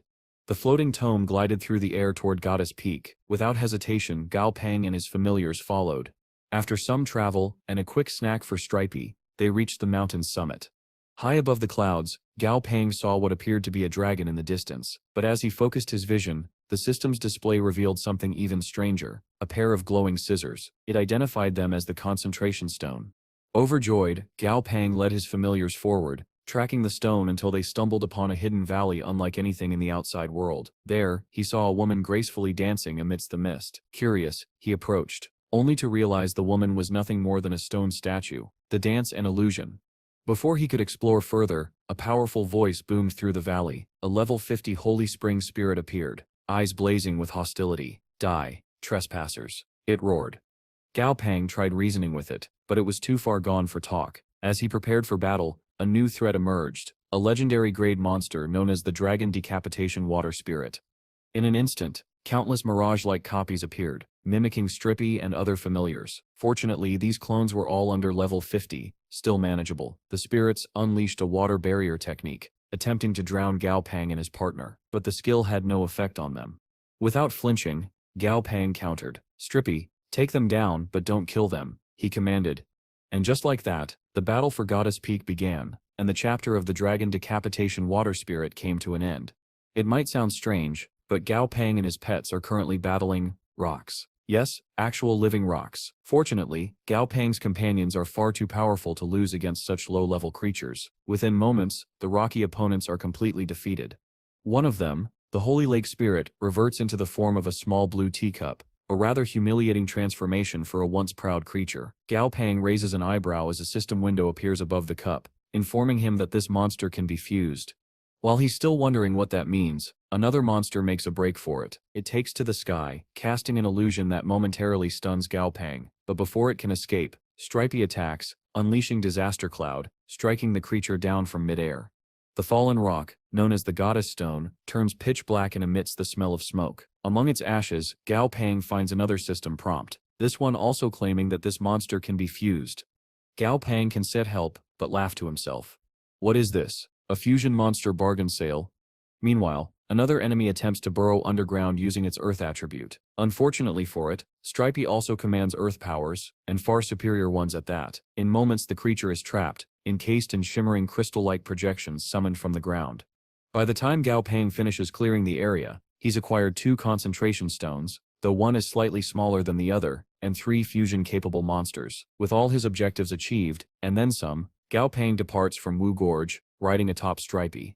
But on the highway running along the Wu Gorge River, one of the concentration stones begins acting strangely. Before Gao Peng can react, he's blindsided by a pair of strange humanoid kids with oranges for hats. According to the system, these are Orange Tree monsters, commander-tier beings. They call him Master, and offer him oranges. Gao Peng quickly realizes that these creatures are the evolved forms of the orange trees that had once grown on Stripey's head. Unfortunately, one of the concentration stones was used up to evolve them into this humanoid form. Deciding to roll with it, Gao Peng names the kids Nuju and Baze, instructing them to introduce themselves publicly as orange delivery children. A ridiculous excuse, but it'll have to do. A little later, along their journey, Gao Peng unexpectedly reunites with an old high school friend, Chun Hun Chiaya. After convincing his uncle Li to let Chun approach, the two friends catch up. Chun flatters Gao Peng endlessly and jokes around, while Nunju randomly offers him an orange. Chun laughs at how little Gao has changed since their school days. Toward the end of their chat, Chun reveals that he's heading toward the Golden Buddhist Mountain for an extermination mission involving mutated monsters. The Explorers Union suspects a particularly dangerous variant in that region, one that's shown unusual aggression toward humans. As the two friends part ways, Gao Pang can't help but wonder if Chun will be alright. Later, Gao Pang returns to his Lake Villa laboratory with his odd little entourage. While the orange kids pester his lab assistant, Gao Pang prepares Dai, his pet centipede, for its long-awaited evolution. He warns Doi repeatedly about the irreversible nature of this process, but Doi's impatience wins out. Ignoring the warnings, Doi demands they start immediately. Gao sighs, preparing a massive syringe filled with the evolution serum. Just as he steps about to inject it, Doi grabs the syringe and drinks the fluid himself. Gao stares in disbelief. Wrong kind of shot, little guy. Instantly, a volatile reaction begins. The lab starts shaking as energy surges through the creature. Gao Pang quickly grabs his assistant, fleeing the building. They barely make it to the lake outside before the entire lab erupts in a pillar of purple light, the explosion echoing across the valley. His assistant stammers, "The lab just exploded," but Gao Pang simply shrugs, replying, "That's fine. I was planning to move to a new lab anyway." From a safe distance, Gao observes the aftermath. The energy emission confirms a successful evolution. At his mental command, Doi emerges, debris floating around him as his new power flares. From the rubble, a dark golden centipede dragon rises, exuding pure dominance. In a faraway mountain, even the grand white dragon senses the birth of another dragon. As Gao Pang scrolls through Doi's updated skill list, he pauses at one oddly titled ability that sounds suspiciously like an insult. Still, Doi doesn't care. His only concern is that he now has 4 claws instead of 6. Gao Pang reminds him that this is normal. After all, he's no longer a pure centipede. With Doi's evolution complete, Gao Pang finally turns his focus to the 3 fusion monsters sealed in his dungeon. Fusing them will require rare materials, but considering their compatibility, it might not be as difficult as he expects. And with that thought, Gao Pang's next grand experiment begins. Suddenly, Gao Pang's system beeps. An incoming video call. The caller ID makes his heart drop. It's his old friend Chunin Jia. The moment Gao answers, he steps greeted by a horrifying sight. Chunin's face is bloodied, bruised, and filled with desperation. He steps shouting for help, gasping between words. Before the signal cuts out, Chunin manages to say one thing: Golden Buddhist Mountain. Sunrise draw. The call ends abruptly. Gao Pang's expression darkens. His instincts had been warning him that something might go wrong, and now his fears are confirmed. Without wasting a second, he leaps onto Dazi, his newly evolved centipede dragon, and soars into the sky toward the mountain. From high above, Gao Pang spots movement, what looks like survivors. But when the system scans them, the truth leaves him stunned. These aren't humans at all. They're decomposing deer, mutated by pollution into grotesque abominations. Gao quickly notes that despite their terrifying appearance, none of them are even commander tier. There's no way such weak creatures could have wiped out Chunin's team, who had 7 commander tier members. As he orders Dazi to descend for a closer look, a massive hand bursts out of the greenery, attempting to grab the dragon midair. Dazi reacts instantly, unleashing a surge of lightning that obliterates the arm in an instant. Gao's eyes follow the source of the attack, and what he sees below makes his jaw tighten. A group of masked men stands among the trees, accompanied by monstrous beings. He wonders if these could be the same faction responsible for attacking the elders of other regions. Then, the system display fills with readings. Lord Tier Level 49, Infernal Incinerator. Lord Tier Level 47, Three-Eyed Crow General. Lord Tier Level 46, Giant Radioactive Spider. Lord Tier Level 48, Phytophagus Symbiotic Moss. Each reading confirms Gao Pang's suspicion. These monsters were carefully bred and prepared to take him down. The Three-Eyed Crow General strikes first, casting a cursed spell that hits Gao Pang and his familiars. For a brief second, Gao feels a sharp pain in his head, but thanks to his linked bond, the damage transfers straight to Stripey, who tanks it without issue. Gao remains completely unharmed. His other familiars barely feel a thing. Frosty's energy drops by 1%, Slicey by 5, and Dazi by 3. A small smirk crosses Gao's face. Down below, the masked attackers cheer, thinking their spell worked. They have no idea it's been completely nullified. As their monsters unleash a combined barrage of attacks, Gao doesn't even flinch. With a calm command, he says, "Dazi, Lightning World, Purgatory." A blinding flash engulfs the battlefield. Thunder roars across the mountain as Dazi's power annihilates both their attacks and their spirits in a single devastating burst. When the light fades, Dazi looms at full height, eyes glowing with contempt. The lead masked man stumbles backward, trembling. "What in the world is that thing?" he mutters. hastily raising a shield of energy. Another voice behind him whispers, "Even Tyranno Masato Sip's familiars don't have that kind of firepower." Up in the air, Gao Peng hovers above them, arms crossed. His voice carries like thunder. "Are you from Mian? Are there more of you? If not, you die here." The lead rogue scoffs, shouting back, "Arrogant brat, you think you can?" Before he can finish, Gao interrupts coldly, "You still talking after losing your strongest monsters." The rogue snaps and orders his infernal incinerator to attack again. Gao doesn't even blink. He turns to Slicey and says casually, "Wipe them all out." Slicey vanishes in an instant, reappearing among the enemies. In one swift slash, several masked men collapse, cut down before they can even react. Panic spreads through their ranks. "That's an assassin-type familiar. Retreat," one of them shouts. But Gao Peng is done playing around. He jumps off Dazi's back, allowing the dragon to fight without restraint.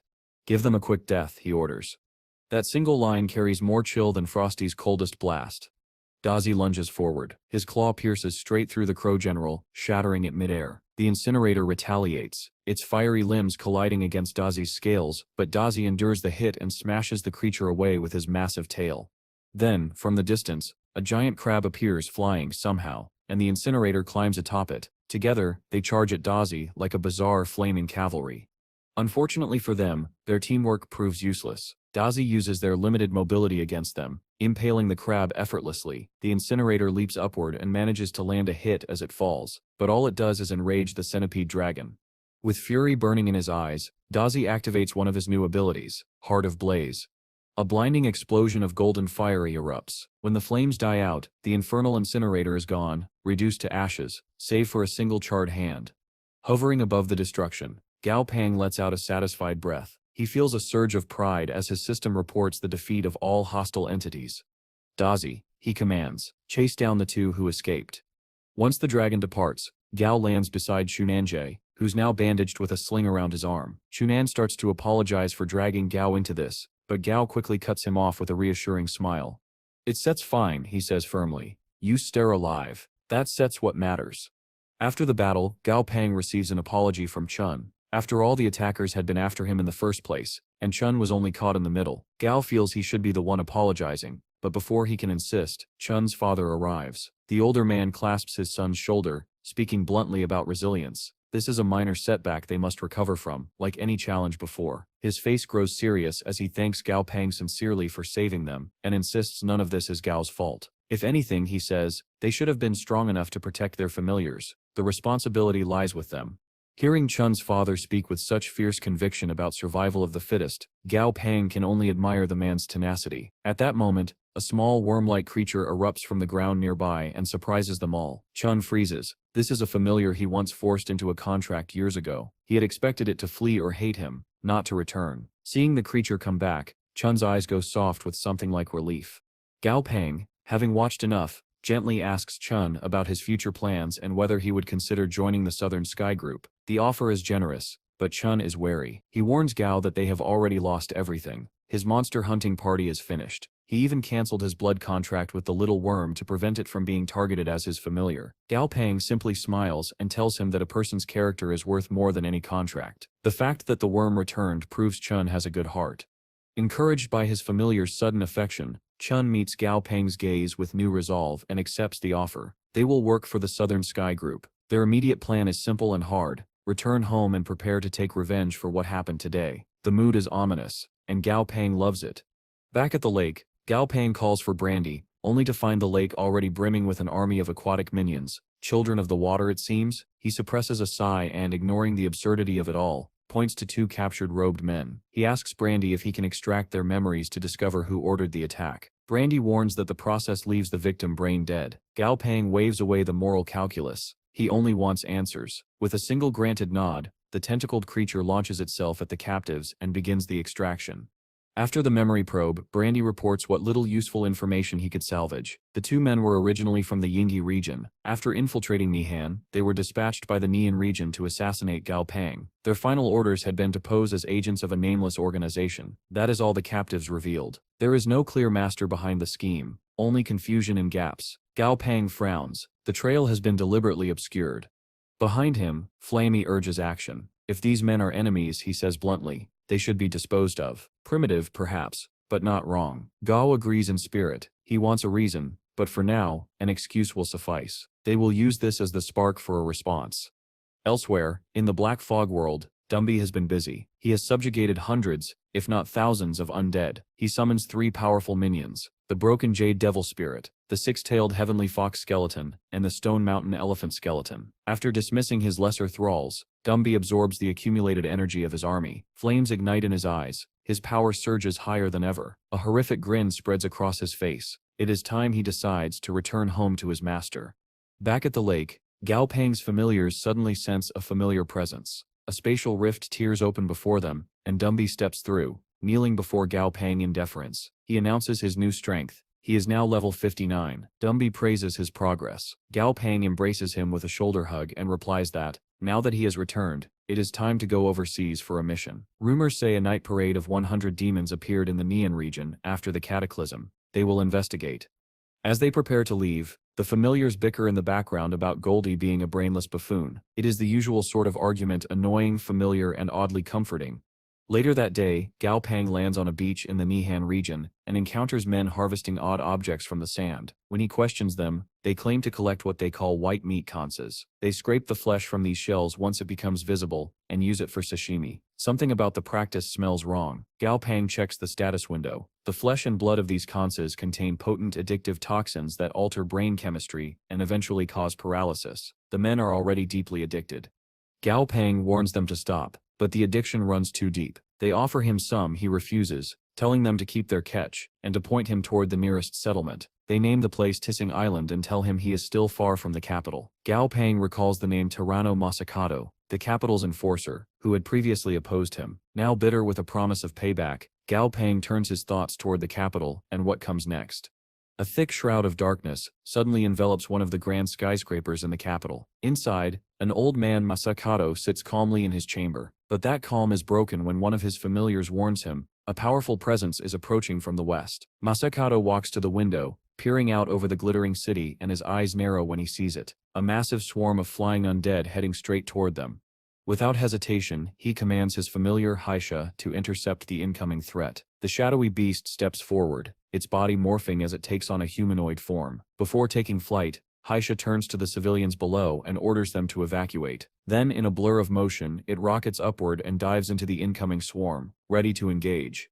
But Masakato doesn't get a moment to relax. A communication alert pops up before him, a video call from one of his subordinates. The man's face is pale as he reports, "Sir, a new spatial rift has opened near Shikoku. The almighty cherry skytree is under attack by a mysterious monster trainer who came through the rift." Masakato freezes, unable to comprehend how anyone could be bold enough or strong enough to attack that sacred tree. But before he can even process the news, Gao Peng and Flamey arrive on the battlefield outside.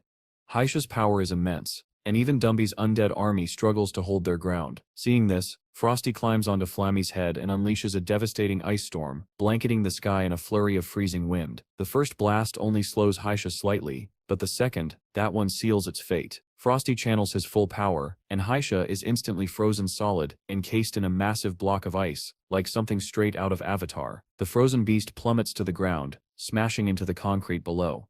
From his rooftop vantage point, Masakato and his men are left speechless. The battle had ended in seconds.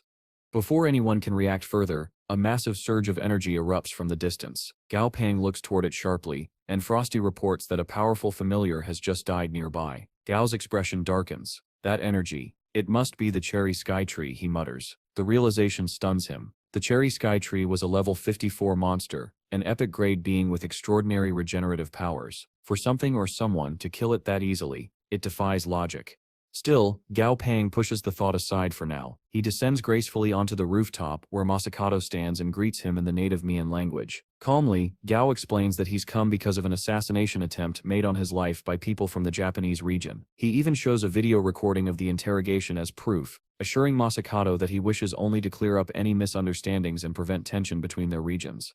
As they talk, Gao's gaze flicks toward the massive beast standing beside Masakato, a giant chicken-like creature named Guy, a level 47 familiar with potent poison-based abilities. But before he can say more, Masakato surprises him by responding fluently in the Kua region's language, revealing that he once studied there.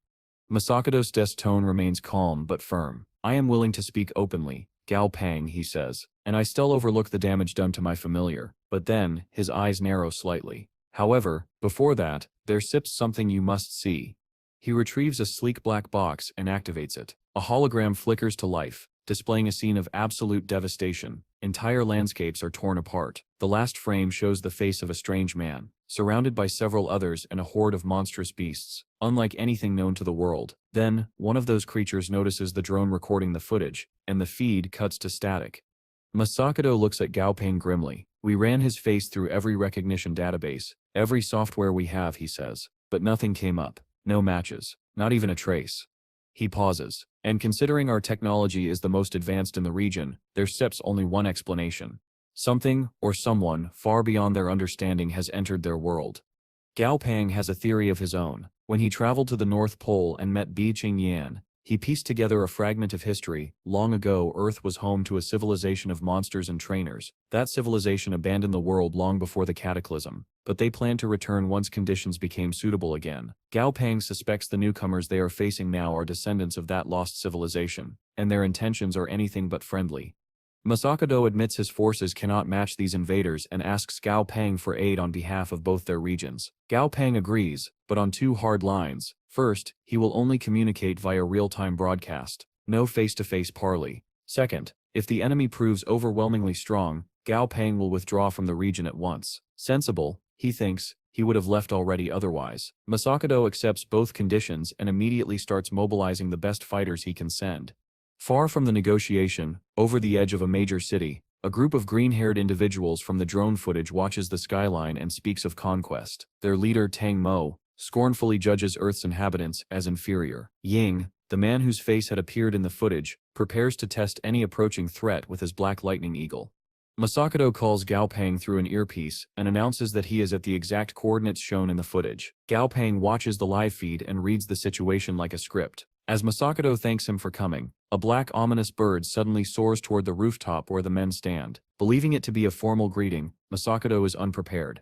The eagle strikes without warning. A massive lightning blast obliterates the drone inside Masakado's control room. Panic erupts among Masakado's men. Gao Pang's chest tightens. He silently realizes Masakado's life is now in grave danger. The speed and power of that strike tell him everything. The attackers' familiars are at least king tier. The attackers quickly re-establish their feed and announce their destination. Haida Base City. Gao Pang studies the visible familiars on the screens and notes a chilling fact. Not a single one is below peak king tier. If even one of them were legendary, Gao Pang would have no option but to retreat. For now, however, both sides possess familiars of comparable rank. The battle will hinge on the familiars' grades and the trainers' tactics.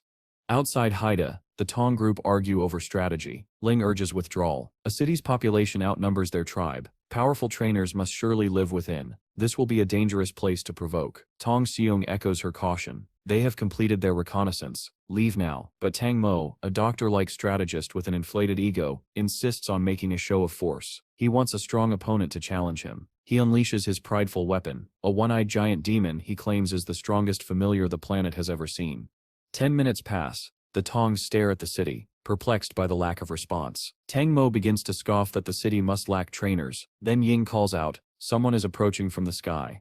Gao Pang sits inside a military helicopter, piloted by one of Masakado's men. As soon as they enter range, Tang Mo's lightning eagle dives to strike. Gao Pang barely blinks. He orders Frosty into action. Frosty crystallizes the helicopter in an instant. The eagle slams into the frozen shell and is repelled. Tang Mo, stunned, misreads the scene and believes he is facing an ice metal dual attribute beast. He shrugs it off and commands his one-eyed demon to fire.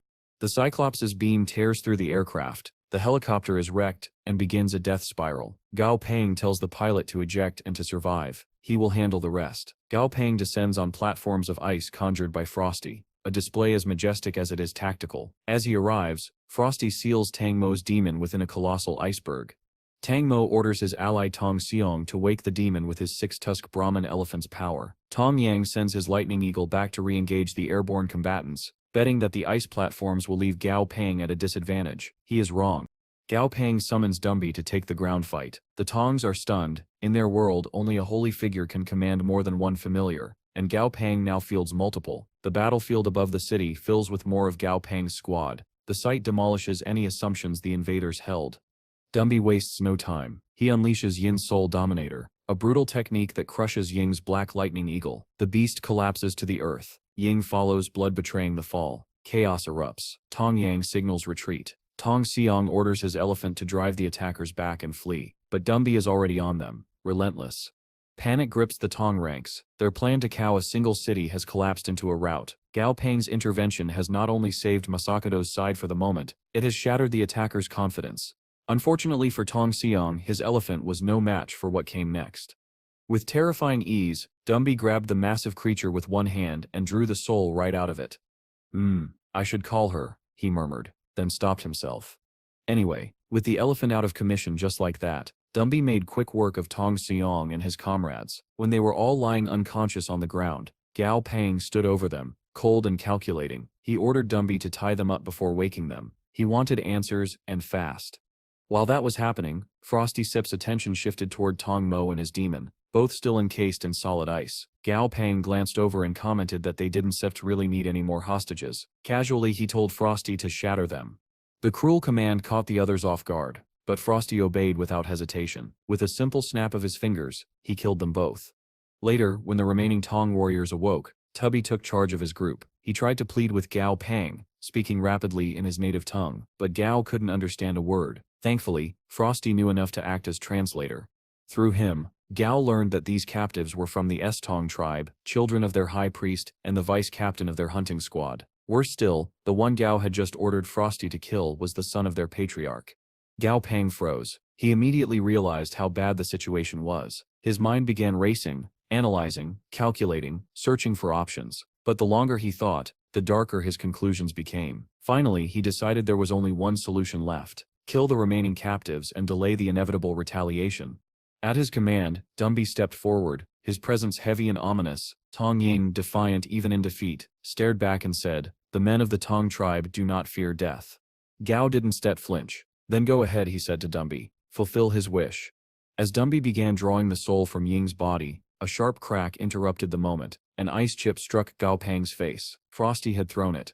He scowled. "What Sip's your problem?" "Your emotions are out of control," Frosty replied.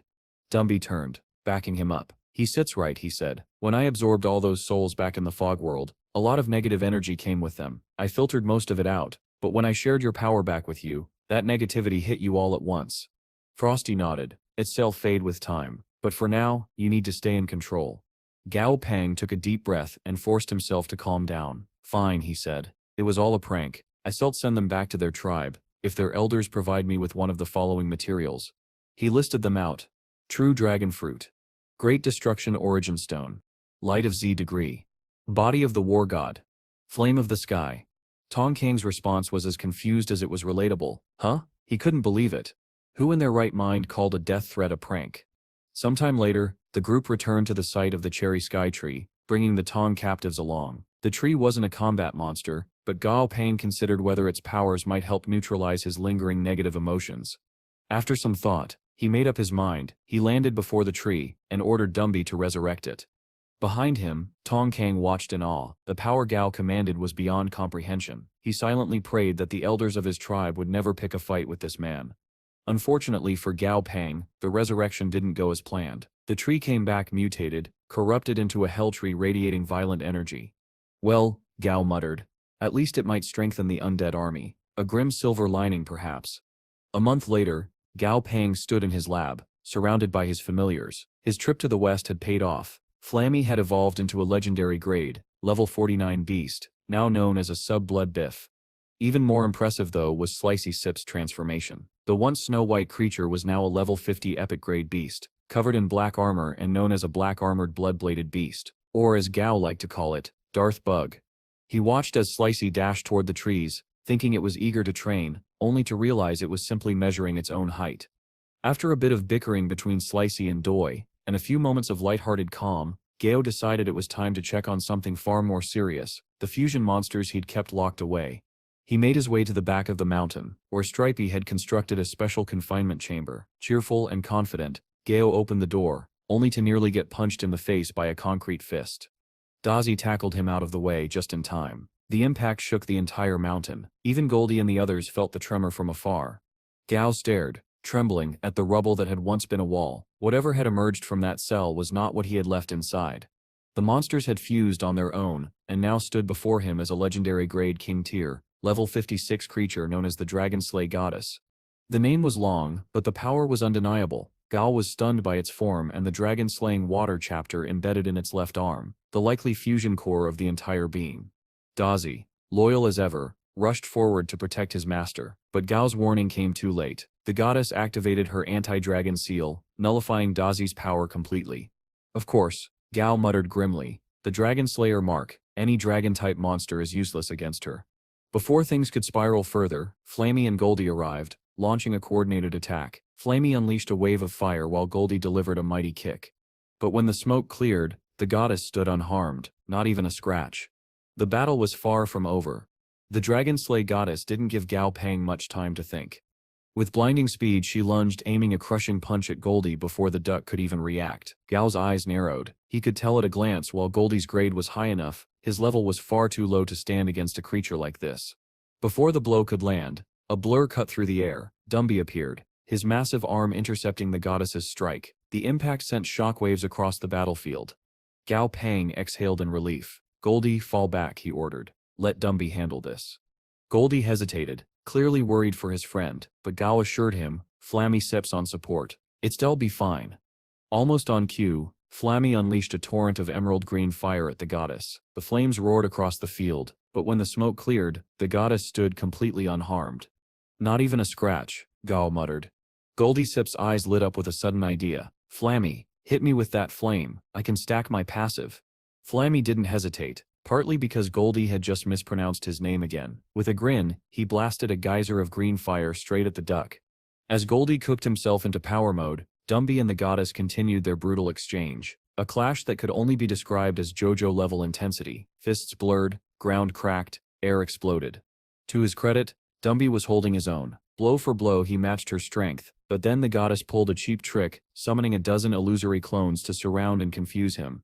Before the tactic could work, a massive shadow fell over the battlefield. Gao Pang's largest familiar, Stripey, stepped forward and promptly sat on the goddess. The ground quaked. Silence followed. Well, Gao said dryly, that Sip's one way to end a fight. With the situation under control, he decided it was the perfect time to test out the Hell Tree's aura. As the dark energy radiated through the area, Goldie's body pulsed with purple light. His form expanded, muscles bulged, and his aura twisted into something sinister. He had entered his ultra ego form. Goldie turned to Strippy. Let her go. I still handle this. The goddess barely had time to rise before Goldie slammed into her like a meteor. She struck him hard, but he didn't even flinch. Instead, he grabbed her by the face and hurled her into the nearest wall. The battle ended right there. Frosty stepped in, freezing the fallen goddess in a block of ice. Then Stripey, ever the brute, stomped on her with one of his building-sized legs, shattering her completely. As the pieces scattered, the fusion broke apart. The three monsters that had formed her reappeared, two gravely wounded, one already dead. Gao Pang looked down at them, arms crossed. This is on you, he said flatly. I gave you a safe place to recover for a month. You chose to fuse and cause trouble. He wasn't wrong. They had brought this on themselves. Still, Gao couldn't help but marvel at the dragon-slaying chapter that had powered her. Its ability to suppress Dazi wasn't ordinary. It wasn't just a simple debuff. It was a full domain, one that weakened entire groups, and at higher levels, could even block the use of elemental powers entirely.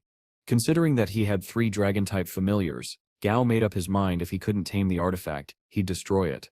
Meanwhile, far away in Wu Gorge City, disaster struck. Dozens upon dozens of corpses lined the beach, each one drained completely of vitality. The cause, a monstrous figure rising from the dark waters.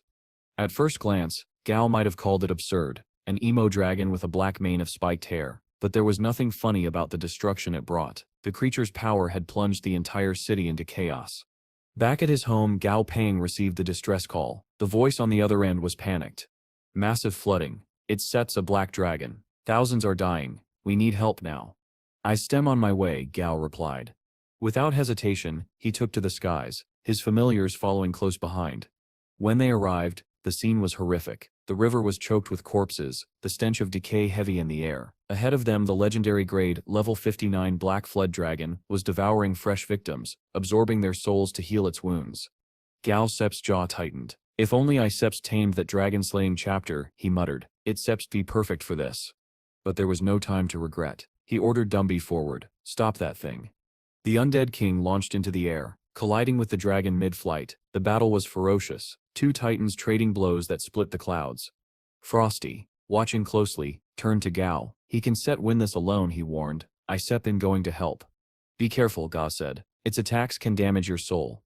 Frosty nodded and stepped onto a rising platform of ice. He soared into the storm, dodging as the dragon unleashed a beam of black energy. He dipped under it, countering with a blast of his own. The icy explosion struck the dragon full force, freezing half its face. The creature roared, thrashing wildly, and began manipulating the terrain, calling forth a tidal surge to drown them all. But Frosty was ready. With a sweep of his hand, he froze the flood solid before it could crash down. Back on the ground, Gao was thinking furiously. Dumby wasn't suited for one-on-one combat, and his other familiars were far too weak to fight something of this level. Every option had a fatal drawback. For the first time in a long while, Gao Peng found himself in a situation he couldn't immediately calculate his way out of. The Black Flood Dragon had finally had enough. After enduring countless attacks from Gao Peng's familiars, its patience snapped. The moment it realized that Gao himself was their master and vulnerable, it launched forward in a blur of motion, jaws wide open to swallow him whole. Gao barely had time to react, but before the dragon could reach him, a streak of icy blue light flashed across his vision. Frosty. The lion-like familiar slammed into the dragon midair, his claws glowing with frost energy. With a roar, Frosty raked his ice claws across the beast's face, deflecting its strike just in time to save his master. The dragon roared in fury, its attention now locked on the icy guardian. That small window of distraction was all Gao's other familiars needed. From behind, Dazi and Goldie burst onto the battlefield. They'd been preparing something special. At Gao's signal, Goldie activated his Forbidden Domain, an ability that created a shimmering violet barrier around their team, protecting them completely from the dragon's next devastating attack. To the side, Frosty grinned through the chaos. Good thing Goldie's close to Gao, he muttered. Then suddenly he froze. His instinct screamed danger. Out of a cloud of steam, the black dragon lunged again, moving at blinding speed. Before Frosty could fully react, the dragon's claws slashed across his body, tearing deep wounds into his flank. But Frosty refused to fall. Gritting his teeth, he bit down hard on the dragon's scaled hide, determined to take a piece of it with him. The dragon let out a guttural laugh. It twisted its massive neck and clamped its jaws around Frosty's body, sinking its teeth in deep. Frosty, Gao shouted. The dragon thought it had won. It didn't realize what Frosty was doing. Gao saw it. The way Frosty's aura was spiking, the cold air turning white and still around him, his heart sank. He sets trying to use it. Gao whispered. Eternal Frost Field. That same ultimate move had nearly killed Frosty once before, putting him into deep hibernation back in the fog world. Don't sit, do it, Dumby roared. You still freeze yourself solid. But Frosty didn't answer. His light was already building. Refusing to lose another comrade, Dumby gathered every ounce of his spiritual energy. His chest glowed red-hot as he unleashed a devastating spiritual shockwave at the dragon. The blast was powerful enough to knock out even peak Lord-tier monsters, yet the black dragon endured it, tightening its bite on Frosty's body. Gao clenched his fists. Even that didn't set work. Then Dumby made a choice.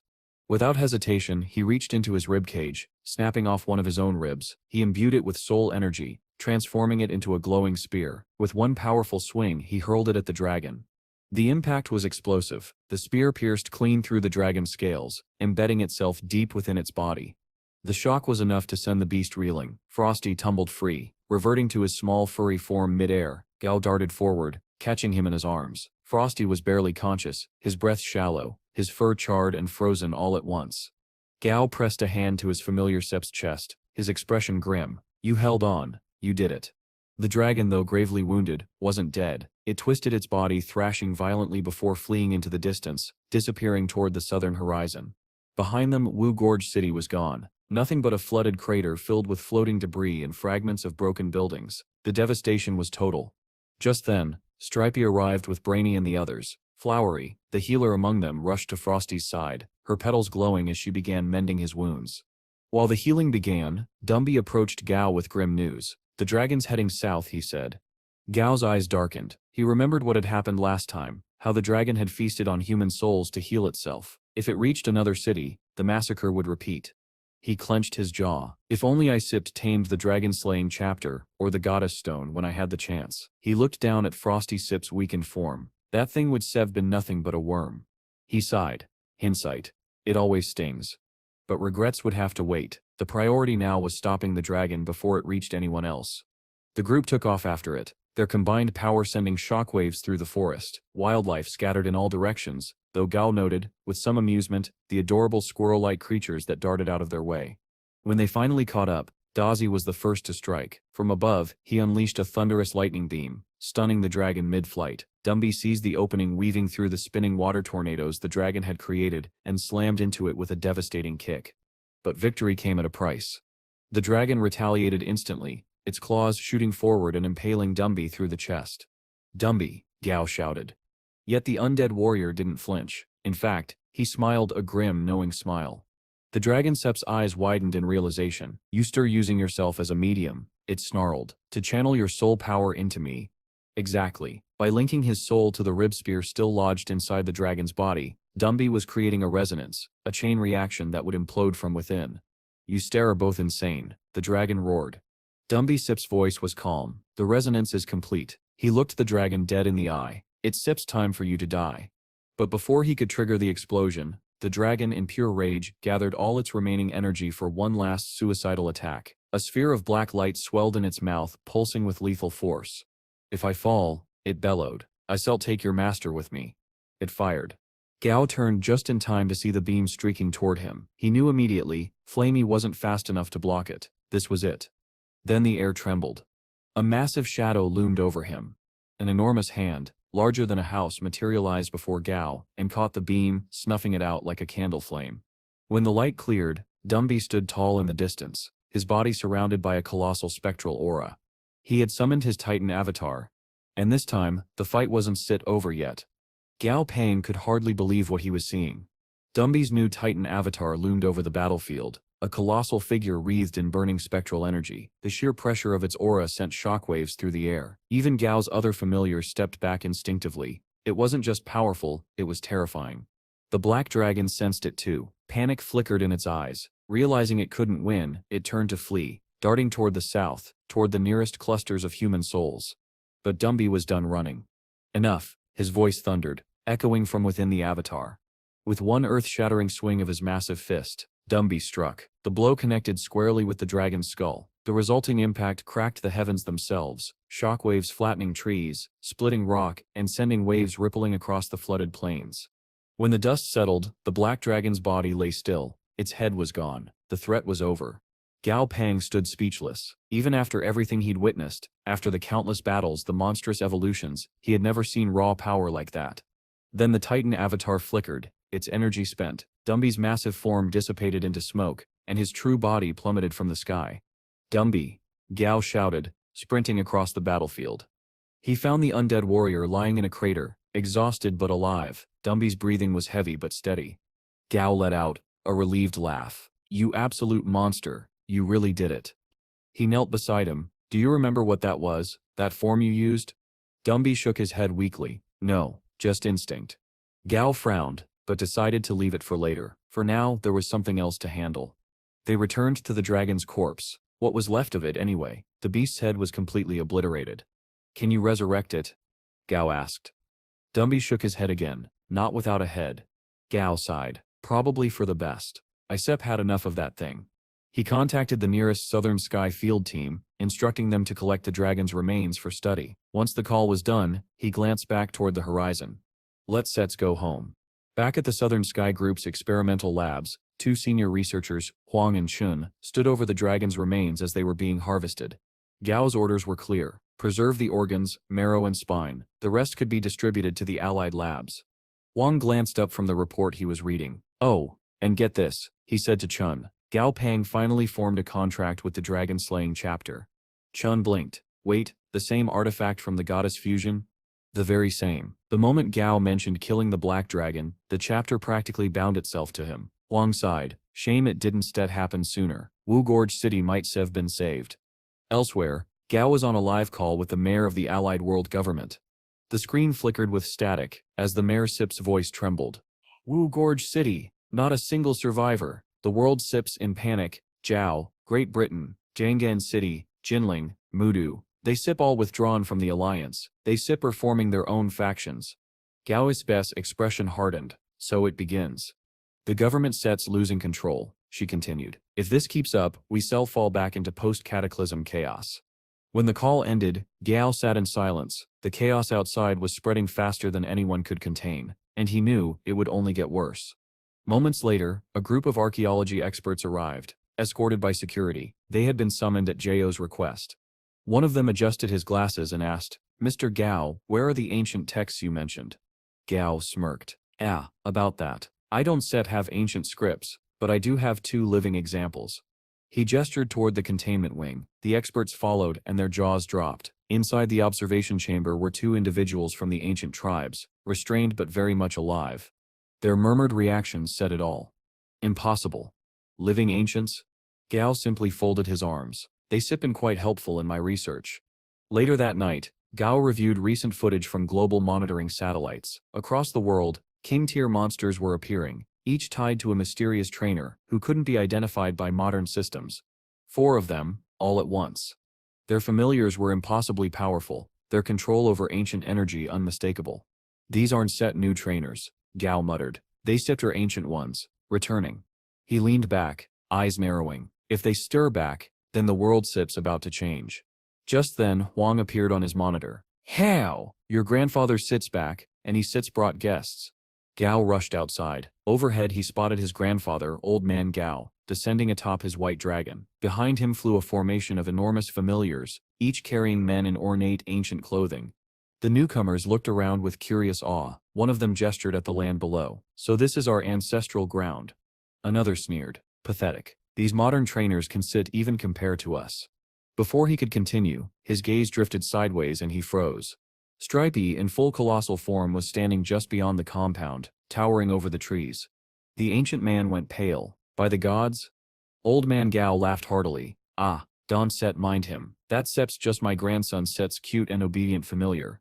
When they landed, Gao and his grandfather greeted each other warmly. The ancient guests, however, whispered among themselves, clearly envious that Gao had multiple familiars bound to him.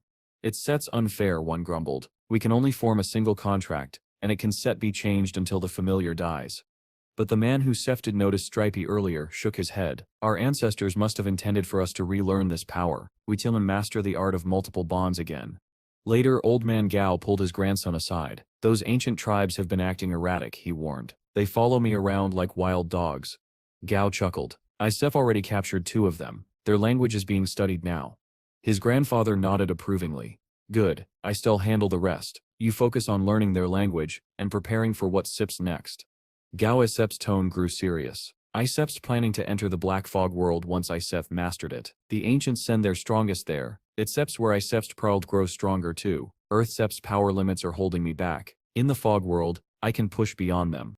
Old Man Gao smiled proudly. Then go. Explore to your heart's content. I watch over things here. Their moment was interrupted by a flash of red in the sky.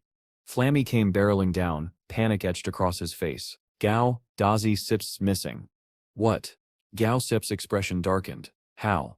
Flammy explained quickly. While training in the woods, Dazi had entered a spatial rift, and it had suddenly collapsed.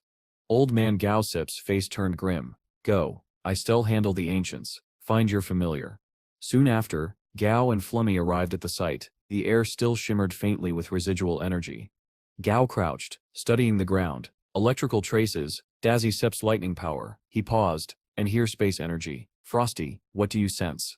The lion sniffed the air. There was a spatial rift here, highly unstable. Gao's eyes narrowed. He reached inward, trying to connect through their blood contract, but no response came.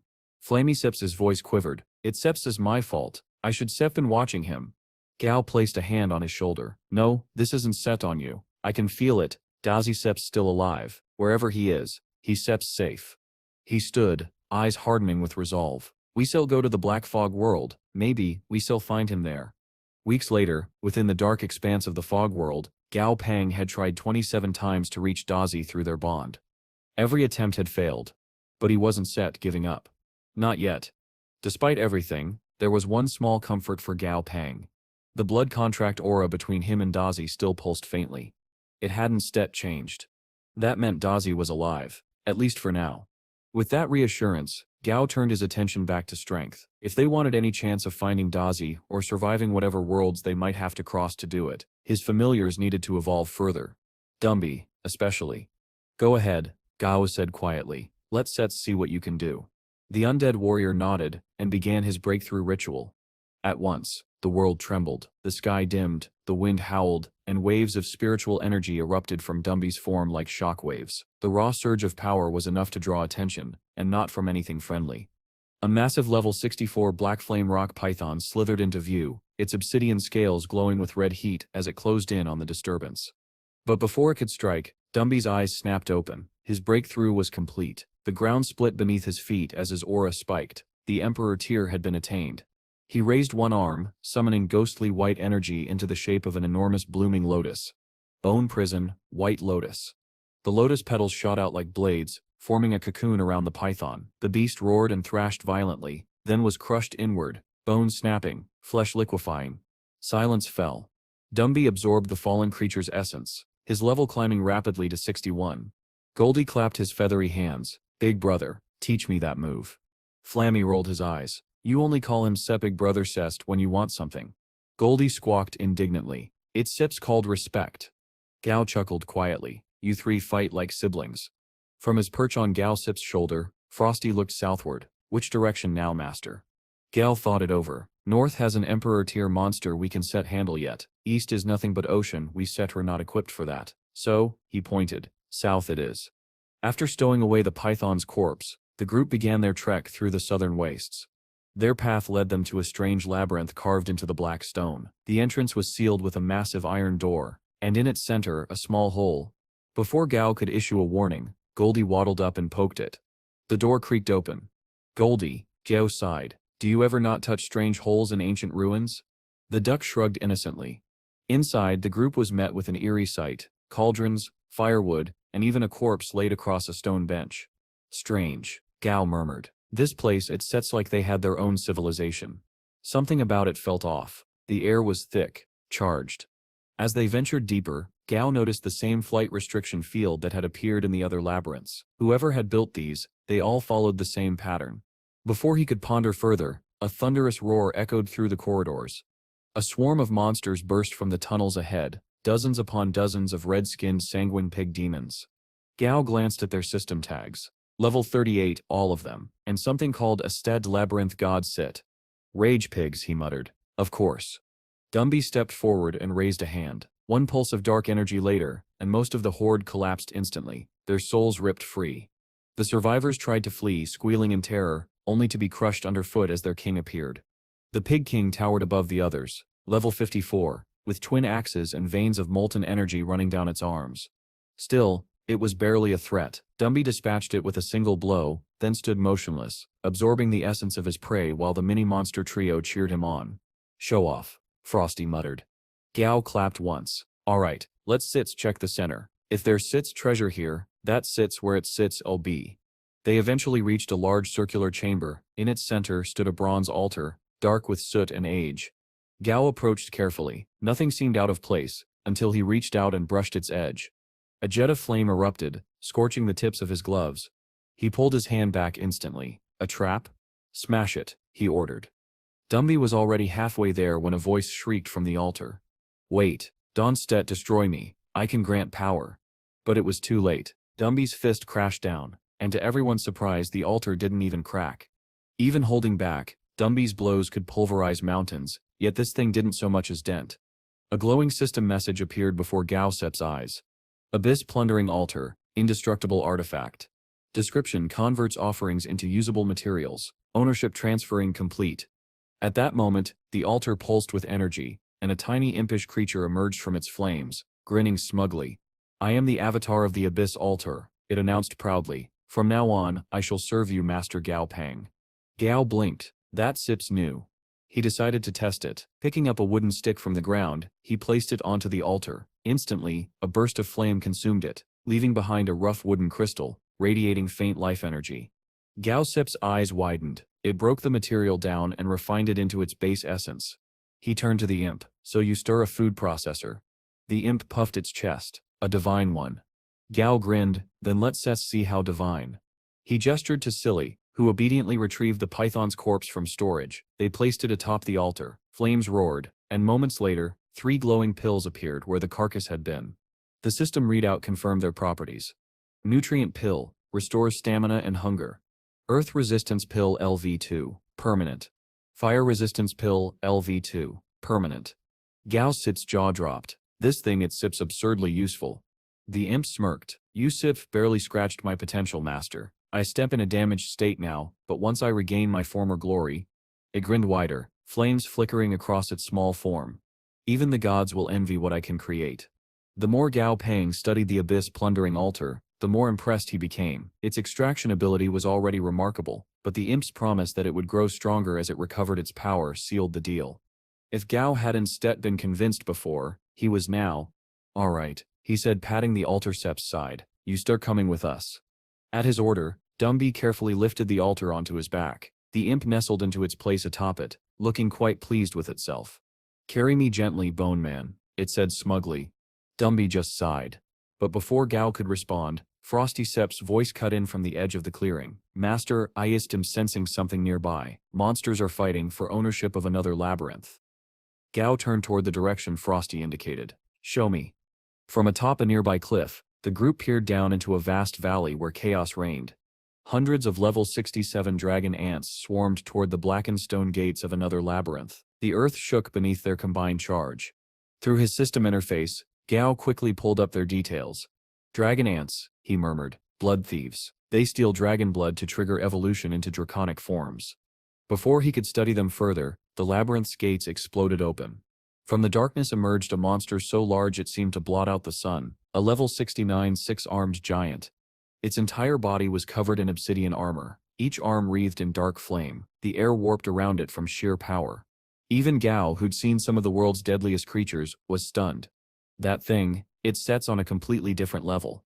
The dragon ants charged anyway, hissing and screeching, but they may as well have been attacking a mountain. The giant moved with terrifying speed, crushing, impaling, and ripping them apart with its 6 arms. Every blow shattered the ground. Within moments the battlefield was painted in fire and blood.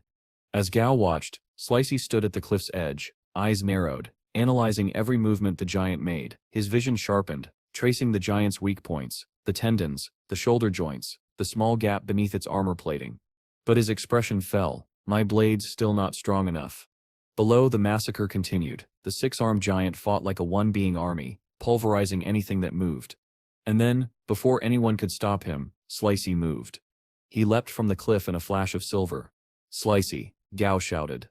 But the little beast was already charging straight at the monster, his twin arm blades glowing. If I can set even land one cut, he yelled, then I set him useless. He dashed low, slashing clean across the giant's ankle. The blade connected, and to everyone's shock, it cut. The giant howled, its massive form collapsing to one knee as Slicey darted past and back toward safety. For a moment, Gao thought he'd actually pulled it off. Then a projectile, a massive shard of black stone, flew from the giant's hand. Slicey, dodge. The blade beast twisted midair, barely avoiding the strike. The blast exploded behind him, showering him in debris. Gao clenched his jaw. Dumby, get him out of there. The undead emperor surged forward, tearing an arm bone from a nearby carcass. He spun once and slammed it into the giant's ribs, sending the monster stumbling backward. Then, without missing a beat, he drew his spectral bow, firing a bone arrow infused with soul energy. The shot struck home, bursting against the giant's chest in a flare of white light. Using the distraction, Dumby grabbed Slicey by the scruff and dashed back to safety. Retreat, Gao ordered. Don't chase it. The 6-armed giant staggered, glaring at them with burning eyes. Then it turned and lumbered back into its labyrinth, dragging its wounded leg. That sep's its domain, Gao said, watching the gates close. We stepped be walking straight into a trap. He turned to Slicey. And you? The blade beast bowed his head. I stem sorry, master. Gao sighed. Just don't ask do it again. You stare are not expendable. Still, not everything was a loss. With the giant forced to retreat, the battlefield was now littered with the corpses of dragon ants. Collect everything, Gao said. Dumby can resurrect monsters stronger than himself, but the cores will still be useful. He handed a handful of the glowing crystals to Goldie. You still absorb these. Time for your next evolution. Goldie Sip's eyes sparkled. Really?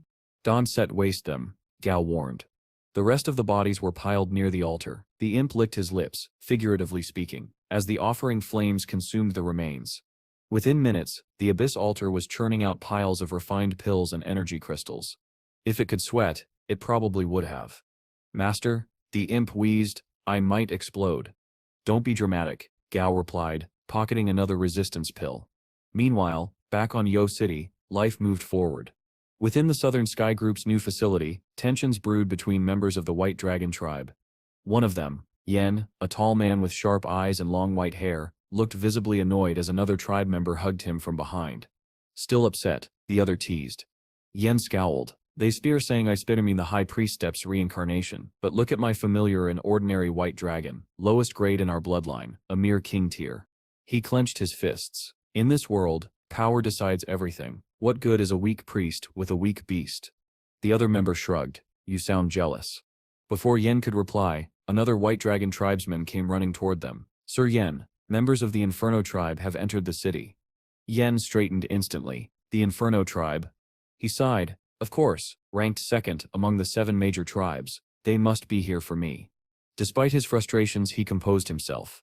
Gather our people, we still meet them face to face. At the plaza, 2 distinct groups faced each other, the icy poise of the White Dragon tribe opposite the blazing presence of the Inferno tribe. At their head stood young Master Ago, the Inferno tribe's representative, his fiery armor gleaming in the sun. Yen approached warily. What are you doing here, Ago? The man smirked. Relax. I'm not here for the White Dragon heir. Then why are you here?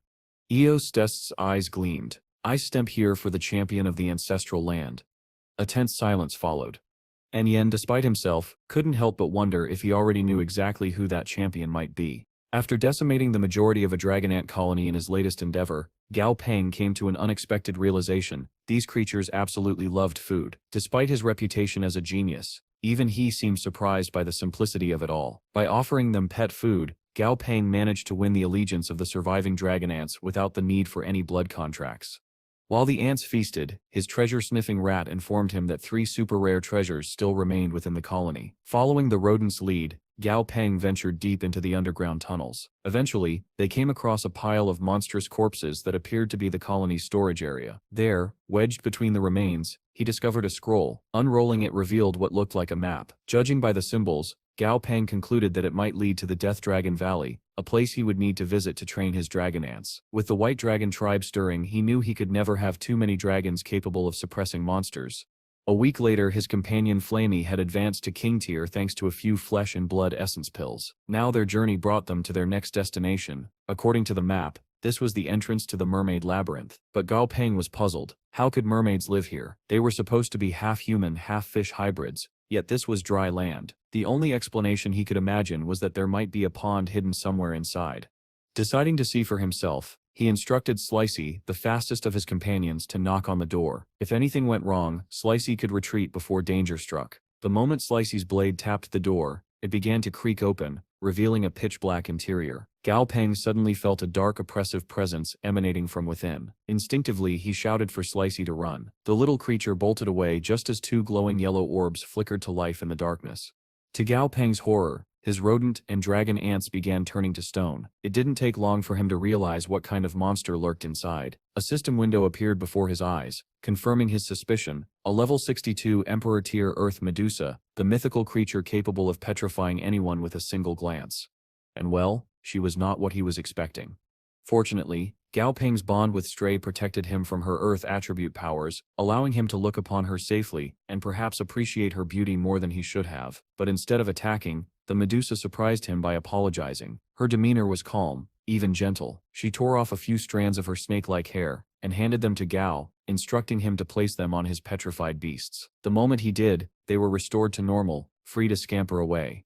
When the Medusa remarked that he was special for being immune to her power, Gao Peng took the opportunity to ask if she would join him on his journey. He even hinted at the possibility of meeting other Medusas along the way. Internally, he was thrilled by the prospect of gaining such a powerful ally, but the serpent woman refused almost immediately, saying she had no interest in being around others. Gao accepted her decision gracefully and promised to visit again before departing with his team.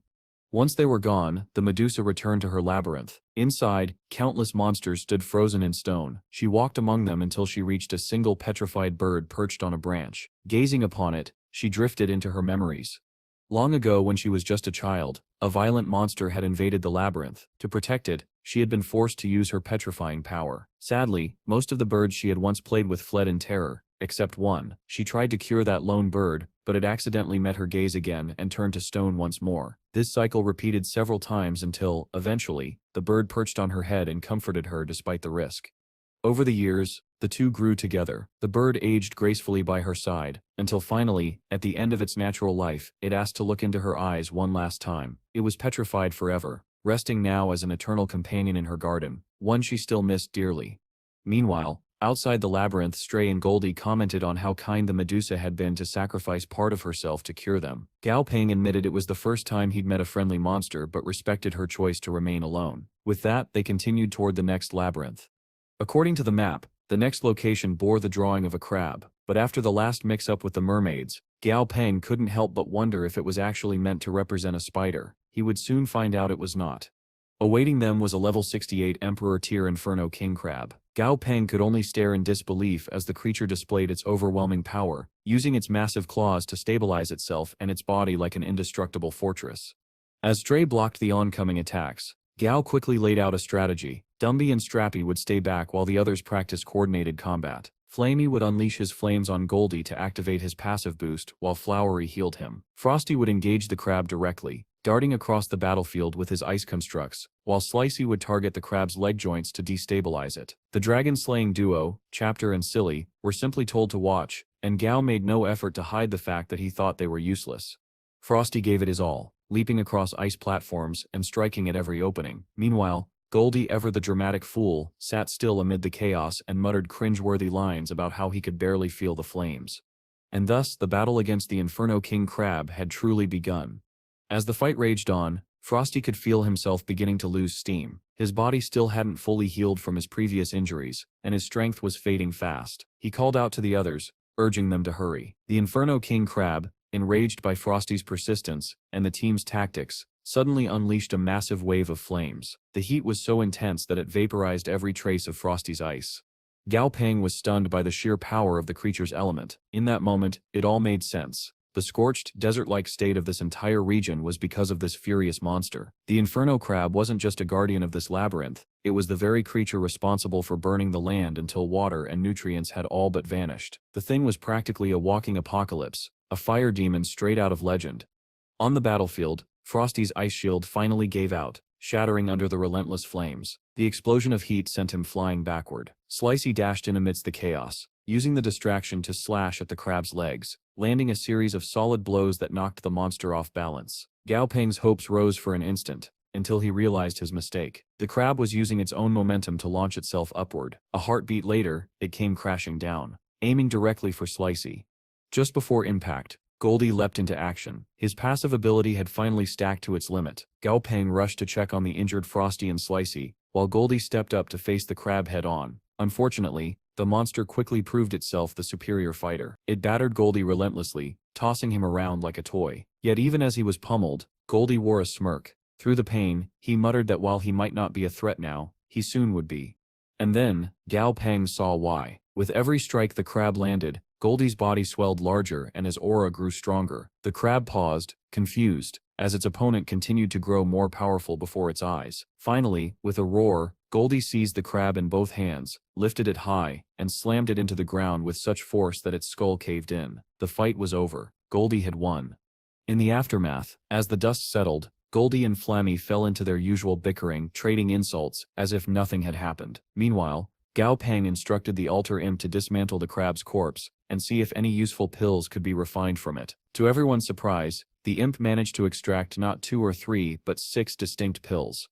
It turned out that the stronger a monster's emotional state and obsession were before being defeated, the more items the altar could refine from it. In this case, the crab's foul temper had been a blessing in disguise. The resulting treasures were a soul essence pill, a meat essence pill, a level 3 strength amplification pill, a level 3 flame resistance pill, and a level 3 flame control pill, all of them fire-related.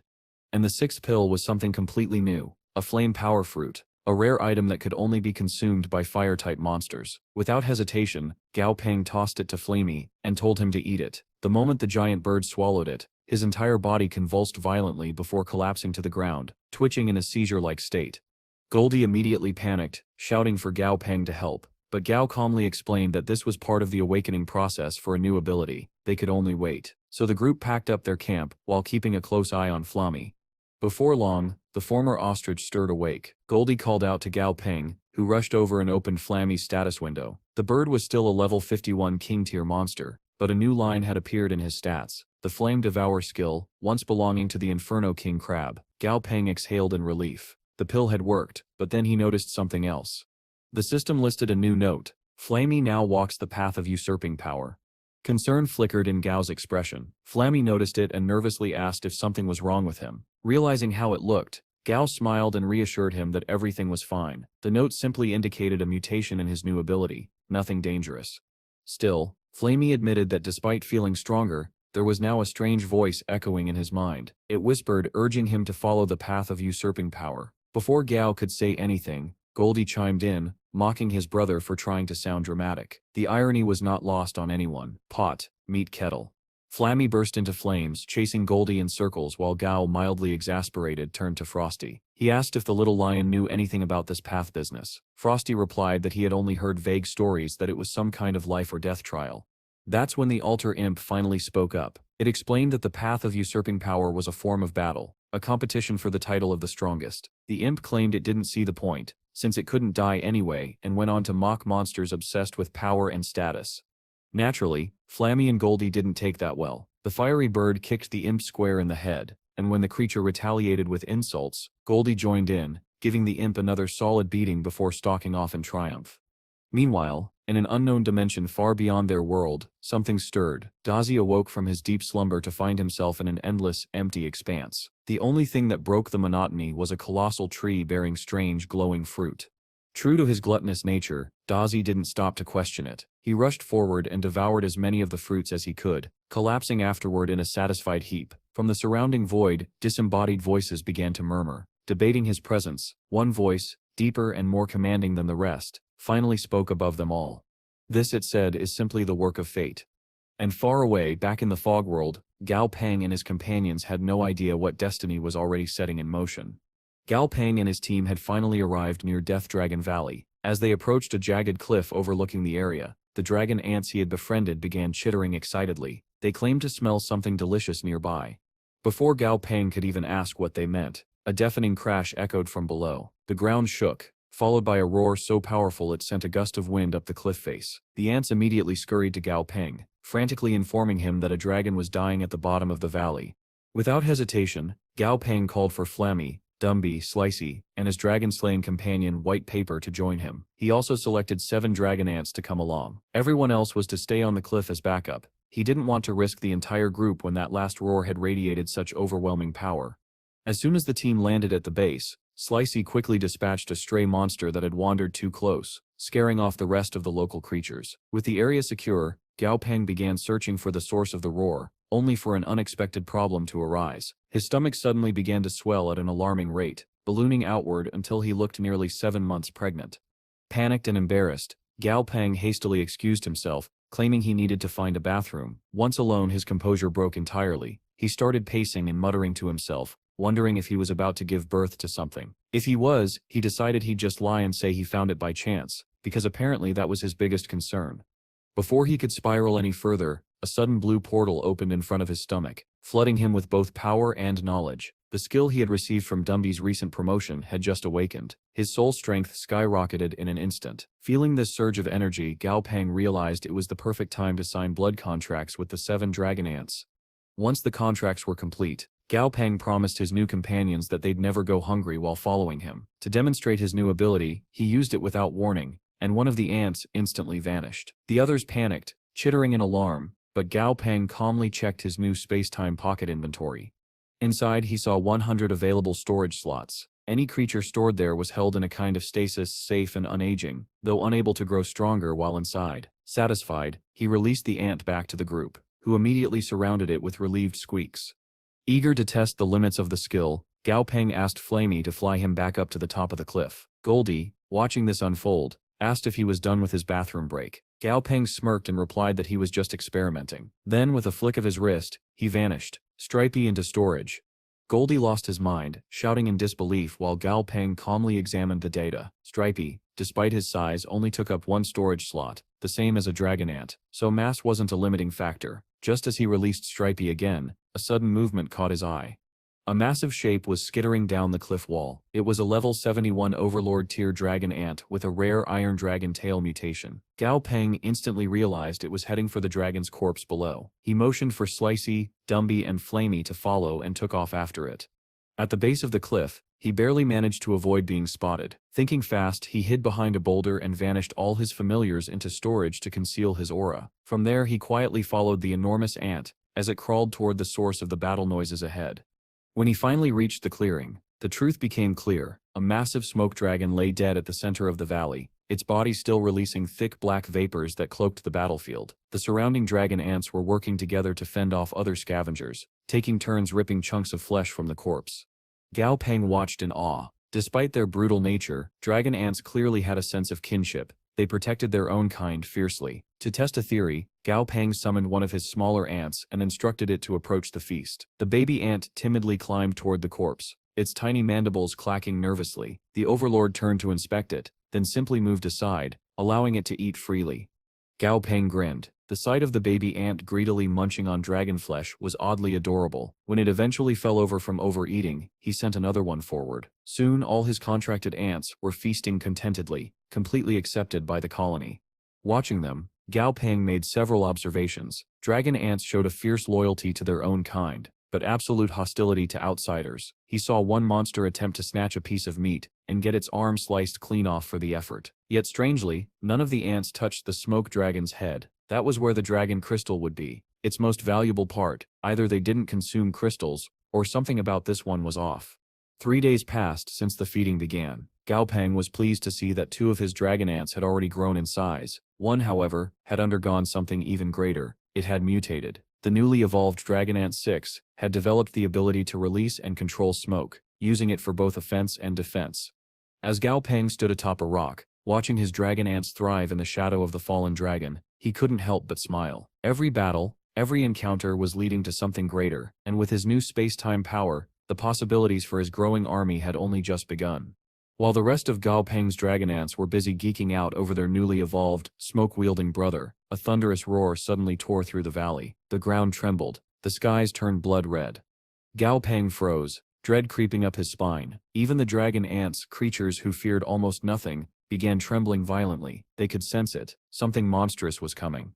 Moments later, the source of that overwhelming pressure revealed itself. A colossal crimson-scaled dragon streaked across the sky, its presence alone distorting the air. The system identified it as the ancient Blood Rage Dragon, a level 91 quasi-god tier beast. The sight of its status window nearly made Gao Peng's brain short-circuit. Even while heavily injured, the dragon radiated a power so intense that the Overlord tier dragon ant from before seemed like a mere hatchling in comparison. But then another question struck him. If the creature was this strong, what in the world had managed to injure it so severely? Gao Peng didn't stop to think. Driven by instinct, or maybe sheer foolishness, he took off after the dragon. "Why am I doing this?" he muttered under his breath, even as his feet carried him forward. Truly, it was the kind of reckless decision one only saw in horror movies. The group followed the dragon sip's trail until they came upon a steaming puddle of deep red blood that had dripped from its wounds. Before Gao Peng could react, the eldest of his dragon ants rushed forward, proclaiming proudly that he would test the waters. Despite the obvious danger, the ant plunged headfirst into the puddle, drinking greedily. "It burns, but it tastes so good," he shouted. Gao Pengsit's jaw dropped. "Too much information, buddy. Family-friendly adventure here." As the dragon ant continued to gulp down the divine blood, Gao Peng ordered the others to stay alert. Blood of that quality was bound to attract predators. And sure enough, moments later, Flamey found himself ambushed by a wolf that lunged for the puddle. The firebird countered instantly, unleashing a volley of blazing feathers that incinerated the attacker where it stood. Back at the puddle, the overeager dragon ant finally collapsed, unconscious after just a few mouthfuls. Gao Peng couldn't sit help but mutter, "Did he just get drunk? From blood?" Knowing more monsters were likely on the way, and not the weak kind, Gao Peng told Dumby to grab the fallen ant so they could retreat. He could have simply used his storage ability, but for some reason panic had clouded his usually sharp judgment. Meanwhile, deeper in the valley, the ancient blood rage dragon landed hard within a crater, roaring in pain. Its destination was clear, the resting place of another being. It bellowed into the depths, calling out to someone named Deep Meditation. A moment later, the ground split open and a skeletal dragon wreathed in blue flame clawed its way up from below. The two ancient beings immediately began arguing. The skeletal dragon sneered, saying that the blood rage dragon had come here only to die and feed the valley's beasts with its corpse. "Watch your tongue, old bones," the blood-red titan snarled. "I came to be healed, not buried." In the distance, Gao Peng noticed a strange black fog creeping across the valley floor. The air itself seemed to darken. He watched in alarm as a small monster nearby inhaled a bit of it, and instantly fell over, lifeless. Back with the two dragons, their quarrel continued. The skeletal one scolded the blood rage dragon for breaking the valley's ancient law, that only dragons on the verge of death were permitted to enter. The blood rage dragon scoffed. "I don't set care for rules, heal me. We with Seth known each other for 10,000 years. Reluctantly, Deep Meditation agreed, but demanded payment in return. When the blood rage dragon offered a pitiful speck of flesh, no larger than a grain of rice, the skeleton's eye flames flickered in disbelief. "You stingy lizard," it hissed. With a growl, the blood rage dragon finally tore off a proper chunk of blood-red flesh and tossed it at the ground before taking off into the sky once more. That very same chunk rolled and tumbled down the slope, coming to a stop right at Dumby's feet. The dragon ant in his grasp wriggled free, lunged forward and bit straight into it before anyone could stop him. Gao Peng's system window flashed with an alert. Item acquired, fragment of the blood rage dragon Sit's heart. His eyes widened in shock. A fragment of a quasi-god's heart. The odds of that were astronomical. Within moments of devouring the fragment, the eldest dragon ant's body began to glow crimson. Plates of hardened red armor formed over its exoskeleton. Its wings thickened, and an aura of sheer dominance erupted from its frame. It had evolved again, this time into a rage dragon-skinned dragon ant. Gao Peng was ecstatic. Before this, only Stray had been capable of frontline tanking, but his massive size often made it impractical. Now, with this new evolution, their formation finally had a true vanguard, compact, powerful, and resilient. But the celebration didn't last long. Without warning, something streaked down from the sky, a blinding white projectile screaming toward them. Gao Peng's instincts screamed danger. He immediately used his storage ability, sucking all but one dragon ant into the space-time pocket, then turned and ran. "Flamey. Smoke cover now," he barked. Obeying at once, the newly evolved smoke ant released a billowing wave of black haze that blanketed the battlefield. Under its cover, Gao Peng and his remaining familiars made their desperate retreat, as the mysterious white object crashed into the valley behind them, shaking the entire world once again. After retreating into a cave further up the valley, Gao Peng took a moment to collect his thoughts. The cave was deeper than expected, at least 30 meters down, with a narrow twisting path that led into the darkness. It would be nearly impossible for their pursuer to spot them unless it entered directly, especially with the smoke dragon ant's haze blanketing the entrance. Just as Gao Peng was starting to calm down, a violent commotion erupted outside. The ground shook violently, dust falling from the cave ceiling as if the entire valley were quaking. For 10 long minutes, the noise continued. Roars, explosions, and tremors echoing from beyond. Then, just as suddenly, silence fell. When the shaking finally stopped, Gao Peng hesitated. He didn't sense any new monsters approaching, but curiosity gnawed at him. After a moment of internal debate, he decided to check it out. What he found outside made his stomach drop. Lying at the center of the clearing was the mangled corpse of a massive great white dragon, its body bloodied, torn, and mutilated, as if it had fought a dozen enemies at once. Gao Peng cautiously approached, assuming it to be dead, intent on examining its core crystal. But the moment he drew close, one of its eyes snapped open. The massive golden iris locked onto him with ancient imperious authority. Gao Peng froze, every instinct screaming at him to run. Then, to his shock, the dragon spoke. Its deep, rumbling voice carried both exhaustion and command. "Come forth and eat me." Gao Peng blinked. What? That couldn't be right. Surely the dragon hadn't just told him to eat it. Either he was hallucinating or the dragon had suffered severe head trauma. But when he looked into its remaining eye, he saw no madness, only resolve. The dragon was completely serious. Deciding to test whether this was some kind of bizarre trick, Gao Peng gestured for the small dragon ant beside him to step forward, but the tiny creature hesitated, trembling behind his legs. With a low rumble, the white dragon raised a clawed hand to its own face, and in one horrifying motion tore out its eye. The dragon held the glimmering orb in its talons and offered it to the ant. "Eat it," the dragon said, its voice echoing softly. and one day avenge me. Slay the demons who did this." Eyes wide, the dragon ant hesitated for only a moment before lunging forward and biting into the dragon's eye, devouring it eagerly. As the ant ate, a red-furred beast suddenly burst from the tree line, leaping straight for them. But the dragon, even half dead, was not defenseless. With a flick of its tail, it sent the attacker flying, bones crunching as the creature vanished into the smoke. The white dragon turned its gaze toward Gao Peng. "Take this too," it said, flicking something from beneath its wing. A crystal, large, radiant, and pulsing faintly, skittered across the ground to Gao's feet. Gao Peng's breath caught in his throat. It was the dragon's core crystal. "Why are you giving me this?" he asked, stunned.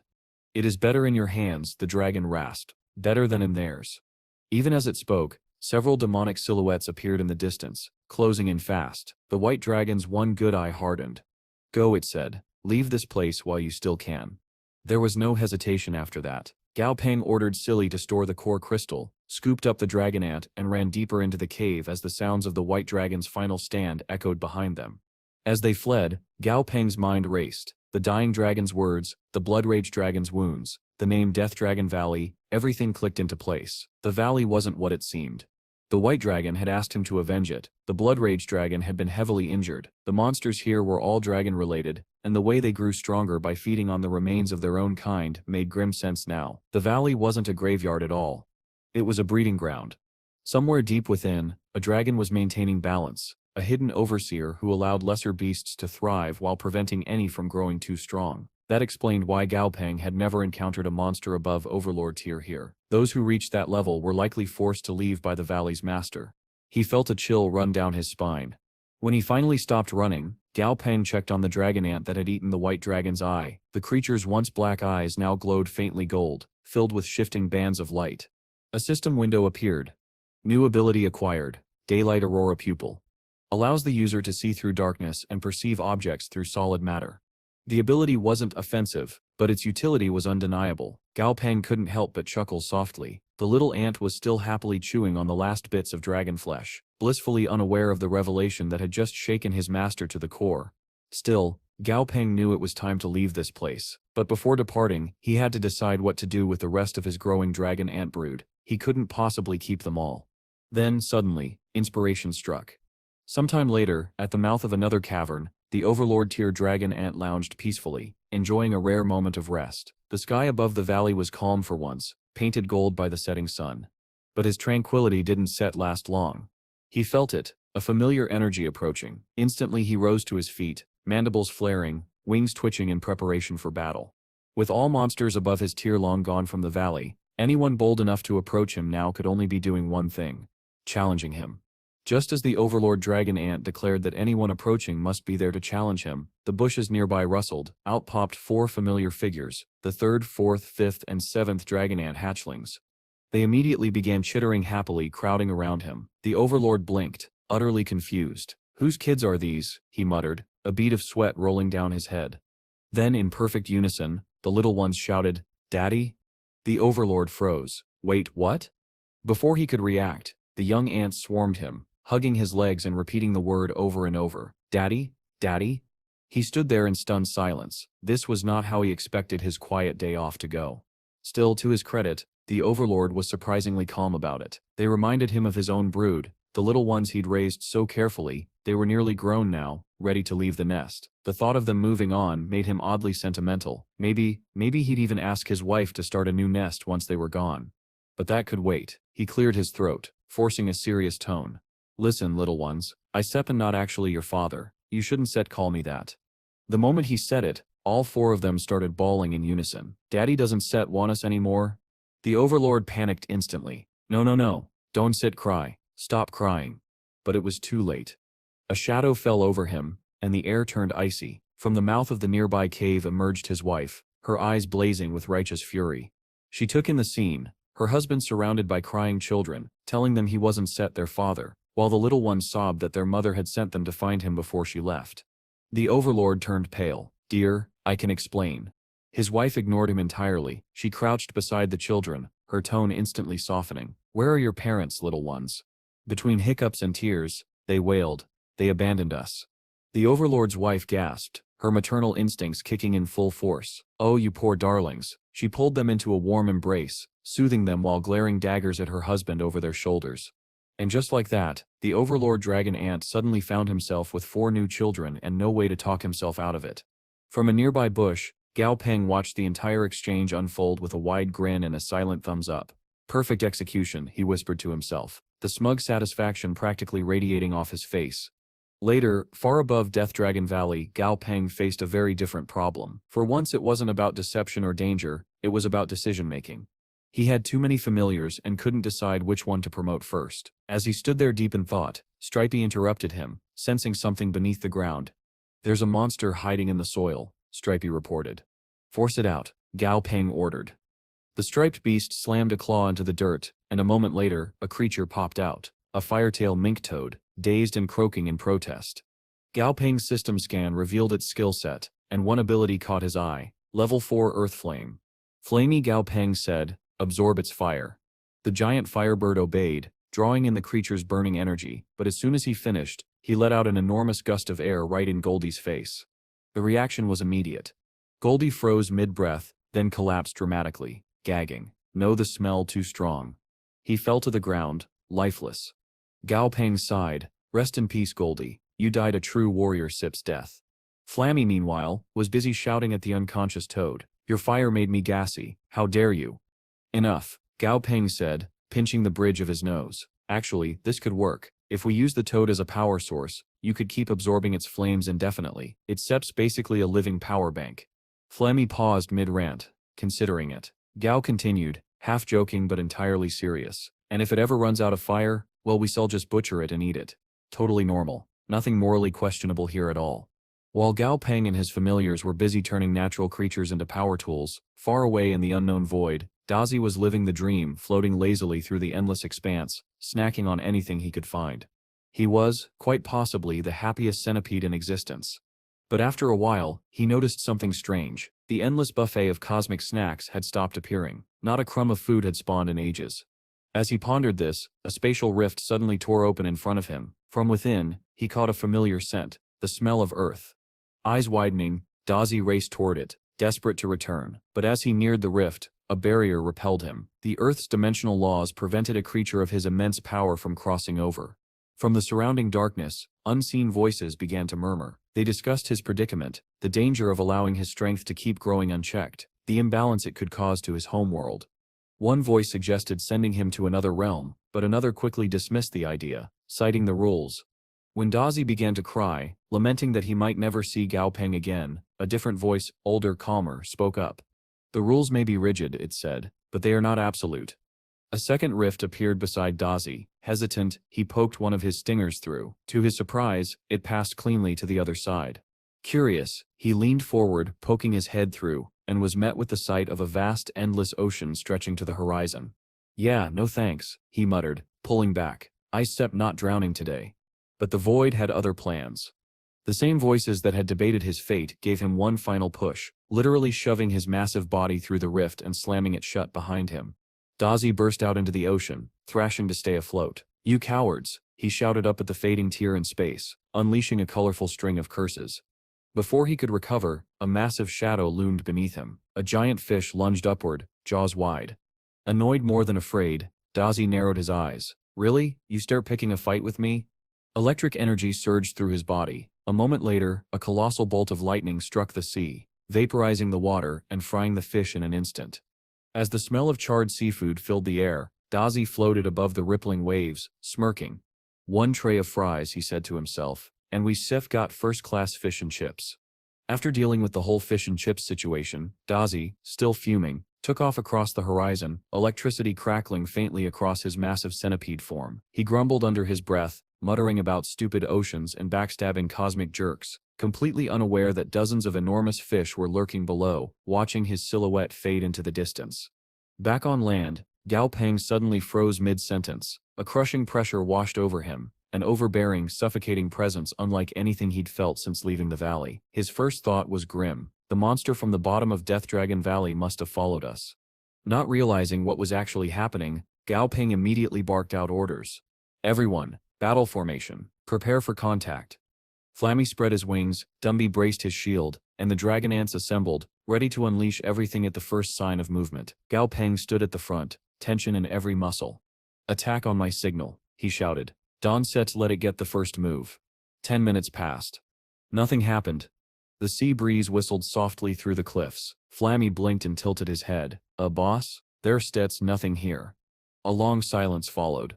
Gao Peng crossed his arms, coughed, and said coolly, "Good. That means our deterrence worked exactly as planned." No one believed him. Even Silly, the quietest of the group, gave him a flat stare. Trying to preserve what little dignity he had left, Gao Peng quickly waved it off. "Anyway, we set her heading east. The south is full of labyrinths, and I could use a good water-type familiar. Might find something interesting near the ocean." Flammy squawked in approval, and soon they were moving again, Gao Peng lounging comfortably in a chair, strapped to Stray's back, enjoying the view like a man on vacation. He turned his attention to the treasure-sniffing mouse perched on his shoulder. "Good work finding that wolfberry grass today," he said, scratching its head. "That cell'll be perfect for Xiaohua Sep's evolution." Dumby perked up at the mention of his daughter. The little gorilla, Xiahua, was already level 30 and of excellent grade, a bright bookish creature with more interest in reading and studying than in fighting. Let Stets evolve her now, Gao Peng decided. No time like the present. He pulled out the necessary ingredients and began mixing the solution, his hands steady and precise. When the preparation was done, he handed the shimmering vial to Xiahua, who sat surrounded by her collection of books and notes. "Drink it," he said gently. The gorilla hesitated, then obeyed. Moments later she collapsed to the ground, writhing in pain. Dumby lunged forward, panic in his eyes, but Gao Peng stopped him. "She has to endure it," he said firmly. "You can protect her forever." The process didn't last long, though to Dumby it felt like an eternity. When it was finally over, Xiahua rose shakily to her feet. Two beautiful, translucent wings unfurled from her back, glimmering in the sunlight that filtered through the trees. Her evolution was complete. This new form was a SIP made for battle. It was a scholarship's path, one that granted her a vastly extended lifespan. Gao Peng nodded approvingly. "Perfect. This is the best future for her." But even as he admired his handiwork, a sudden wave of intense sensation washed over him again, the same strange pull he'd felt before. He clutched his chest, wondering if he was going crazy. Meanwhile, far across the ocean, Dazi was not having a good time. The massive centipede dragon was fleeing for his life, pursued by an enormous sea creature that could only be described as a monster's nightmare. "Come on, I only ate one egg," Dazi yelled over his shoulder, his voice echoing across the waves. "That SIP's hardly worth killing me over." Apparently, the furious mother beast disagreed. She let out a thunderous roar that nearly split the air. Dazi darted through a barrage of slashing water currents, narrowly avoiding each one. "You don't understand. I even gave the yoke back," he shouted. "We stare even." The only response was another roar, followed by a surge of boiling water that nearly consumed him. Fed up, Dazi decided to fight back. His body sparked with blue light as he activated his Eye of the Heart, trying to read the creature's thoughts. Unfortunately, the only thing in the beast SIP's mind was a single word, repeated like a drumbeat, "ee." "Oh, you've got to be kidding me," Dazi shrieked, unleashing a torrent of lightning across the surface of the ocean. The explosion of light and steam stunned his pursuer long enough for him to rocket away. Smirking triumphantly, he glanced back to gloat, only to see the creature's enormous jaws opening beneath him. "Why didn't it work?" he screamed, flailing through the air. "Gao Peng, help me." Back on shore, Gao Peng stood at the edge of the ocean, gazing out at the waves. For a fleeting moment, he thought he heard a faint voice calling his name. Then another thought followed. "I am so hungry." He blinked. "Am I hearing things?" Flammy and Goldie exchanged concerned looks, gently trying to comfort him. But then the voice echoed again, louder, this time unmistakably Dazi's tone. "Gao Peng. I am being chased by a giant sea worm."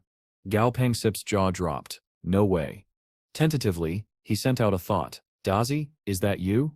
The response came instantly. "Boss, you can hear me. I missed you so much. I been running for 4 days. It one sit stop chasing me. I swear I only ate one egg." Gao Peng rubbed his temples. "You ate an egg? Of what, exactly?" "A gigantic silver worm. She SIP's really mean." Gao Peng sighed. "Of course she is." He quickly composed himself and replied mentally, "Listen, we're at the shore. Keep flying straight in one direction. You'll reach land eventually. Once you do, it'll be weaker outside the water. It might not even follow you." "Got it," Dazi said, his mental voice full of relief. "I shall hurry." As the telepathic connection faded, Gao Peng turned to his team. "Fan out along the coast. Find him before that thing does. Half an hour later, Dragonette number 2 raised its head from a nearby ridge, its new daylight aurora pupil shimmering faintly. I see him, it said, antenna twitching. Dazi sips coming this way. Gao Peng's eyes lit up. Then let's go bring our trouble magnet home. Gao Peng had Flammy launch a massive fireball into the sky, a blazing signal against the clouds. If Dazi was anywhere nearby, he'd see it for sure. Moments later, a familiar silhouette appeared on the horizon, long, coiling, and lined with dozens of wings that shimmered in the light. Gao Peng exhaled in relief. Dazi was alive. He figured the sea monster must have finally given up the chase, especially now that he had the whole team gathered together. Before reaching them, however, Dazi turned back toward the ocean and unleashed an enormous surge of lightning, blanketing the sea in a storm of electric fury, a final screw-you to the monster that had tormented him for days. Gao Peng could only stare. That thing would have stopped chasing you days ago if you'd quit taunting it, he muttered under his breath. With the chaos dying down, Gao Peng noticed something peculiar. Dazi looked different, taller, broader, and covered in sleek, metallic scales. Even his wings had multiplied since they last met. How many wings do you even need? Gao Peng said incredulously.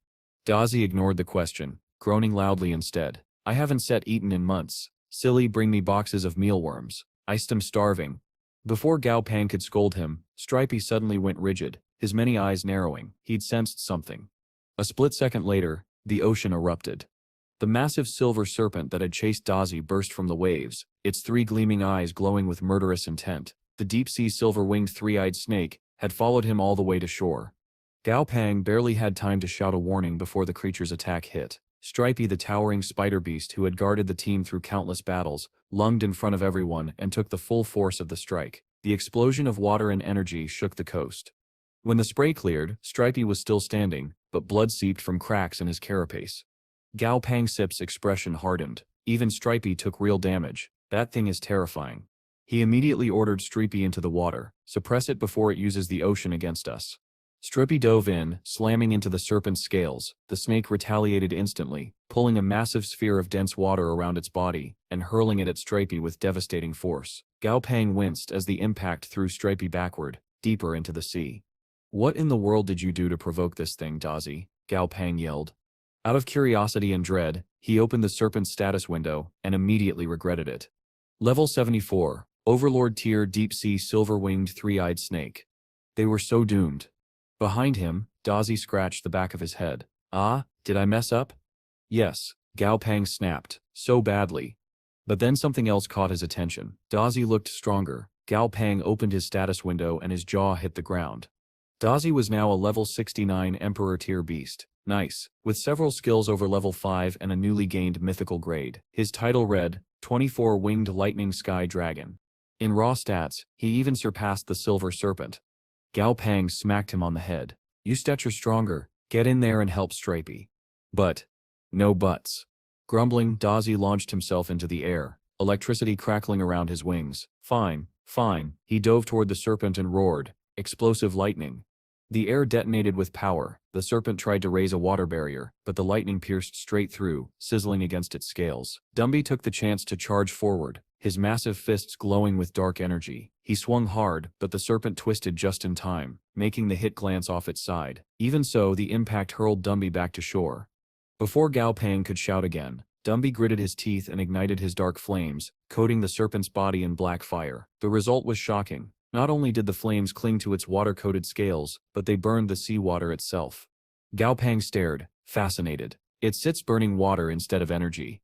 The serpent shrieked in pain, whipping up a trio of colossal water tornadoes to shield itself. Then it dove beneath the waves, trying to flee. Not happening, Gao Peng said. Dumby, Dazi, Stripey, go stop it. I'll handle the tornadoes. The three roared their acknowledgement and dove into pursuit. As for Gao Peng's plan, it was simple, and named Goldie. Goldie, use your forbidden domain. The moment Goldie activated his ability, the tornadoes collapsed, their elemental energy snuffed out entirely. The battlefield went eerily still. An hour later, the fight was still raging, though in rough shape. Stripey was bleeding heavily. Dumby and the serpent were both worn down, but the tide had turned. From above, Gao Peng, riding atop Flammy, watched as Dumby launched one final sky-splitting kick. It connected squarely with the serpent's head, sending the massive creature crashing into the ocean below, where it finally went still. They set one. The team erupted in exhausted cheers as Gao Peng exhaled. "We actually beat an overlord," he murmured, awe mixing with pride. He looked down at Dazi, who was already bragging about how he totally meant to do that. Gao Peng just smiled. "With a bit more training, Dazi will surpass even this." But the victory came with a sobering reminder. Back on Earth, the ancient tribe still viewed Earthlings as outsiders. If Gao Peng wasn't strong enough, his familiars would become targets the moment they returned. He couldn't allow that.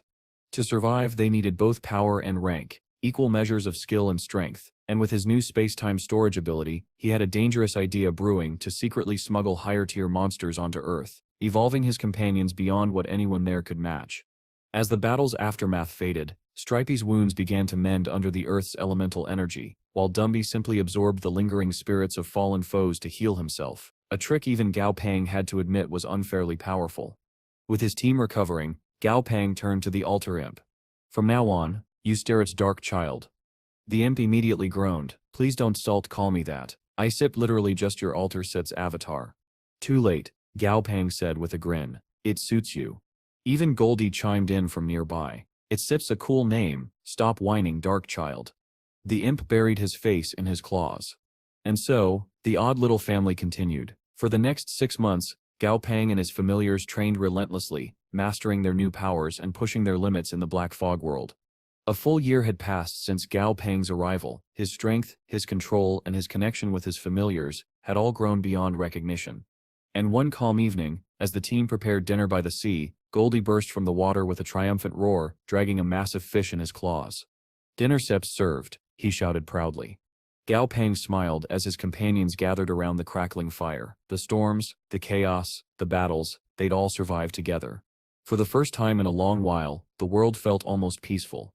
Gao Peng could only sigh and fondly scold Goldie for being so eager to show off his strength when they already had plenty to eat. "You just can't resist hitting something, can you?" he said, shaking his head. Deciding to be kind, he added, "Fine, make yourself useful and clean that fish. Slice it properly, we're eating it tonight." While the muscular duck got to work preparing dinner, Gao Peng finally had time to reflect on the past few months. His familiars had been growing at a phenomenal rate, far faster than he'd ever expected. Much of that progress was thanks to Darkchild, his somewhat unwilling altar imp, and the specialized power-up pills the creature had been refining for them. Even so, one gap remained in Gao Peng's lineup. He still didn't have a proper water-type familiar. His current soul power was strong, but just barely enough to sustain contracts with the Emperor-tier beasts he already had. If he wanted a new one, he'd need to find a powerful, high-grade water creature from deep beneath the sea's surface. The shallow waters near the coast wouldn't cut it. That decided it. After dinner, they'd begin exploring the ocean's depths. The next day, Gao Peng was airborne atop Dazi, the lightning centipede's wings humming as they cut across the open sky. Flamey glided nearby, the two familiars moving in perfect sync. Eventually, a peculiar island came into view. Its waters shallow, its shores barren, dotted with a few bleached rocks and sparse plants. The only life present seemed to be a flock of level 45 Qingbai windbirds, soaring lazily through the mist. The place was quiet, peaceful. Between its safety and its convenient position over the shallows, Gao Peng decided they'd use the island as a temporary base for a few nights. That night, as the moonlight washed over the water, Gao Peng and Goldie crouched in the shadows, spying on one of the windbirds as it stirred. The bird stretched, gave a low cry, and began walking toward a nearby cave. Goldie narrowed his eyes. "Boss, its set's been going in there every night, and it always comes out in the morning looking exhausted." Gao Peng raised an eyebrow. "You think it sets?" Goldie shrugged. "Treasure stash, probably." "Right, definitely treasure." And so, the pair of professional idiots decided to sneak in after it. Tiptoeing into the cave, they kept low to the ground. The air was damp, filled with soft dripping sounds. Strange, glowing bubbles floated through the darkness, drifting lazily. Gao Peng could feel something off, an energy too faint to place. "See anything?" he whispered. "Nothing," Goldie muttered back. He was wrong. One of the bubbles burst, and out of it lunged a mass of writhing green tendrils, a mutated seaweed beast, snapping toward them. Goldie threw himself between Gao Peng and the creature, taking the brunt of its attack.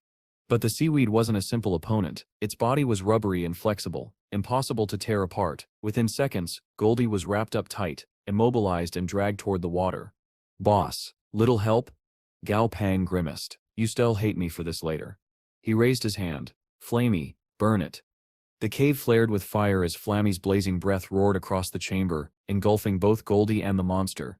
"Hot, too hot." Goldie screamed, "Why is your first instinct always arson?" But it worked. The seaweed, despite its natural fire resistance, couldn't withstand Flammy's heat. The burning mass shriveled and dropped away, releasing Goldie from its grasp. As the duck stumbled out, steaming and singed, Gao Pang knelt beside the remains. Interesting. It had a level 3 flame resistance. No wonder it lasted that long. If it had been any higher, that wouldn't have worked. Before he could continue analyzing, low guttural growls echoed from deeper within the cave. Dozens of eyes glimmered in the dark, reflecting the light of the flames. "Flammy," Gao Pang said calmly, "fry everything in there." The firebird didn't hesitate. The next blast lit up the entire tunnel in a wall of searing heat. Most of the monsters disintegrated instantly, but one creature broke through, scattering the fire and charging forward with a group of smaller water types in tow. Goldie grinned, flexing his fists. "My turn." He leapt into the fray, throwing a rapid series of jabs, hooks, and roundhouse kicks. Within moments, the lead crab fell with a crack, and the tunnel collapsed behind it, sealing off the passage. "Nicely done," Gao Pang said. At Goldie's suggestion, Flammy roasted the fallen monsters over a low flame, filling the cave with the smell of sizzling seafood. Half an hour later, the group sat outside, eating contentedly. That piece didn't last. Drawn by the scent of cooked crab, Dazi swooped in from above, his many wings shimmering. "Smells amazing. Save me some." "No way," Gao Pang said flatly. "You didn't help, you don't eat." Dazi pouted but obeyed. As Goldie carried a large oyster out of the cave, it made a faint, high-pitched noise. He and Gao Pang exchanged wary looks. "Treasure?" Goldie guessed. "Or trouble," Gao Pang replied. Goldie pried it open with brute strength. The instant the shell cracked, something small and fast shot out, rolling across the sand. Too fast to see, except Gao Pang casually stuck out a leg. Thunk. The creature tumbled to a stop at his feet. As they looked closer, it turned out to be an ordinary-looking fish. Smooth silver scales, bright fins, a faint blue glow along its sides. Goldie Sip's eyes sparkled. "Looks expensive. I could sell this for at least 500 credits." The fish glared up at him with absolute hatred. "Maybe more," Goldie added cheerfully. That's when the fish opened its mouth. "Front me down, you brainless duck," it screamed in perfect Mandarin. Gao Pang blinked. "Wait, did it just?" The fish continued ranting, stringing together insults so creative even Gao Pang had to respect the vocabulary. Annoyed, Goldie flicked it on the head, making it spin in place. "You little," the fish hissed, spitting more curses. "Do you have any idea who I am?" Gao Pang sighed and pulled up its status window, only to find that every field was blank. Name, unavailable. Level, unknown. Grade hidden. His eyes widened. He'd seen this before, with Frosty, back when the lion cub had still been sealed. "That explains it," Gao Pang murmured. "You steer sealed, but still at least level 50, even in this weakened state." He glanced at the furious little fish, still thrashing in Goldie's grasp. "Which means," he said softly, "you are going to be very interesting once I figure out how to unseal you." Gao Pang looked down at the furious little fish in Goldie's grip, eyes shining like a kid staring at a new toy. The fish, of course, did not appreciate the attention. "Stop staring at me like that, you creep," it barked, its tiny fins flapping as though trying to slap him. Goldie puffed out his chest, ready to fight. "You dare insult my master, you glorified sardine." Gao Pang waved him off. "Calm down, Goldie. It's trying to get under your feathers on purpose." He turned to the fish, smiling in that disarmingly friendly way that made his familiars nervous. "Listen, I've been looking for a watertight familiar. Even if you stare useless in battle, I still want to sign a contract with you. You stare too cute to pass up." The fish Sip's fins froze mid-flap. "Cute? I sipped him evil. I sipped him ferocious. I devour my enemies whole." "That just confirms it," Gao Pang said cheerfully. "You sir perfect." Before the fish could curse again, he gestured to Goldie. "Take it outside. Give it a little heart-to-heart." "Totally not a torture session," Goldie said innocently, dragging the flailing fish away. When he returned, the creature looked like it had lost a bar fight with a blender, bruised, scuffed, and glaring daggers. "You steer amazing," Gao Pang told it sincerely. "Truly." "Stop mocking me," the fish croaked. "Fine. I still tell you where the high-grade ocean monsters are. I still help you find a proper familiar." "No need," Gao Pang said lightly. "You stir the one I want." The fish Sip's jaw dropped. "Are you mad?" "Maybe. But I shall help you recover your lost grade. Either that, or we dig you a nice hole." The fish stared at him in silent outrage. Before it could respond, Gao Pang pressed his palm to its head. "Let's see what's going on in that mind of yours." The world shifted. Suddenly Gao Pang stood in an endless dead ocean, gray skies, lifeless waters. Only one small patch ahead shimmered faintly with light and movement. A flash of energy erupted beside him. The fish appeared, furious. How dare you invade my consciousness? Gao Peng crossed his arms. What are you going to do, zap me with lightning, inside your own mind? He wasn't bluffing. He could tell the fish's soul power was dangerously low, even weaker than his own at the moment. When he offered the contract again, the fish hesitated. Can you really restore my grade? With a little work, Gao Peng said smoothly, and a lot of luck. After a long silence, the fish finally sighed. Fine, let's see if you are worth the trouble. Their contract flared into existence, binding their souls. Instantly, Gao Peng's system window flickered, revealing new details that had been hidden before, specifically the evolution requirements for the fish's promotion to perfect grade. When he read the list, his jaw hit the ground. 3 tons of water core crystals, a Leviathan sit scale, and a divine essence pearl, he shouted. What am I, a factory? But there was no going back. The fish, now officially dubbed Fishy, was his. 3 years later. A busy bar buzzed with chatter in the Yuju area. Several men sat around, drinks in hand, discussing the state of the world's monster trainer scene. The strongest are all from the ancient tribes, one man said confidently. An older gentleman slammed his mug down. You youngsters need to stop talking like that. Walk your own path. The strongest of your era are Chihanu and Gao Peng, not the tribes. At the mention of the second name, one man snorted. Chihanu, sure, but Gao Peng, please, he sips overrated. His friend grabbed his arm, panicked. Shut up, not here, idiot. This is Southern Sky Group territory. Even the guards were glaring now, tension thick in the air. At a nearby table, an older man leaned toward a young one seated calmly, half hidden under his hood. Master Gao, shall I send someone to discipline them? The young man smiled faintly and waved a hand. No need, let them speak freely. It didn't take a genius to recognize him. Gao Peng himself. Though he said nothing aloud, his fingers twitched. Beside him, Flowery's eyes glowed faintly as she whispered a minor curse. The 2 loudmouths would spend the next few days miserably sick, none the wiser. Talking behind my back is one thing, Gao Peng murmured, but insulting me to my face, even I have limits. It had been years since he'd left the Black Fog world, and Earth hadn't changed nearly as much as he expected. The global limit on power still hadn't been lifted, not even for high-ranking trainers like Ray. Luckily, his loophole with the space-time storage had worked flawlessly. He'd managed to smuggle his familiars onto Earth without tripping any restrictions. Most of his team was stronger than ever. Xia Hua, now robed like a little scholar, was far more mature. Dumby and the others were busy training or managing local affairs. And Fishy, the mouthy fish that started it all, was thriving as a spy in the vast ocean of the Fall world, sending him priceless information. When his carriage stopped before the towering gates of the Southern Sky Group, Gao Peng stepped out and froze. The headquarters had changed beyond recognition, larger, gleaming, and filled with unfamiliar faces. After the shock wore off, he headed inside to see his grandfather. Grandpa G. Peng sit. The old man pulled him into a tight hug before grinning. You came back just in time. I made your favorite pork rib soup. Inside, Gao Peng nearly tripped when he spotted Bai Qingyong lounging casually on the sofa, dressed far more comfortably than he'd ever seen her before. She looked up and smiled faintly. Welcome back.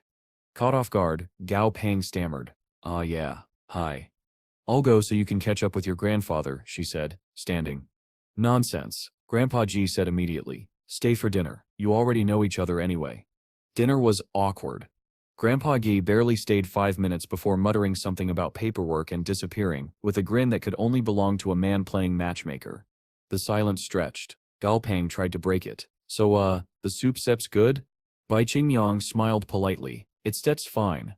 He hesitated, then trying to fill the void added, you know your face has gotten rounder since last time. A beat of silence. Her smile vanished. Excuse me? Before he could backpedal, she stood, collected her things, and walked out without another word. Gao Peng sat there staring at his bowl. I was trying to compliment her. From a hidden hallway, Grandpa Geb watched through a crack in the door, groaning and dragging a hand down his face. My grandson may be a genius in battle, he muttered, but he seps a complete idiot in love. And somewhere down the hall, Fishy's laughter echoed faintly from Gao Peng's communicator.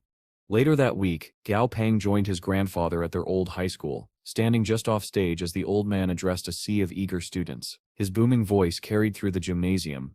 This year, SEP's National High School Championship will decide the future of your generation. The top 3 schools will earn the right to choose a commander-tier familiar from the Southern Sky Group itself.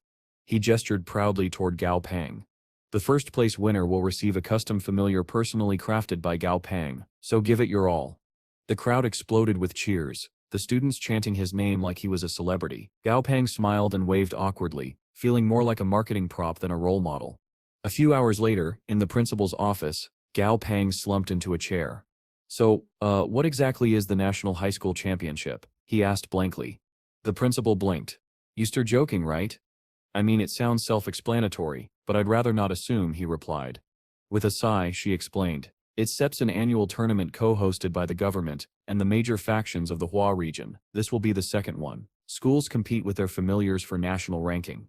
Gao Pang frowned. Didn't our school organize it last year? Why did we place 8th?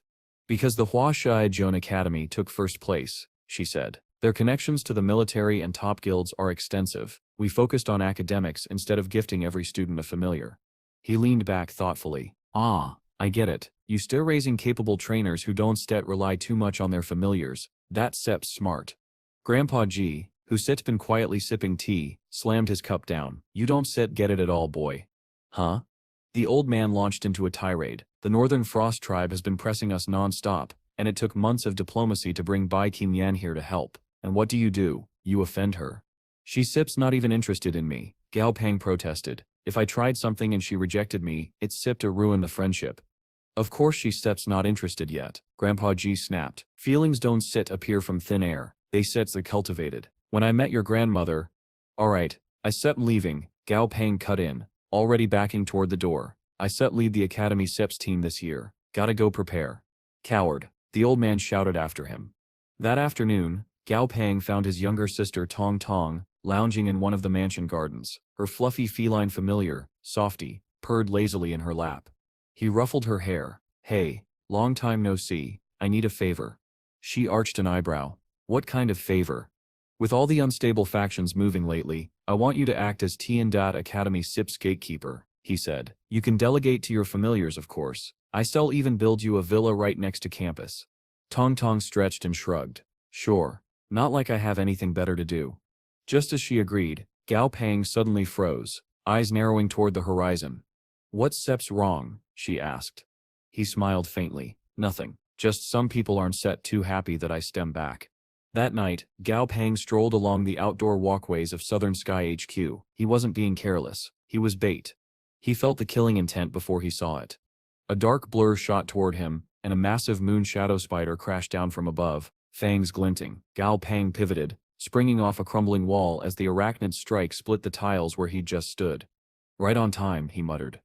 The spider hissed, its 8 legs slicing through the air with frightening speed. But before it could land another blow, a soft growl echoed from the shadows. Softy Tong Tong's fluffy but deceptively strong familiar pounced into view, colliding with the spider mid-lunge. The two beasts clashed, sparks flying from claw and fang. Evenly matched, the spider tried to retreat into invisibility. Oh no, you don't Gao Pang murmured. He tossed a small device into the air, summoning his treasure-sniffing rat, who saluted smartly before darting off. Find the trainer, Gao Pang ordered. Alive or dead, your call. The rat squeaked and vanished into the night. Deep in the nearby forest, a robed man cursed quietly. Useless spider failure again. He was just about to flee when a shadow streaked through the trees. His canine familiar yelped and split cleanly in two. Before the man could react, the treasure-sniffing rat uppercut him so hard his hood flew off. The assassin's world went dark. Back at HQ, Gao Pang noticed the spider's frantic movements suddenly falter. I guess that means your master's been caught, he said coolly. The spider hissed, its body flickering as it tried to vanish completely. Softy lunged, claws flashing, but the creature was fast, too fast. Then the sky lit up. Flammy swooped down, wings blazing like the sun, and slammed the spider with a single fiery strike. The explosion rocked the courtyard. When the smoke cleared, the assassin's familiar was twitching, barely alive. Gao Pang walked over, picked up a loose rock, and without hesitation threw it. The stone struck true. The spider went still. Assassins, he muttered. They never learn. As he turned to leave, the bushes rustled. His treasure-sniffing rat stumbled out, dragging the unconscious would-be killer by the leg, saluting proudly despite the weight. Gao Pang smirked. Good work, soldier. He crouched beside the captive, brushing dirt from the mansip's face. Now then, let's have a little chat about who sent you. The forest wind carried away the sound of the assassin's groan, and under the silver moonlight, Gao Peng's eyes gleamed with quiet satisfaction. He snapped his fingers. Floey, wake him up. A soft shimmer of energy filled the air as Floey's healing spell enveloped the man. The assassin groaned and blinked awake, his face pale and drenched in sweat. Unfortunately for him, Gao Peng was not in a patient mood. Let's skip the warm-up, Gao Peng said coldly, crouching beside him. You still going to tell me who sent you, how you found me, and why I sep worth killing, if you don't set.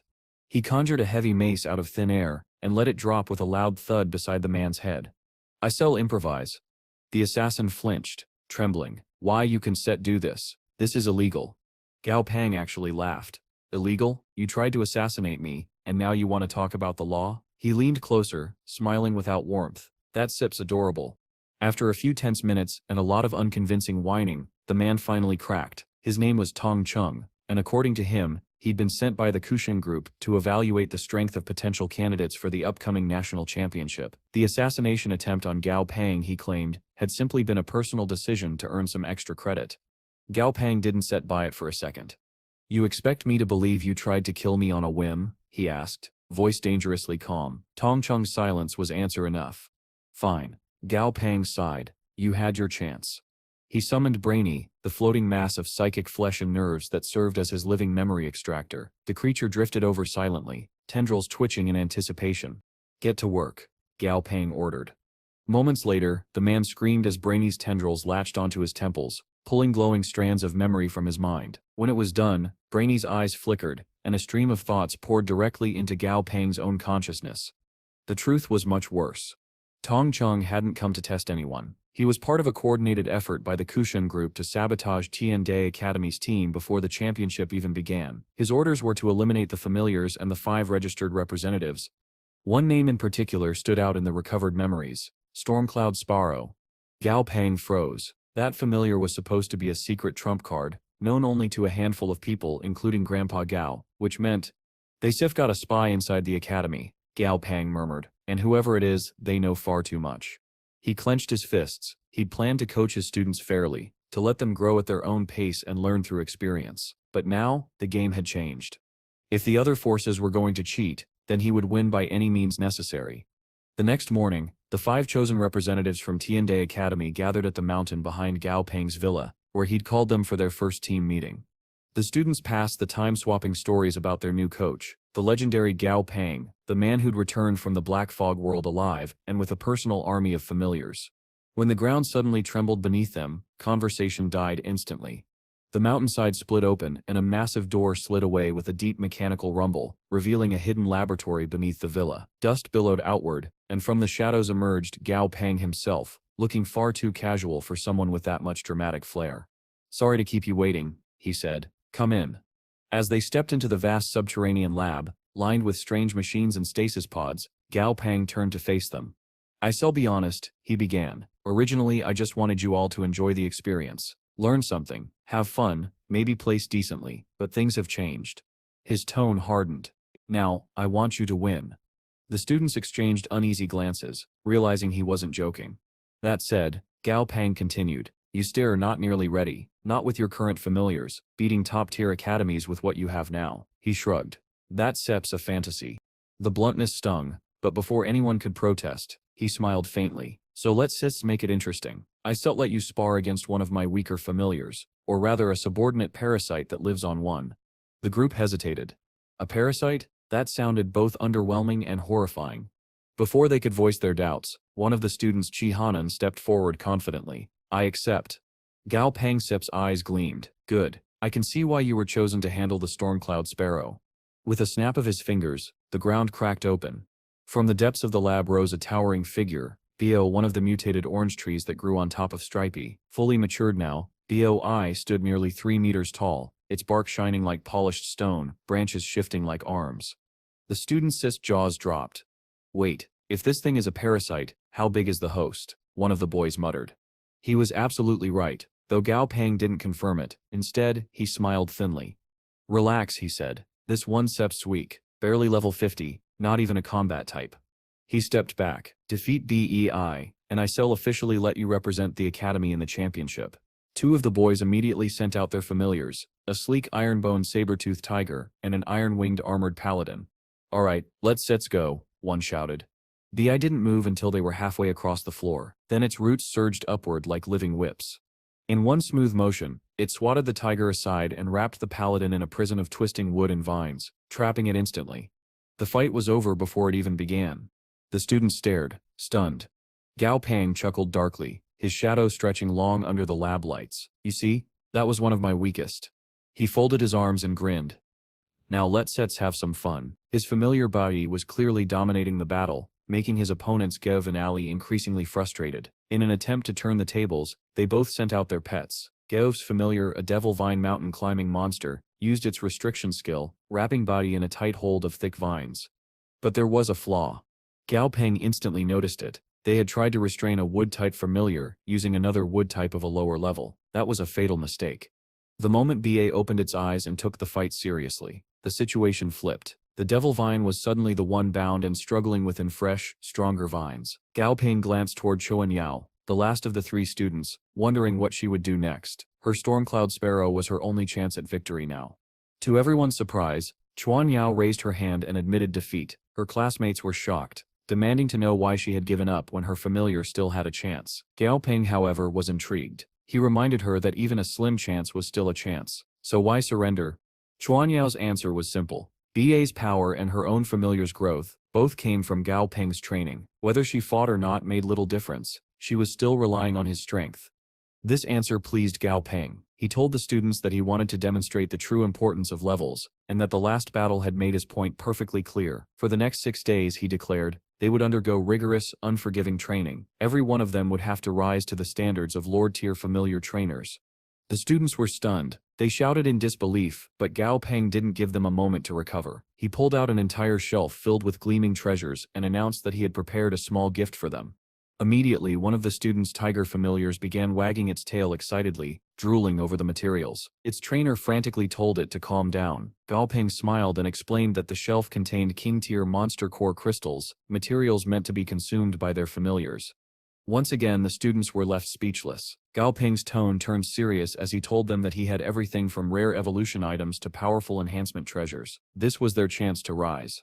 Half a month later, Gao Peng arrived at Modu Airport with the Academy's representatives. As they walked through the terminal, 2 men spotted him, Tong Sheng and Tong Ling, members of a group Gao Peng had crushed in the past. Tong Sheng's eyes burned with hatred. He whispered to Tong Ling that this was their chance for revenge. Tong Ling, however, wasn't convinced. She reminded him that Gao Peng was far stronger than them. When Sheng refused to back down, she walked away, saying she wanted no part in his foolishness.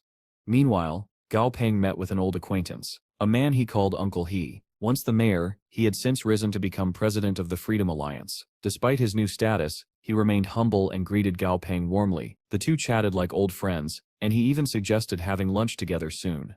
Before they parted, he leaned in close and whispered a warning. Several groups in Modu were plotting to take Gao Peng's life.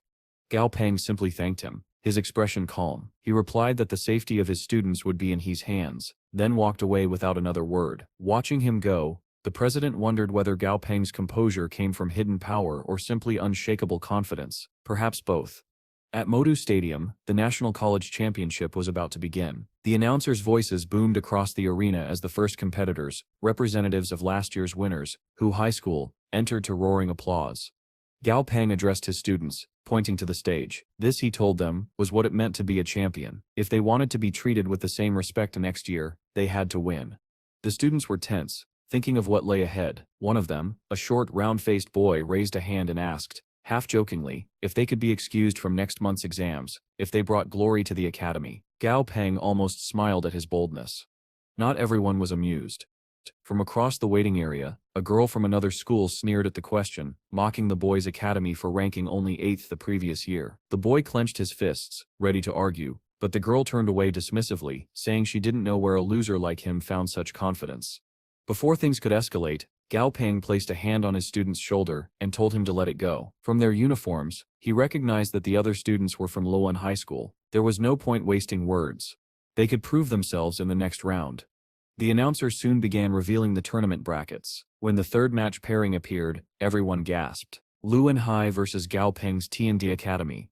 Inside Luan High's waiting room, one of their players groaned about their bad luck. Facing T&D in the first round was a nightmare. especially since last year's match had nearly cost them their ranking. But the arrogant girl from earlier smirked and reminded them that Lee Junlong, T&D's previous team leader, wasn't competing this time. Without him, she claimed, victory was certain.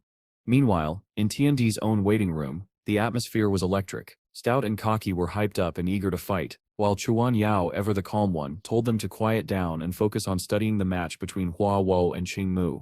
The championship had only just begun, but for Gao Ping and his team, this was the moment everything would change. Since Hua Wo Hai was their true biggest threat, she was the only one Gao Peng allowed to keep her name. She had earned that respect. From the doorway, Gao Peng watched with quiet pride as Chuan Yao's natural leadership shone through. The team had begun to act as one, their confidence no longer fractured, but whole. Suddenly, a commotion on the television caught everyone's attention. The broadcast of Hua Wo Hai's match showed something unexpected. They had only sent 2 representatives into battle. Cocky immediately shouted in outrage, calling it disrespectful to their opponents, though, of course, no one on the other side of the screen could hear him. Gao Peng, however, wasn't offended. His attention was locked on the stat display of Hua Wo's familiars, the twin wolves known as the Light and Dark Wolves of Guli Wilderness. Their data was strange. Gao Peng's expression darkened. He suspected they weren't even from Earth at all. The names and their origins reeked of involvement from the Kushan Group and the Huaxia region's military department. As the match began, the wolves burst forward at incredible speed, releasing radiant beams of light and dark energy from their jaws. Their opponent's raging giant hammer ape barely had time to raise its arms before being ripped apart. In seconds, the wolves had torn through 3 enemy familiars, leaving the arena in stunned silence before the crowd erupted into wild cheers. Gao Peng just smiled faintly and began to clap. Slow, deliberate, like a man savoring a good challenge. His students, on the other hand, weren't nearly as enthusiastic. They could tell what that expression meant. This tournament was about to get much harder.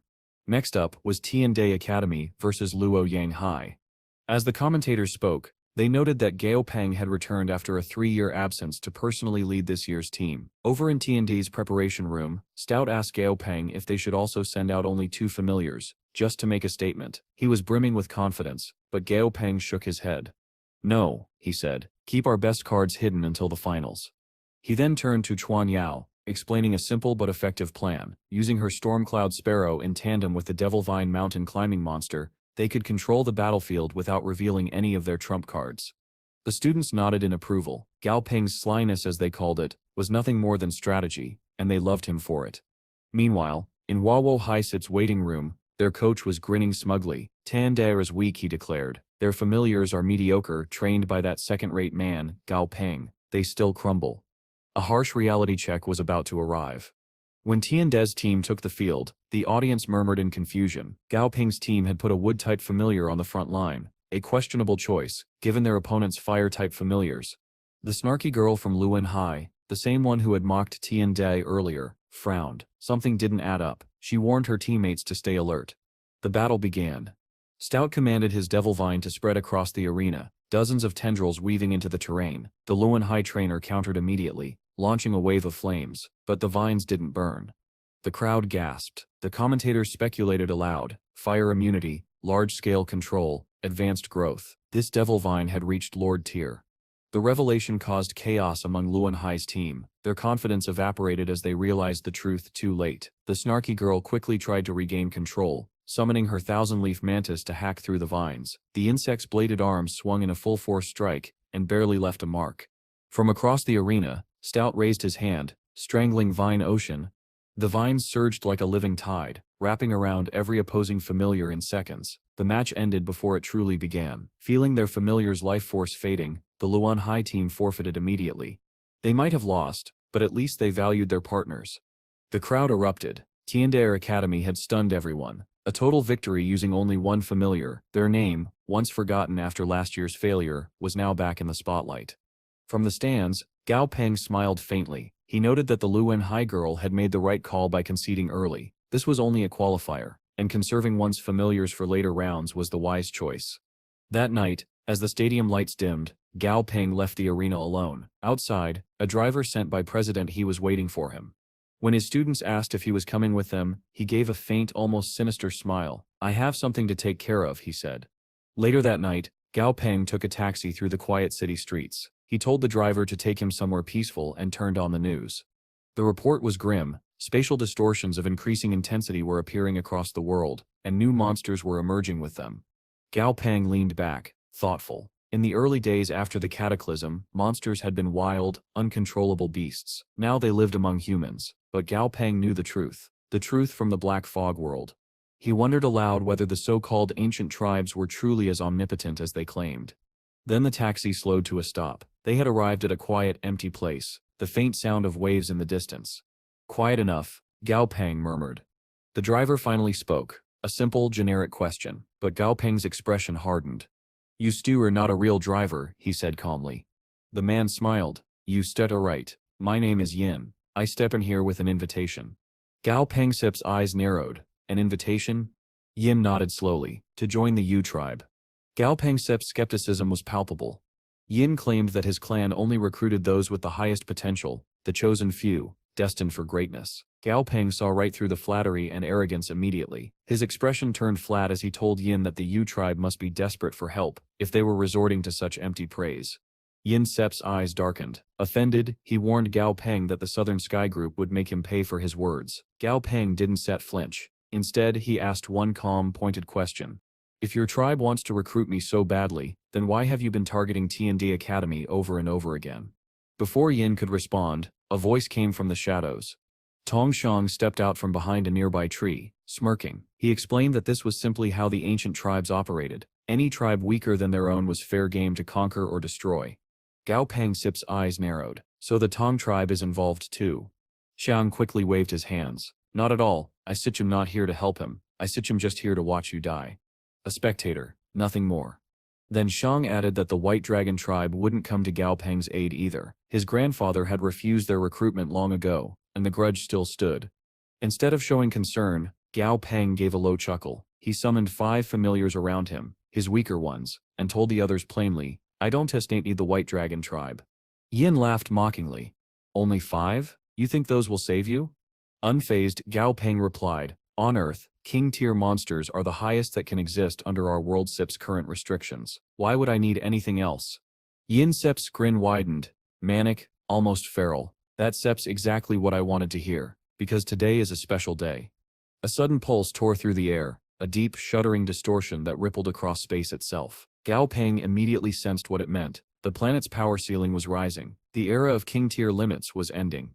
Yin leapt up to a tree branch, laughing down at him. "You've probably never even seen an Emperor-tier familiar before, have you?" He raised his arm, summoning a colossal creature that cracked the ground beneath it, the barbarian Emperor Mountain Breaker. Behind it floated a glowing orb, a level 60 meteorite magic ball, serving as its support familiar.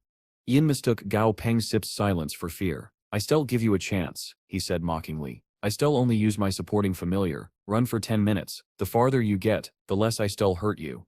Gao Peng just sighed inwardly. Cocky fool. The meteorite ball was clearly more dangerous than the brute, judging by the strange light swirling around Yin's limbs. When Gao Peng refused to flee, Yin sneered and fired a blazing beam of energy straight at him. Gao Peng's familiar, Dummy's daughter, blocked the strike, sustaining only minor injuries, quickly healed by Floey, who stepped in without hesitation. Yin smirked, mistaking this for weakness. "If you want to live long enough to see your potential fulfilled, you should learn to stay out of sight." Gao Peng laughed in his face. "You lack imagination." He snapped his fingers. From a surge of dark energy appeared Slicey, clad in an imposing suit of black armor that glimmered like obsidian. The ground trembled. Yin froze, eyes wide. He recognized the creature instantly, an Emperor-tier bladed beast. His jaw clenched. 3 years you reached Emperor-tier in just 3 years inside the Black Fog world. You don't know the half of it, Gao Peng said calmly. Panicked, Yin ordered his mountain breaker to attack. His plan to toy with Gao Peng had evaporated. The massive beast charged forward, shaking the earth with each step, but the fight was already over. Slicey vanished in a blur, moving faster than the eye could follow. In a single strike, he shredded the mountain breaker's arm into ribbons. Then, leaping from the air, he brought his blade down toward Yin himself. Desperately, Yin triggered his life-saving teleportation skill, vanishing in a flash of light. He reappeared several hundred meters away, battered but alive. Gao Pengsit's voice followed him like a whisper carried on the wind. "Your turn to run." Now Yin understood the meaning of those earlier words. He stumbled backward, begging for mercy. "Wait, please. I still stop the Yu tribe from interfering again. I swear it." Gao Pengsit's expression didn't change. There once be a Yu tribe left to make trouble. He turned his back, calling to Tong Shang, "You and I need to talk. You know things about them." The words had barely left his mouth when Yin screamed, "You forced me into this." The mountain breaker, still half maimed, charged again in a last desperate act. Tong Shang shouted that Yin was escaping, but Gao Peng just shook his head. He won set get far. As if on cue, a thunderous impact shook the ground. Gao Peng's Dragon Ant number 3, the Power King Kong Ant, a level 68 monster, appeared from a burst of light. The creature caught the mountain breaker mid-charge and slammed it into the ground so hard the earth cratered. Tong Shang could only stare, his relief mingling with terror. He silently thanked himself for not turning against Gao Peng. Up above, Yin thought himself safe once more, soaring high above the chaos. His confidence lasted all of 3 seconds. Slicey rocketed into the sky like a cannonball, spinning into a tornado of flashing blades. The air itself screamed as he collided with Yin. In an instant, the self-proclaimed emissary of the Yu tribe was reduced to nothing but a bloody mist. Below, Gao Peng watched quietly as Slicey descended, landing beside the Power King Kong Ant. For a brief moment, the two familiars seemed to argue playfully before Slicey approached his master, holding something in his claws. It was Yinsit's meteorite magic ball. "I found this," Slicey said simply. Gao Peng smiled. "Good work." Tong Shang stood frozen, utterly stunned. He had just watched Gao Peng summon 2 Emperor-tier familiars as casually as if he were calling for pets. His entire worldview, everything he thought he understood about monster trainers, power, and hierarchy, was collapsing in real time. Gao Peng, oblivious or simply unconcerned, examined the damaged meteorite magic ball that Slicey had handed him. He turned it over in his hand, curious, then lifted it toward Tong Shang. "What exactly is this thing?" he asked. Tong Shang blinked, still dazed. "It's Sep's called a star magic ball." That caught Gao Peng Sep's attention. "Interesting. You call it something different than what the system labels it." Tong Shang nodded, regaining some composure. "That's because it isn't an object. It's a familiar. Members of the ancient tribes can only sign one familiar contract at a time. But by cultivating a star magic ball, we gain access to another familiar's skill through its possession ability. It's extremely rare." Gao Peng's eyes narrowed slightly. So that was it. A parasite familiar that shared abilities. Its value to the ancient tribes was obvious. With an almost playful smile, he held it out toward Tong Shang. "You want it?" Shang flinched. "You stepped? Give this to me?" "It sets no big deal," Gao Peng replied casually. "I still have plenty more once I clean out the Yu tribe." Tong Shang Sip's face went pale. "Are you insane? The Yu tribe has 2 overlord-tier familiars, hundreds of emperors, and thousands of kings. You can set." Gao Peng interrupted him with a simple, steady tone. "Where are they located?" Tong Shang hesitated, but Gao Peng Sip's calm stare made it clear that resistance was pointless. Finally, he sighed and said, "They sipper in the Guli wilderness, inside a spatial rift 20 kilometers from Qingzhou base city. I'll send you the coordinates later." Internally, Xing hoped the Yu tribe and Gao Peng would destroy each other. "Good," Gao Peng said, tossing the meteorite ball toward him like a trinket. He then slung an arm over Xing Sip's shoulders. "We'll head back together." Shang tensed. If the road cameras caught him alongside Gao Peng, and the Yu tribe learned of it, the Tong tribe would face retaliation. His pulse quickened. Then Gao Peng asked, almost offhandedly, "By the way, where's Sip's your tribe located?"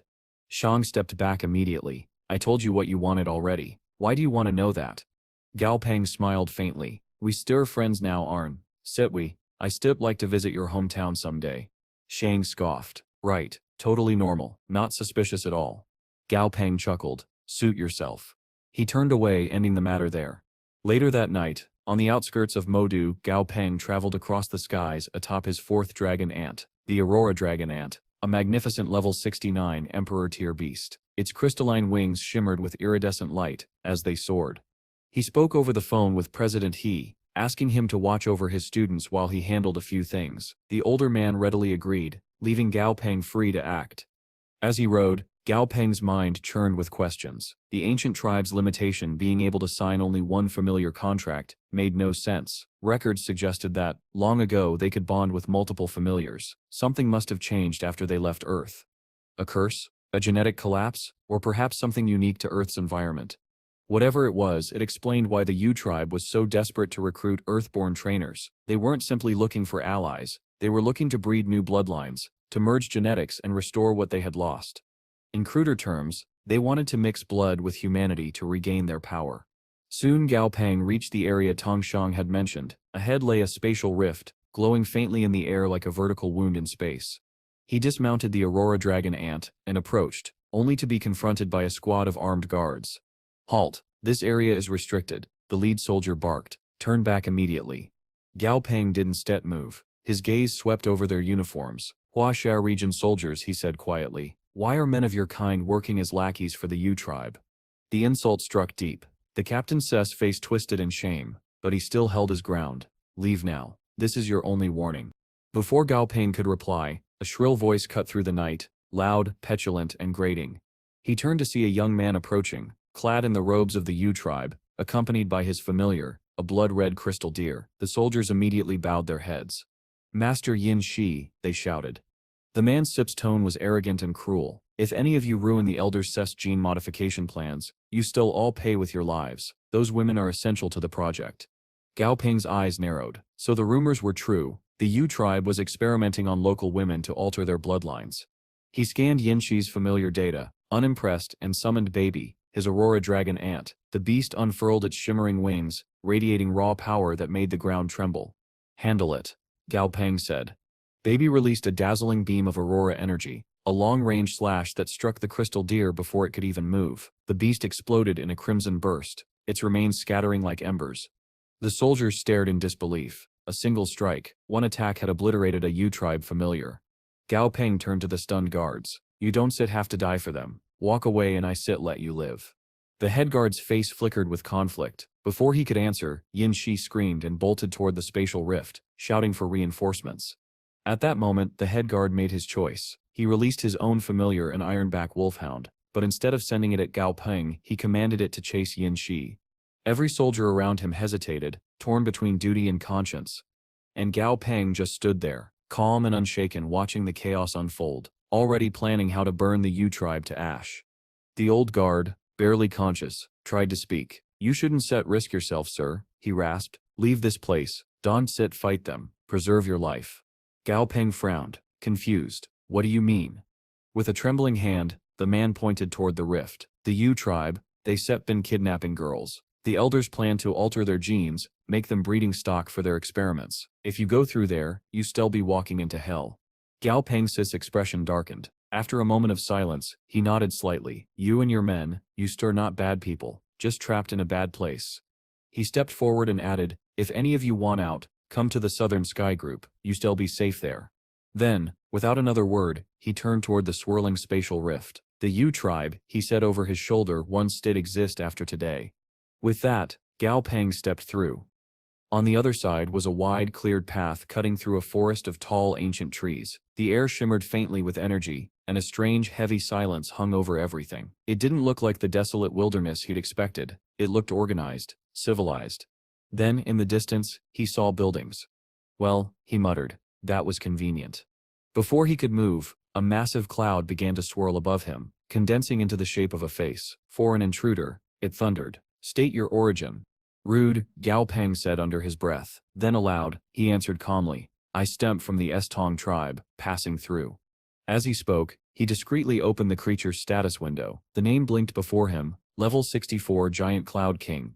The Cloud King rumbled. "The Estong tribe lies 300 lands to the west. You lie."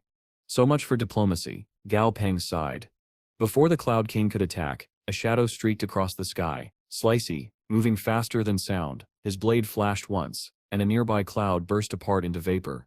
"Wrong target," Gao Peng said dryly.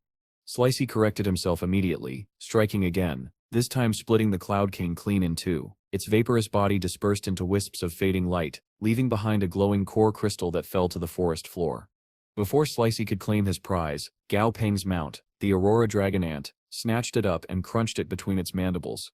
"Enough," Gao Peng told Slicey. "You shall have your fill soon." Deep within the tribe's main settlement, one of the Yu elders gasped and clutched his chest as the feedback from the Cloud King's death hit him. Blood spilled from his lips. He staggered to his feet, trying to reach the others to warn them. But it was too late. Above the tribe's compound, the sky turned dark. Gao Peng appeared atop Stripey, his enormous Emperor-tier tiger familiar. The creature glowed with orange-red energy, its roar echoing like thunder. "Fall," Gao Peng commanded. Stripey descended from the sky like a meteor, crashing into the center of the settlement. The impact created a shockwave so powerful it leveled half the buildings. Panic erupted. Tribe members scattered in terror as Gao Peng sat atop his familiar, arms folded, his expression unreadable. Then, from the ground, a massive white serpent burst forth, the patriarch's familiar, the tribe's guardian beast. It lunged at Stripey, jaws wide. Overlord Tier Gao Peng noted. Finally, the tiger met the serpent head-on, pinning it beneath his claws and slamming it back into the ground. The earth quaked, the serpent roared, twisting and managed to rise again, attacking Gao Peng himself in a frenzy of hatred. But fury made it predictable. Stripey roared back, crushing it again, harder this time, until its body went limp, its white scales stained crimson. With the serpent dead, Gao Peng ordered Stripey to destroy any remaining familiars in the area. The tiger prowled through the wreckage, crushing every enemy it found. Still, Gao Peng frowned. Only one Overlord Tier familiar had appeared. The Yu tribe was supposed to have two. So where steps the other one? He pushed the thought aside. His top priority was rescuing the kidnapped women. Clear out the underground area, he ordered. Kill any Yu who resist. His familiars moved like an army. In one corner of the forest, survivors from Stripey's impact tried to flee with a young woman in tow, but their mounts suddenly collapsed, sliced cleanly in half. They looked around in horror. Something shimmered behind them. Out of the shadows crawled the hidden dragon ant, baby number 5, a level 66 Emperor Tier specialist in stealth. Its chidness armor gleamed faintly before it faded back into invisibility, leaving only the sound of snapping branches and screams. Moments later, Gao Peng arrived and checked the woman they'd been carrying. She was alive, barely. He nodded to the hidden dragon ant. Keep searching. There shall be more captives underground. As the creature vanished into the tunnels, Gao Peng looked to the sky. His second dragon ant Da relayed visual data. Reinforcements were incoming. 7 enemies in total. At their head flew a giant black tiger wreathed in lightning, the tribe's second Overlord Tier familiar. Found you, Gao Peng said softly. He raised a hand. Goldie, your turn. The air rippled and the golden martial duck materialized beside him, his most flamboyant over-the-top familiar. The creature had bulked up dramatically since its last appearance, its golden feathers gleaming like polished metal. Fear not, Master Gao, Goldie shouted, posing dramatically. I, the hero of justice, shall vanquish these villains. Gao Peng groaned audibly. Just go. With a laugh, Goldie launched himself into the air, the force of his takeoff blasting the ground apart. A shockwave rippled outward, and in seconds he was among the enemy ranks. He didn't slow down. He didn't even hesitate. One by one he tore through the approaching familiars, crushing, slicing or blasting each to oblivion. Finally, he came face to face with the black tiger itself. Well, Goldie said with a grin. What step's wrong, little kitty? The tiger's eyes blazed with fury. Black lightning crackled across its fur as it unleashed a torrent of electricity powerful enough to burn the sky. Goldie didn't flinch. In fact, he laughed. Goldie didn't flinch when the black tiger's lightning engulfed him. The air crackled with blinding flashes, thunder shaking the heavens, yet the golden duck stood firm, feathers gleaming through the storm. When the assault faded, Goldie looked down at himself, then at the tiger and said, "That all you sev got, Whiskers?" He rocketed forward like a golden missile, crashing into the Overlord Tier beast with a barrage of rapid-fire punches that tore through the tiger's defenses. Each blow landed with enough force to shatter stone, sparks flying as his fists connected again and again. The tiger roared in fury, but Goldie didn't stop. His strikes only grew faster, heavier, until one final kick sent the massive creature hurtling through the air, crashing into the mountainside below. Hovering in place, Goldie crossed his wings and gave a mocking dual-winged bird flip toward his fallen opponent. The mighty black tiger, the Yu tribe's second Overlord Tier guardian, stared up in disbelief. The proud beast that had ruled over hundreds of Emperor Tier monsters was bleeding, battered and humiliated.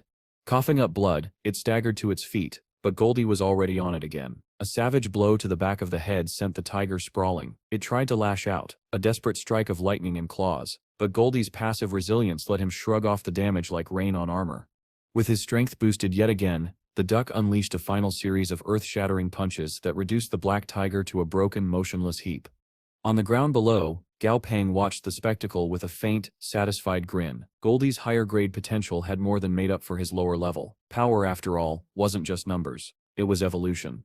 Satisfied, Gao Peng turned his attention to another part of the battlefield. Stripey, the giant mountain ruler, was still busy pinning down the tribe's first Overlord Tier familiar, the white serpent. Even crushed under the tiger's massive weight, the serpent refused to die, writhing in defiance. Finish it, Gao Peng ordered. Stripey growled in acknowledgement. He burrowed into the ground, surrounding the serpent beneath him, and began releasing heat. Immense, searing energy radiating from his core. The ground glowed red. Within moments, the serpent was being cooked alive, its scales blistering under the rising temperature. Gao Peng couldn't help but smirk. We came up with this cooking method in the Black Fog world, he mused. Never thought I'd use it like this. Knowing who to call next, he summoned Dazi, the lightning dragon. A crackle split the clouds as the dragon emerged, his aura burning with power. His lightning was brighter and fiercer than anything the tiger had unleashed. Not far behind came Gray, another of Gao Peng's familiars, sniffing the air eagerly. I smell something delicious, Gray muttered, tail swishing. Patience, Gao Peng said dryly. Dazi, however, wasn't feeling patient. Move it, Strapey, you step blocking the grill. With a deep irritated growl, Strapey rolled aside, momentarily freeing the serpent. The beast's eyes fluttered open, its mind clinging to the fleeting hope that it had survived. Perhaps the gods had spared it, it thought. Perhaps this was a second chance. A blinding bolt of lightning tore through the sky and struck it dead. So much for mercy.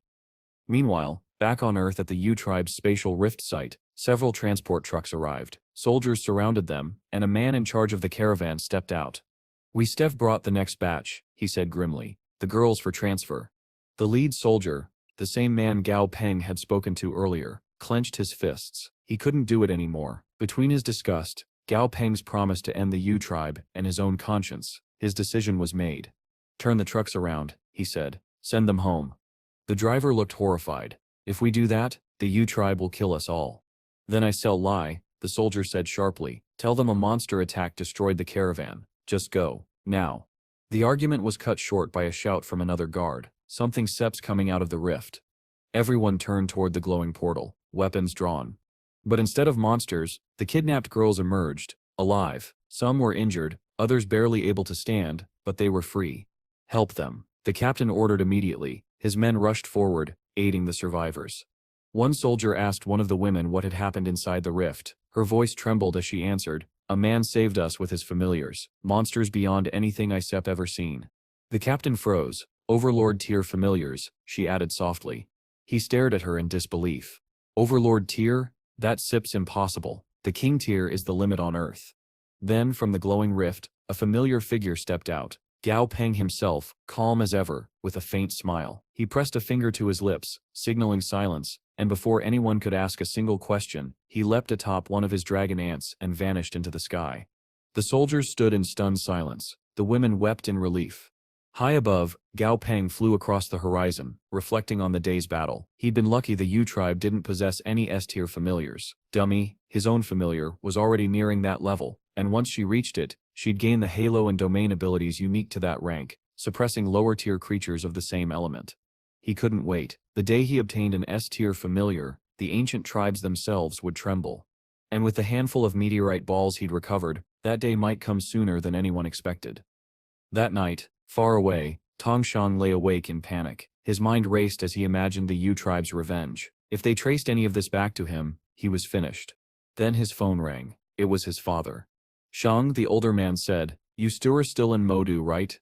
"Yes, father." "Good. You haven't done anything to anger Gao Peng, have you?"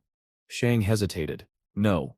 His father let out a long breath. "Thank heavens. Spies confirmed something 4 hours ago. Gao Peng has wiped out the U tribe, completely." Shang sat upright, speechless. "Listen to me," his father continued. "Whatever you do, make friends with him. Do not make him your enemy." The call ended. Ian stared into the darkness, shaking. Gao Peng had single-handedly annihilated one of the ancient tribes, something thought impossible.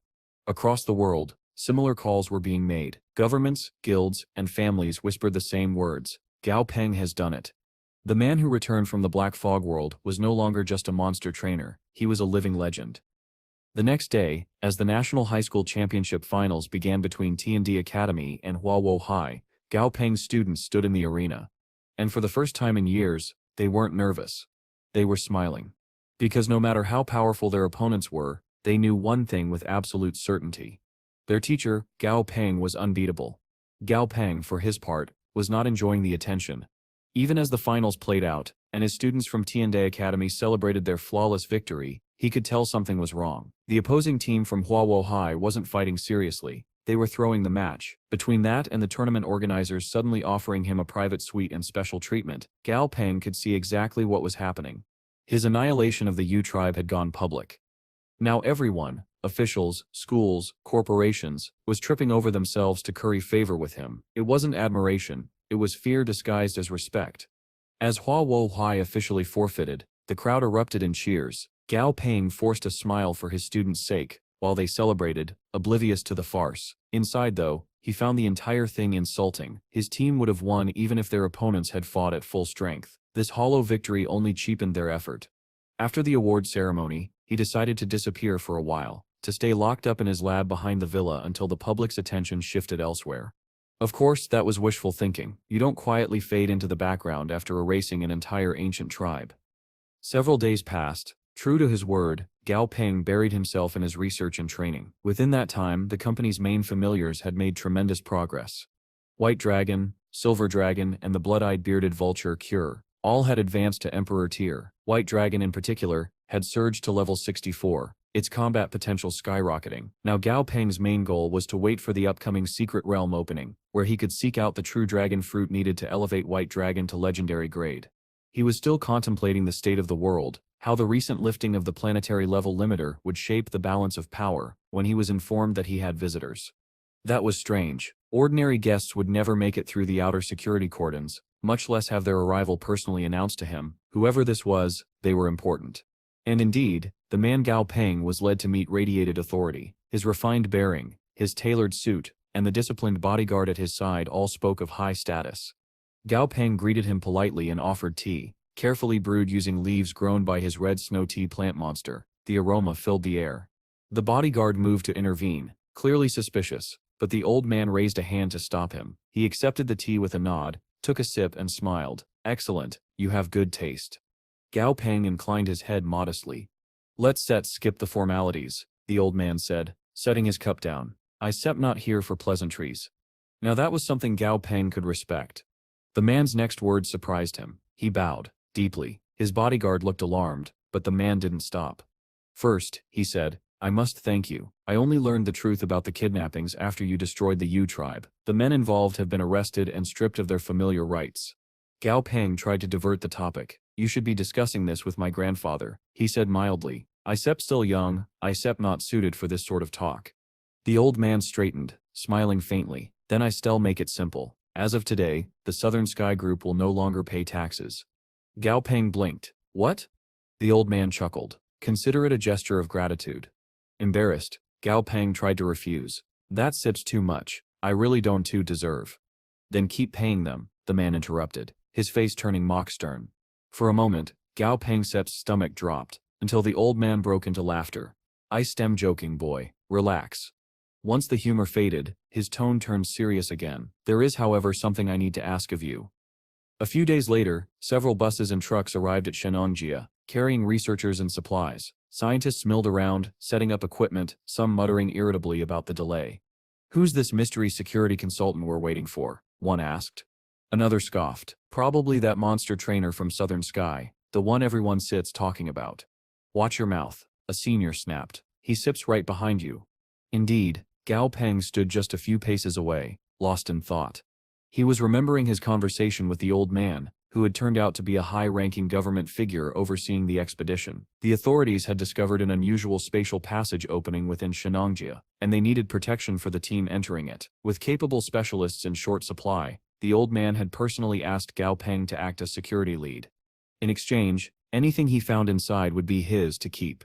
According to the old man, the world's upper echelons had known for decades that the cataclysm was coming. They'd simply hidden it, hoarding information and power for themselves. This passage, he had explained, likely led to a pocket dimension overflowing with spiritual energy, perhaps even one that had been draining Earth's own energy for centuries.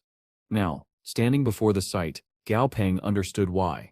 The rift was enormous, a tear in reality itself, shimmering like molten glass. On the other side was a dim, color-drained reflection of the same forest they stood in. Before he could analyze it further, the sky rippled. A squad of warriors descended from above, riding familiars that radiated power. Each one was level 68, Emperor tier, and they were merely mounts. They were members of the Qing Lumen tribe, one of the 7 great ancient tribes, far more powerful than the Yu or Tong tribes he'd faced before. Gao Peng felt his muscles tense. Then, to his surprise, one of them approached and bowed lightly. Gao Peng, she said, Qing Yan, the granddaughter of his grandfather Sip's old friend, I sent him here to assist you, a bit of repayment you could say for freeloading at your grandpa Sip's house. He sighed. Of course, his grandfather's hand was in this. Still, he admitted silently that Qing Yan was sharp, well-trained and far more knowledgeable than most human researchers. As the team assembled, Gao Peng found himself wondering, do the 7 great tribes possess S-tier familiars? Before he could dwell on it, a voice announced that departure was beginning. The expedition gathered, stepping toward the shimmering crack. The scientists debated nervously whether the rift was stable, but Gao Peng simply walked through. Instantly, the world changed. The air was heavy with power. He could feel it pressing against his skin, like the very laws of reality had been loosened. The level limiter didn't seem to exist here. If that's true, he thought, then even Overlord-tier monsters could roam freely in this dimension. A scream cut through his thoughts. He spun around. One of the scientists was running for his life, pursued by a grotesque creature that had clawed its way up from the ground, the first of many that would soon show them just how dangerous this pocket world truly was. A scream cut through his thoughts. He spun around. One of the scientists was running for his life, pursued by a grotesque creature that had clawed its way up from the ground, the first of many that would soon show them just how dangerous this pocket world truly was. The scientist's scream shattered the uneasy silence. He stumbled backward through the dark soil, a grotesque, half-decayed creature clawing its way toward him, eyes hollow, mouth stretched too wide. Help, somebody please. Before the monster could reach him, one of the expedition's security members reacted instantly, summoning his familiar, a towering ice bear king. The beast roared and slammed its paw down with a thunderous crash, crushing the monster into a pulp of blackened ooze. The scientist collapsed in relief, gasping out thanks, but the calm lasted barely a heartbeat. The ground began to rumble. From beneath their feet, dozens more monsters erupted, crawling, writhing, clawing their way out like the dead rising from graves. Their howls filled the air, and for a moment, the entire group teetered on the brink of panic. Hold the line, the security leader barked. They scepter weak, commander tier at best. Keep formation. The monster trainers moved quickly, forming a perimeter around the scientists as familiars clashed with the advancing swarm. The air turned into a storm of claws, roars, and elemental energy. Through it all, Gao Peng stood apart, near one of the black, dead-looking trees that dotted the strange landscape. Something about them bothered him. The system wasn't registering them as entities, yet they emanated a cold, oppressive aura that made his skin crawl. While everyone else focused on the monsters, Gao Peng focused on the environment itself. These trees, he muttered. They sip are not normal. To test a theory, he summoned Flammy. The fiery familiar appeared in a burst of heat, rounder than usual. Gao Peng blinked. What happened to you? Flammy coughed and rubbed the back of his head. Metabolism issue, he said sheepishly. Ignoring the excuse, Gao Peng gestured toward the nearest tree. Burn it. Flammy obliged, sending a stream of fire across the bark. The result was immediate. The tree screamed. Not literally, but the sound of cracking wood and the rush of dark energy made everyone's hair stand on end. Soul power. Gao Peng murmured, analyzing the aura. These trees are absorbing soul energy. Flammy Sip's fire hurts them more because it's stud to life essence. While he conducted his experiment, the other familiars continued clearing out the weaker monsters. After a few tense minutes, the last of the creatures fell, and the area fell quiet again. The group began to relax. A mistake. One of the scientists spotted a strange flower, a few meters away, its petals glowing faintly blue. Incredible, he whispered. A completely unknown species. He walked toward it, ignoring the warnings of the guards. Kneeling down, he muttered to himself as he began to dig around the stem. Odd structure. Doesn't stet match any known flora. Gao Peng glanced over, then froze. The system window had just flashed open before his eyes. Soul Devourer bloom. Lethal threat. Get away from it, he shouted. The scientist barely had time to turn before a lance of light shot from the flower's core, vaporizing him instantly. His body was gone. Only a charred skeleton fell into the dirt. The others screamed. One of his colleagues, overcome with rage, charged at the plant. You still pay for that. Stop him, Gao Peng barked, but he didn't need to. Several others restrained the grieving man before he could get himself killed too. 2 deaths within a few hours of entering this dimension. The morale was already collapsing. Gao Peng turned to Commander Li, the expedition's leader. Let me scout ahead. If this place is as unpredictable as it seems, I still cover more ground from the air. Li hesitated but nodded. Do it. We shall regroup here. With that, Gao Peng took to the skies atop Flammy, the familiar's now impressive wings, scattering embers through the air. From above, he saw that the land stretched endlessly, barren, gray, unchanged for hundreds of miles. Then something moved beside them. A bird, or what had once been a bird, flapped lazily through the air, skeletal wings spread wide. Its body emitted a faint, ghostly light. Gao Ping glanced at the status window and felt his chest tighten. Undead carrion raven, native of the Nahi underworld. Underworld. They weren't in a normal pocket dimension, they were standing in hell itself. It sounded absurd, yet the lifeless landscape, the black soil, the soul-infused trees, it all fit too perfectly. Before he could turn back, the raven shrieked and dove at them. Flammy. One word was all it took. The fiery familiar spun mid-air and launched a blazing fireball that turned the creature into ash before it even reached them. Cooked, Flammy muttered proudly. Back on the ground, Gao Peng reported his findings to Commander Li. This region stretches endlessly. Everything here is dead. It's not just a place, it's a realm. You should prepare your men accordingly. One of the scientists, a cautious man who had been quiet until now, suggested they at least gather environmental data first. Temperature, humidity, energy density, we need a baseline before we go further. Some of the mercenary trainers scoffed. We're the only protection this team needs. Stop wasting time with readings. Even worse, one of the younger scientists agreed with them. Eager for adventure and discovery, Gao Peng noticed how the loudest voices were the weakest, those chasing glory rather than survival. In contrast, the Qingluan tribe members stood silent, tense, eyes scanning the distance. That worried him. The ancient tribes weren't easily unsettled. He decided to consult Qing Yan, who was walking beside him. He tried to signal her discreetly, a few simple hand gestures, asking if her tribe knew what this place really was. She frowned, misunderstood completely, and handed him a piece of chocolate. He sighed. Next time, I sep just using words. Meanwhile, Commander Li's patience was wearing thin. The arguments among the group were escalating, splitting scientists and trainers alike. Finally, Gao Peng stepped forward. Commander, he said quietly, why not let them go their own way? Li shook his head. If someone dies, that sips on me. We came here as a unit. Then you still lose control of the unit. Gao Peng replied evenly. They stature already divided. Keeping them together will only make things worse. Let them act independently. The competent ones will survive. The reckless ones. He didn't finish the sentence. He didn't have to. After a long pause, Commander Li exhaled heavily. Fine. Everyone may proceed at their own risk. Regroup here in 1 week. The words were barely spoken before the more impulsive scientists and trainers bolted off in different directions. East, west, anywhere that might hold power, wealth, or glory. Gao Peng watched them go, shaking his head. Most of them one sitby back. He, Qing Yan, Commander Li and a handful of calmer scientists set off together toward the north. Hours later, as they crossed a dead grove, one of the scientists approached a nearby tree to examine its surface. The molecular structure, he began, reaching out. The bark split open. A hideous shape lunged out, all teeth and bone. Before anyone could scream, Flammy roared, his flames flaring into a massive burst that engulfed the creature completely. It fell, smoldering, leaving behind only black smoke and ash. The scientist fell to his knees, shaking. Gao Peng looked at the scorched remains and said quietly, this place isn't just a pocket world, it's a graveyard that remembers. And far below, in the shadows of that infernal land, something ancient and enormous stirred, aware that new intruders had arrived.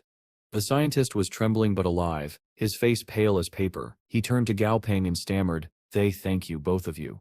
Gao Peng just sighed. Be more careful next time. Neither he nor Flammy admitted the truth, that they'd noticed the monster long before it attacked and had let the man face the first strike. It was the only way to make these scientists understand what kind of place they'd entered. Words alone wouldn't have been enough. Then, as the group continued forward, the same scientist who'd been examining the trees stopped abruptly. His eyes went wide. Over there, he whispered, pointing. Through the gray mist stood a mansion, a sprawling estate of pale stone and dark windows. It shouldn't have been there. The air around it shimmered with cold, almost tangible dread. A building, here in this dead realm? Even Gao Peng hesitated. That shouldn't exist in this place, he said quietly. But curiosity tugged at him, and after a moment he nodded for the group to move closer. The nearer they got, the heavier the air became. The scientists could feel it pressing against their lungs, a wrongness that seemed to hum from the structure itself. I saw something move, one muttered. No, you didn't stit, another insisted, voice trembling. There's stits, no one in there.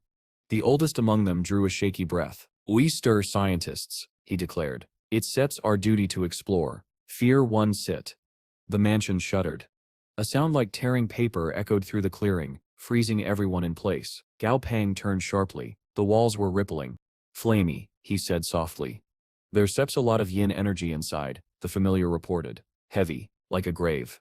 That clinched it. Gao Peng activated the system to analyze the structure and blinked. Papier-mâché manor, Emperor tier yin type. He rubbed his forehead. A paper-mâché mansion, of course. Why wouldn't the building itself be a monster? Turning to the group, he said, "No one goes inside. That SIP's not a building, it's SIP's alive. If you walk through those doors you shall never walk out."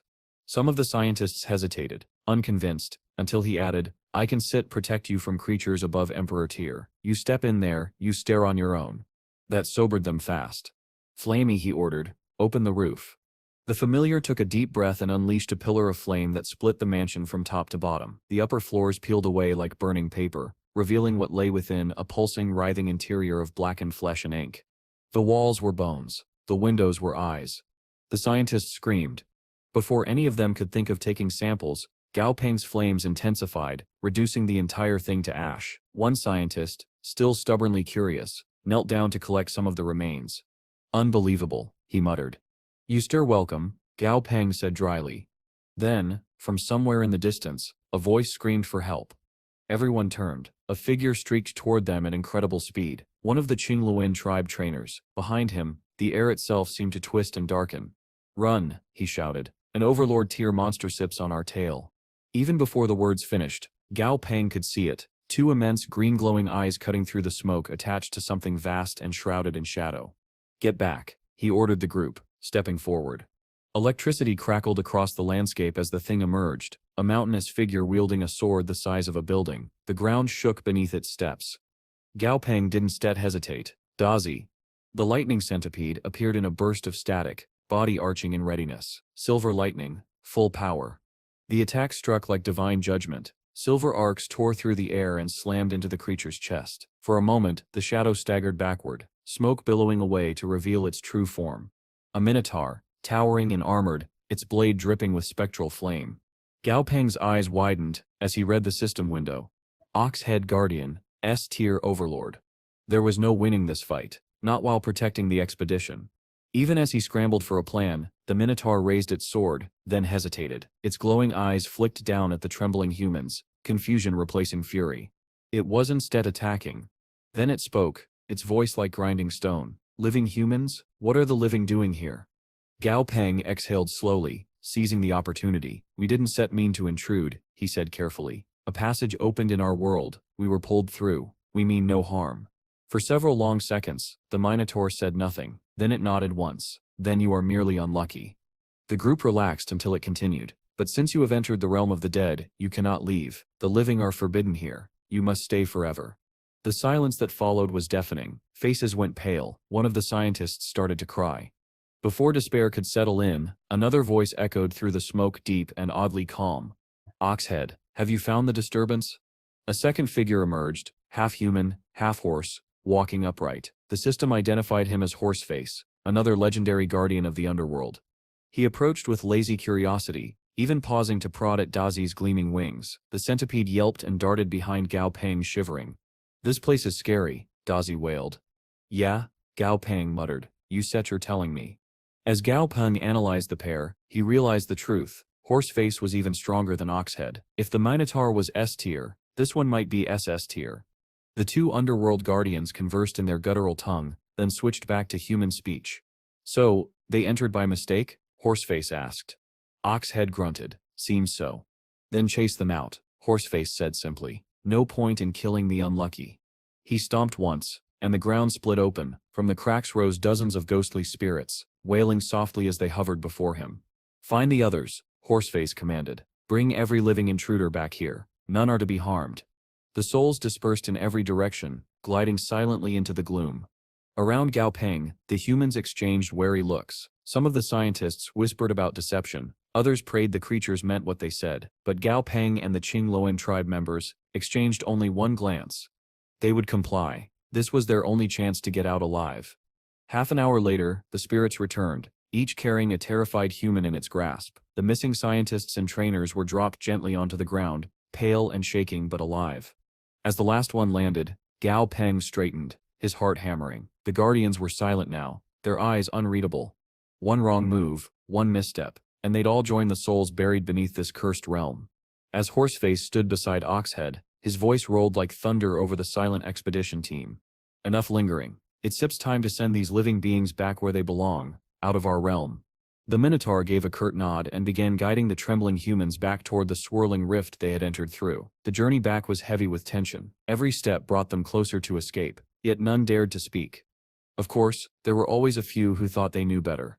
As the group neared the portal, one of the older researchers leaned toward a younger scientist and whispered, "We could slip away now, explore while these beasts are distracted. Think of the discoveries." Before the younger man could even answer, Horseface's voice rumbled across the barren plain. "Anyone who wishes to remain in hell is welcome to do so." The two scientists went pale, their legs turning to jelly. Gao Peng, watching from the side, gave them a dry look. "The ignorant truly are the most fearless," he muttered. The silence that followed said everything. Moments later, Oxhead raised his colossal arm, and the rift blazed with eerie light. A wind like 1,000 whispers swept through the air, and one by one, the humans were pulled toward it. And just like that, the expedition to the underworld was over. Days later, Gao Peng was finally home, spending rare quiet time with his grandfather. The two sat beside a clear river under the afternoon sun, fishing poles in hand. As Gao Peng recounted everything, from the twisted papier-mâché mansion to his encounter with Oxhead and Horseface, the old man listened with wide eyes, nodding slowly. "You did the right thing," Grandpa Gao said. "You kept your head when faced with power far greater than your own. That sips wisdom, not cowardice." Gao Peng smiled faintly. "Still, I wish I had more time to spend here. I barely see you anymore." The old man chuckled. "You don't need to worry about me, boy. The world is changing, growing larger than ever before. You should be out there exploring it." That reminder made Gao Peng think of something. He turned to Bai Qingyan, who was sitting beside them, contentedly munching on fried chicken, or at least something that looked suspiciously like it. "Bai," Gao Peng said, "you mentioned something before about other worlds. Can you explain that more clearly?" She paused mid-bite, swallowed, and nodded. "What would you like to know?" Before Gao Peng could reply, Grandpa Gao jumped in eagerly. "Tell us about this Guo Tianxi and Shiden you mentioned last time. I've been curious ever since." Bai smiled patiently and began. "What you call Earth is only one small part of a much larger structure. The universe you see, the stars, the worlds, is divided across countless planes. Long ago, this very world was known as Geta Tianxi. The sky represented the yang aspect, life and energy, while the earth embodied yin, death and stillness. Below them was the realm of balance and transition, the Huangquan, or hell. That was what the legends once called Shidan." She paused to take another bite before continuing. "Getianshi was vast, like a continent among many. My tribe, the Northern Ice Clan, once resided in the Frost Archipelago within it, an independent region unconnected to Shiden. Travel between the two was possible only through ancient tunnels. I never saw them myself until our recent journey, but the elders used to speak of them." Her tone grew quieter. "There were countless powerful monster civilizations in Getianshi. Older than even the ancient tribes you humans know. The tribes that fled Earth long ago did not go to Guderianshi or Shiden, but to another domain entirely, what we call the Sea of Planes of Existence. That's where they remain." Gao Peng nodded thoughtfully. "Then why did they leave Earth in the first place?" Bicep's expression darkened. "They didn't all leave. Only the weak and the old were evacuated. My father and many of our strongest stayed behind to fight in the war." "War?" Gao Peng echoed. The moment he said it, Grandpa Gao frowned. "Enough," Peng said her. "Don't stir up her memories like that." Bai forced a small smile, though her eyes were distant. The tension eased as Grandpa Gao's fishing rod jerked, and he pulled in a shimmering silver fish. Bai gasped in awe, leaning closer to examine it, and for a brief moment, the air turned warm and light again. But Gao Peng's thoughts lingered. A hidden war, ancient tribes forced into exile. All signs pointed toward an enemy far greater than anything he'd yet faced. If that threat still existed, he had no choice but to prepare, both for himself and for the world that depended on him. Meanwhile, in the Black Fog world, deep over a lonely island crowned by the bones of colossal beasts, Fishy breached the ocean surface, water cascading off his scales. "Found it," he murmured. "A clue to my lost treasure." He was about to call out to Dumby for help retrieving it when the skeletal familiar suddenly froze. "Master Sep's back," Dumby whispered. A shadow fell over the sea. Dazi descended from the sky, silver lightning flickering along his centipede body. Gao Peng was with him, his expression unreadable. "Treasure?" Gao Peng said, voice calm but edged. "You were planning something behind my back, Fishy?" The fish floundered upright, flapping his fins nervously. I just remembered it. I haven't set even found it yet, I swear. Right, Gao Peng muttered, deadpan. And what kind of treasure is this? Fishy brightened a little. A weapon. That earned him a raised eyebrow. A weapon? Monsters don't need weapons. Their bodies are weapons. Fishy nodded quickly. Usually yes, but some artifacts are made for us. Powerful ones. That made Gao Peng pause. His mind flashed to Oxhead's colossal sword and Horseface's ghostly staff. It made sense. Even the strongest could wield tools beyond flesh. Then what kind of weapon could a limbless fish possibly use? He asked dryly. A helmet? Not a weapon, master, Fishy corrected. An artifact. That got Gao Peng's attention. Artifacts were rare, divine-tier relics capable of reshaping worlds. Fine, he said. We still discuss it inside. Everyone. To the palace. Inside Gao Peng's island palace, his familiars gathered around a round table. Goldie, of course, was the loudest. Wait, the golden duck squawked. You still are telling me that Scaly Freeloader lost a divine artifact? Fishy puffed up indignantly. It's not lost, just misplaced. Goldie slammed a wing on the table. Used it rich. Used to been sitting on treasure this whole time while I stim out here risking my feathers for scraps. He immediately changed tone, sidling closer to Fishy with a too-wide grin. Say brother, you are looking radiant today. Need a wing massage? Maybe some scale polishing? Gao Peng covered his face with his hand. Goldie, stop trying to bribe the fish. But inside he couldn't help smiling faintly. A divine artifact, ancient wars, and a growing threat from beyond Earth. The world was expanding faster than anyone could imagine. And whether he liked it or not, Gao Peng was standing right at the center of it. Gao Peng couldn't shake the feeling that something about Fishy didn't add up. The system had never shown his true name, no matter how many times Gao Peng tried to check it. That alone made him suspicious. A hidden identity was something only the most exceptional beings possessed, and Fishy's strange mix of childlike behavior and immense power only deepened the mystery. Before Gao Peng could voice the thought, Frosty spoke up, almost as if reading his mind. Divine artifacts, the dragon said, are weapons forged by gods. Each one carries a godship's principle, the very essence of their domain. No two can ever be alike, and each god can only create one. That made Gao Peng pause. So if Fishy had one, are you saying he steps a god? He looked at the floating fish, who was now preening smugly, then he shook his head. No, too small to be a god. Probably couldn't even hold a trident without falling over. Ignoring the jab, Fishy swished his tail and looked completely unbothered. Still, Gao Peng wasn't convinced. The fact that Fishy had once wielded something that powerful, and had lost it, was concerning, especially considering that the fish had asked Dumby, of all beings, for help retrieving it. Let me get this straight, Gao Peng said slowly. You wanted help from Dumby when you steer level 79 yourself, so whatever Seps guarding your steerager Sest must be beyond anything you can handle. What is it, Emperor tier, Overlord? Fishy blinked. Quasi-god. Gao Peng spat out his tea all over Dazi, who screeched in outrage as sparks ran through his carapace. Quasi. What? In the next instant, he was chasing Fishy around the palace, shouting, You wanted me to help you fight a quasi-god? Are you out of your tiny mind? After being batted around a few times by Gao Pengzip's fan, Fishy finally floated sulkily in midair. Would it make a difference if I said I know its weakness? That made Gao Peng stop. Maybe. It's not about brute strength, Fishy continued. I left a mark on my weapon before I lost it. If the one holding it tries to use it, the artifact will turn on them at critical moments. That earned the fish a long stare, then a sigh. So what you stare saying is we might have a chance.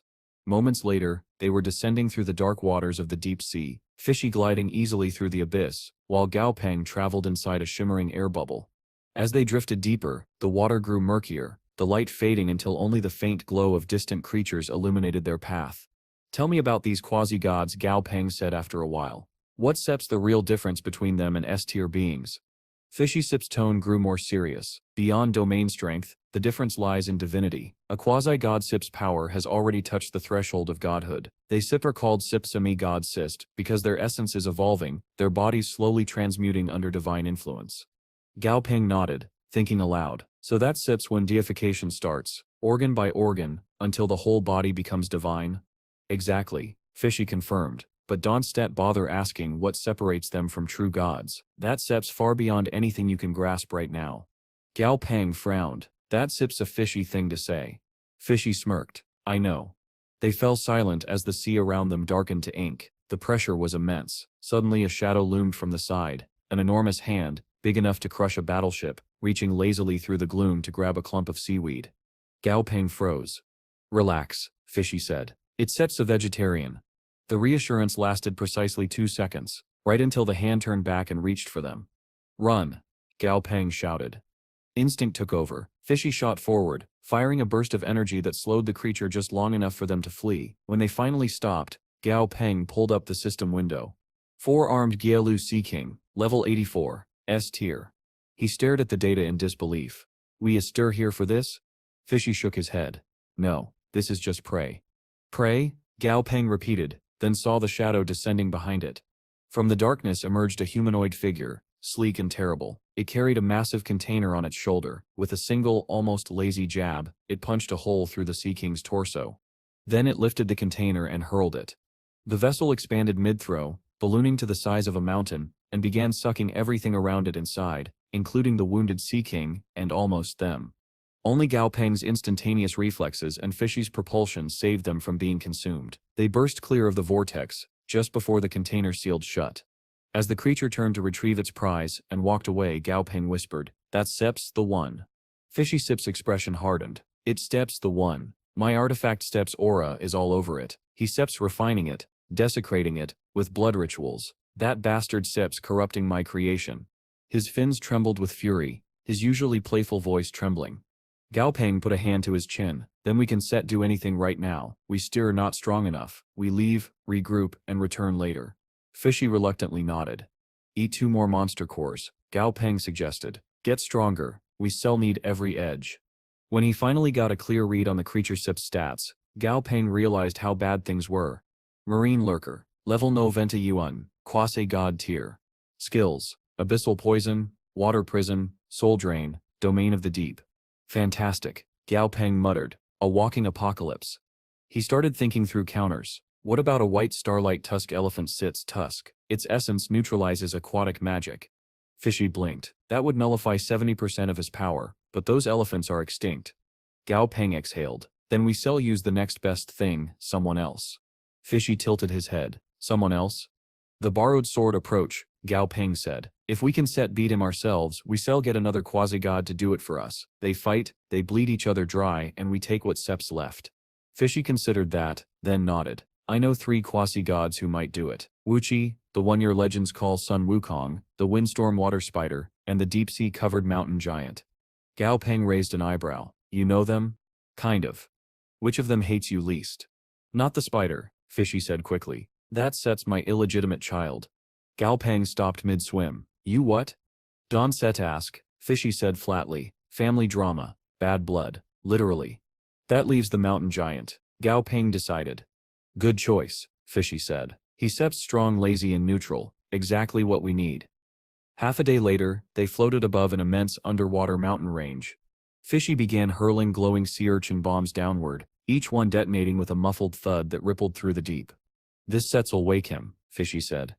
Gao Peng crossed his arms. If it doesn't stet, we will have just declared war on the ocean floor. He didn't have long to worry. The water beneath them began to churn, then heave. The seabed cracked open. A shadow rose, vast, slow, and unstoppable. The mountain giant stirred, its colossal frame scraping the edges of the trench. The ocean itself seemed to bend around it, currents collapsing as pressure waves raced outward. Gao Peng and Fishy retreated fast, barely escaping the suction. When the creature finally stood, its bulk blocked out the faint light from above, a living mountain of coral and stone. Gao Peng stared up at it and grinned faintly. Yeah, he said, that thing will do just fine. The plan was simple. Lure the marine lurker here, let the 2 quasi-gods tear each other apart, and when both were broken, strike. This wasn't just about retrieving a divine artifact anymore. It was about survival, and the first move in a game of gods.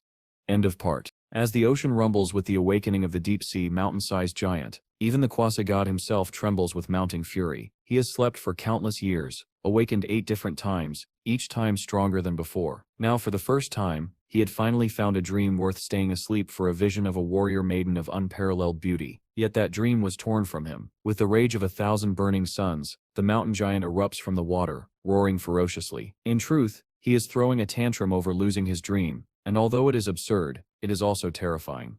From a short distance away, Gao Pang scrolls through the quasi-god status window, now that he can finally observe it, and comes to understand the origin of this being's name. He turns to Fishy and asks whether all preparations have been made to ensure their plan succeeds. Fishy simply smiles with smug confidence and assures him there is nothing to fear. Now that the mountain giant has surfaced, all nearby fish monsters will swarm to attack it. And since Gao Pang and Fishy are covered in the scent of the marine lurker, the giant will naturally be drawn toward that stench. In short, the marine lurker's downfall will be caused by body odor. Hearing this, Gao Pang turns back toward the mountain giant and marvels at the overwhelming power of a quasi-god, capable of causing such terrifying natural phenomena simply by existing. Fishy immediately interjects, boasting that he himself is capable of far greater feats in his peak condition. Gao Pang can only suppress a sigh at the fish's arrogance. For now, he sprints across the water toward a nearby island so they do not get consumed by the approaching clash between two quasi-gods. Meanwhile, the mountain giant's fury only intensifies. His dream has been stolen, and on top of that, these insignificant creatures dare to attack him despite his obvious superiority. When a large pranic launches itself at him and slams its pincer into his body, only to have it shatter instantly, the giant loses what little patience he had left. He lets out a colossal roar that hurls the monster away in a shockwave. Clearing the immediate area, the enraged quasi-god reaches for a nearby mountain. With one effortless tug, he uproots it like a weed, and then smashes it into the swarm of pests. Watching from afar, Gao Pang cannot help but giggle. The main event is about to begin.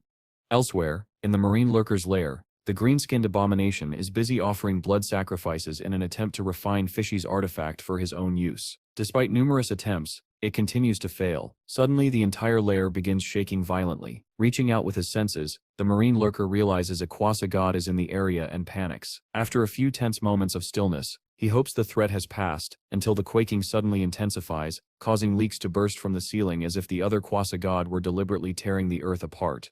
Fed up, the marine lurker unleashes a fraction of his power and heads out into open waters. He needs to focus on refining the artifact and wants nothing to do with a quasi-god. But the moment he emerges, he is greeted by the sight of an entire mountain hurtling toward him. Dodging desperately and shooting into the sky above the water, he comes face to face with the mountain giant.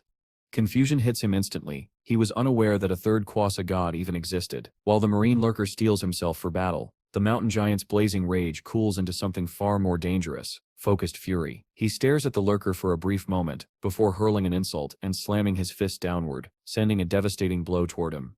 Instinct screams danger, and the marine lurker is forced to take this seriously. Gathering dark green energy, he unleashes a massive glob of poisonous miasma at the mountain giant. The giant steps back, watching the corrosive fumes burn into his body. Emboldened, the lurker boasts internally that even a quasi-god would not dare take his poison head-on. When the fumes finally settle, the mountain giant's torso is badly corroded, but it lasts only a moment. He unhinges his jaw, and water from all around him is drawn rapidly into his body, healing his wounds at an incredible pace. If he can recover by absorbing water, then in this aquatic environment, he is nearly invincible.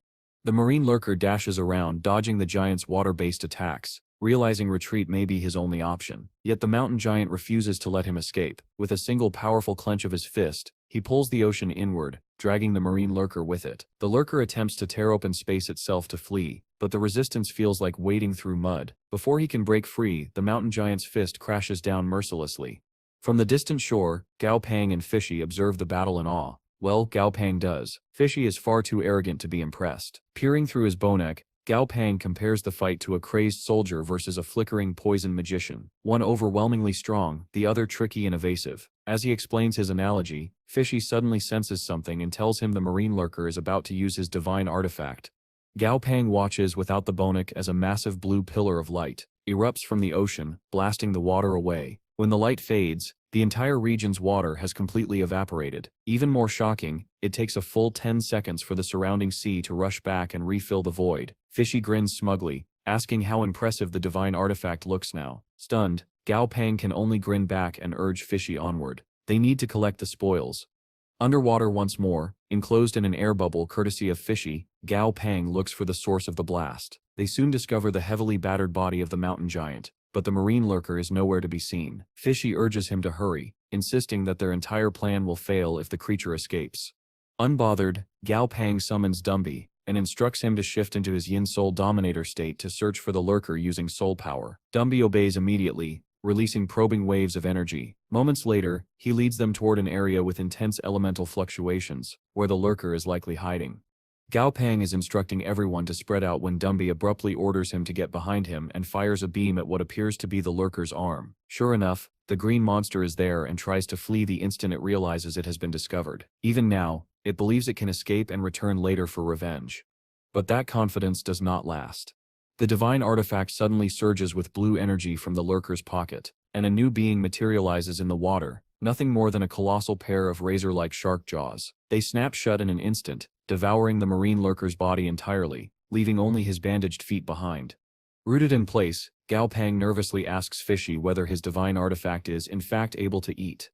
Gao Pang is as stunned as he is speechless at what has just unfolded before him. More than anything, he sees it as a total waste. If he had gotten his hands on the marine lurker's corpse, he could have fed it to his alter imp. Who knows what kind of powerful pills he might have produced from it. But the more immediate issue is the divine artifact itself. Gao Pang can clearly see an actual set of teeth inside it, and even more troubling, the artifact turns around and flees from him and Fishy. Fishy, furious, shouts at Gao Pang to get himself together and chase after it. Yet Gao Pang remains rooted in place, wondering what exactly this divine artifact truly is. Fishy becomes even angrier and begins yelling directly at the fleeing artifact for running away. Gao Pang urges him to calm down, assuring him that he can simply call Dai and use his superior speed to catch the artifact. However, he forgets one critical detail: Dai cannot breathe underwater. After the centipede experiences what it feels like to drown for a few seconds, Gao Pang has Fishy create another air bubble for him. He apologizes to his unfortunate first familiar, then climbs onto Dai's serpentine back, and tells him to pursue the divine artifact. Gao Pang and Dumby cling desperately to Dai as the creature rockets forward through the water at incredible speed. As soon as the artifact comes into view, Gao Pang obeys Fishy's demand and hurls him forward with all his strength. As Fishy hurtles through the water, he transforms into his massive shark form, only to slam face first into the ocean floor where the artifact had been moments earlier. Dai sheepishly asks Gao Pang whether Fishy is dead after that impact. Gao Pang cannot give a definitive answer. Fortunately, Fishy yanks his head out of the seabed at that moment and proudly displays the artifact, now taking its intended form, a set of golden braces for his teeth. Gao Pang blinks. Fishy's divine treasure is a dental device. Still confused, he asks Fishy whether these braces truly are his artifact. The status window makes things even stranger, showing a 2% devouring precept, something Gao Pang has absolutely no baseline for. As he contemplates the bizarre style of the artifact, Dai teases Fishy about having enormous teeth. Fishy immediately defends his choice, insisting that his jaws are his only real weapon with his body structure. Gao Pang cannot exactly argue with that logic. He then asks if Fishy can create another divine artifact like this one. The newly gold-toothed menace shuts that idea down immediately, explaining that each god can only create one divine artifact. The only way to obtain more is by stealing those left behind by fallen gods. Fishy insists this is not impossible. Many divine artifacts still lie scattered across the world, remnants of gods that died long ago. Gao Pang quietly wonders what sort of connections Fishy has to these ancient fallen gods who supposedly form the foundation of the entire world. After thanking Gao Pang for his help, Fishy launches into a self-satisfied rant about how they're cool now, and how he is willing to remove the punishment clause from their contract. Gao Pang notices the sudden spike in arrogance and discreetly signals Dumby to handle the situation. As Gao Pang distracts Fishy, Dumby quietly positions himself behind the shark and delivers a decisive blow that knocks Fishy out cold, and knocks several teeth out with him. That will certainly hurt later. With Fishy unconscious, Gao Pang examines the golden braces more carefully while responding to Dai's childish questions. Much to his disappointment, the artifact is completely dormant, and he still has no understanding of how its devouring precept functions. For now, Gao Pang simply tells Dumby it is time to head home. Later, in the White Bone Palace, Dumby sits upon his throne when something strange happens. The divine artifact lying beside him suddenly springs to life and launches itself at him with its jaws open. Thankfully, it is not attacking. It merely wants head pats. The once terrifying artifact now resembles a tiny, overly excited puppy. It paws at Dumby's feet and wags energetically. Fishy eventually wakes from his Dumby and Dai-induced coma and immediately begins searching frantically for his artifact, zipping around the throne room like a child on a sugar rush. When he finally notices Dumby with the little creature, he gasps in shock and rushes toward it with hearts practically radiating from his eyes, only for the artifact puppy to shy away and hide behind Dumby's legs. Dumby explains that Fishy passed out suddenly, and none of them could wake him until just now. The artifact simply came to him on its own. Fishy accepts the explanation, although he wonders aloud why the back of his head hurts so badly, as if someone had struck him. Dumby smoothly improvises a lie, attributing it to stress and excitement. Fishy does not buy this version and demands to know why his artifact is with Dumby instead of him. Dumby simply picks up the artifact, clenches it in his hand, and casually tosses it toward Fishy. The marine familiar angrily chomps down on it, while scolding it for going to another beast. Gao Pang walks in at that exact moment, just in time to see the artifact revert back into the form of Fishy's golden braces, something Fishy proudly shows off once again. Gao Pang says it is good. He is awake, because he wants to know exactly what the divine artifact does. When Fishy asks why, Gao Pang immediately oversells his innocence, insisting he has no intention of stealing it. Fishy accepts this answer and explains that his artifact is known as the Sea Emperor's Devouring Teeth, which he created after hunting a peak-level quasi-god. Gao Pang freezes. He questions Fishy's claim about killing a peak-level quasi-god. Fishy indignantly reminds him that he was a god back then. When Gao Pang comments that his current form does not exactly match that description, Fishy turns away in a huff, and the argument continues. All Gao Pang can do now is apologize and coax Fishy into opening up again. Fishy resumes his explanation, revealing that his killing of the quasi-god had been little more than an accident, just like his ascension to godhood itself. In truth, the only reason he ever wanted to become a god was because an older fish once told him it would make him omnipotent. Yet in the end, he could not even save himself, let alone anyone else. Surprised, Gao Pang asks how even a life attribute god could be incapable of saving others. This prompts Fishy to launch into a lecture about the rules governing such matters. In short, true miracles can only be performed by beings of divine descent, not by those of common birth like himself. Trying to lighten the mood, Gao Pang casually asks Fishy about the story involving him and the stormwater spider's mother. This question makes Fishy break into a nervous sweat, and he bolts straight into a corner, refusing to say another word about it. Clearly there is trauma involved. Shifting gears, Gao Pang gets serious, and finally asks Fishy about the friends he lost, those who died and left behind divine artifacts. Fishy smiles slyly and says he remembers a place where one of his old companions may have stored their artifact. Before elaborating, he brings up the history of the Black Fog world and how it got its name. Long ago, a god monster known as the God of Fog, along with the Black Fog Dominator, waged a brutal war. Fishy's own comrade had been the first to fall in that conflict, leaving his divine artifact behind. As a rule, the denser the fog in an area, the closer one is to the artifact's resting place. Gao Pang thinks for a moment and recalls that the thickest black fog lies on the western side of their world, a place from which monsters never return. He turns to Fishy and asks whether he knows the one responsible for constructing the numerous labyrinths in the southern region. Surprisingly, Fishy is confused, remembering only a handful of labyrinths back in his time.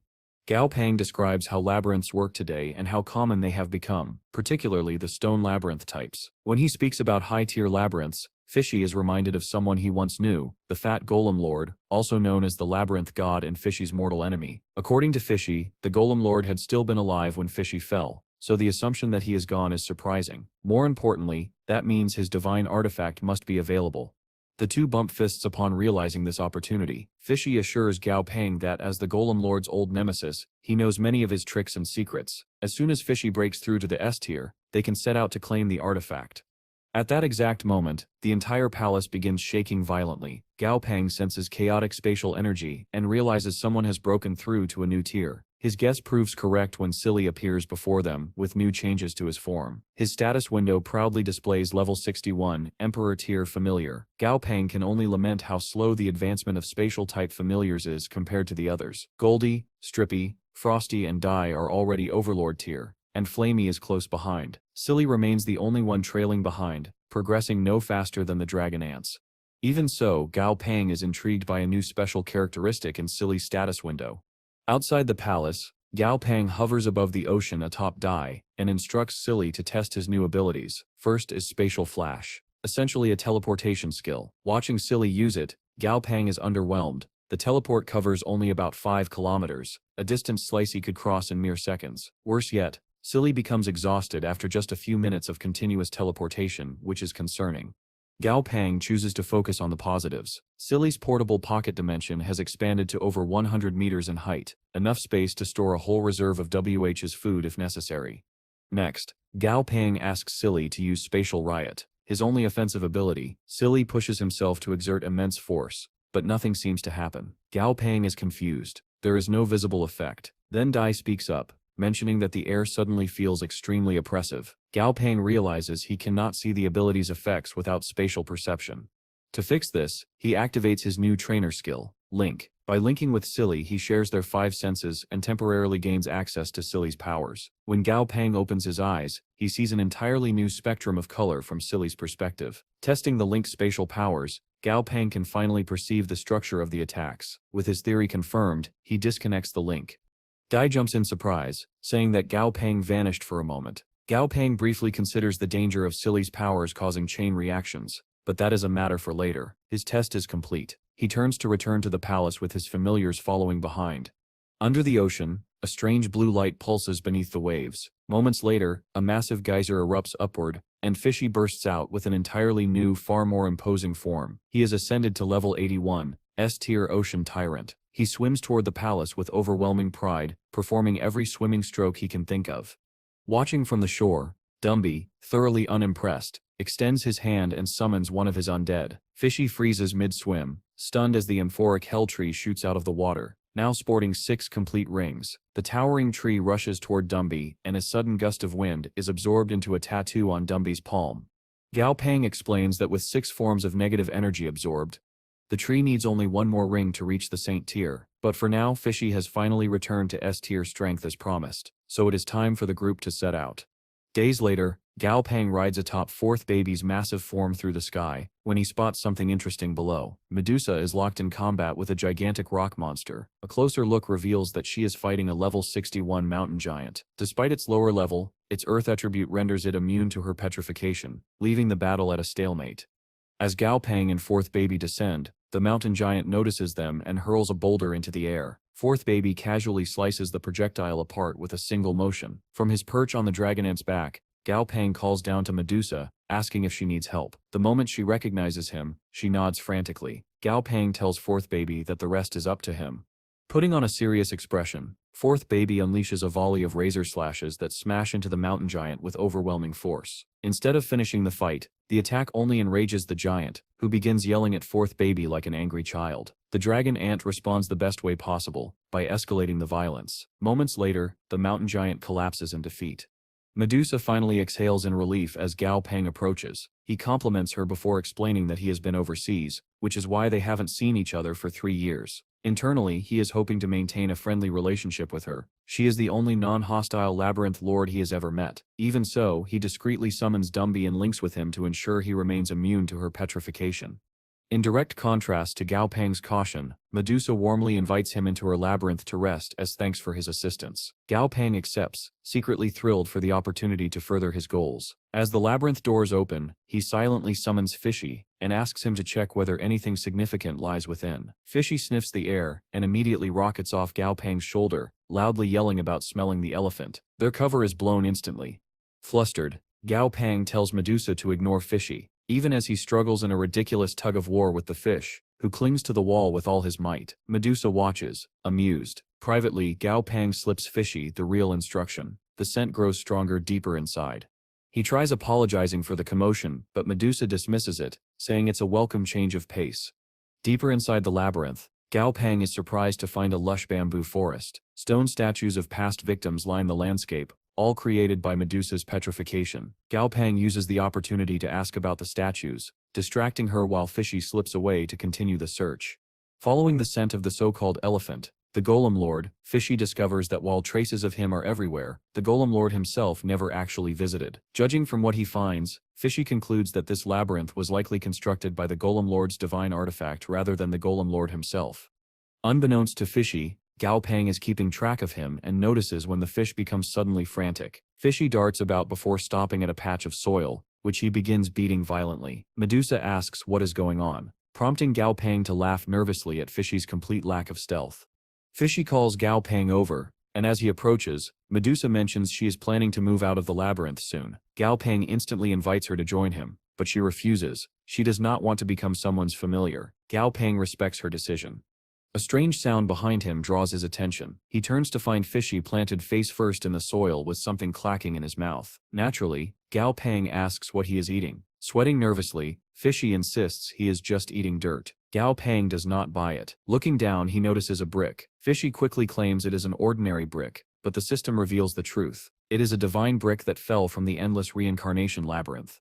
Gao Peng grabs Fishy by the tail, eliciting both confusion and indignation from the small creature, then casually tosses him over his shoulder. Fishy lands in a dramatic heap, rolling through the dirt directly into a puddle of his own tears, crying with exaggerated flair. Gao Pang sees through the theatrics and pays him no mind. Inspecting the brick, he realizes he would never have recognized it without the system's help. Turning back to Fishy, he asks how many such bricks have fallen from the endless reincarnation labyrinth. Fishy's eyes widen as he realizes Gao Pang knows the truth. He immediately shifts into full groveling mode, apologizing profusely and claiming he has done so much hard work. Disgusted by the act, Gao Pang gives him the brick anyway. It turns out Fishy cannot even digest the divine brick properly. He is simply using it like a whetstone to grind, sharpen and strengthen his Sea Emperor's devouring teeth. Putting Fishy Sip's antics aside, he shares crucial information. Every labyrinth should contain one of these bricks, each radiating a divine aura that helps the beings within grow stronger. Inside the labyrinth, the divine aura from the bricks causes everything within to grow and evolve. But unlike Fishy's braces, these bricks should not still be functional unless their owner's divine artifact is active. Gao Pang pieces the clues together and finally asks the question, could the Golem Lord actually still be alive? Fishy immediately rejects the idea. As far as he is concerned, the overwhelming number of labyrinths scattered across the world could only exist because the Golem Lord fell from grace and his body was destroyed. There should be no possibility of his survival. As they continue south in search of more divine bricks, Gao Pang apologizes to Medusa and admits they took one of the labyrinth's bricks. When she senses the labyrinth's vitality declining again, she simply replies that she planned to move away soon regardless, so it does not matter. Gao Pang thanks her, and after parting ways, he and his group head in the direction Fishy indicates. Unfortunately, Fishy's sense of direction proves to be as terrible as his modesty. For half a year, yes, half a year, he leads them from dead end to dead end. Even Goldie begins to lose patience. Each time someone doubts him, Fishy becomes indignant, insisting he is right. Eventually Gao Pang announces that Fishy may lead one last time. To everyone's relief, this time he actually gets it right. They arrive at a massive entrance surrounded by a dense forest of trees. So many trees, in fact, that Gao Pang begins to suspect that the labyrinth's vitality is unnaturally high. As he examines the environment, he witnesses the cycle of nature unfolding. A snake devouring bird eggs, and then notices something more important: sand. The air is filled with it, to the point that visibility drops to just a few feet. Turning to Dai with a serious expression, Gao Pang instructs him to accompany him inside. He grabs Frosty as well, wanting a second set of eyes unfamiliar with the place. Flying high above the labyrinth, Gao Pang attempts to take pictures to form a map, only to realize that the constant moving sand renders every image useless. Crossing his arms, Frosty remarks that this is no ordinary labyrinth. Gao Pang mentally thanks him for the obvious observation. With mapping off the table, Gao Pang memorizes the maze path manually. Hours later, he has a full route committed to memory and prepares his team to enter. Standing at the entrance, he begins giving instructions, only to suddenly realize the entire path has vanished from his mind.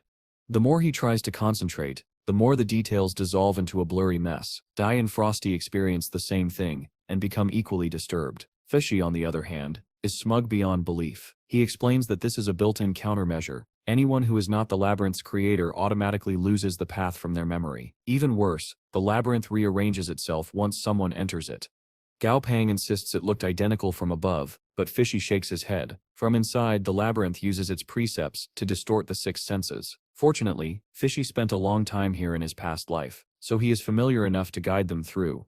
Gao Pang is relieved, but annoyed, by Fishy's loud enthusiasm. He stores his other familiars away for safety, then follows Fishy deeper inside. As they walk, Fishy leads them to a hole beneath a wall and dives through it, signaling Gao Pang to follow. Gao Pang can only wonder just how long Fishy must have been trapped in this maze to know obscure shortcuts like this. Deeper in the labyrinth, Fishy begins giving Gao Pang advice: stay calm no matter what happens, handle certain threats in specific ways, use particular tactics in different rooms. Gao Pang jokes that Fishy must be a diamond member of this place to know so much. Fishy is insulted, reminding him that without his restored power, Gao Pang would be helpless against the labyrinth's threats. One detail catches Gao Pang's attention. Fishy casually mentions that the labyrinth itself is a divine artifact. Gao Pang tries examining it through the system but gets no response. Fishy explains that they are technically inside the artifact, but not within its core. As he says this, Gao Pang spots a monster approaching from behind Fishy. Before he can warn him, Fishy instantly transforms into his shark form, bites the monster clean in half, and returns to his miniature shape, as if nothing happened. He cheerfully comments on how delicious the monsters are here, then reminds Gao Pang to take his advice seriously. Gao Peng asks if they can use the link technique, merging their mental spaces so he gains additional protection. Fishy immediately refuses. The other gods would lose all respect for him if they learned he merged with a human. Gao Peng, however, does not give him a choice. He activates Link in a sudden, surprising action. Fishy screams at him for violating his dignity, but the connection is already established. Inside Fishy's mental space, Gao Peng is stunned. His perception changes dramatically, empowered by the overwhelming aura of Devour. When he activates their shared vision, he sees countless golden chain links floating around in the air. When he asks Fishy what they are, the little shark snarls. They are precept chains. Gao Peng turns his gaze toward the glowing gold patterns embedded in the labyrinth walls. Gao Peng realizes that the golden chains he sees are runic nets, protective structures woven into the labyrinth itself. As they continue deeper, the pair arrive at a region known as the Lightning Labyrinth. Fishy clears this section in record time, bouncing off specific walls at precise intervals to avoid the electrified traps. Gao Peng almost feels sorry for how familiar Fishy clearly is with this place. Next comes the Dark Labyrinth, a section entirely devoid of light. One must either possess a body durable enough to withstand the countless grinders hidden throughout the corridors, or walk blindly and pray for survival. Fishy admits he has no clever method for traversing it. When he was a god, brute force was enough, but now he lacks the raw power necessary to tank through.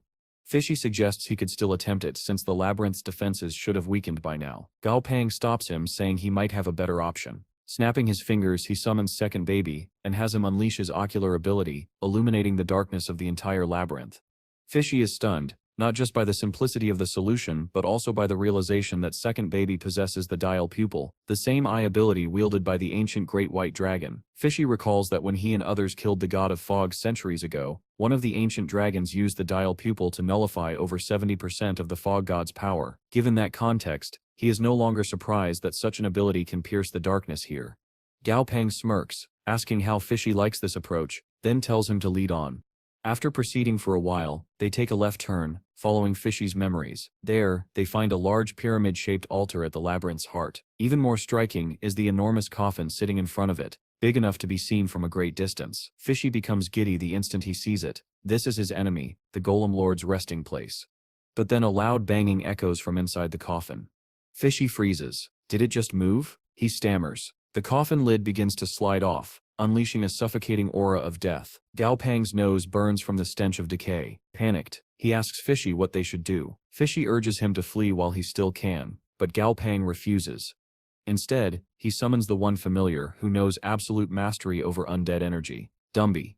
With Dumby on the battlefield, Fishy wastes no time and fires a massive water bullet at the coffin, shattering an invisible shield around it. Debris flies everywhere, and Dumby leaps forward to block the stray fragments from hitting his master. Oddly, the flames from the explosion seem to resonate with Dumby rather than harm him. Gao Peng quickly links with Dumby to avoid accidentally being injured during the coming fight. Dumby summons a giant bone javelin and hurls it with immense force at the coffin, an act that fully awakens the figure within. The head of the Golem Lord, a level 90 S-rank beast, emerges from the coffin. Even just the head radiates overwhelming power. It launches a wave of dark flames at Gao Peng's familiars. Fishy takes the brunt of the attack, and immediately realizes this flame is far more dangerous than ordinary fire, similar in nature to Dumby's undead flames, but even stronger. Gao Peng quickly recognizes that these black flames deal bonus damage specifically against beings with traces of divinity. The fight devolves into a frantic stall. Dumby hurls wave after wave of dark fire, combining it with his bone restriction, Death Prison, to hold the Golem Lord's head in place. Fishy prepares a vortex attack, the same kind that once annihilated the marine lurker, while Gao Peng urges him to hurry. Fishy grits his teeth, saying he needs just a little more time. Behind them, Dumby slams an earth-shattering kick into the Golem Lord's skull, buying precious seconds. But the strain on Fishy is beginning to show. As he reaches the final stage of charging his artifact's power, his heart suddenly falters. He coughs up blood, staggering. Panicked, Gao Peng enters their shared mental space and demands to know what is wrong. Fishy admits he overestimated himself. Using his divine artifact at his current rank is too much for his body, but he refuses to stop. Blood dripping from his jaws, he declares that for every drop he coughs up, he will take the equivalent from the Golem Lord.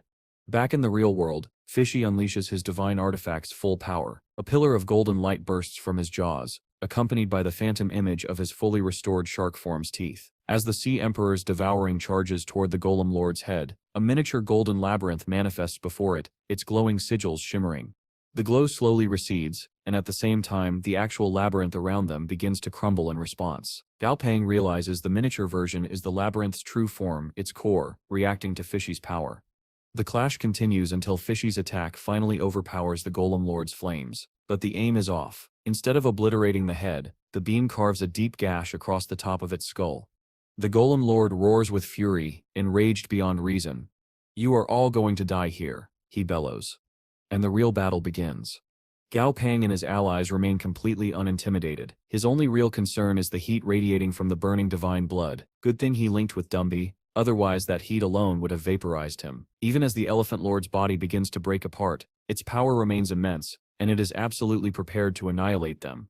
Gao Peng warns Dumby to watch out for the beast's tusks, as he prepares to clash once more. Dumby simply assures his master not to worry and positions himself strategically. Then, calling forth the apparition of the demon god, Dumby envelops himself in the massive spectral avatar he once used long ago. Empowered by the apparition, Dumby meets the Elephant Lord head-on, almost as an equal.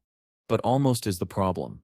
Gao Peng can feel the difference in their levels, and the toll it is taking on Dumby. His power drains at an alarming rate, and the apparition is on the verge of collapsing. Just when the battle seems lost, Fishy comes barreling in from nowhere, yelling at them not to forget him. The Elephant Lord fires a devouring attack at Fishy, but the little shark dodges at the last possible second. He lands directly on the gash atop the Elephant Lord's skull and inspects the barrier covering it, a thin shield preventing the core from being exposed. Fishy has zero intention of letting that barrier stay intact. Flipping his body, he smashes it apart with a powerful tail strike. With an opening created, Fishy slips inside the Elephant Lord's skull. As he travels through the interior, he sees fragmented images, disjointed memories scattered across the creature's mind. Fishy quickly realizes why. The Elephant Lord's godhood had already been shattered long ago. This head is nothing more than a residual consciousness grown out of a corpse. It isn't alive, it's a lingering echo pretending to be. Closing in on the core, Fishy finds a strange cloud of white mist at its center, its surface covered in worm-like protrusions that writhe as if begging for mercy. Fishy has none to give. He doesn't even care what it is. He's here to crush things, not ask questions. Outside, Gao Peng and his familiars watch tensely as the Elephant Lord's skeletal head floats motionless in the air.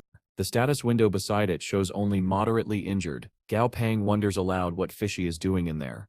The moment the thought leaves his mouth, the status suddenly drops from moderately injured to heavily injured. Gao Peng can only praise Fishy for whatever he's doing inside the skull.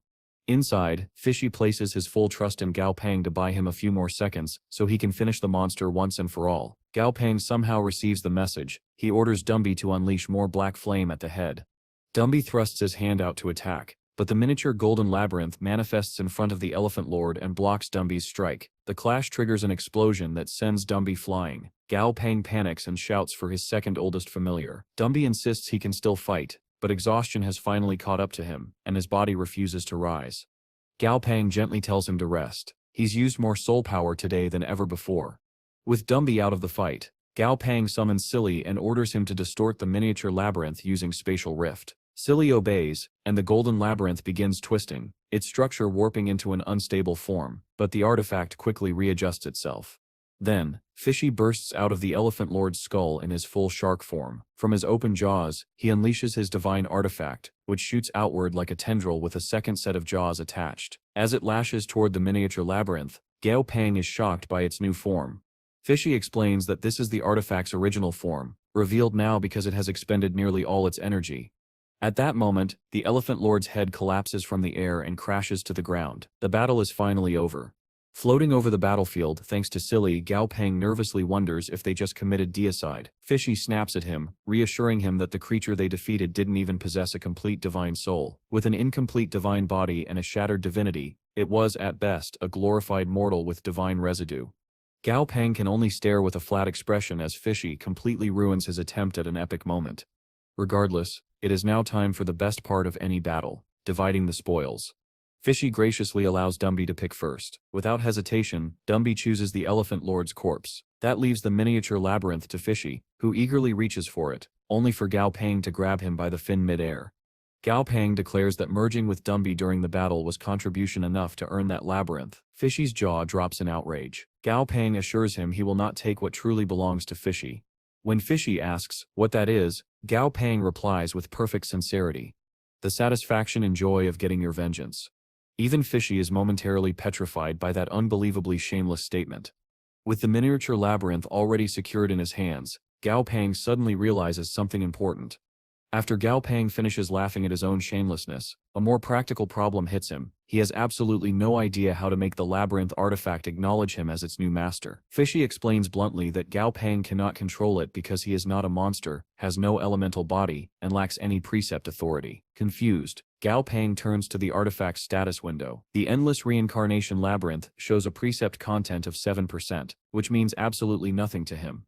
Realizing he cannot use it at all, Gao Pang tosses the artifact back to Fishy and tells him to keep it. Fishy, however, is willing to let Gao Pang use it when they merge again someday. More importantly, he explains that the labyrinth's primary purpose is to cultivate monsters. By that logic, Gao Pang quickly deduces that the same must apply to familiars. Fishy confirms it. Once activated, the artifact will revert to its full multi-story form, absorb natural elements from its environment, and generate all sorts of traps, terrains, and enriched zones inside. The owner can then adjust elemental density to accelerate their familiar's growth. Stars practically shine in Gao Pang's eyes. He immediately asks Fishy to activate it so he can try it out here and now. Fishy calls him a country bumpkin, but relents. Tossing the artifact into the air, he triggers its expansion, transforming it into a towering golden labyrinth. A gleaming door materializes before Gao Pang, inviting him in. Stepping inside with Fishy, Gao Pang immediately senses the difference. The labyrinth feels infinitely stronger, more complete than before. Fishy confirms that the artifact had been running on auto-maintenance mode, and now that it finally has a living owner, it can unleash its full potential. Gao Pang sips. Mind drifts to the most important takeaway. He finally owns a house. Technically Fishy owns it, but close enough. Meanwhile, Fishy discusses what to do with the Elephant Lord's corpse. He tells Dumby that the remains are effectively divine medicine for someone like him. Dumby dips his hand into the spilled blood, and powerful energy flares across his body. He approaches the massive hole in the monster's skull and makes his choice. Turning to Fishy, he simply says, "Take care of our master," as if heading to war instead of stepping 5 feet into a corpse. Without waiting for a response, Dumby coats his arm in wooden energy and leaps inside. Annoyed, Fishy returns to Gao Pang, who immediately asks where Dumby went. Fishy explains that the undead ruler is absorbing energy from the corpse to evolve. This gives Gao Pang an idea. Use this time as a test run for the labyrinth. He summons Silly, Dai, and Goldie, and tells each of them to pick a suitable region inside the labyrinth to devour the elemental energy there. Once they disperse, Gao Pang reflects on the limitations of divine artifacts. Without the power of law, a proper divine ability, an artifact's true potential is sealed away. Most of the artifacts they currently hold are working at less than 10% of their full capabilities. Fishy elaborates. When beings become gods, they shift from personal abilities to laws. Each god can develop only one law and always has a weakness. Divine artifacts exist to compensate for those flaws. Even Fishy forged his devouring teeth for this exact purpose. But after enduring tribulation after tribulation to forge it, he died shortly afterward. Cool story, but who asked? Gao Pang mutters internally. Suddenly, a loud noise echoes across the labyrinth. Gao Pang sends Dai to investigate. Eager to help, the centipede dragon darts away at incredible speed. 3 minutes later, Dai returns with alarming news. A force of monsters is approaching. Gao Pang immediately uses his contract to contact Frosty, and asks for his position. Frosty casually replies that he is relaxing in an air-conditioned zone of the labyrinth. Gao Pang orders him to go check outside immediately. Bounding over the labyrinth's walls, Frosty reaches the outer boundary and witnesses monsters converging from all directions. He relays the information back to Gao Pang. Judging from their numbers and the presence of multiple Emperor-tier creatures, they must be drawn to the labyrinth's dense elemental energy. Gao Pang refuses to allow Dumby's evolution to be interrupted. He commands each familiar to pick 2 monsters and eliminate them. His familiars surge outward to wage their own battles. Back at the Elephant Lord's corpse, Fishy naps peacefully until a strange beeping noise wakes him. Before he can process it, the skull wall explodes outward. A massive clawed hand grips the edge, and Dumby emerges transformed. Gao Pang is stunned. Dumby has soared to level 85, S tier, and even his amorphic hell tree has risen to level 81. Fishy notices a glow on Dumby's right hand, and is astonished to discover that Dumby has actually deified several of his fingers. Gao Pang can only smile with pride. It is finally time for them to head home.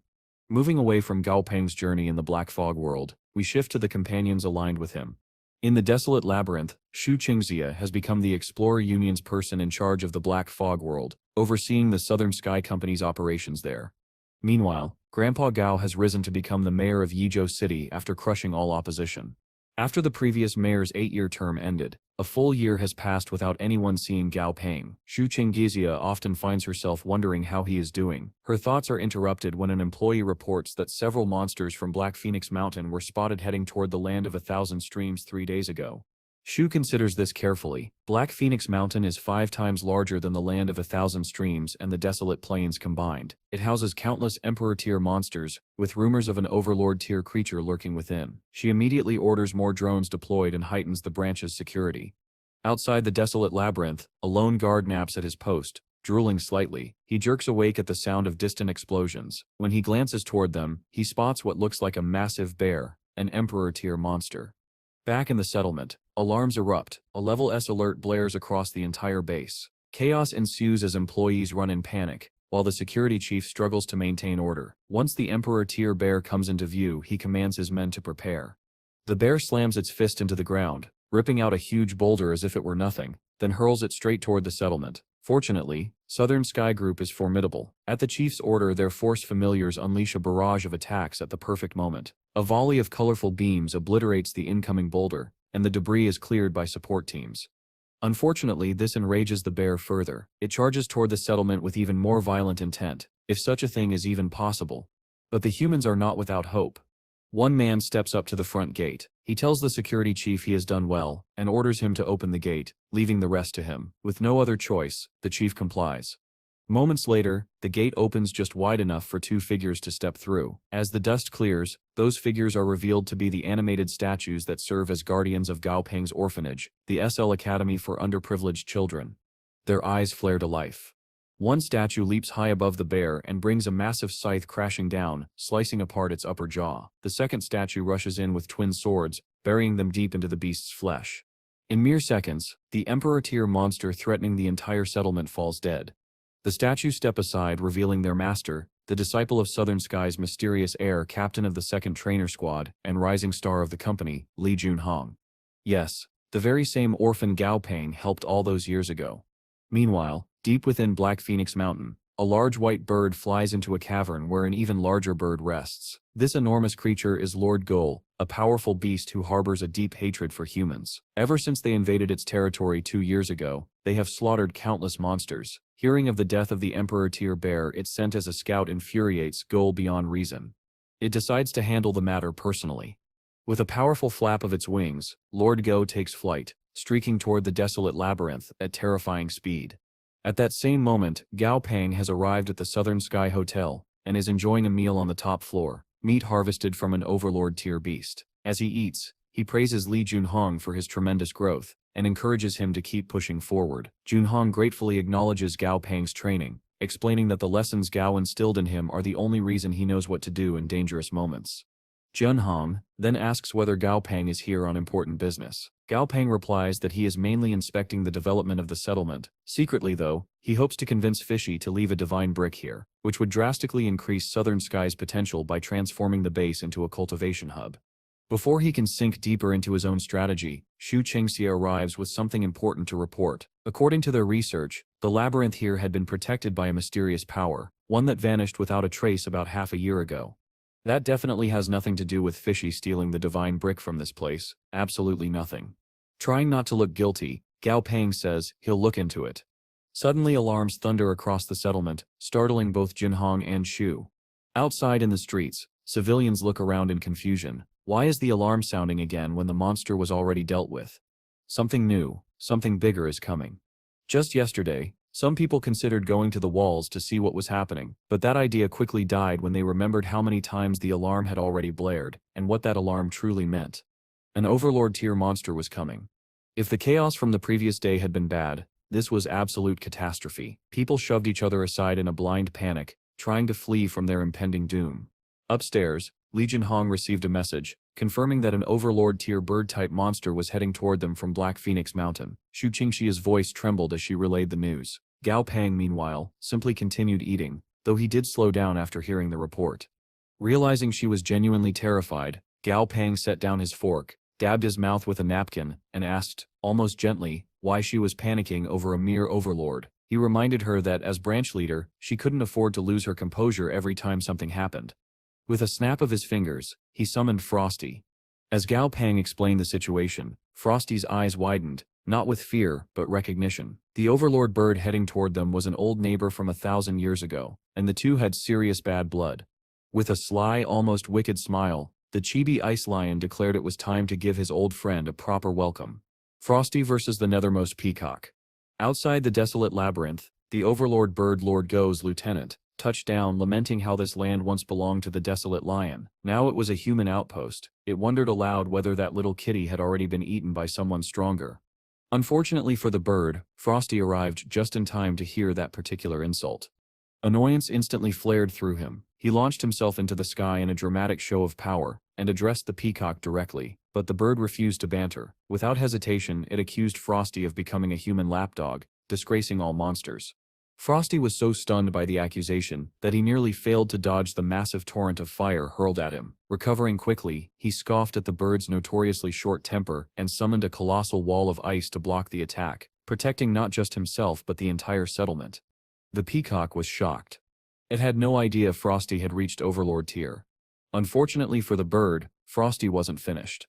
With a grin on his face, he unleashed an ice attack vast enough to resemble a collapsing glacier. The peacock tried to evade but still caught a direct blow to the head. As it reeled, Frosty descended from above in his true lion form, launching an array of ice projectiles that froze the monster solid. The peacock began cracking its way out, but Frosty leapt atop the ice and reinforced it with another layer of frigid energy, sealing it shut. Crisis resolved, at least temporarily. Gao Pang walked out of the main gate alongside Shu, Li Junhong, and the security team. With an entirely unnecessary amount of smugness, he pointed out that they could have let him finish his meal before worrying.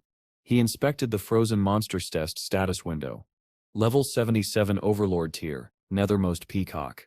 Behind him, Shu and Junhong stared in awe at their hero, conveniently forgetting that Frosty had done all the actual work. Standing proudly atop the ice block in his tiny form, Frosty frowned. Something felt off. The movements inside weren't normal. Before he could deepen the thought, the entire structure shattered, and the peacock burst free. Only then did Frosty realize he'd underestimated how much stronger his old neighbor had become over the last 1,000 years. Shu and Junhong immediately panicked and shouted for a retreat, but Gao Pang barely reacted. Instead, he issued a mental command to Dumby and Goldie, "Take it down, quietly." Dumby moved first. Darkness spread. Suddenly the nethermost peacock found itself suspended in a horrific illusion, surrounded by demonic visages, laughing at it from every direction. Terrified, the bird flew wildly, firing flames at hallucinations that didn't exist. Watching from below, Gao Pang sighed with mild amusement. Goldie wouldn't even need to step in. Dumby alone was enough. Moments later, the peacock collapsed from mental exhaustion, plummeting from the sky and crashing into the ground. Gao Pang approached with a confident half-smile, and asked calmly, "Do you understand the situation you steer in now?" The monster lay trembling on the ground. And that is where the story pauses. Gao Pang had completely subdued the ruler of the Black Phoenix mountain range, yet the defeated creature still acted far bolder than its situation allowed. With his usual calm but menacing smile, Gao Pang gave a simple command, "Dumby, go ahead." The undead ruler obeyed instantly. His power flared, sending sharp agony through the giant bird. That one burst of pain was enough. The bird surrendered on the spot. Goldie, who had been waiting impatiently for a chance to fight, lashed out with a frustrated kick. Frosty joined in too, mocking the defeated creature for still being a lower level after so many years. Humiliated, the chubby feathered ruler snapped that they may as well kill it, if this was their plan. Frosty took the statement quite literally, and formed a razor-sharp shard of ice to end the battle cleanly. But just as he was about to strike, the giant bird suddenly remembered its children waiting back home. Only now did it think of them. Excellent timing for a parent. Desperate not to abandon its chicks, the plump peacock quickly switched tactics. It claimed it still held influence as ruler of the mountain range and could be useful if Gao Pang kept it alive, saving him the trouble of nurturing a new monster into power. Privately, Gao Pang had to admit the bird was smarter than expected. Still, being himself, he smirked and suggested the bird could work as a stove in his restaurant kitchen. After all, it was a fire type. The peacock was outraged, but its rage evaporated the moment Gao Pang called Dumby forward again. Dumby was simply too strong. For the sake of her children, the peacock surrendered fully. With that, she informed Gao Pang about her 3 chicks. Intrigued by the idea of raising them, Gao Pang ordered Dumby to accompany her home and bring the young back. As Dumby flew away with the peacock dangling miserably from his grip, Su Qingyi asked a rather chilling question: why not just kill the peacock and steal the chicks? Gao Pang calmly explained that such methods might work on low-level beasts, but intelligent monsters must be treated as equals. Only by respecting them, and slowly chipping away at their pride, could he use them most effectively. Su Qingyi did not fully understand, but it did not stop her from admiring him intensely. Later, the 3 chicks were delivered. Gao Pang managed to terrify them almost immediately as he prepared to assign each one a role. Off to the side, he overheard the mother comforting them, urging obedience. For a moment he nearly felt like the villain, but only almost. One chick became a quality assurance worker in the restaurant kitchen, happily eating parasites from monster meat. The mother found the job unimpressive, but at least it was safe and honest. Another chick formed a blood contract with Shu Qingyi, the last he delivered to his grandfather. With the children settled, Gao Pang sent Old Hu to retrieve the peacock ruler. She misunderstood instantly. Seeing Old Hu approach, she believed her execution was finally at hand. Accepting her fate, she took comfort in knowing her children would live long, safe lives. Oddly, she even felt disappointed that none of them had become Gao Pang's familiar. Hadn't she despised him just half a chapter ago? A tear slid down her face as she pondered this contradiction, only for Old Hu to sentence her to something unexpected: freedom. Confused, she demanded clarification. Old Hu simply repeated himself and added that people would visit her volcano later to formalize their alliance. For convenience, he assigned her a new name, Pak. Before Pak could leave, Old Hu produced a communicator disc containing a message from Gao Pang, him loudly complaining that she should stop lingering and stop eating his food supplies. The moment Dumby lifted the restriction on her, Pak blasted away at Overlord tier speed. As she passed Dumby, she only asked that he remind Gao Pang to be good to her children. Later, Gao Pang thanked Old Hu via video call and dismissed him to his own duties. Turning his attention to his next objective, he brought out the golden labyrinthine brick he had received from the Golden Lord. With Shu Qingyi at his side, he stepped outside and snapped his fingers, summoning a blue flame. In a puff, Fishy appeared in his silly chibi form. Shu Qingyi stared, baffled by this peculiar familiar, when Fishy casually pulled out the golden labyrinth. Fishy retrieved the object from his own storage, and Shu Qingyi, sometimes a bit of an airhead, mistook the item for a Rubik's Cube, despite it being a single solid golden color. Fishy quickly corrected her, explaining that it was the God Brick, and that it was currently taking shape.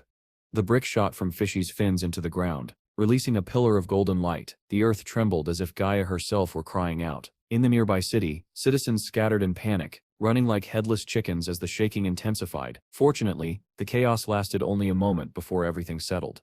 Gao Pang instructed Shu Qingyi to have her new familiar, the little sparrow, attack the newly formed labyrinth wall surrounding the city. She complied, though the sparrow immediately slammed face first into the wall, and then bounced off the ground for good measure. Shu Qingyi noticed a faint glow coating the wall, a protective barrier. The labyrinth's mysterious power had returned.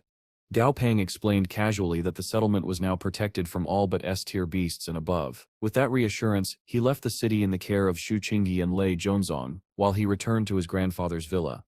Arriving home, he was surprised to find the villa livelier than ever, filled with guests who looked like members of ancient tribes, as if a grand banquet were underway. Deeper inside, he found his grandfather meeting with an elderly woman. As Gao Pang reported the evolution formulas he had stabilized, the woman remarked that he was just like his grandfather, and him, whoever that was. Grandpa immediately corrected her, saying he was Ganu, not him, and that he had only inherited that person's legacy. Gao Pang, lost in the conversation, was informed that the woman belonged to the White Dragon tribe. That explained it. They believed his grandfather was their sacred priest. Thinking back on the ancient tribes, Gao Pang remembered that the White Dragon tribe was among the top 3, living above all others. They rarely fought for territory on Earth, and only interacted after establishing trust with Southern Sky. They had not even interfered when he committed genocide on the Yu tribe. So why were they here now? Before he could dwell on it, the old lady once again insisted that Gao Pang resembled his grandfather. Grandpa bristled immediately, asserting their differences. She responded with patronizing calm, only irritating him further.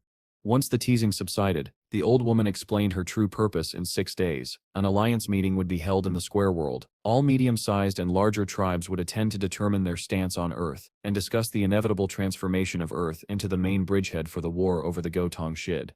Gao Pang, recalling that the ancient tribes originally fled to the Black Flame world due to resource scarcity, asked where this bridgehead would be. The old woman clarified their war would not be fought in the Square World, their headquarters. So the logical choice was to use Earth as the battleground. The tribes simply would not allow their homeland to be damaged. Concerned, Gao Pang asked what had happened last time. She answered that the situation was not quite enemy territory, but that the current owners of Gotong Shid did not want the ancient tribes returning. To him, that sounded rather hostile. That night, Grandpa found Gao Peng standing alone on the balcony, staring out at the water with a troubled look. Knowing the earth was about to become a battlefield kept him wide awake. Ancient tribes on one side, an unknown force controlling Gudtong Shid on the other. They were planning to turn his home into their war arena, and refusing was not an option. Strong or not, Grandpa was just one person, and direct conflict always carried the risk of death. Gao Peng considered using his familiars to defend Yuzhou, but that would leave other cities like Chang'an vulnerable. To his shock, his grandfather offered a cheerful solution. They should move. Not just the two of them. Everyone. All of humanity could temporarily migrate to another world, just as the ancient tribes were likely preparing to do themselves. Grandpa continued praising Gao Peng for how much he had grown in recent years, but reminded him that a true leader must look at the bigger picture. Gao Peng could find no flaw in the reasoning. The Black Fog world was vast enough to house billions of people. The real challenge lay in transporting them all. Grandpa addressed that concern immediately. Gao Peng did not need to shoulder everything alone. The coalition government could and should coordinate the migration on a massive scale. For their immediate plans, the two of them were set to head to the Square World to observe the ancient tribes' movements. Gao Peng insisted that he could go alone while Grandpa remained with the alliance. In truth, he simply refused to drag his grandfather into unknown danger. From the subtle smile on Grandpa's face, it was clear he saw straight through that excuse. The next day, Gao Peng was flying above the Himalayas, with several members of the White Dragon tribe. One young woman in particular caught his eye, a 20-year-old with a level 69 pure-blooded white dragon, for a familiar, impressive for someone so young. Coming from Gao Peng, that observation was rather ironic. After passing through the spatial rift, Gao Peng arrived at what was known as the Dragon Archipelago, endless clear water, lush nature, and countless dragon monsters. It lived up to its name completely. Upon landing from Da's back, he was greeted by the elderly woman from the villa. She explained the history of the place, how it operated, and casually mentioned that she was the tribe's current high priestess. She then summoned a strange dinosaur-like royal beast, one of several that protected the archipelago. She stressed that these beasts could mobilize instantly if a threat arose, all while giving Gao Peng some pointed side-eye. He realized immediately she was referring to his massacre of the Yu tribe. At least he had enough shame to look embarrassed and promised that he would do nothing of the sort here. Before heading into the populated region, the High Priestess took time to brief him. Many people here, she explained, were hostile toward Earth's residents. Gao Peng correctly guessed it was because Earthlings possessed sacred bodies. The rarity of such bodies was one reason, but not the only one. Spirit energy swirled around her palm as she summoned her own familiar, a majestic level 86, wicked green dragon. Gao Peng was already impressed, but his jaw dropped fully when a level 89 Earthbreaker dragon ape emerged from the trees and joined her. It took him a second to process it. She had a sacred body as well. Being Gao Peng, he immediately deduced that every high priest or priestess must possess a sacred body, or rather, only those with sacred bodies could be chosen for the position. The high priestess was impressed by how quickly he pieced it together. She mused that the ancient tribe's decline might not be due to a lack of sacred bodies, but due to how stubbornly they clung to their old ways. Calling themselves ancient tribes was not helping their modernization. She went on to explain that although every inhabitant of Earth had a sacred body, very few were strong enough to truly frighten the tribes. In her words, Earthlings were like children wandering a dangerous street at night while carrying a bar of gold, openly inviting danger without understanding their own value. Gao Peng considered taking initiative, but the High Priestess reassured him there was no need yet. Earth was not even the direct target at the moment. The meeting's true focus was how to deal with the aliens behind the Go Tong Shid. Calculations showed that Earth's protective barrier would not last much longer. Once it failed, Earth would merge entirely with Go Tong Shid. That revelation made Gao Peng break into a nervous sweat. The High Priestess left him with one final directive: he should make friends with the powerful young elites he would meet in the Square World. That suggestion instantly revived his spirit. With an ominous grin, he declared that he loved making friends. Someone was about to have a terrible day. Out at sea, a group of young men were racing across the waves. Their leader, Duje, was effortlessly outperforming the others. The younger ones boasted that he would crush all competition at the tribal gathering in 5 days. After all, he was only 26, and already possessed an Overlord tier familiar. The mention of competition surprised Duje. This was supposed to be a meeting, not a tournament. Still, he remained humble. He insisted there were many others out there far stronger than he was. One of the youths agreed and mentioned a terrifying man he had seen in the ancestral lands, a 20-year-old with an Overlord tier familiar. Wonder who that could be. Duje's humility cracked slightly at that information. Just then, the boys noticed a figure standing on the High Priestess's island across the water. The boy who spotted Gao Pang suspected immediately that this was the very man they had just been talking about. Over on the shore, Gao Pang felt their stares and instantly sensed that whatever was coming next would not be friendly. One of the older White Dragon tribe youths began loudly estimating how many Overlord-tier familiars someone with a sacred body should have. Another called the High Priestess, a senile old bat, and suggested she must have exaggerated Gao Pang's level. With bravado surging, he headed toward the shore, announcing that he would test this newcomer himself. Duji tried to stop him, shouting for him not to do anything reckless, but the boy ignored him entirely. Instead, he spread his spirit energy through the water, summoning a massive shark-like beast, the Great Aeon. It was the king of their tribe's Plesiosaurus lineage, a monster whose power rivaled Overlord-tier familiars. The boy intended to sick it on Gao Pang. Watching from afar, Duji observed with rising concern. An was not a creature to be toyed with, but since Gao Pang was supposedly an Overlord trainer, he decided to let things play out. Under the boy's command, Ion dove below the water's surface and shot toward the shore like a torpedo. Meanwhile, Gao Pang remained on the beach, mildly irritated by the strange hostility of the youths. He decided to ignore them entirely for now. He summoned Goldie and ordered the elderly muscular duck to catch 2 fish for dinner, promising a generous reward afterward. Goldie, ever dramatic, cracked his knuckles, delivered an unnecessary one-liner, and dove into the water. After stretching out his senses for the largest possible fish, he sensed Aeon barreling toward him with killing intent. Utterly unfazed, Goldie swam straight at the beast, raised a palm, and activated his anti-magic field. An was completely overpowered in an instant, overwhelmed by sheer force. On the surface, geysers of water exploded upward, confusing both groups. Gao Pang was annoyed when a giant fish corpse landed on his head, clueless about the commotion. The White Dragon tribe youths, however, panicked. Bai Gao, in particular, went pale with fear for his beloved old friend Anang, and tried to rush forward, but Duji restrained him. If they lost control here, Duji would be beaten to death by his father. Despite his fear, Bai Gao called to Awan through his familiar, trying to summon the beast back. Daji ordered the group to retreat while waiting for a response, but none came. Bai Gao broke into tears. Awan was not responding at all. Regretfully, Duji told him to let it go. Before leaving, he cast one final glance at Gao Pang on the shore, and declared that simply being an Overlord-tier trainer was not enough. Between the two of them, he wanted to see who would reach S-tier first. He had no idea how far behind he already was. Back on the shore, Gao Pang watched the White Dragon tribe youths depart in confusion. Meanwhile, Goldie proudly surfaced with Awansep's lifeless body draped over his shoulders. He cheerfully explained how the Plesiosaurus had attacked him first, and he had totally annihilated it.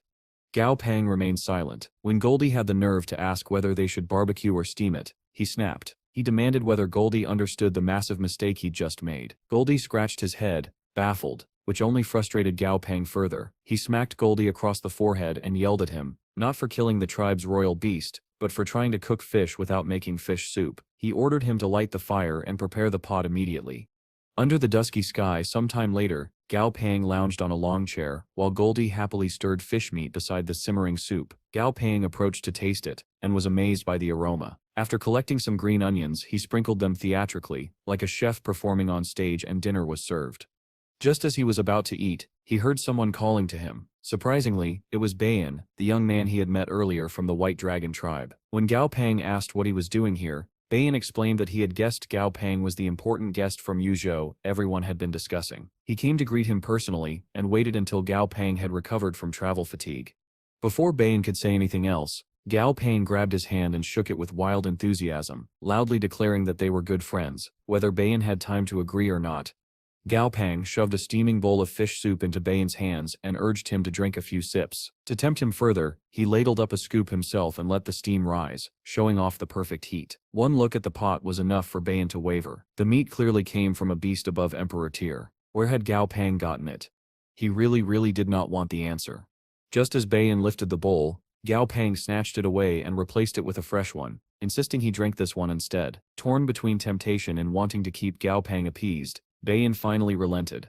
One sip was all it took. His entire demeanor changed as he marveled at the flavor. Before he could finish praising the soup, Gao Pang served him another bowl, this time with meat. Bayan hesitated only a moment before giving in again, letting the rich flavors override his instincts.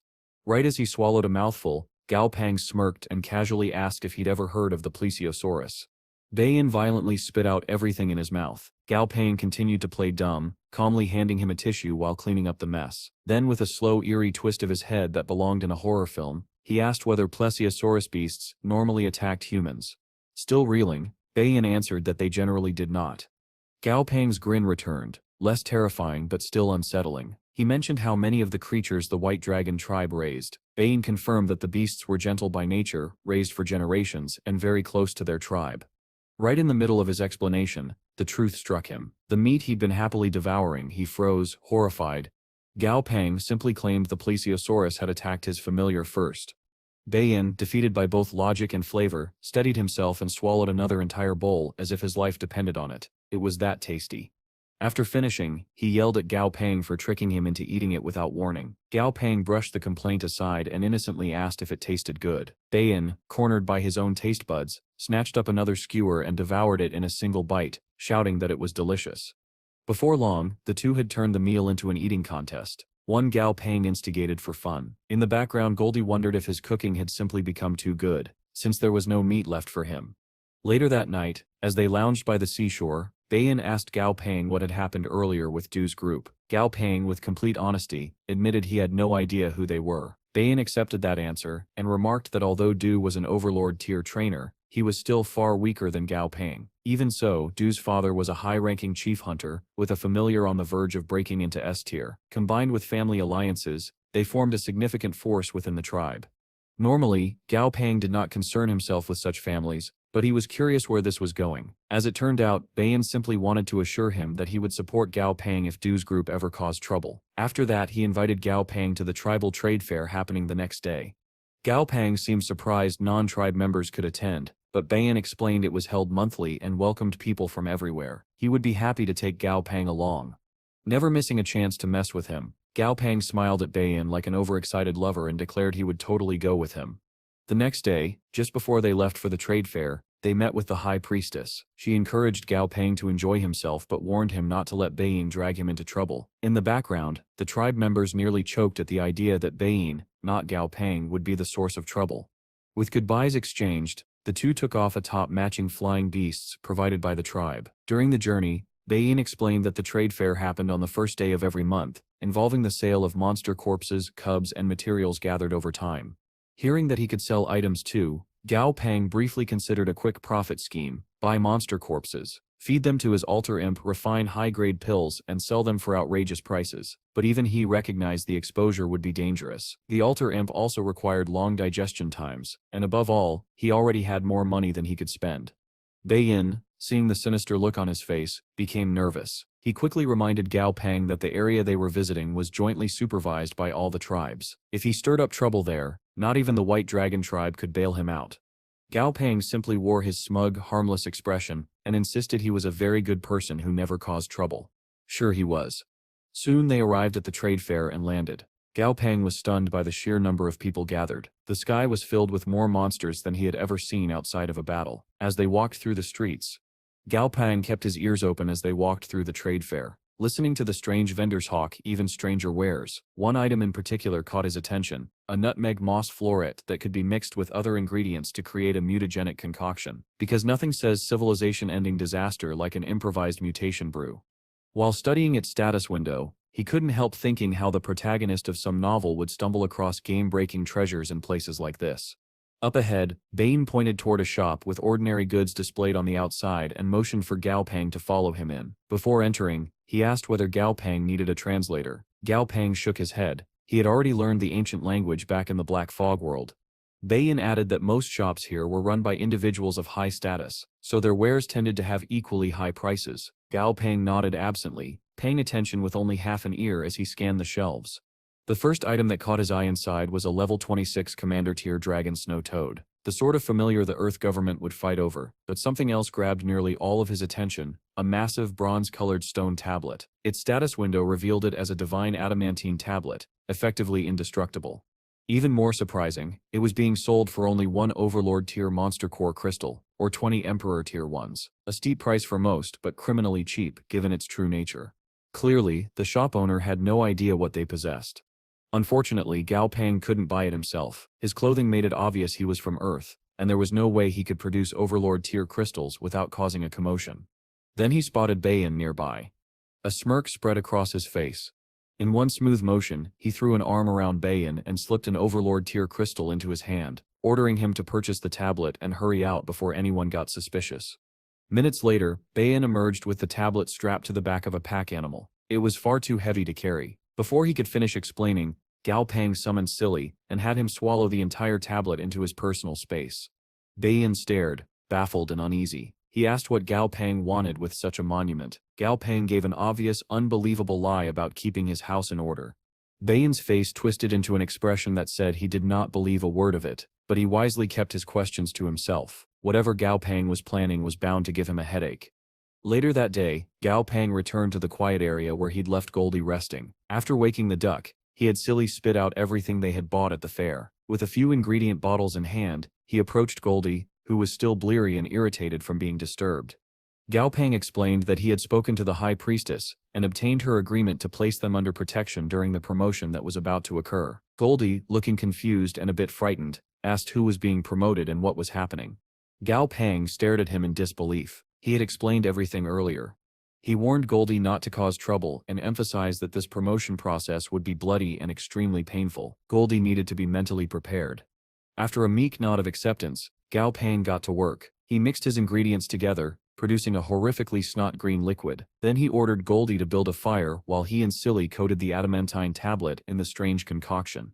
Once everything was prepared, he instructed Goldie to place the tablet atop the fire. Goldie, ever the clueless one, wondered aloud whether Gao Pang was roasting the stone to feed it to him. He leaned closer to evaluate whether it looked tasty. He still couldn't decide. Behind him, Gao Pang summoned Slicey and pulled out a marker. Goldie stared in confusion as Gao Pang carefully drew a straight line across the middle of his abs. That confusion turned into pure terror when Gao Pang told Slicey, "Cut along the line." Goldie barely formed half a protest before Slicey executed the command in one swift motion. Gao Pang and Silly moved instantly, faster than thought. They inserted the adamantine tablet into Goldie's open abdomen and stitched him up at lightning speed.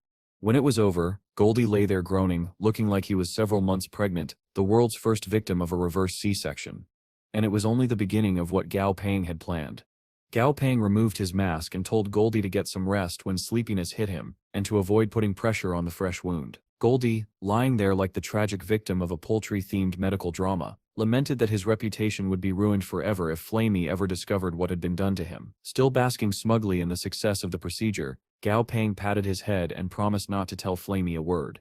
Up on a nearby cliff, the High Priestess and her Earthbreaker ape familiar had witnessed everything. Both were thoroughly confused. Neither had any idea what ritual, surgery, or unhinged operation they had just observed. The High Priestess suddenly sensed a dragon approaching and reminded the Earthbreaker ape to ensure that no one disturbed Goldie's promotion. Later that night, Gao Pang jolted awake to the sound of Goldie screaming in agony. He rushed to his familiar Sip's side and immediately saw Goldie Sip's updated status window. Name: Forbidden Adamantine Duck. Status: slightly injured.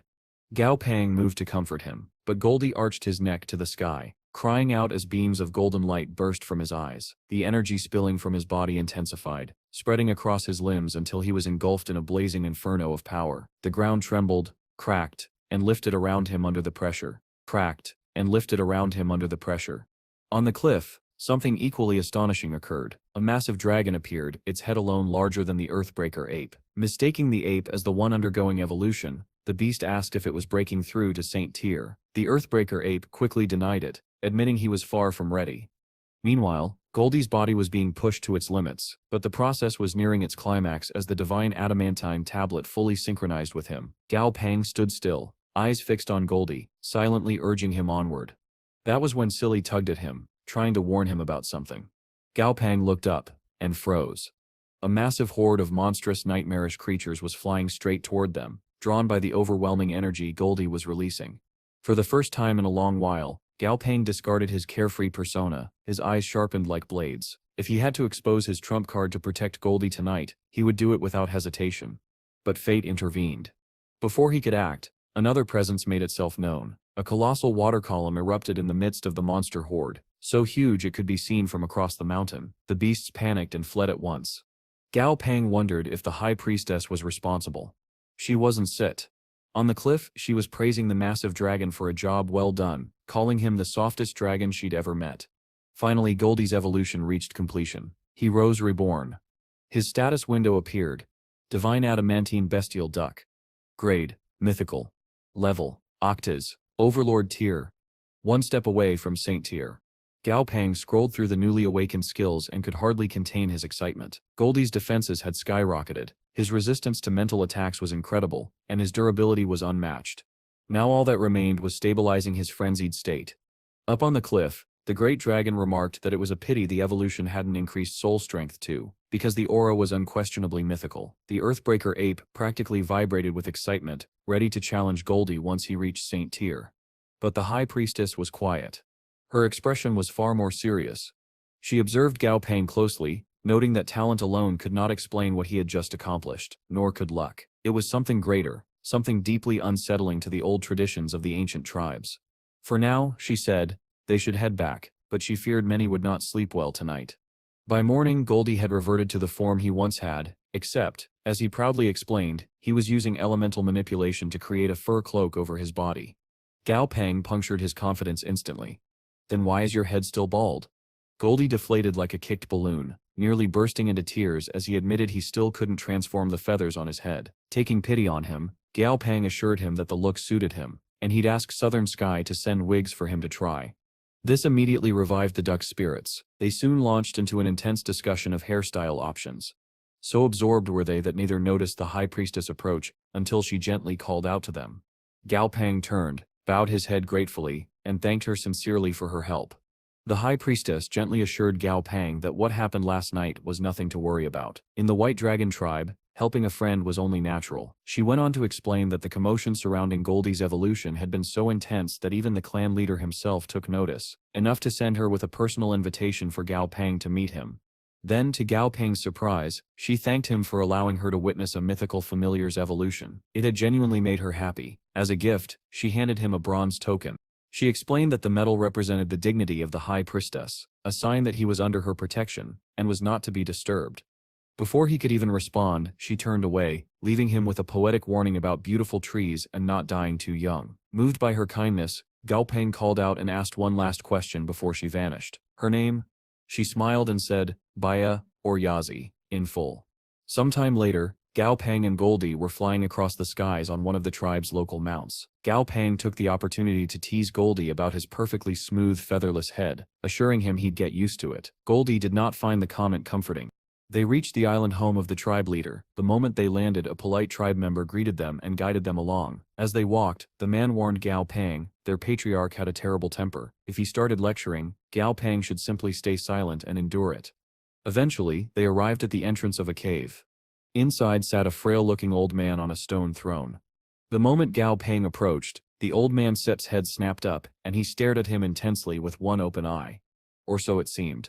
A second later, he unleashed a jaw-cracking yawn. He was just unbelievably sleepy. Without a word, he waved his hand at Gao Peng as if to dismiss him. Completely bewildered, Gao Peng quietly left the cave, unsure what had just happened. Outside, Bane came running up with a cheerful smile. He congratulated Gao Peng on Goldie's breakthrough, and complimented him on his bravery for enduring his terrifying father. Gao Peng was utterly speechless. Terrifying, that man had practically fallen asleep mid-greeting. Putting that aside, Gao Peng showed Bayan the bronze medal Baya had given him. He asked if he needed to use it to collect something from their warehouse, as she had mentioned. Before answering, Bayan spent a good amount of time freaking out over the fact that the High Priestess had given Gao Peng an identity token. On their way to the warehouse, Bayan explained that the medal was an emblem of the High Priestess's friendship and authority. Very few people had ever received it. At the entrance, Bayan told Gao Peng he could go no further. All he had to do was show the token to the supervisor inside. Unfortunately, Gao Peng found no supervisor. He didn't even see anything that remotely resembled a warehouse. Then the mountain itself answered.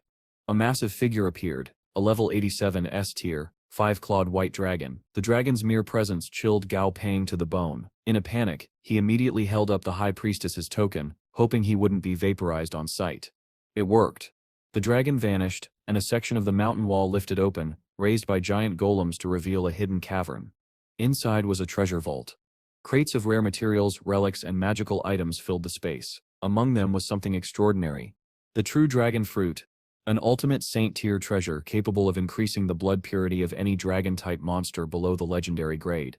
Although the cavern was filled with treasures, nearly all were useless to Gao Peng. Fishy was already beyond legendary. Dumby, Daji, and Goldie were mythical. Many others were legendary, and only Slicey and the Dragon Ants remained at epic. He chose the true dragon fruit for Grandpa's white dragon, who could truly use it. A few days later, Bayan arrived at the house where Gao Peng was staying. He brought news. The supplies sent by Grandpa had arrived, along with a letter. Gao Peng thanked him. Bayan then mentioned something less pleasant. He'd seen Du and Bai Gao approaching with their father. Gao Peng blinked. He had completely forgotten those two existed. Still, he assured Bayan he would play nice. Which, knowing Gao Peng, could mean almost anything. Gao Peng had barely finished assuring Bayan that he would play nice when the exact worst timing imaginable struck. The father of Du and Bai Gao arrived, just in time to overhear Gao Peng saying this wasn't his home. It was the High Priestess's island. The man seized on that line immediately, barking that Gao Peng was correct. This was the White Dragon tribe, not his personal playground. The whole group, Gao Peng, Bayan, Du Bai Gao, and their father, stepped outside to speak. Bayan was the first to politely break the silence, asking why the older man had come. Instead of answering calmly, the man launched into a rude tirade about wanting to see the High Priestess and check out the so-called genius, who supposedly outclassed his sons. He simply had to see this person for himself. It was impressively passive-aggressive. Bayan attempted to de-escalate, reminding him that Gao Peng was a tribe guest, standing on the High Priestess's own island no less. Instead of backing down, the man got even angrier. He snapped that his father was the tribe leader, and Bayan had no authority to meddle. He ranted about how the tribe's elders fought for their world regardless of status, and how things had clearly degraded since then. Before he could start insulting anyone directly, Bayan's attitude hardened. He loudly chastised the man for his crudeness, accusing him of shaming the tribe by speaking that way to a guest. Elders should lead by example, not behave like this. Gao Peng silently watched, impressed. Bayan was far firmer and braver than he had expected. Even the old man paused, surprised, and begrudgingly admitted he had underestimated Bayan. He then turned to Bai Gao and ordered him to ask for their clan leader's son and the High Priestess's guest, a flimsy attempt at making his interrogation look legitimate rather than a personal attack. Then he raged about how the tribe invested time and resources into raising their partnered beasts, yet this visitor had casually killed one. Bai Gao broke into a cold sweat at the thought of explaining the truth to his father. When the man barked at him to stop hesitating, Bayan tried again to intervene. He asked his father to wait until the High Priestess returned, instead of making things worse. Gao Peng finally decided to add fuel to the fire. He innocently asked if they were talking about the plesiosaurus he hunted a few days ago, and with the smugest grin imaginable, remarked that it tasted amazing. Bayan immediately pressed a palm over his own face. This was exactly the opposite of calming things down. The father's fury exploded. He summoned one of his familiars and questioned whether this fool was really chosen by the High Priestess. Bayan shouted at him for daring to use force on her territory. Gao Peng observed in silence, intrigued. He hadn't expected the man to be this impulsive, but Bayan, who had consistently defended him despite their mutual opportunism, had officially passed his internal test. Bayan turned desperately to Du, urging him to explain what actually happened on the beach, but this only infuriated their father further. His familiar began charging a massive orb of water, and then everything stopped. A thunderous impact shook the ground as a crater formed between them. Dust blasted outward. When it cleared, the High Priestess stood at the center. Instantly, the old man became polite, but she had already seen enough. She explained that she had avoided meeting him to allow him space to handle his family matters privately. That was no longer possible. His resentment had blinded him to his son's guilt, and she expressed her disappointment in Bai Gao for not telling the truth from the start. Then she turned to Gao Peng. She said that although the blame did not lie with him, she would not allow her tribe to be threatened. Gao Peng smiled disarmingly, and promised that he would return her kindness in full. Next, she praised Bayan for handling things well and announced that he would accompany his second brother to the ancient tribes meeting. Finally, she ordered everyone to disperse, and warned them that she did not want to see anything like this happen at the meeting. That night, Gao Peng opened the letter and data card sent by his grandfather. After inserting it into his computer, he read that their white dragon had been upgraded. The relocation plan was underway with the coalition government, and China's population was migrating as they spoke. It was written in Grandpa's usual tone, but something felt off. Then he noticed the file length. 12,000 pages. He scrolled. The same short message repeated on every page, until the very last. There in hastily typed text was a warning. Be careful what you say and what you do. The day of the meeting arrived. Representatives from every major tribe gathered at the Blue River Plain. One by one, the attending parties landed. Gao Peng was led around by Bayan, whose older brother informed him that he was free to wander as long as he did not cause trouble. Gao Peng was confused. Why were they suddenly splitting up? Bayan practically shoved Gao Peng away, firing off excuses at high speed, how the meeting would take forever, how they would be bored, and how Gao Peng had better avoid angering the wrong people, anything to get him out of the line of fire.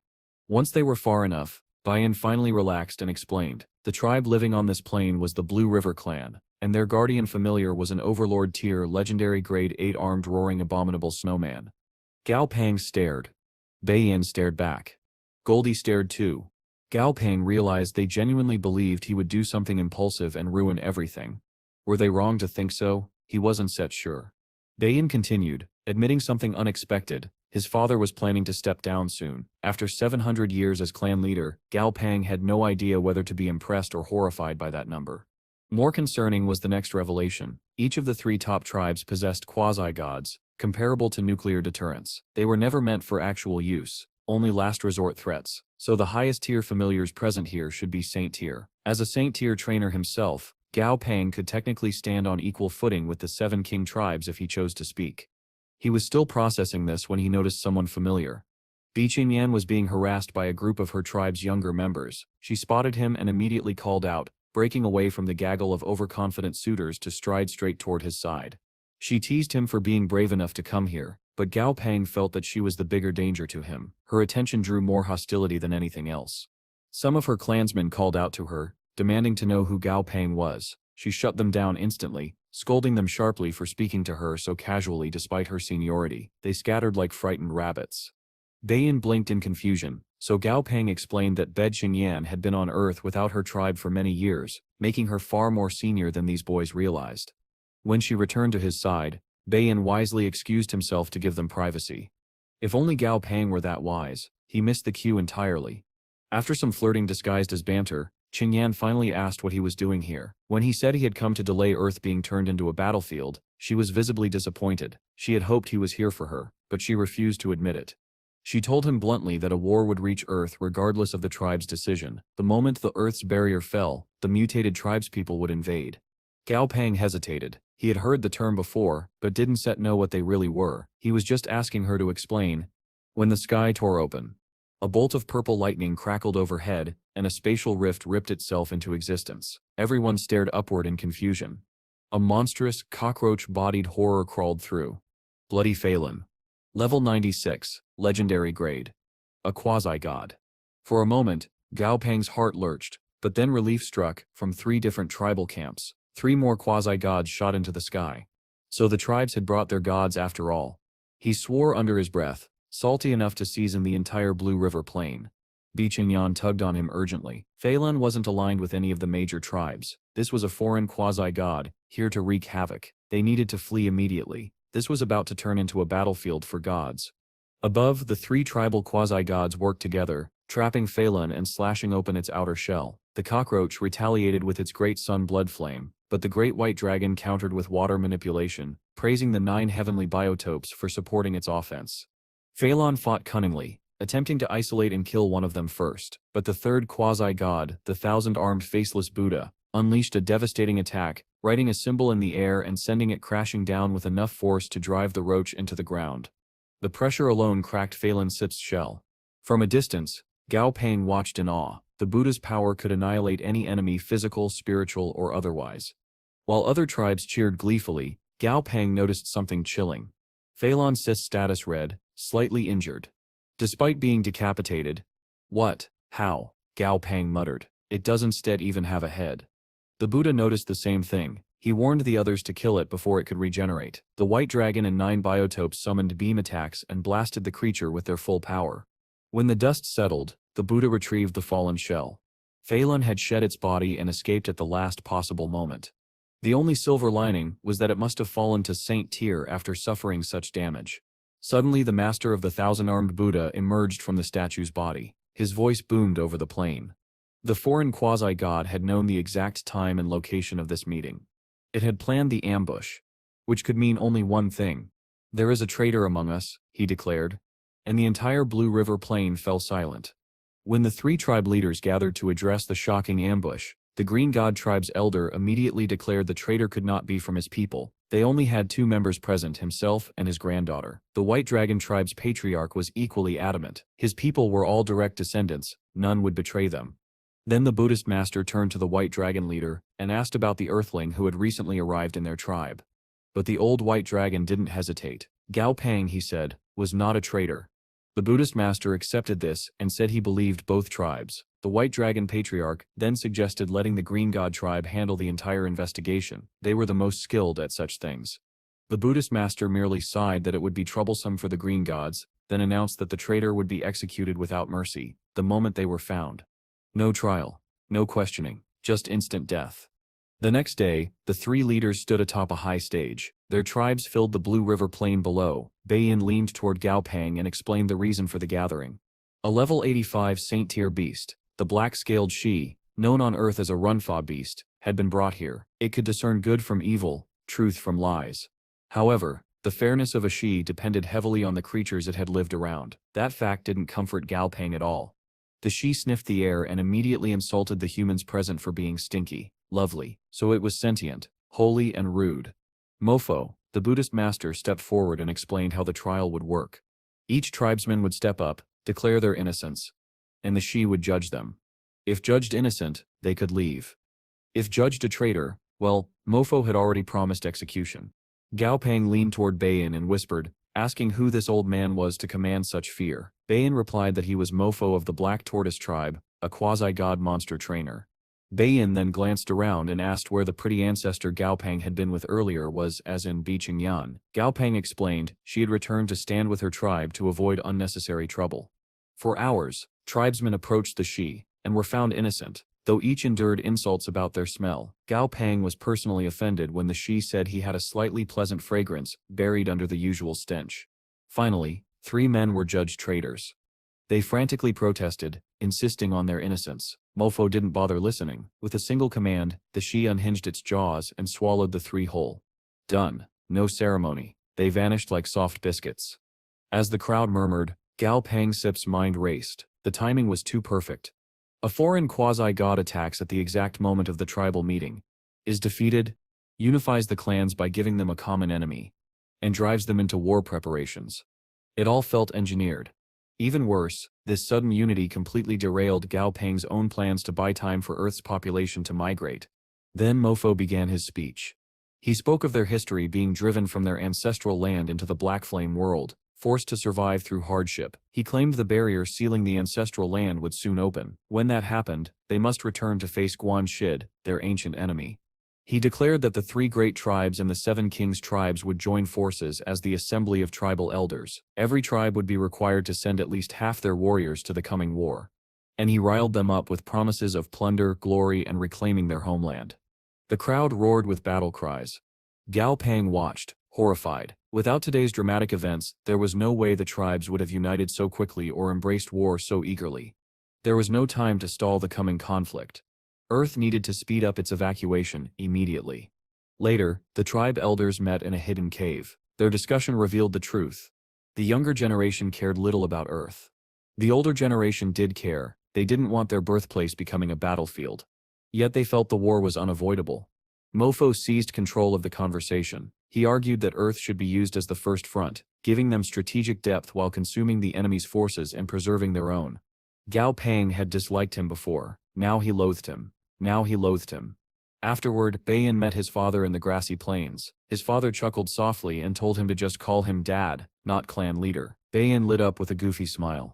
When Beiyin asked about the meeting, his father dismissed it as the usual political nonsense. A bunch of pretentious idiots who want to eat more before wiping what sip's already on their faces. Gao Pang respected that analogy.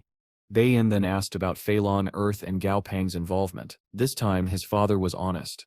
He had shared his concerns with the other 2 leaders. All 3 agreed the timing of Phelan's attack was suspicious, but they found no evidence of conspiracy. As for Earth, it would absolutely be drawn into the war. They needed to preserve their own tribes and resources, and Earth was their only option. He didn't set like it, but it was their only choice. Beiyan's father sent him off with a clear instruction: talk to his Earthling friend, and see whether something could be worked out. If Earth could gain even a little extra preparation time, or better yet, join their alliance against Guan, the tribes might seize an early advantage in the coming war. It wasn't a perfect plan, but it was the closest thing to goodwill Gao Peng had heard from any tribe elder so far.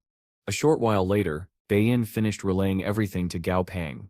Gao Peng simply replied that he understood, and that the best option for his people was not to get involved at all. Beiyin pushed back immediately. Running away would not solve anything. In his heart, he truly believed Earth's best, and only chance was to join their side in the war. Seeing Beiyin's sincerity, Gao Peng didn't argue further. He clasped hands with him, gave a warm goodbye, and promised that if Beiyin ever needed help, he would stand by him personally. Later, at the outer wall of the ever-growing desolate labyrinth city in the Black Flame world, Gao Peng was stunned by the sheer scale of the construction. His grandfather approached him from behind and explained that this was only the first of 100 planned cities, each the size of Yuzhou back on Earth. 100 Yuzhous. It was less like a resettlement and more like building an entire civilization from scratch. Since the labyrinth's interior couldn't be destroyed, humanity had simply decided to build around it, and with the Chinese government's full support, the migration was almost complete. Seeing millions of people rebuilding together eased the heaviness in Gao Peng's heart. But Grandpa eventually asked the one question he stayed been avoiding. What was the outcome of the tribe CIF's meeting? After listening to Gao Peng's report, the old man only nodded. He dealt with the ancient tribes for a long time. Their stubbornness and ruthlessness didn't surprise him anymore. As Gao Peng looked out over the bustling city, a testament to humanity CIF's resilience, he made a vow. No one would destroy his home again. Not the tribes, not Guan, not anyone, even if they had quasi-gods. Then something clicked in his mind. His eyes widened. And without another word, he took off running. Grandpa called after him in confusion, and Gao Peng shouted back for him to hold off any tribal envoys or recruiters until he returned. He was going to find a trump card for humanity's side. Grandpa CIF's greatest disappointment. He didn't get an update on whether anything had happened between Gao Peng and Bi Qingyan. Not holding my breath, he muttered. High above the Black Flame world, riding atop Da, Gao Peng finally remembered something crucial. Humanity already had a quasi-god. He just needed to reach it. As he raced across the sky, he noticed something strange, a glowing trail of light drifting through the air like a celestial river. Curious, he summoned Fishy and told him to examine it. The little creature complained about being woken up, right up until he saw the radiant stream. His eyes went wide. The light trail contained solar types. Gao Peng asked whether those were quasi-gods, but Fishy shook his head. They were something else, another branch of the divine hierarchy. Then Fishy issued a very clear warning. Don't even think about attacking them, unless you got a flame law familiar. Instead of discouraging him, this only made Gao Peng smile. A slow, wide, terrifyingly evil smile. He leaned closer to Fishy, eyes gleaming with ambition. And that sets where things end for now. Up in the skies, Gao Peng comes across a swarm of divine tadpoles, or something very much like them. They are strange enough that he feels the need to get a closer look. To do that, he uses the unification skill with Fishy and leaps into the creature's body, much to the familiar's irritation. When Gao Peng tells him to stop complaining and go inspect the tadpoles, Fishy begrudgingly obeys. In the distance, Fishy spots several flying monsters making a beeline for the swarm as well. He snarks at Gao Peng for not understanding what is happening, earning only an annoyed huff from the man. Before they can figure it out, a few of the tadpoles fall behind the group and are instantly snatched up by the hostile monsters. At Gao Peng's command, Fishy darts toward the swarm and snatches one of the tadpoles before it can be taken. To Fishy's confusion, and Gao Peng's surprise, the tadpole struggles for barely a heartbeat before instantly falling asleep. Priorities, it seems, are very clear for this little creature. Then Gao Peng notices something in the corner of Fishy's vision and urges him to look toward the sun. When he does, both of them witness a giant golden palace materializing in the sky. They are immediately tempted to approach it in hopes of finding treasure, but that thought evaporates when the palace shifts and transforms into a colossal golden toad. The moment this creature opens its mouth, the entire swarm of tadpoles willingly forces itself down its throat, eager to be eaten. Trainer and familiar alike are stunned by the sheer overwhelming presence of this new being. Gao Peng even more so when he opens the stat window. This is a level 99 quasi-god, the sun golden toad, sitting right on the edge of ascending to true divinity. Fishy urgently tells Gao Peng that they have to run. The toad is using the law of sunfire to temper its body. Gao Peng is confused, especially since Fishy was once a god himself. Fishy snaps back that he is not in his prime anymore, otherwise he could have crushed this creature easily. As Fishy tries to explain the danger they are facing, the golden toad's evolution reaches its climax. Waves of blazing orange energy erupt outward, reducing the earlier hostile monsters to ash through sheer pressure alone. When they look back up, the toad has become a level 100 paramount god. Before they can process that, another entity appears, this one bathed in eerie blue light, its form obscured by a terrifying cloud-like shroud. As Fishy tries to flee in panic, the blue being unleashes a shockwave of energy across the entire area. It wipes out the golden toad instantly, then slams into Fishy and sends him crashing into the ground. Moments later, Gao Pang separates from Fishy and stands on his own feet, demanding to know what is happening. Fishy explains that the golden toad represented a sun deity and is therefore the natural enemy of moon deities, one of which has just arrived. The two of them accidentally got caught in the middle of a god-level feud. Pure, cosmic bad luck. Fishy then elaborates that pantheons are simply groups of gods who lack the strength to stand alone like true gods do. Gao Pang unintentionally hurts Fishy's feelings by pointing out how weak he is now to be afraid of even these groups. He quickly regrets it, calms Fishy down and changes the subject by asking about the ocean pantheon. Fishy explains that no such pantheon exists, because ocean gods never submit to a single leader. This disappoints Gao Pang only briefly before he becomes excited with a new idea. He looks at Fishy and asks him to introduce him to the ocean god he mentioned before, Fishy's own son. Fishy immediately refuses, insisting he is not on good terms with his child. Gao Pang argues that it is still his son. It's not like the kid is going to eat him. Besides, they desperately need a quasi-god ally for the battles ahead. Fishy hesitates, scrunches his face, and eventually gives in. He warns Gao Pang that he can take him there but cannot promise anything. He regrets this almost immediately when Gao Pang starts petting him enthusiastically. Sometime later, they arrive in a small base city beneath the Ural Mountains. The city's battered condition prompts Gao Pang to ask if Fishy is certain this is the place. Fishy confirms it, explaining that the new rift in northern Bear Country passes through its own dimensional sea, although Gao Pang admits he does not understand a word of that and chalks it up to spirit nonsense. Gao Pang picks up a newspaper filled with warnings about an impending devil. As he reads, he finds reports of terrifying demons soon arriving on Earth, creatures far worse than the monsters from spatial rifts. The government is even preparing to evacuate all humans to a safer world temporarily. Gao Pang brushes it off as propaganda, though at least this time propaganda with good intentions. He notices an old man slowly making his way through the ruins and realizes that not everyone has been able to evacuate. If the ancient tribes attack, these people will be in even more danger. When he turns to Fishy, he is surprised to find sincere sympathy in the familiar's eyes, sympathy born from Fishy's own childhood, when he was forced from his home by the clash of two powerful beings. Gao Pang takes this as further motivation to press forward with the plan to meet Fishy's son. Fishy reluctantly agrees to try, though he warns that he can only say a few words. Excited by this unexpected show of goodwill, Gao Pang summons his dragon baby mount and takes off. He doesn't get far though. Somewhere deeper in the city, he hears a cry for help. When he turns toward the sound, he sees a man cradling a baby. Gao Pang lands and asks what's wrong. The couple desperately beg him to take their child with him, to carry the baby somewhere safe before disaster strikes.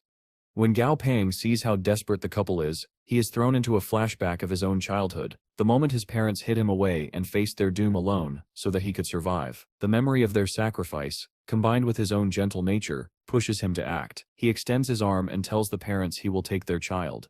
Relief and sorrow mix on their faces as they hand the baby over. One look at the tiny adorable infant tells Gao Pang that he made the right choice. He calls out to Silly, who uses spatial manipulation to drop a large crate before the parents. Just before taking off, Gao Pang calls back to them, urging them not to give up. One day he assures them their child will return. After wishing them luck, he flies off with the baby. As they disappear into the sky, the father opens the crate and is stunned to find several days' worth of supplies, more than enough to survive the current crisis. Up in the open sky, Gao Pang cradles the baby while Fishy asks what they are supposed to do now. They cannot take an infant where they are headed. Gao Pang pulls out his phone and tells Fishy that he will figure something out, and also tells him to hold that thing more carefully. Fishy does not appreciate the phrasing.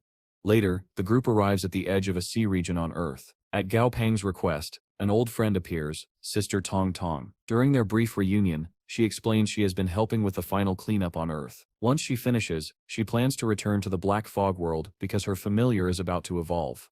Then she finally notices the baby nestled in Fishy's fins. She looks from the baby, to the fish, to Gao Pang, and her brain reaches one very wrong but logical conclusion.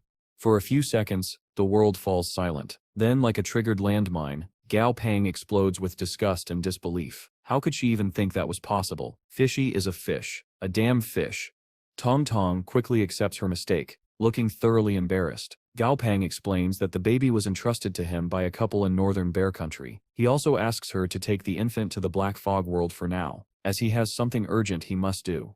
He goes on to explain that he has organized a team to help anyone still stuck on Earth. He wants Tong Tong and Grandpa Gao to handle the remaining cases. Tong Tong cannot help but smile at how much he has grown. Gao Pang smiles back, telling her that it is now his turn to protect those he loves. Once Tong Tong leaves with baby Alexei, Gao Pang turns to Fishy and orders him to lead the way to his child. Fishy tries one last time to avoid it and insists they return to the Black Fog world instead. Gao Pang refuses. After everything they've gone through, they cannot turn back now. When Gao Pang demands to know why he is so reluctant, Fishy finally admits that he had a massive falling out with his child's mother, and even kicked his own child out of their pantheon. Gao Pang is furious, demanding to know what kind of father does that. Rather than answering the question, Fishy decides to be pedantic and clarifies that it is actually his daughter, not his son. Gao Pang is not amused. He smacks Fishy and asks if this makes him proud. Surprisingly, Fishy looks genuinely remorseful. He explains that the situation back then was complicated, and he fears his daughter will never forgive him. He begs Gao Pang to abandon this plan and return home to focus on strengthening him instead. But Gao Pang will not budge. If they wait for Fishy to regain his former strength, humanity on Earth and in the Black Fog world will be taken by the ancient tribes as cannon fodder. If necessary, Gao Pang says, he will die before Fishy's daughter right here and now. Fishy realizes there is no arguing anymore. He leads Gao Pang to the abyssal depths of the sea. As they approach, Gao Pang speaks to him mentally through the unification skill. Fishy takes a deep steadying breath before bolting toward the place where he senses his daughter. Just as he reaches the area, his tail becomes ensnared in a glowing blue web. He whirls around in shock. From the shadows emerges a colossal spider, demanding to know what insect has dared to disturb her. The creature steps forward, recognizes Fishy, and levels a blade at him. She snarls, asking if he has truly come here to die in such a pathetically weakened state. Fishy screams internally at Gao Pang for forcing him into this situation. Gao Pang takes the reins and tells Fishy to let him handle the talking. Externally, Fishy begins apologizing. He speaks with genuine remorse, expressing regret for his past actions, and confessing how much he loves his daughter. Just as planned, she pauses, staring at him in disbelief. She asks when he learned to lie so convincingly. In their shared mental space, Fishy smirks and admits she is quite smart. He has zero faith in his own parenting. Gao Pang tells him to shut up and continues the heartfelt plea for forgiveness. Fishy's daughter is stunned. Her father has never spoken to her like this. She asks if he's being impersonated. Once again, Fishy comments internally that he is indeed being impersonated, irritating Gao Pang. Outside, however, the act works perfectly. She buys into the apology completely. Her monstrous form shrinks down and shifts, revealing a startlingly beautiful humanoid appearance. And Gao Pang is left wondering what universal law dictates that monster girls always end up being impossibly attractive in their second forms. She smiles softly at her father and admits that she doesn't dislike this gentler side of him. Inside the mental space, Fishy is overjoyed, but immediately ruins the moment by muttering that his daughter must be incredibly simple to be fooled by a few flowery words from a vile being like Gao Pang. Truly, someone get this man the Worst Father of the Year award. Even though her hostility has dropped, Fishy's daughter still isn't ready to fully reconcile. She tells him to leave while she's in a good mood. Gao Pang, still speaking through Fishy's mouth, presses on with a painfully convincing, almost groveling apology. He claims he was too proud to admit his mistakes, and now, unless she helps him, he will die at the hands of other monsters. She falls silent for a moment. Then she spins around, looks him dead in the eyes, and tells him he's got a problem. No kidding. Gao Pang doubles down. He tells her that in his current weakened state, he'd rather be eaten by her than by some random upstart. Inside the mental space, Fishy panics, shaking Gao Pang and begging him not to put his life, or rather Fishy's life, on the line so casually. Gao Pang tells him to stop interrupting. Fishy Sip's daughter reaches out, grabs the glowing web holding him, and lifts him to her face. She repeats his words about wanting to be eaten by her, eyes downcast. Then she drops him, turns away, and says only one thing. She wants to see who dares to steal food from her. In the mental space, Fishy is baffled. Why did she walk away instead of eating him? Gao Pang tells him not to worry, just in time for Fishy's daughter to look back at them with a faint blush. She tells him to stay put while she tidies up her territory and ensures her food does not escape while she's gone. This is exactly the reaction Gao Pang had aimed for. The moment she didn't kill him outright, it was clear she still cared. Time apart and Fishy's mistakes strained their bond, but the affection remains. Gao Pang looks at Fishy with irritation, pointing out how ridiculous it is that he would rather cling to pride than apologize despite being in the wrong. Fishy huffs and mutters that he has to maintain some dignity as a father. Dignity? Sure, whatever helps him sleep at night. Gao Pang drops the argument. This is simply who Fishy is. More importantly, he now has a quasi-god ally. Meanwhile, in the Black Fog world, a group from the ancient tribes arrives at the desolate labyrinth where Southern Sky's main headquarters stands. The tribe's representative demands to meet the people he spoke to before and angrily accuses them of delaying the contract. Behind him, his son arrogantly claims his father is doing Southern Sky an enormous favor by even negotiating instead of letting them die out. A Southern Sky representative finally arrives, Yu Ming, the joint business director. He tries to explain they cannot sign anything while both Master Gao and Master Gao Peng are away on critical missions to save their people. The tribesman doesn't care. He wants the contract signed immediately. He tosses the document to Yu Ming and threatens that if it isn't signed today, he will be forced to act. To drive the message home, he fires a golden beam into the sky, summoning his familiar, a massive golden-maned bear. With a single snap of its jaws, the bear unleashes a devastating energy beam that cracks the labyrinth's protective shield, proof that the creature is easily in S tier. The tribesman promises compensation and an apology if they sign. If they don't, this is only a taste of what's to come. Unable to delay further, Yu Ming reluctantly prepares to sign, silently wishing Director Gao Peng were present to stop this. Almost as if the heavens hear that wish, an oppressive energy spreads across the sky, crushing the spirits of the ancient tribe members. A shout rises from somewhere in the crowd. Someone sees something approaching. A wave of water hangs suspended in the air, and riding atop it are Fishy and his daughter, making an entrance worthy of legends. Below, the tribe's representative is stunned by the unmistakable pressure of a quasi-god. Fishy, speaking with Gao Peng's borrowed voice, tells his daughter not to be too harsh, just hurt them a little. When she looks confused, he explains that these tribes have quasi-gods backing them, and she might draw their attention. Understanding dawns. Father and daughter share identical sharp smirks. She gathers an energy bolt in her hand, and with the promise to leave the bear alive, unleashes her attack. The bolt thunders from the sky, tearing straight through the bear's shoulder. Blood erupts and the beast collapses. Its master rushes forward in alarm. Despite its injury, the sun bear digs its claws into the ground and refuses to fall completely, glaring up defiantly at the attacker. The daughter, no longer just Fishy's daughter, but Mena, finds its defiance amusing. Not a flicker of concern crosses her face. Before the sun bear can launch any kind of counterattack, Mena deals from above and kicks it with such force that her blow punctures its body. In the resulting chaos and smoke, Gao Peng orders Fishy to slip into a particularly dense patch of debris so they can safely separate. The moment Gao Peng returns to his own body, he feels immense relief. Mena spots the two of them together almost immediately, but Fishy quickly explains that he has signed a cooperative contract with this human. Though she doesn't question it outright, Mena is clearly disturbed by how drastically her father has changed. As the dust clears, the sun bear is revealed to still be conscious despite the brutal beating it has taken. Tough creature. Unfortunately for it, Menia isn't in the mood to admire endurance. With a flick of her claws, she unleashes a burst of energy slashes, just warning shots, but enough to cow the bear and force it to retreat. Its trainer watches silently, quickly reassessing the situation. Approaching Gao Peng, he adopts a conciliatory tone and insists there has been a misunderstanding. He claims that members of the Trial Alliance are friendly and share resources. He has absolutely no clue who he's speaking to. Gao Peng simply smirks at the man's ignorance. He tells him that if his people need to resist foreign forces, they will do it themselves, not sign some farcical contract. The tribesman is stunned. He cannot believe such a powerful trainer is from Earth, let alone China. How could China produce someone with quasi-god level power when the monster and rift phenomena have existed on Earth for only a few years?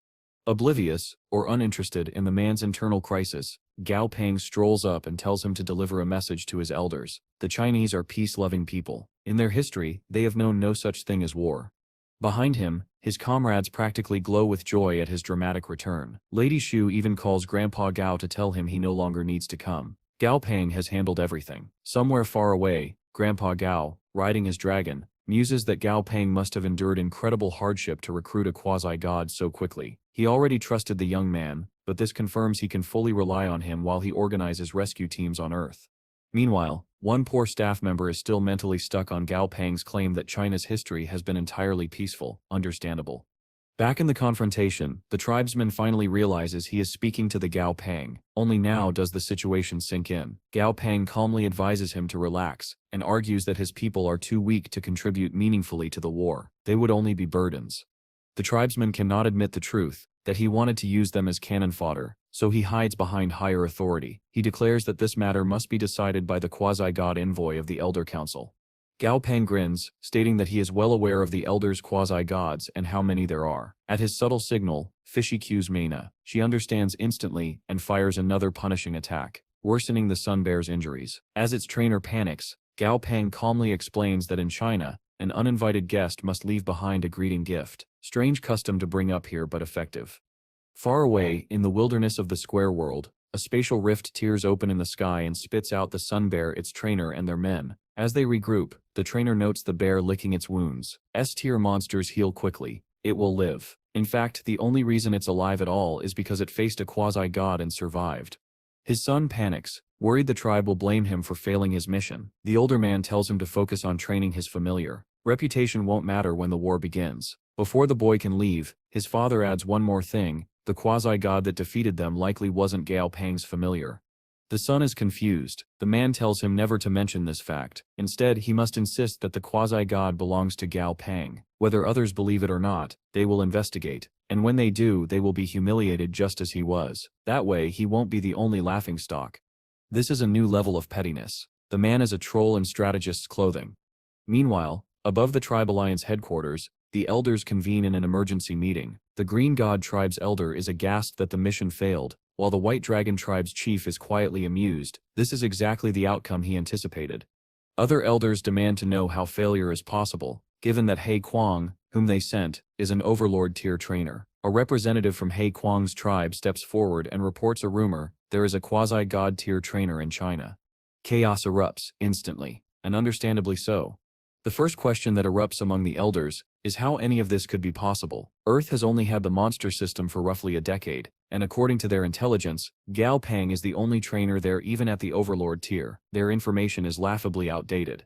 The Green God tribe's elder continues, explaining that a quasi-god level trainer implies far more than meets the eye. To control such a familiar means possessing the potential to form a top-tier tribe. With their understanding of familiars, if this information is accurate, the Chinese tribe may very well become one of the highest-ranking tribes in the near future. From his seat, the leader of the Black Something clan, Mofo, finally speaks, asking if such talent could signify the reincarnation of a god. The White Dragon chief dismisses the idea immediately. Gao Peng, he insists, is no god, just a formidable young man with strong ties to his tribe.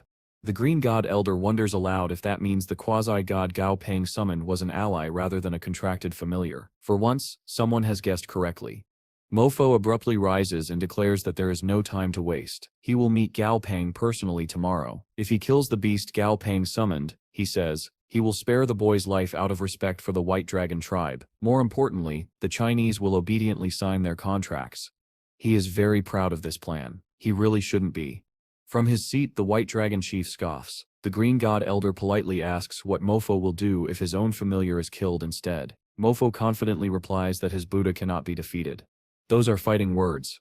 Meanwhile, near the desolate labyrinth in the Black Fog world, Gao Peng appears in his garden, an unusual sight after so long spent in other realms. He is reviewing the plans for the new central city, multiple fortified layers of walls, king-tier guards, police alarms. Every emergency measure has been accounted for. The City of Hope is shaping into something he can finally feel proud of. As he stretches, an unusually bright flood of light washes over him. It takes him only half a second to realize this is not sunlight. All across the city, people look up to see the thousand-armed faceless Buddha, Mofo's familiar, descending from the sky. Mofo steps forward atop his massive avatar and declares that he is here to challenge the local quasi-god trainer. The citizens groan. They just want to live in peace. Gao Peng, however, is merely amused. Honestly, he expected this sooner. Before Mofo even processes the situation, his challenge is answered, not by words, by a trap. Mena has already ensnared him and the Buddha inside a colossal lattice of glowing spiderwebs. The moment he sees her, Mofo begins rambling about how this must be the quasi-god and, well, the usual villain monologue nonsense. Gao Peng remarks that bad guys really do love to talk. Without giving Mofo a moment to breathe, Mona surges through the webbed airspace, attacking with blinding speed. Mofo panics and orders his Buddha to dodge, but the webs limit its movement severely. Unable to evade effectively, the Buddha instead tries to counter, launching several arms toward Mona. It does nothing. Mona shields herself effortlessly and continues her relentless advance. Mofo is stunned by how ineffective his attacks are, but he still commands the Buddha to keep dodging. It fails again. Another web snags one of its arms. Too slow to react, the Buddha takes a direct strike to the face. A deep crack splits across its features. Finally recognizing the threat, Mofo fuses with the Buddha to enhance control and power. The fused avatar unleashes its trump card, Buddha Annihilation. The explosion is enormous. In seconds, the entire spiderweb cage is blown apart. Mofo roars triumphantly, demanding to know what Mena can possibly do now. Down below, Gao Pang winces. He hadn't expected the Buddha Sip's explosive power to be that strong. Next to him, Fishy is entirely unbothered and remarks that they are about to see his daughter Sip's serious fighting style. In the sky above, Mine emerges from the smoke, robe gone, energy crackling around her. She is furious. She spent the entire previous night spinning that web lattice, and Mofo destroyed it in one blast. Mofo senses her aura rising rapidly. It is becoming dangerously sharp. Minna coats herself in concentrated energy and blitzes forward. She tears into the Buddha's defenses piece by piece, shredding them without slowing. Mofo's confidence begins to crumble as he realizes that despite his earlier bravado, this quasi-god is far stronger than he anticipated. His concern is more than justified. Now that Mena has grown even faster, she pushes the 1,000-armed faceless Buddha entirely onto the defensive. Bit by bit she carves away its protections. Finally she unleashes her full monster form. In that state she becomes a streak of lethal speed, barreling through the air and slamming into the Buddha with enough force to fracture its massive body. Mofo, stunned, shouts that he never expected this quasi-god to be so strong. Realizing he cannot win, he orders the Buddha to retreat. He is not just withdrawing, he is fleeing. The man got beaten so thoroughly he split in panic. Below, Gao Pang praises Mana's speed while casually insulting Fishy, saying she clearly didn't inherit any of that from him. A very offended Fishy immediately admits that her mother was the faster one anyway, validating Gao Pang's jab without hesitation. Gao Pang just shakes his head. A few days ago, Fishy wanted nothing to do with his family, and now he takes every chance to brag. Setting Fishy's ego aside, Gao Pang is pleased to see his theory confirmed. Despite its strength, the 1,000-armed Buddha's attributes are inferior to those of Mena's species, the windstorm water magic spider. When Gao Pang pulls up her status window, he sees a high-level violent assassin archetype, level 97, quasi-god tier, and equipped with a terrifying array of skills. Right now, she's using her invisible net skill to reform the giant web that previously trapped Mofo. Gao Pang stares upward, baffled. Why is she weaving a new web when the enemy has already run away?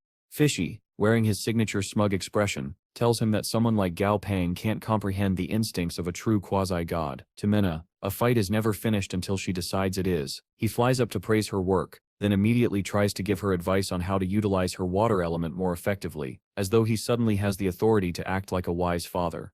This is the same man who banished her for centuries. Naturally, Mana becomes irritated and abandons the web entirely. She flies off, muttering that her father is unbelievably annoying. Fishy is left sulking, lamenting that his daughter has entered what humans would call the rebellious phase. Gao Pang doesn't waste the chance to jab at him again. Meanwhile, Gao Pang wonders why he still feels overheated now that the Buddha is gone. The culprit reveals himself. Stripey is blushing furiously. The tiger has developed a crush on Mana. Honestly, Gao Pang can't blame him. Stripey has decent taste. Back on Earth, the allied tribes stand atop Kumen Mountain, led by the White Dragon tribe's chief. His men shiver not only from the freezing wind but from fear. The chief reassures them that everything will go according to plan. Famous last words. A massive spatial rift tears open above them. The chief declares that the clan god has awakened and orders everyone to prepare themselves. A moment later, an ominous purple eyeball wrapped in red energy emerges from the rift. A suffocating aura of despair spreads as visions of monstrous beings from other dimensions flicker within the eye. Bayan is in the middle of asking his father something when the chief cuts him off. This, he explains, is a result of the seal on Earth weakening even further.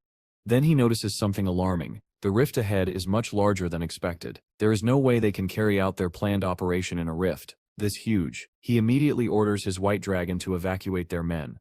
Once everyone is secure, Bayan asks what they should do next. Since their preparations have been wasted, the chief tells him that is not the case. They have arrangements elsewhere on Earth. Suddenly a shout rings out. A tribesman points toward the rift in shock. The storm that burst out earlier is shrinking. As it almost completely dissipates, a gargantuan severed finger is expelled from the rift and hangs motionless in the air. The chief orders his eldest son, Bong, to investigate. Bong rides his white dragon directly beneath the floating finger. As he approaches, strange pores on the finger's cut surface erupt. Spraying orange liquid, toxic fumes billow out, drifting toward nearby familiars.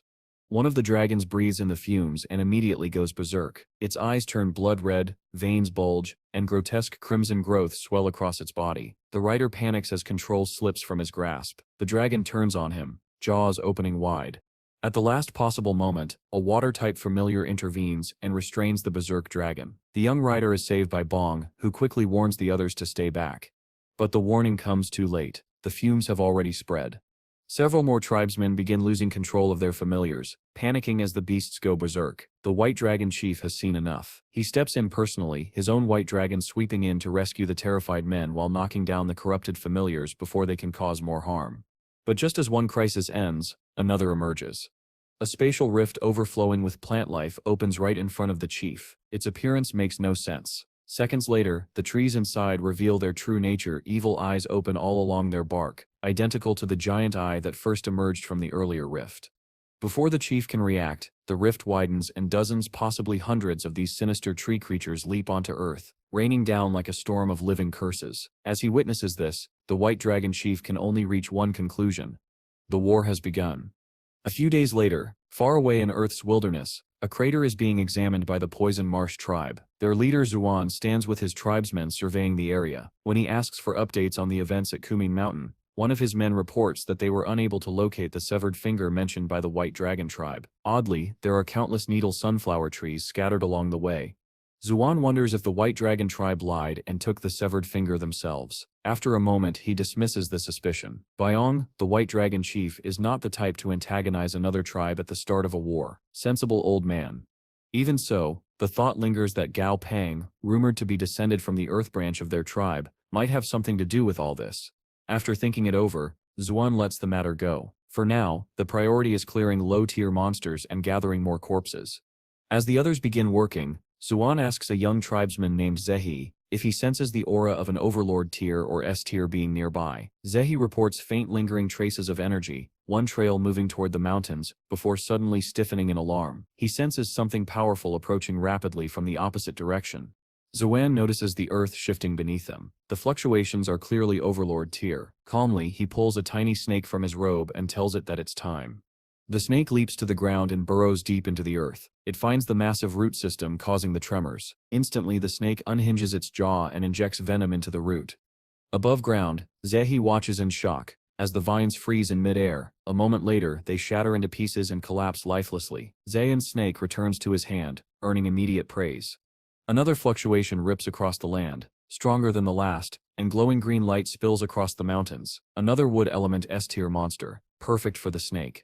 Zuan tosses his familiar toward the source. The snake expands into a much larger form and launches itself into the heart of the green light. The mountains tremble violently from the battle taking place. Witnessing the overwhelming force radiating from the clash, Zehi feels genuine terror. He silently curses his lineage, born the illegitimate son of a dead father, barely acknowledged by Zuan, and treated as expendable.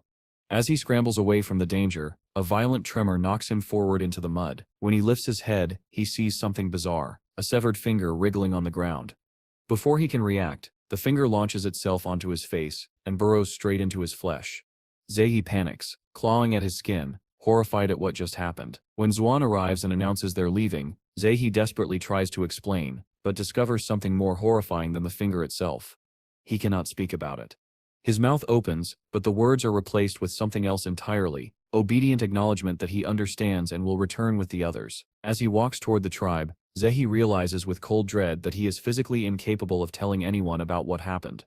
Later, in the Poison Marsh tribe's temporary settlement in the Square World, Zehi's residence echoes with unrestrained hysterical laughter. In front of him stands his familiar, now fully purple, warped, and corrupted.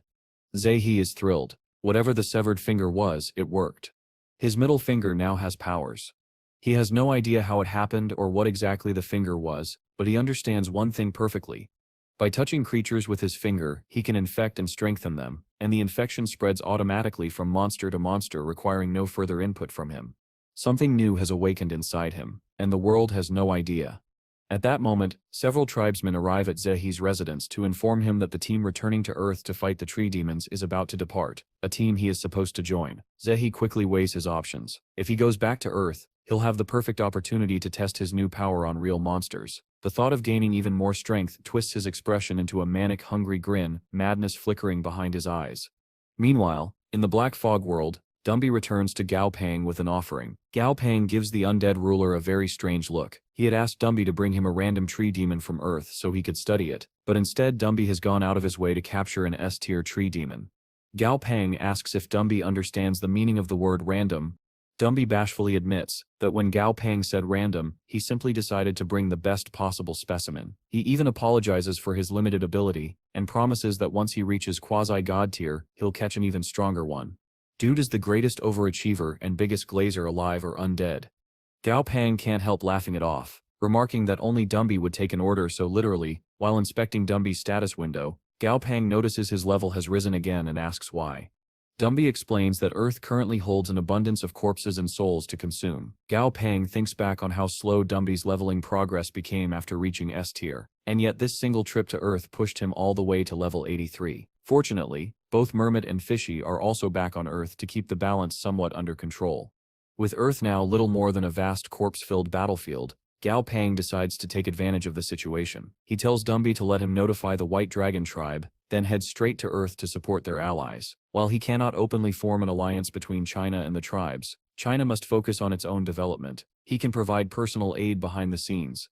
Behind him, Dumby praises his master for being so dedicated to justice, which is definitely the only reason Gao Peng is doing this. Sure. Putting all that aside, Gao Peng examines the demon tree Dumby captured. Despite its high level, it turns out to be of ordinary quality. That explains how Dumby defeated it despite their similar levels. Between his higher quality, his natural resistance to corruption, and his powerful breath of death, the tree never stood a chance. Gao Peng even doubts whether Dazi, a whole tier lower, could beat this thing.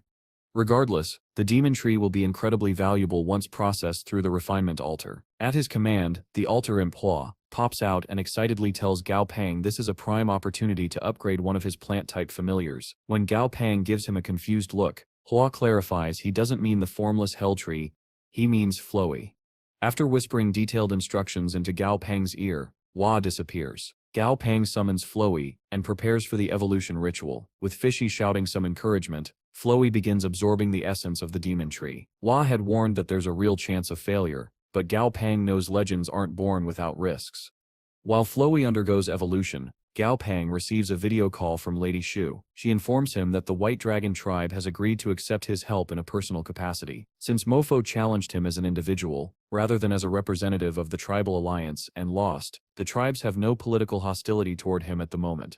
With those matters settled, Gao Peng remembers Briny has been stationed on Earth. He records a new set of instructions and hands the recorder to Dumby to deliver. As Dumby takes off, Gao Peng shouts after him not to join the war, just help the souls of the deceased transcend. Which is a very poetic way of saying eat all of them. Back on Earth, the once proud city of Yo is now nothing but dusty ruins. A massive permanent spatial rift hangs overhead. With both the sun and moon gone, the only light on Earth comes from the Guanxi realm beyond the rift. Dumby looks around sorrowfully, imagining how heartbroken Gao Peng must be to see what became of this place. He eventually arrives at the river where Briny has been staying. When Dumby calls him out, a lanky figure rises from the water, sporting Gao Peng's body shape, but the head of a worm. Seriously, what even is that? Dumby tosses the recorder to Briny, who catches it effortlessly. He informs Briny that he should know what to do with it, and leaves immediately. Briny inspects the recorder, wondering if Gao Peng is planning to send him back to the Black Fog world. Instead, the recorded message plays. Gao Peng apologizes for making him stay on Earth longer, but because of Briny Sep's unique abilities, he needs him to remain here. More importantly, Gao Peng believes he has finished capturing the Y River, and now intends to move on to the Pacific Ocean. Briny freezes. What? Where? How? Why? Whatever sense existed in Gao Peng's plan evaporated long ago. The recorder message continues, telling Briny he doesn't have to accomplish this new mission immediately. It's simply a long-term task to complete at some point in the future. When Briny realizes he is the one meant to conquer Earth's water masses, everything suddenly makes more sense. These translations really do get confusing sometimes. Relieved, Briny sinks back onto the water's surface. He silently thanks his lucky stars that he gets to stay on Earth. Living directly under Gao Peng's roof he believes is pure misery, following every command, every task, every whim. While he steps lost in thought, a fish pokes its head out of the water and calls him Dad. At this point, the entire chapter is a fever dream. Briny asks what's wrong. The fish explains that a group of humans is being chased by monsters nearby. Seeing an opportunity to get on Gao Peng's good side and build up his own reputation, Briny decides to intervene. With every monster in the Y River under his control now, he's practically invincible there. He might as well have some fun. A while later, Briny arrives at the riverbank where the humans are barely holding on against the monsters. Just as their hope is about to collapse, a massive water titan rises from the river. It declares its name in a booming voice. Shan Changi, supreme water god of the Shuaning infinite world, protector of the Y River. For attacking humans in his territory, he sentences the monsters to death by drowning. From a distance, Briny directs the entire performance with meticulous mental control. To his surprise, the humans actually latch onto the divine name he invented, and they believe it. Seeing an opportunity, he subtly nudges their minds with a minor psychic alteration, ensuring their belief becomes absolute. With the illusion complete, Briny slips back beneath the water with his underlings. Up on shore, the shaken humans talk excitedly about the water god. Most are grateful, though one doubtful man questions the deity's intentions. Before their debate can escalate, an older man suggests offering thanks through sacrifice. That's how the stories of old always did it. After some debate, they agree to offer livestock. The next day, they return with a whole roasted cow. They lay it at the riverbank and wait. And wait. Half an hour later, just as they begin doubting the entire ritual, a massive water claw erupts from the river and snatches the cow away.